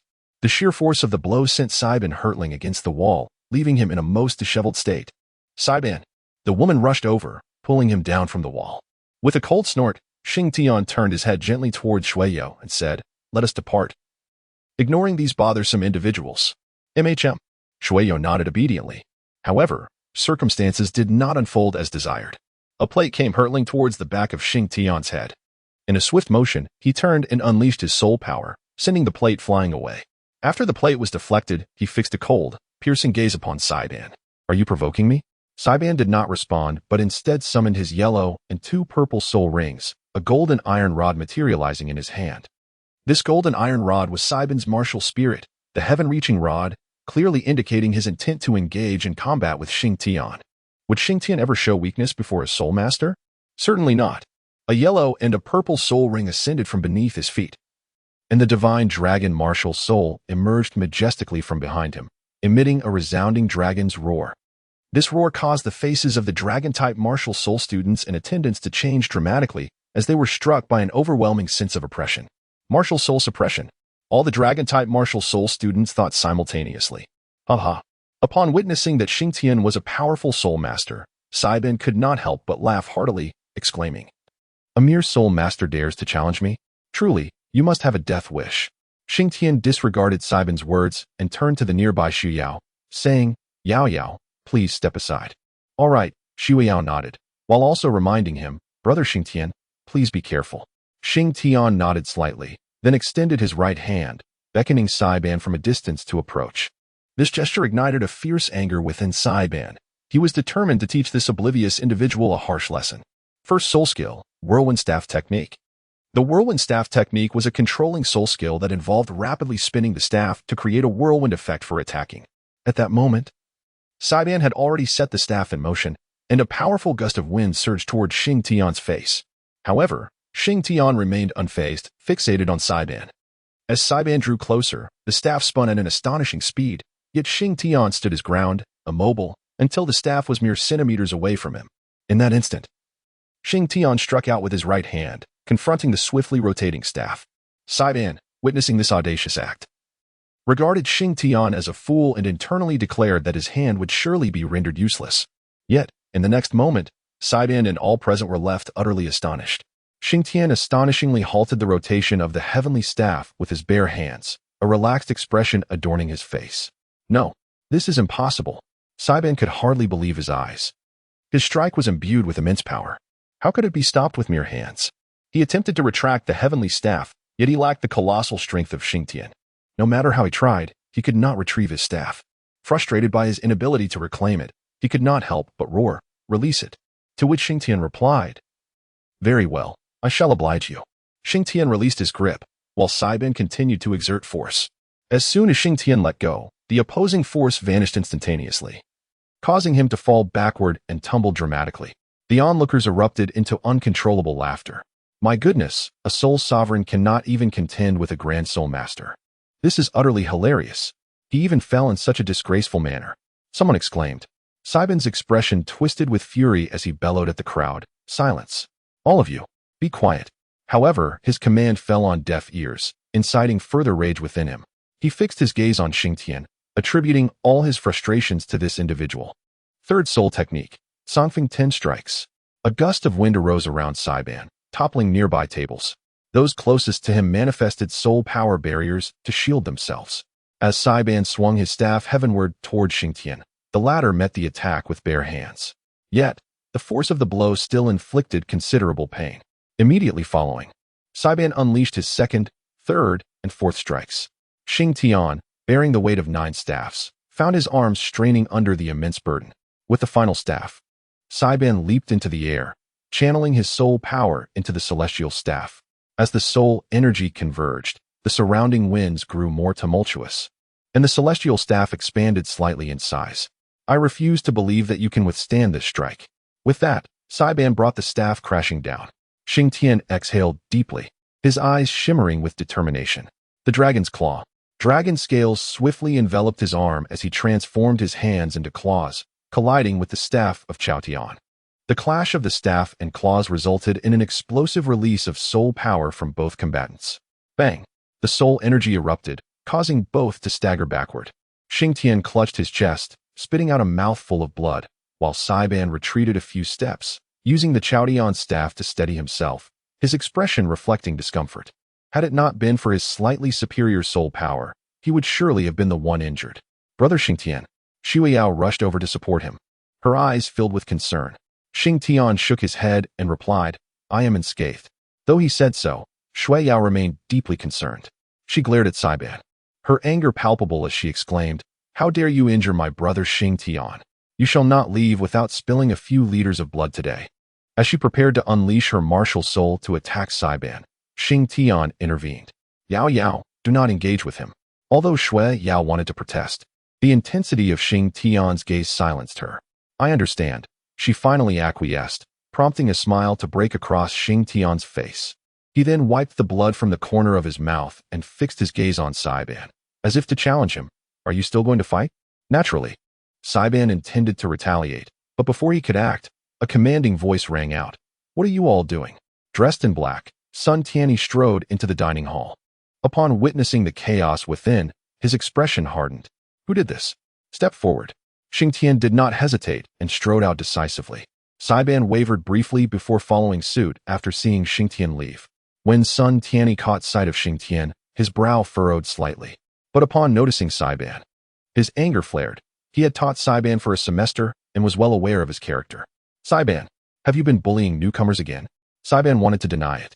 But upon reflection, with so many witnesses around, denial was futile. He could only lower his head, avoiding Sun Tianyi's gaze. Sun Tianyi, seeing his demeanor, burned with fury. Damn it! How dare he lay a hand on that female tyrant's disciple? Has he lost his mind? His eyes shifted to Xing Tian, spotting a faint streak of blood at the corner of his lips. His heart clenched. Saiban had actually injured Xing Tian. If Xing Tian reported this, given the female tyrant's protective nature, Saiban would be lucky to escape without severe punishment. Xing Tian, are you all right? Do you need to visit the infirmary? Sun Tianyi's tone softened slightly. I'm fine, Xing Tian replied. Sun Tianyi gave a slight nod before turning back to Saiban, his voice icy. Come with me to the administrative office. Saiban, hearing that only he was being summoned, protested immediately. Teacher, they were the ones who attacked first. And he even knocked out one of my friends. Why isn't he being punished? Sun Tianyi's heart skipped a beat. He glanced at Xing Tian. Is what Saiban said true? Before Xing Tian could respond, Shua Yao interjected. Teacher's son, here's what really happened, after Shua Yao recounted the entire incident. Sun Tianyi arched a brow. Saiban, you instigated this. As for Xing Tian, he was merely defending himself. Teacher, does self-defense justify knocking my friend unconscious? Saiban pointed at the man Xing Tian had kicked aside, challenging Sun Tianyi. Are you suggesting I should punish Xing Tian as well? Exactly. Humph. Sun Tianyi let out a cold snort, unleashing the aura of a soul Douluo that instantly blanketed the entire cafeteria. Everyone felt an invisible pressure bearing down on them. Saiban, remember this. This is Shrek Academy. Shrek only breeds monsters. In battles between monsters, it's either survival or death. You provoked first, got overpowered, and now dare to blame the one you provoked? You disgrace Shrek Academy. I suggest you leave before graduation tarnishes our reputation further. Saiban, upon hearing this, immediately dropped to his knees. Since enrolling at Shrek, his family had held high expectations. If expelled, the punishment from his clan would be unbearable. Teacher, I was wrong. Please don't expel me. I beg you. Saiban pleaded in panic. Sun Tianyi, witnessing his cowardice, grew even more furious. How did such a spineless wretch even get into Shrek? This is humiliating. With a flick of his hand, he sent Saiban tumbling backward until he landed hard on the ground. Damn it, you're utterly pathetic. What an embarrassment. I actually taught you once. Just thinking about it makes me ashamed. Sun Tianyi cursed openly. Saiban didn't dare retort, consumed by fear of expulsion. Teacher son, let's drop this matter. Senior Saiban didn't do anything too extreme. Xing Tian suddenly interjected. Sun Tianyi, still seething at Saiban's display, snapped reflexively. Are you telling me how to handle this? Yes, he is. A chilling voice cut through the air as Shuawu materialized beside Xing Tian. For some reason, dinner had been delayed that evening. As a title Douluo, she didn't strictly need to eat, yet skipping a meal felt oddly incomplete. So she had come to the cafeteria, only to stumble upon this scene. Sun Tianyi, momentarily stunned, turned to berate the speaker but deflated instantly upon recognizing Shuawu. Ahem. He cleared his throat, forcing a smile. Dean, what brings you here? The winds of this place, naturally. Shua Wu's gaze flickered to her disciple, lingering on the unwashed bloodstain. Her eyes frosted over. What happened here? Teacher Sun, I expect a thorough explanation. Sun Tianyi felt a chill crawl down his spine. Glancing at the surrounding crowd, he awkwardly replied, Dean, this isn't the place for discussion. Shall we step outside? Very well.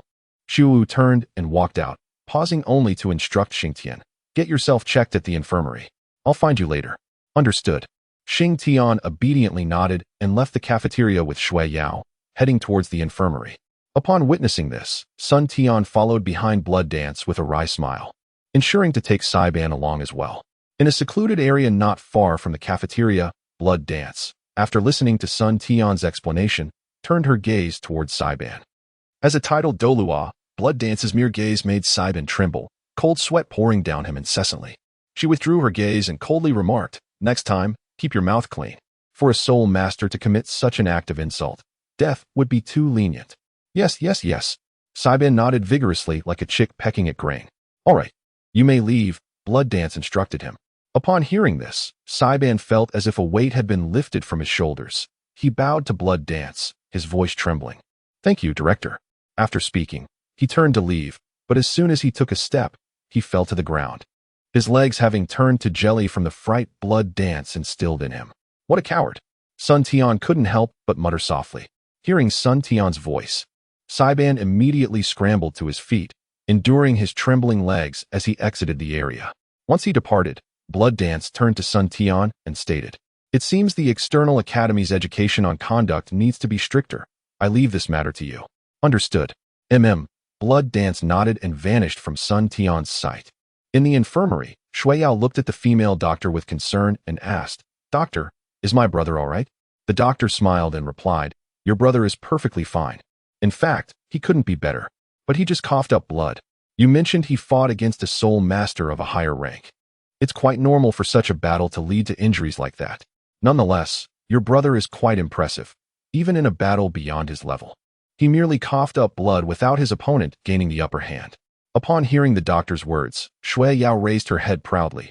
Indeed, my brother is very formidable. The doctor chuckled, but when she noticed someone entering the infirmary, she called out, Director, this chapter is 4,000 words long. I humbly request your recommendations. Chapter 48. The Seven Holy Abyss. Blood Dance nodded, her gaze settling upon Xing Tian, who lay on the bed. Is everything all right? The doctor said I'm fine. Xing Tian replied. Blood Dance nodded and looked at the female doctor, saying, I have something to discuss with him. The doctor immediately understood and exited the infirmary. Teacher. Xing Tian rose from the sickbed. After fighting that person today, did you gain any insights? Xing Tian was momentarily taken aback, but soon regained his composure and replied. His realm surpasses mine, thus his soul power is greater. Were my cultivation level comparable to his, I assure you, I could defeat him. Do you comprehend the nature of your disparity? Indeed, it lies in the difference in our realms. Precisely, that individual is a 34th level soul master, having entered the academy a year before you. Now, at the age of 15, I expect you, as my student, to surpass him within 6 months. Can you achieve this? Absolutely. Xing Tian gazed at Blood Dance without a trace of hesitation, his eyes brimming with determination. Very well, after your military training, I shall entrust you with a task. Be prepared for it. I must take my leave now. Rest well. With that, Blood Dance turned and departed. Xing Tian promptly exclaimed, Goodbye, teacher. Farewell, Dean. Shui Yao followed suit. Xing Tian descended from his bed, and together with Shui Yao, they departed from the infirmary, returning to their abode. The following day in class 521, Xing Tian and his companions awaited the words of Bing Ling.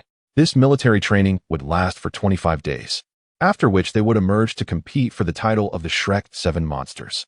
Bing Ling paused momentarily, raising her right hand to glance at her watch, and declared, Now, follow me. Exiting the classroom, all students promptly trailed behind her. They arrived at the western shore of the Sea God Lake, where a few individuals were gathered, including Sun Tian-yi, who stood beside a luminous circle. This is class 521, correct? Sun Tian-yi inquired. Indeed, came the reply. He retrieved a pen and paper from his storage soul guide and noted down the details. After completing his record, he nodded and said, Have your students enter.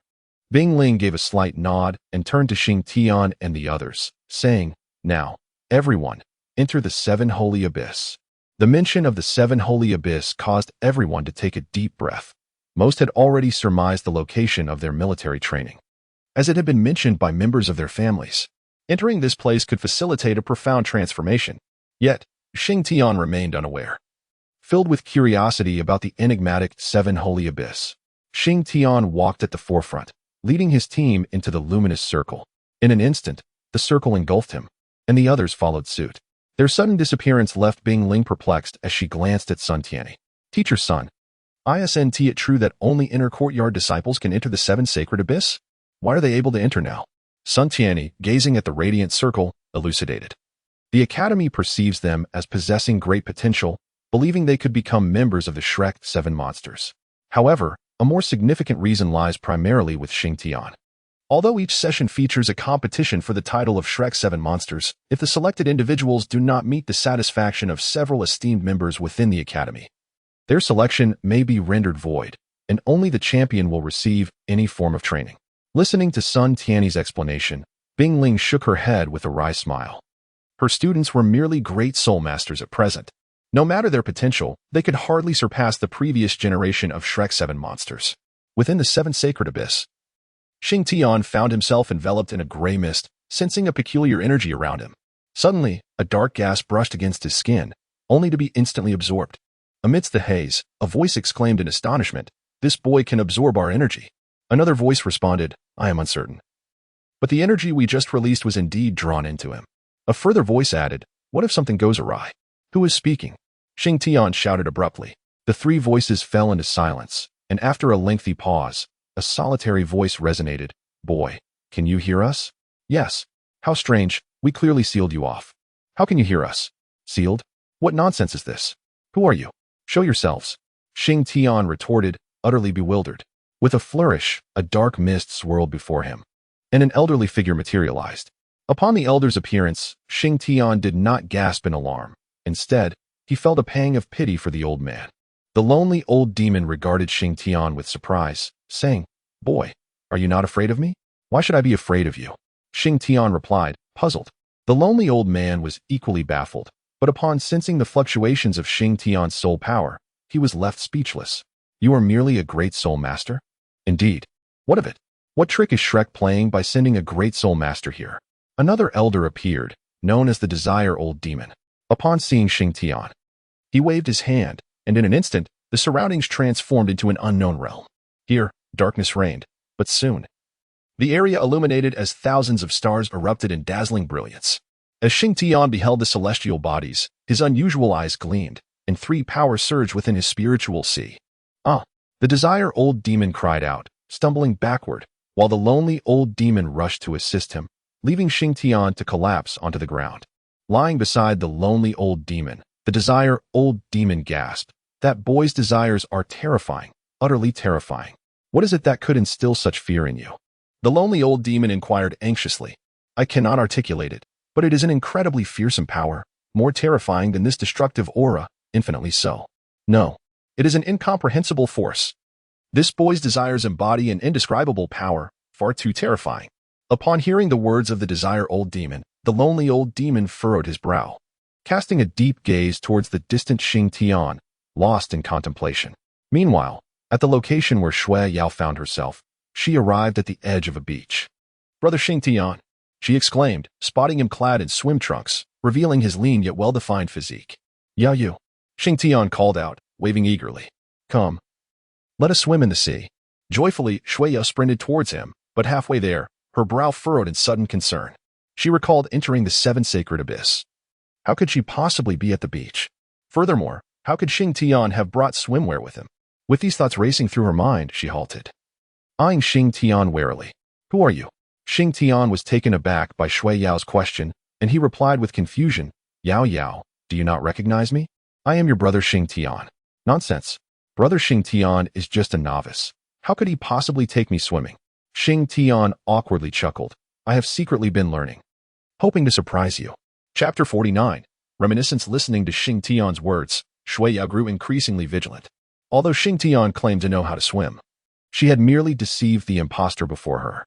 Furthermore, there was a bond between her and the genuine Shing Tian, a connection that did not exist with the figure in front of her. How dare he impersonate my brother Shing Tian? This is utterly unforgivable. Shui Yao muttered under her breath, immediately releasing her martial spirit. The Ice Maiden emerged, transforming their surroundings into a realm of frost and chill. However, upon witnessing this, the figure across from her erupted into laughter, and the scenery shifted to a dreary haze, causing Shing Tian to vanish from sight. Shui Yao, now having unleashed her martial spirit, felt a moment of confusion as she cautiously surveyed her surroundings. Suddenly, an elderly man appeared before her. You are quite remarkable, little girl, for you have not succumbed to my greed. Therefore, I shall be the one to train you during this military exercise. What? Shui Yao was still bewildered. The greedy old demon sighed in exasperation. Do you not realize you are here for military training? I am your examiner. Examiner? Shui Yao pondered briefly before inquiring. What about the others? And my brother Shing Tian? And why did you choose to take his form? As she spoke, her tone noticeably elevated, revealing her displeasure at the situation. The greedy old demon smiled faintly, though the expression appeared somewhat sinister on his aged face. I am the greedy old demon, here to awaken the greed within your heart. The boy you wish to possess forever embodies that very greed. My greed? Shui Yao fell silent. At this moment, Shing Tian had regained consciousness, propping himself up with a hand on his head, displaying a hint of pain on his face. Kid, you are awake? An elderly man, approximately 180 centimeters tall, stood before Shing Tian. He hunched over, his disheveled white hair hanging down, his face lined with wrinkles and resembling parchment. Grasping a cane, his eyes, however, remained clear and bright. Who are you? I am the Obliteration Old Demon. Obliteration Old Demon? What a peculiar name, Shing Tian muttered, then asked. Where exactly am I? The Obliteration Old Demon laughed heartily. Do you not recall the place your teacher instructed you to come to? Are you saying this is the Seventh Sacred Abyss? Shing Tian's eyes reflected a hint of astonishment as he surveyed his surroundings, a shroud of gray enveloping the scene. Yet, in the distance, a pulsating orb of purplish-red light captured his attention, stirring the darkness within his sea of consciousness. I want that thing, he instinctively shouted, his unusual eyes transforming into a deep black. The Destruction Old Demon paused, momentarily taken aback by the scene, and followed Shing Tian's gaze, his eyes sharpening with focus. You desire that object? Shing Tian paused for a moment, the unusual darkness in his heterochromatic eyes fading away as they returned to their normal hue. He shook his head, somewhat bewildered, and inquired of the ancient sorcerer, Elder, what did you just say? Have you forgotten what you said moments ago? Did I say anything at all? The ancient sorcerer fixed his gaze upon Shing Tian, recalling the moment when Shing Tian's eyes turned black, leading him to a vague understanding. Yet many questions lingered in his mind. Listen, young one, you must remember that entity is something you must absolutely avoid touching. Do you understand? The ancient sorcerer gestured towards a distant crimson orb of light. Understood. Good. Then let us commence. Your military training begins now. Military training?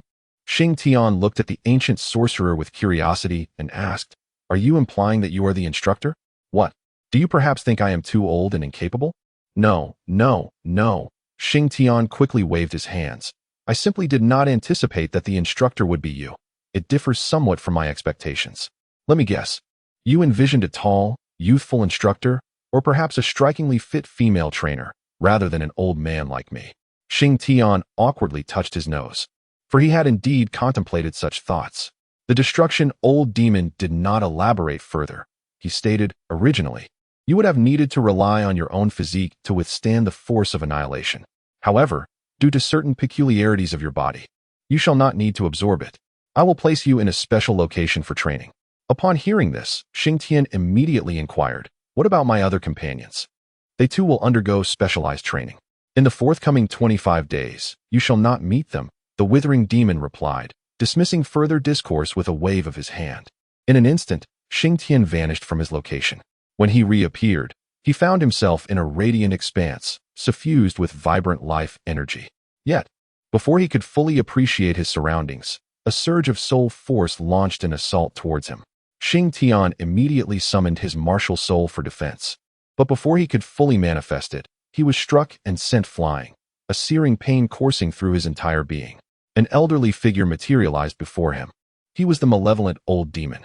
The malevolent old demon gazed down at the groaning Shing Tian and barked sternly, "You worthless fool. How can you not endure a beating like this?" Shing Tian opened his eyes and gazed upon the loathsome old demon before him, pondering to himself about the change of adversaries. Nevertheless, despite his inner musings, he promptly rose from the ground. Yet, would the detestable old demon permit him such ease? Certainly not. In an instant, the vile demon unleashed a powerful punch upon Shing Tian's chest, propelling him backward with tremendous force, causing him to roll several times before coming to a halt, blood spurting from his mouth. At that moment, his dragon and phoenix technique activated autonomously, drawing in a torrent of life energy from the surroundings, alleviating his pain somewhat. The loathsome old demon, sensing the fluctuations in the life energy, was taken aback. The speed at which it was being absorbed was astonishing. In the blink of an eye, Shing Tian felt his injuries healing. He stood up, but in the next heartbeat, the vile demon delivered a kick to his face, sending him spiraling through the air, crashing to the ground after a full 360-degree rotation. Given Shing Tian's rapid absorption of life energy, the loathsome old demon felt no need to temper his strength. He could unleash his full fury. "Boy, if you can touch me with your hand today, then our training may conclude," declared the loathsome old demon before delivering a swift kick to Shing Tian's hand. Crack! Shing Tian's hand was brutally crushed beneath the foot of the malevolent old demon. Deep within, the destruction demon listened to Shing Tian's agonized cries, a smile spreading across his face, accompanied by the solitary old demon. The solitary old demon inquired, "Destruction, will he be rendered useless through this training? How could he possibly be wasted?" The destruction demon replied, revealing a set of jagged yellow teeth. His physique was rather peculiar. He could not refine his body using the essence of destruction but could utilize external substances instead.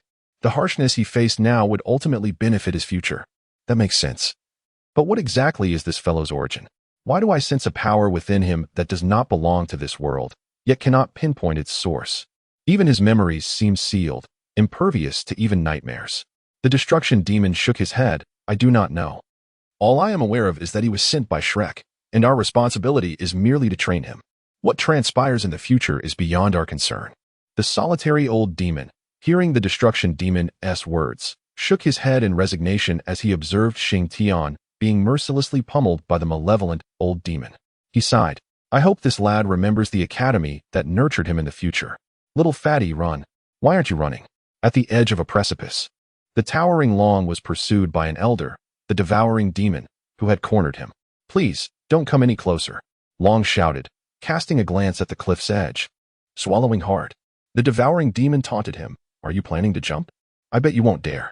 "Who says I won't dare?" Long bellowed defiantly. "If you take one more step closer, I'll leap without hesitation." The devouring demon reclined in midair, gesturing as if inviting him to jump. Long's expression darkened. The height of the cliff was daunting, at least several hundred meters. A fall from such a height would leave nothing behind. "You see? I told you, you wouldn't dare." The devouring demon grinned sinisterly. "So, it seems you will obediently remain my slave, serving me tea and water." Upon entering, Long had encountered the devouring demon, who demanded he serve as his slave. Naturally, Long resisted and ran desperately, only to find himself at the edge of a cliff in this cursed place. Now, gritting his teeth, he glared at the approaching devouring demon, his eyes blazing with rage. "Old man, you forced my hand. If I die, I'll haunt you as a vengeful spirit." He then turned his gaze skyward, shouting, "Father, your unfilial son cannot inherit your legacy. If you hear of my demise, please ensure that half of the inheritance is donated." With those words, he resolutely turned and leaped off the cliff. The devouring demon, witnessing this scene, smirked slightly. "No, no, no." Dong Shuolin screamed, his heart wrenching at the sight before him. He found himself trapped in a cage, witnessing a gruesome scene where his childhood friend was slain by their kin, blood staining the entire cage. The boy who had killed his friend, a mere 10 years old, wielded a small knife and laughed maniacally. Suddenly, he turned his gaze towards Dong Shuolin, the still-dripping knife pointing ominously at him. Instinctively, Dong Shuolin recoiled. But he stumbled over something, losing his balance and falling backward. Thud. He landed in a pool of blood, the wet sensation sending chills down his spine. He raised his hands, staring at his blood-soaked palms, his pupils dilating in horror as he trembled. Seizing the moment, the boy lunged at Dong Shuolin like a ferocious beast. No. Stay away from me. Dong Xuelin cried, tears streaming down his face. The boy halted before him, gazing coldly and laughing maniacally. Young master, you truly are a coward. Coward? Ha. Dong Xuelin remained silent, absorbing the boy's mockery while surveying the bloody carnage, particularly his friend, whose eyes remained wide open, staring directly at him, filled with resentment. Before his demise, his friend had urged him to take action against the boy, yet Dong Xuelin had remained paralyzed, shouting in impotent fury.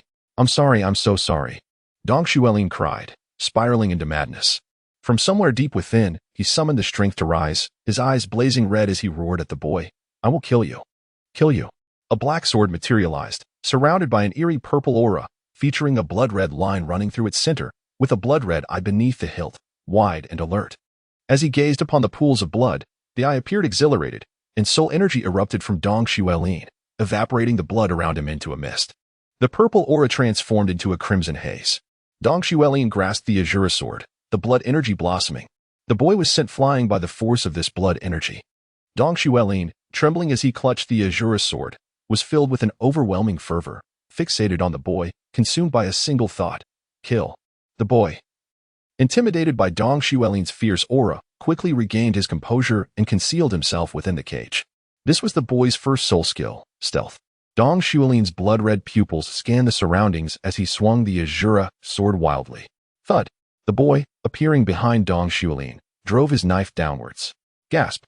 The searing pain caused Dong Xuelin to draw a sharp breath, yet he did not falter, quickly retaliating by stabbing backward with the Azura sword. Thud. The sword pierced deep into the boy's chest. Bloodthirsty. The Azura sword emitted a crimson glow, instantly draining the boy's blood, his heart ceasing to beat as he collapsed. With the boy's demise, Dong Xuelin gradually regained clarity, his pupils returning to their original color. However, upon witnessing the lifeless boy beneath his sword, his expression shifted from fear to indifference. He shut his eyes tightly, then suddenly opened them wide. Come forth. At his command, the surroundings transformed into a blood-soaked battlefield. Kid, you've discovered me. Impressive. An elder appeared before Dong Xuelin. The elder was the nightmare demon. Why must you force me to relive these memories? Dong Xuelin's voice turned icy, his gaze frigid. Because I am the nightmare demon, I will make your deepest fears manifest in the form of nightmares. How does it feel to reminisce on your past? Are you happy? The nightmare demon grinned toothily. Happy? Ecstatic. Ecstatic enough to want to kill you. Dong Xuelin unleashed his martial soul, grasping the Azura sword. His aura soaring dramatically. The nightmare demon smirked at this display. I have no time to play with you. I must train others and engage with them. As the words fell, countless skeletons emerged around Dong Xuelin, while the nightmare old demon vanished into thin air. Tongshi found herself on a deserted street, one that seemed eerily familiar. She murmured softly as she walked down the street, eventually arriving at the base of a mountain staircase. Upon glancing up at the thousands of steps, her mind jolted in realization. This was the foot of the Sect's mountain. Tongshi exclaimed in surprise. At that moment, she spotted a figure clad in a red robe, his face obscured, making his way up the mountain. Watching his silhouette, a sudden thought struck her. This is bad. She cried out and immediately chased after him, but her movement faltered, and her vision. The scene shifted abruptly, and she found herself standing before a grand door. Towering at 4 meters high, emblazoned with the words Tang Sect, surrounded by stone walls, this place felt constricted. Just then, she saw the figure in the red robe approaching, yet she still could not discern his features.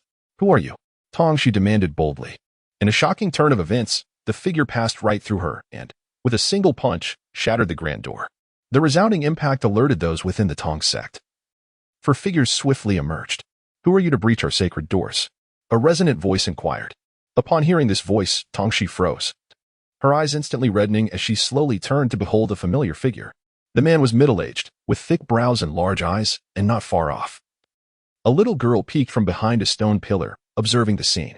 Heh, what does a dying man have to inquire about? The voice from beneath the red robe spoke in a frail tone. Presumptuous. The middle-aged man bellowed, his aura revealing 4 purple and 3 black soul rings. 7 soul rings.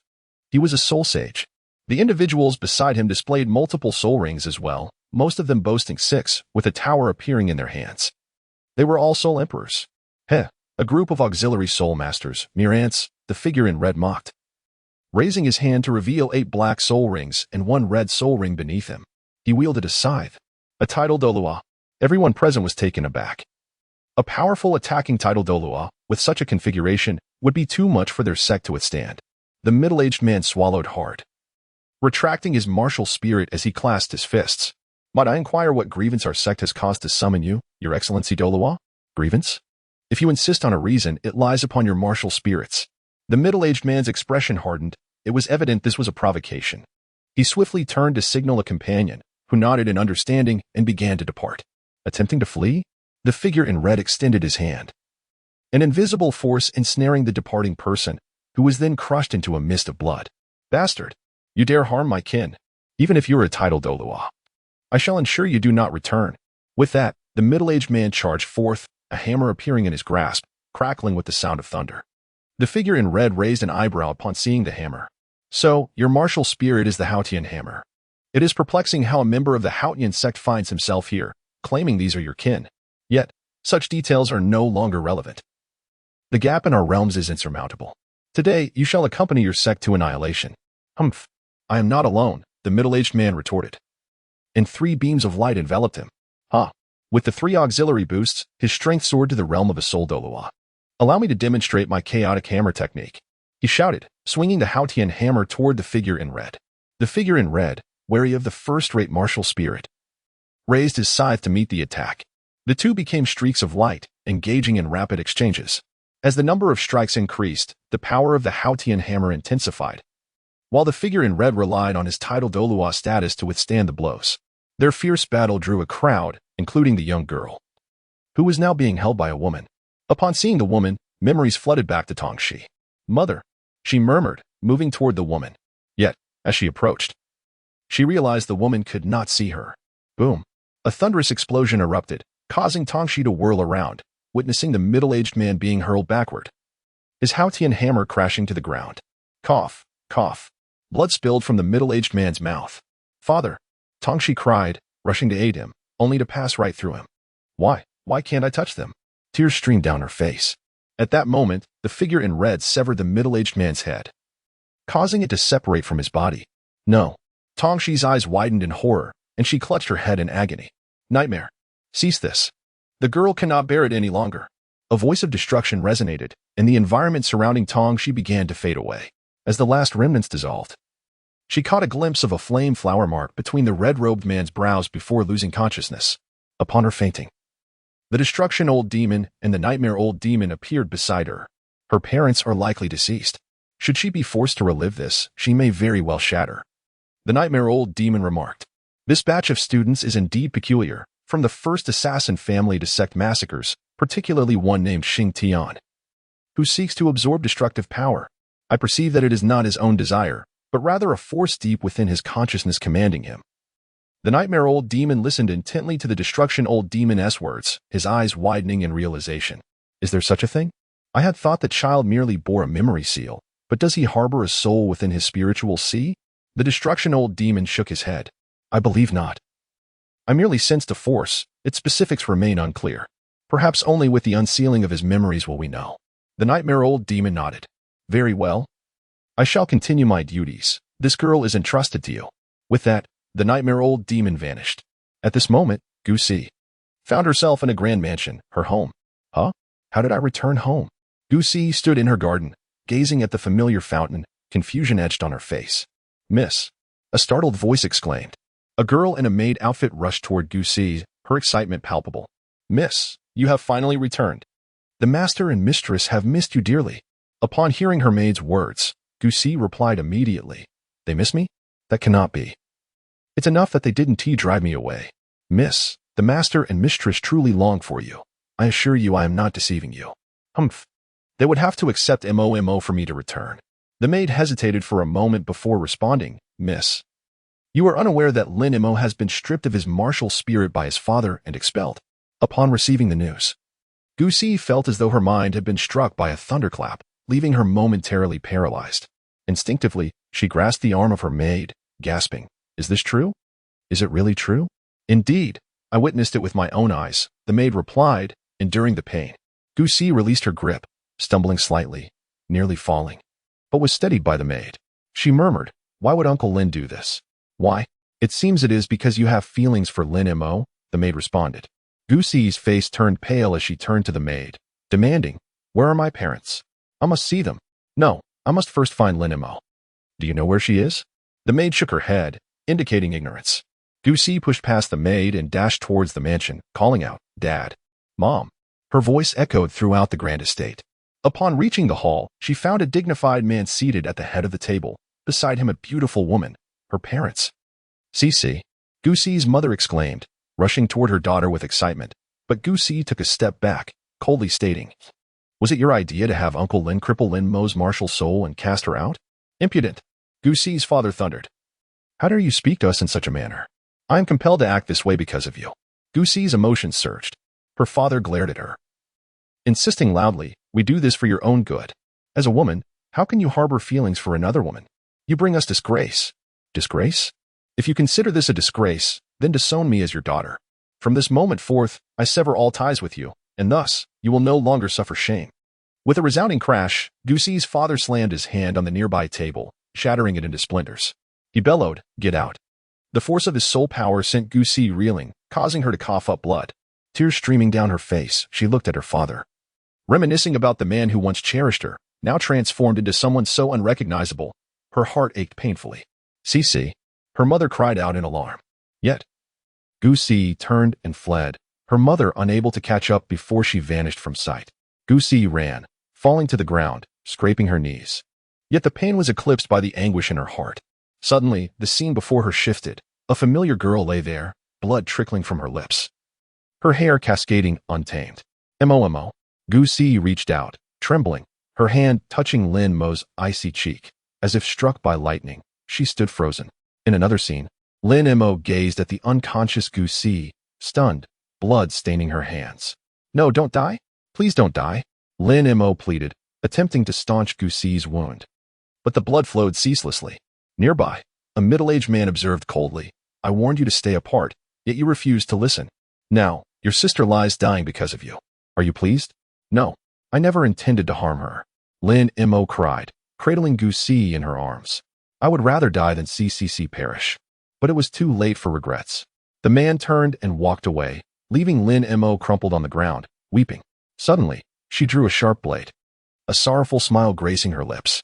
"Cece, in this life, we cannot be together. May we reunite in the next." With that, she plunged the blade into her chest. Blood flowed forth as Lin Mo slowly collapsed beside Goosey, their faces aligned, her hand clasping Goosey's, gazing upon the familiar visage as her eyelids gradually fluttered shut. "Cece, we shall meet again in the next life. Mo, we shall meet again in the next life." Two scenes, identical actions.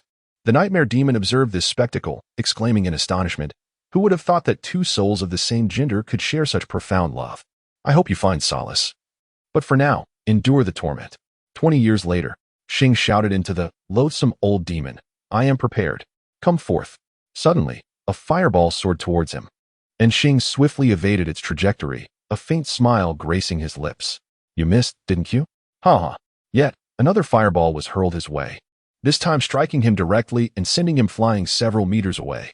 "Child, are you unaware of the need for vigilance?" The loathsome old demon appeared before Shing's mind, reprimanding him sharply.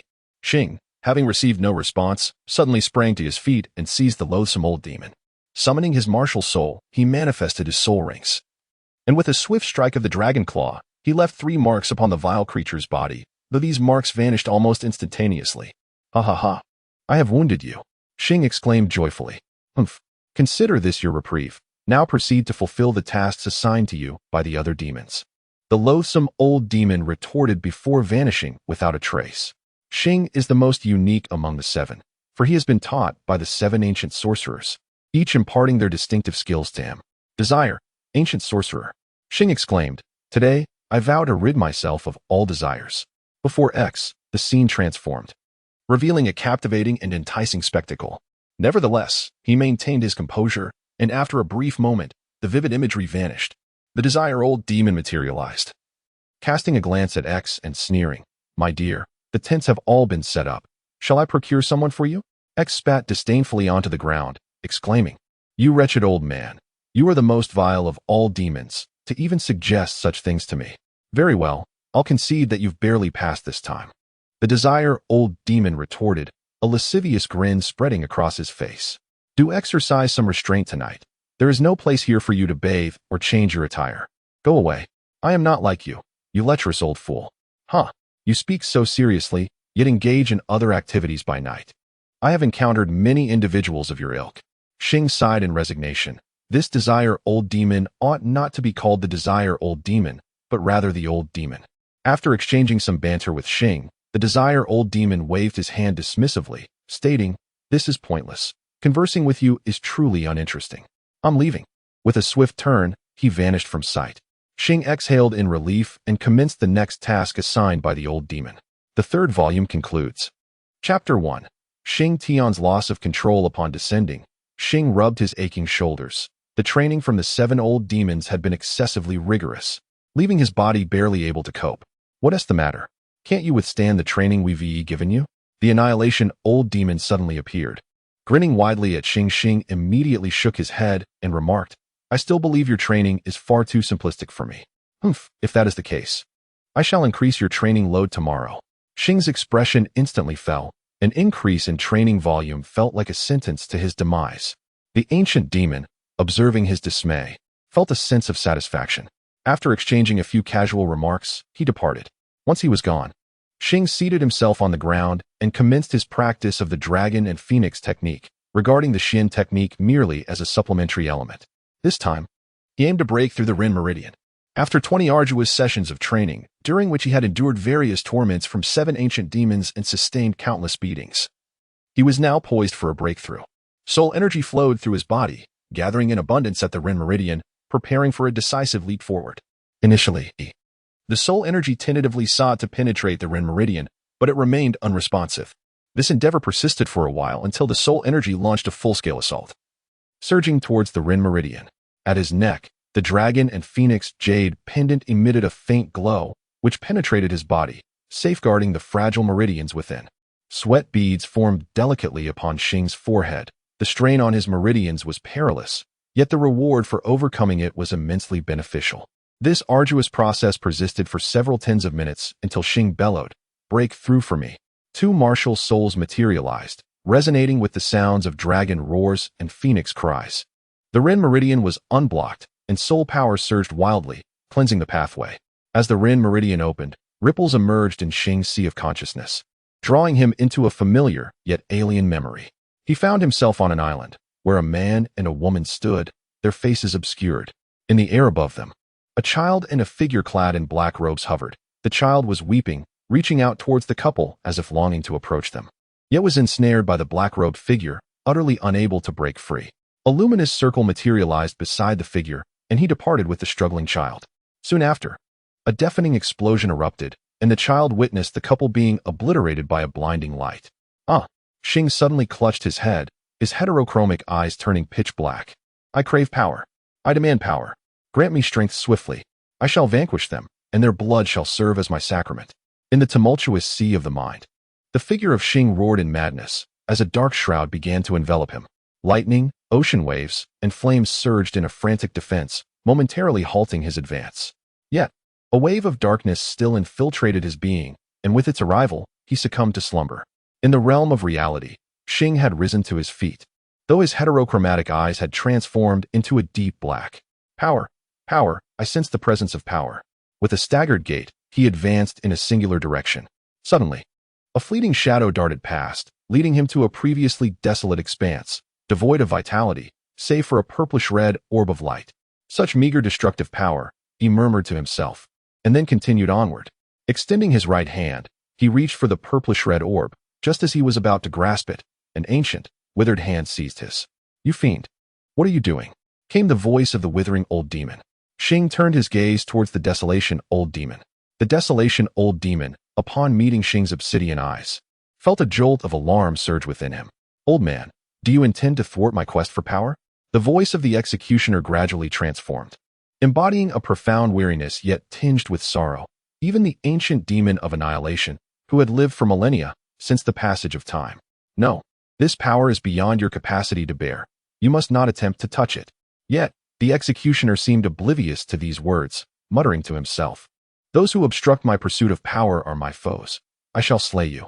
As the declaration fell, a surge of formidable divine energy erupted forth. The dragon and phoenix martial souls manifested simultaneously, devoid of color, save for the hue of black. The demon of annihilation was violently propelled backward, his gaze fixated in astonishment upon the dual martial souls behind the executioner. Two martial souls, and they are unleashed simultaneously. This is truly unfathomable. You shall perish. With a swift motion of his right hand, a colossal dragon claw materialized from thin air, descending upon the annihilation old demon. A thunderous impact reverberated through the air. 6 formidable forces emerged, revealing the devouring old demon, the abhorrent old demon, the nightmare old demon, the desire old demon, and the solitary old demon, who collectively withstood the assault. Astonishingly, their combined might merely countered a single strike from the executor. What on earth is happening?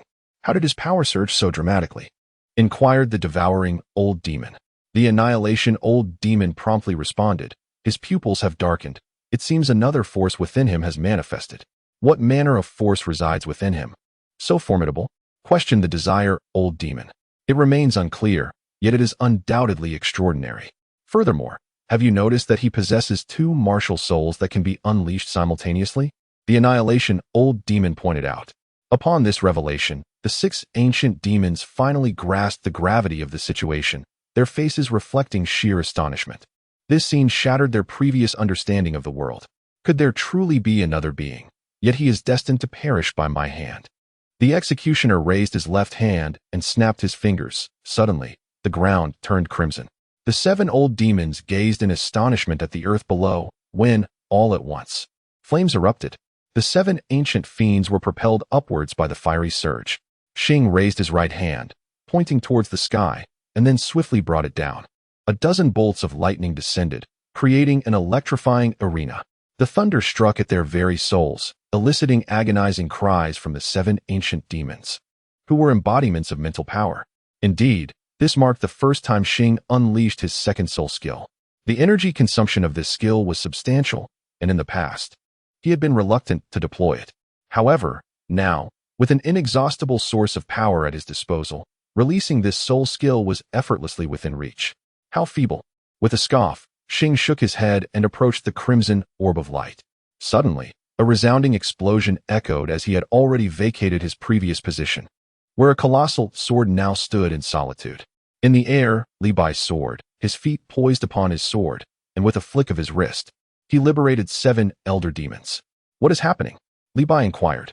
As early as 10 days prior, Li Bai had arrived at the 7 Saints' Abyss to assess the situation of his students.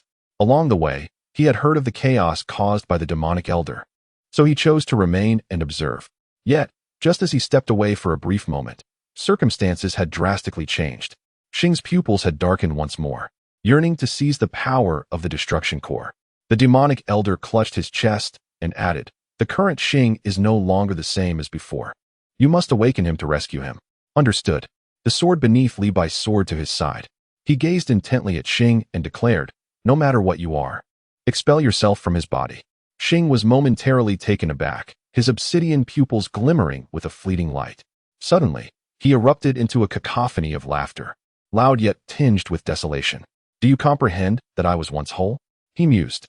"However, time has elapsed for far too long, so long that I myself have lost track of its passage, resulting in the being you see before you." Should he recall everything, he too would react as such. Li Bai furrowed his brow in confusion and inquired, "Have you lived for an extended period? Then why do you appear in this manner?" "Humph, why should I bother to explain myself to you?" Shing retorted with a disdainful snort, hurling a fireball towards Li Bai. With a surge of spiritual energy, Li Bai dissipated the fireball before it could approach him. A smile graced his face, quite satisfactory indeed. "You possess some prowess. Thus, I shall indulge you in a delightful engagement." With that, he ascended into the air, and an ethereal current of water manifested around him, swirling and flowing with graceful ease. "Go." The blade was directed towards Li Bai, and the water surged forth effortlessly. With a mere flick of his finger, Li Bai sent his sword flying. Yet the water flow ensnared his blade completely, sending a jolt of surprise through him. The 7 old demons, witnessing this spectacle, were equally astonished. "Return," commanded Shing. In an instant, the water obeyed, returning with Li Bai's sword in tow. Shing accepted it, scrutinizing it closely, and remarked, "Your weapon is quite impressive." Li Bai's expression darkened. That sword was his sole weapon, and now, In Shing's possession, his connection to it had become exceedingly tenuous, evoking a sensation akin to the deprivation of his soul weapon. Shing wielded the Azure Lotus Sword and struck towards Li Bai with a single sweep, unleashing a fierce blade aura that surged forth, extending nearly 100 meters. Upon witnessing this spectacle, Li Bai was taken aback. However, just as the blade aura was about to reach him, it dissipated into thin air. Quite perplexing, isn't it? Shing inquired suddenly. Indeed, Li Bai nodded slightly. The earlier blade aura contained an unfathomable intent to kill, yet it vanished in the blink of an eye, leaving no trace behind. Li Bai pondered, believing that he could not comprehend such a realm. Shing gazed at the sword in his hand, then raised his eyes to the sky. Once, there was a person who taught me the art of the sword. He possessed no such martial spirit. Yet relying solely on his sword and sheer strength, he ascended to the pinnacle of swordsmanship and devised his own techniques. I see you wield a sword as well. Thus I shall spare your life. With that, he cast the sword back to Li Bai. The Qinglian sword drew near to Li Bai, and that connection surged back in an instant, returning the Qinglian sword to his side. How is it that you can wield my martial spirit? Li Bai suddenly inquired. After contemplating for a moment, a mischievous smile crept across Shing's face. Why should I divulge that to you? Li Bai was taken aback, not anticipating such a response. I'm done chatting with you. I must acquire power now. Shing strode towards the crimson orb of light, but a wave of sword energy surged forth, halting him in his tracks. He turned his head and coldly declared, Do you think I hesitate to kill you? Li Bai did not respond to Shing. Instead, he launched himself into the air. Fifth soul technique, void sword formation. Countless swords materialized from the void, all aimed at piercing Shing. The power of mere ants dares to oppose me. Shing snapped his fingers, causing the ground before him to shatter, flames erupting from the depths below to form a formidable wall of fire. The sword that touched this fiery barrier vanished in an instant. Just as Shing reveled in his triumph, the wall of flames suddenly dissipated. Damn it! That bit of power was utterly exhausted. He cursed vehemently. Suddenly, a sword pierced through his chest, catching Li Bai midair by surprise. He had not anticipated the sudden disappearance of the firewall before Shing. The 7 ancient demons fixated their gazes upon Shing as the blade struck at the very heart of him. Without hesitation, Li Bai retracted his soul technique and teleported directly to stand before Shing. Shing glanced at Li Bai, a sardonic smile spreading across his face. What misfortune! I have exhausted my minuscule fraction of strength. Please draw the sword from my body. My form shall not perish. As for that child, he will soon seize control of this vessel, merely causing a brief spell of torment. Upon finishing his words, the darkness in his pupils faded, revealing his unique gaze. Weissteinli, what brings you here? Shing murmured, his eyes fixed on the figure before him. Why does my chest ache so intensely? Li Bai cast a fleeting glance at Shing's chest and promptly withdrew the sword. His Shing inhaled sharply, succumbing to unconsciousness. Li Bai gazed at Shing's wound, his pupils contracting as he discerned the heart beneath the flesh, marked by a scar from a blade. Yet, with each heartbeat, the scar gradually faded. The 7 elder demons approached, exchanging glances in disbelief. Despite their long lives, they had never witnessed such a phenomenon. This child's physique is extraordinary, the destruction elder remarked. Li Bai nodded lightly, turning to the 7 elders and whispering, I implore you, esteemed seniors, to keep this matter confidential. This child is shrouded in mystery, and I require time to investigate thoroughly. The elders nodded in agreement. Now, I shall take him away. As for the others, I leave them in your capable hands. Rest assured, we will keep a close watch on them, they replied. I appreciate your assistance, Li Bai said, and with that, he departed with Shing. Meanwhile, Blood Dance lounged in a hammock, sipping coffee. Upon sensing fluctuations in soul power around her, she erupted in anger. Li Bai, how dare you enter my chamber without my permission? Do you wish for death? As Li Bai appeared, cradling Shing, Blood Dance leapt from her seat. Upon seeing Shing's chest, her complexion turned pale, and an uncontrollable fury surged within her. What has happened? Why did you not take him to Ali for healing? Do not panic. His wound possesses the ability to heal itself. Just observe, Li Bai assured her, laying Shing flat on the sofa. Blood Dance approached, examining Shing's chest, where the pulsating heart radiated vitality, and the surrounding wounds were swiftly mending. What is the meaning of this? She inquired, furrowing her brow.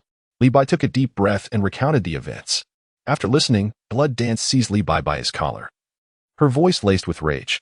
Why did you employ such potent soul techniques? He is merely a great soul master. Li Bai felt helpless. You cannot fathom his terror at that moment. He appeared as a great soul master, yet his power was formidable. He even usurped control of my martial soul, and unleashed a blade aura through it, a force I believe I could not replicate. I suspect he may be a deity. Do you recall the Dragon Emperor Douluo? Chapter 2. Awakening after sharing his suspicions with Blood Dance, she fell into contemplation. Is he the offspring of a god? Transported to Douluo continent? I believe so. Do you know why I wish to take him as my disciple? No, I cannot see through him. Yet I sense he may one day enact events that will cause the world to tremble. Is it merely this uncertain intuition? Indeed, it appears to be correct. Let him be my disciple. While I may not be able to teach him much, I can refine his spirit, cultivating a heart of the sword, so that he will not be swayed by his darker side in the future. Blood Dance hesitated, prompting Li Bai to add, the primary reason is that I can find suitable justification to protect him in the future. Why do you wish to do this? Li Bai remained silent for a moment before responding. Perhaps it is due to his potential. I have high hopes for him, regardless of whether he turns good or evil. I will always benefit from his fame. Is that all? That is all. Very well, you may be his master, but Wang Ping may also take him as a disciple. Henceforth, you shall share in the materials for his battle armor. I suddenly feel a pang of regret. What should I do? Regret is futile. I am uncertain of the circumstances. If anything arises, I cannot bear the burden alone. Now that you are involved, the pressure is lessened. Li Bai chuckled bitterly, then continued. I am preparing to break through that realm. Let the matter of apprenticeship wait until I emerge, but do inform him beforehand. Otherwise, he will refuse if you do not consent. All right. Blood Dance waved dismissively, her gaze betraying curiosity. Did you not wish to avoid breaking through that realm? Why the sudden change of heart? Alas, it is because of this child. Li Bai regarded Shing. Do you know what he uttered while unconscious? What did he say? Blood Dance asked, puzzled. That was merely a fraction of his immense power. Blood Dance fell silent, contemplating for a long while before exclaiming, You insolent child! Though I know not what lies within you, should you dare to commit any transgressions against Shrek, I shall personally obliterate you. Li Bai was taken aback by Blood Dance's sudden outburst, but soon found himself laughing. Now, this is the true Blood Dance. On the first day, Blood Dance moved Shing to her own bed, relieved to see his wounds healing rapidly. By the second day, the wounds had scabbed, leaving Blood Dance astonished at the miraculous recovery from such grievous injuries in merely 2 days. She prepared to offer Shing some water, but before she could, he grasped her hand, leaving her momentarily stunned. Blood Dance thought Shing had awakened, but upon closer inspection, she noticed tears streaming from the corners of his eyes. Mama, please don't leave me, he murmured, his tone filled with vulnerability akin to that of a child. Witnessing this, Blood Dance could not restrain herself and enveloped him in an embrace. As she held him, Shing ceased his murmurs, clasping her hand tightly, his expression settling into tranquility. He truly is still just a child, Blood Dance mused fondly. Though she had not spent much time with Shing, she had already begun to regard him as her own, and he had developed a strong dependency on her, often seeking her out in times of crisis. Unable to extricate herself from his grip, Blood Dance removed her shoes and settled beside the bed, while Shing nestled against her. Unbeknownst to her, the soothing warmth lulled Blood Dance into slumber. On the third day, Shing fully recovered and awakened, only to find his head feeling pleasantly soft and relaxed. Instinctively lifting his gaze, he was met with a blinding expanse of white. What in the world? Shing's heart skipped a beat, but upon noticing the blood-drenched figure beside him, his astonishment deepened. Am I not in the Seven Saints' abyss? How did I end up beside my master? Suddenly, he realized he was gripping his master's arm, which startled him into releasing his hold. As a formidable super Douluo, Shua was acutely aware of her surroundings, even in slumber. Upon sensing Shing's alarmed expression upon waking, she secretly chuckled to herself before her wicked sense of amusement took over. With a serious demeanor, she opened her eyes and remarked, Disciple, what are you doing? How did you end up in my bed? With a vacant gaze, Shing, having completed his sentence, frantically explained, I have no idea how I ended up here. I remember being at the Seven Saints' abyss, but wait, I think I saw Vice Deanly behind me. Master, I truly did nothing wrong. I swear, I am utterly bewildered as to why I find myself in this place. Blood Dance, observing Shing's demeanor, could no longer contain her laughter. Ha, I'm not teasing you any longer. It was your master who brought you here. As for you, you were crying for your mother and clung to me. I had no choice but to play the role of your mother and lull you to sleep. Shing felt an overwhelming sense of embarrassment, as he had never anticipated finding himself in such a predicament. However, Master, I distinctly recall being at the Seven Sacred Abyss. You were engulfed in madness during your breakthrough. It was Vice Dean Li who rescued you and subsequently brought you to me, Blood Dance stated, her expression unflinching and her heart steady. Is that truly the case? I succumbed to madness? Shing pondered, feeling a sense of confusion. I remember striving to penetrate the Ren Meridian, and upon succeeding, it seemed as though a flood of memories emerged within my mind. At this moment, he suddenly clutched his head, wincing in pain. Why has a sharp ache surged through my mind? Observing this, Shua promptly unleashed her soul power to soothe him, urging him to refrain from dwelling on such matters. According to the blood dance, there was no further contemplation, and gradually the pain in my head subsided. How is it? Does your head still ache? Shing shook his head, yet he was enveloped in a profound sense of perplexity. Why did the mere recollection of that memory induce such pain in his mind? He had a vague intuition that the incident held significant importance in his life. He resolved to refrain from pondering those matters any further. After the blood dance concluded, Shua shifted the conversation, saying, "There is something I must inform you of. Your master has gained another disciple, namely Vice Dean Li Bai." Why is that? He inquired, perplexed. He saved your life this time. You ought to repay the favor. Moreover, he has long desired to take you as his student, and I have taken the liberty of agreeing on your behalf, Shua replied, her demeanor unwavering and her heart untroubled. Well, in that case, I shall heed your words, master. Suddenly, a thought struck him, and he asked, Master, how long have I been unconscious? Has the military training concluded? Chapter 3. The Temple of Flames. Shua Wu, aware of Shing's concerns, responded, You have been in a coma for 3 days. The military training still has 2 days remaining. You should take this time to rest. Master, I feel quite well and do not require rest. Oh dear. As the battle concluded, an unexpected surge of pain coursed through his chest. He glanced down and discovered that his shirt was torn, revealing a scabbed wound situated at his sternum. Stunned, he pondered the situation, observing his bewilderment. Shua lightly coughed and remarked, Ahem, this was the work of Vice Dean Li. When he witnessed you succumbing to madness, he swiftly delivered a precise strike to your chest, drawing blood to halt your descent into chaos. Shing listened in bewilderment to these words. Taken aback by such an operation he had never encountered before, it felt almost unreal. Sensing that Shing might overthink the matter, Shua quickly interjected, All right. You haven't eaten or drunk anything for a while. Let me take you out for a meal. With a sigh, he realized his clothes were torn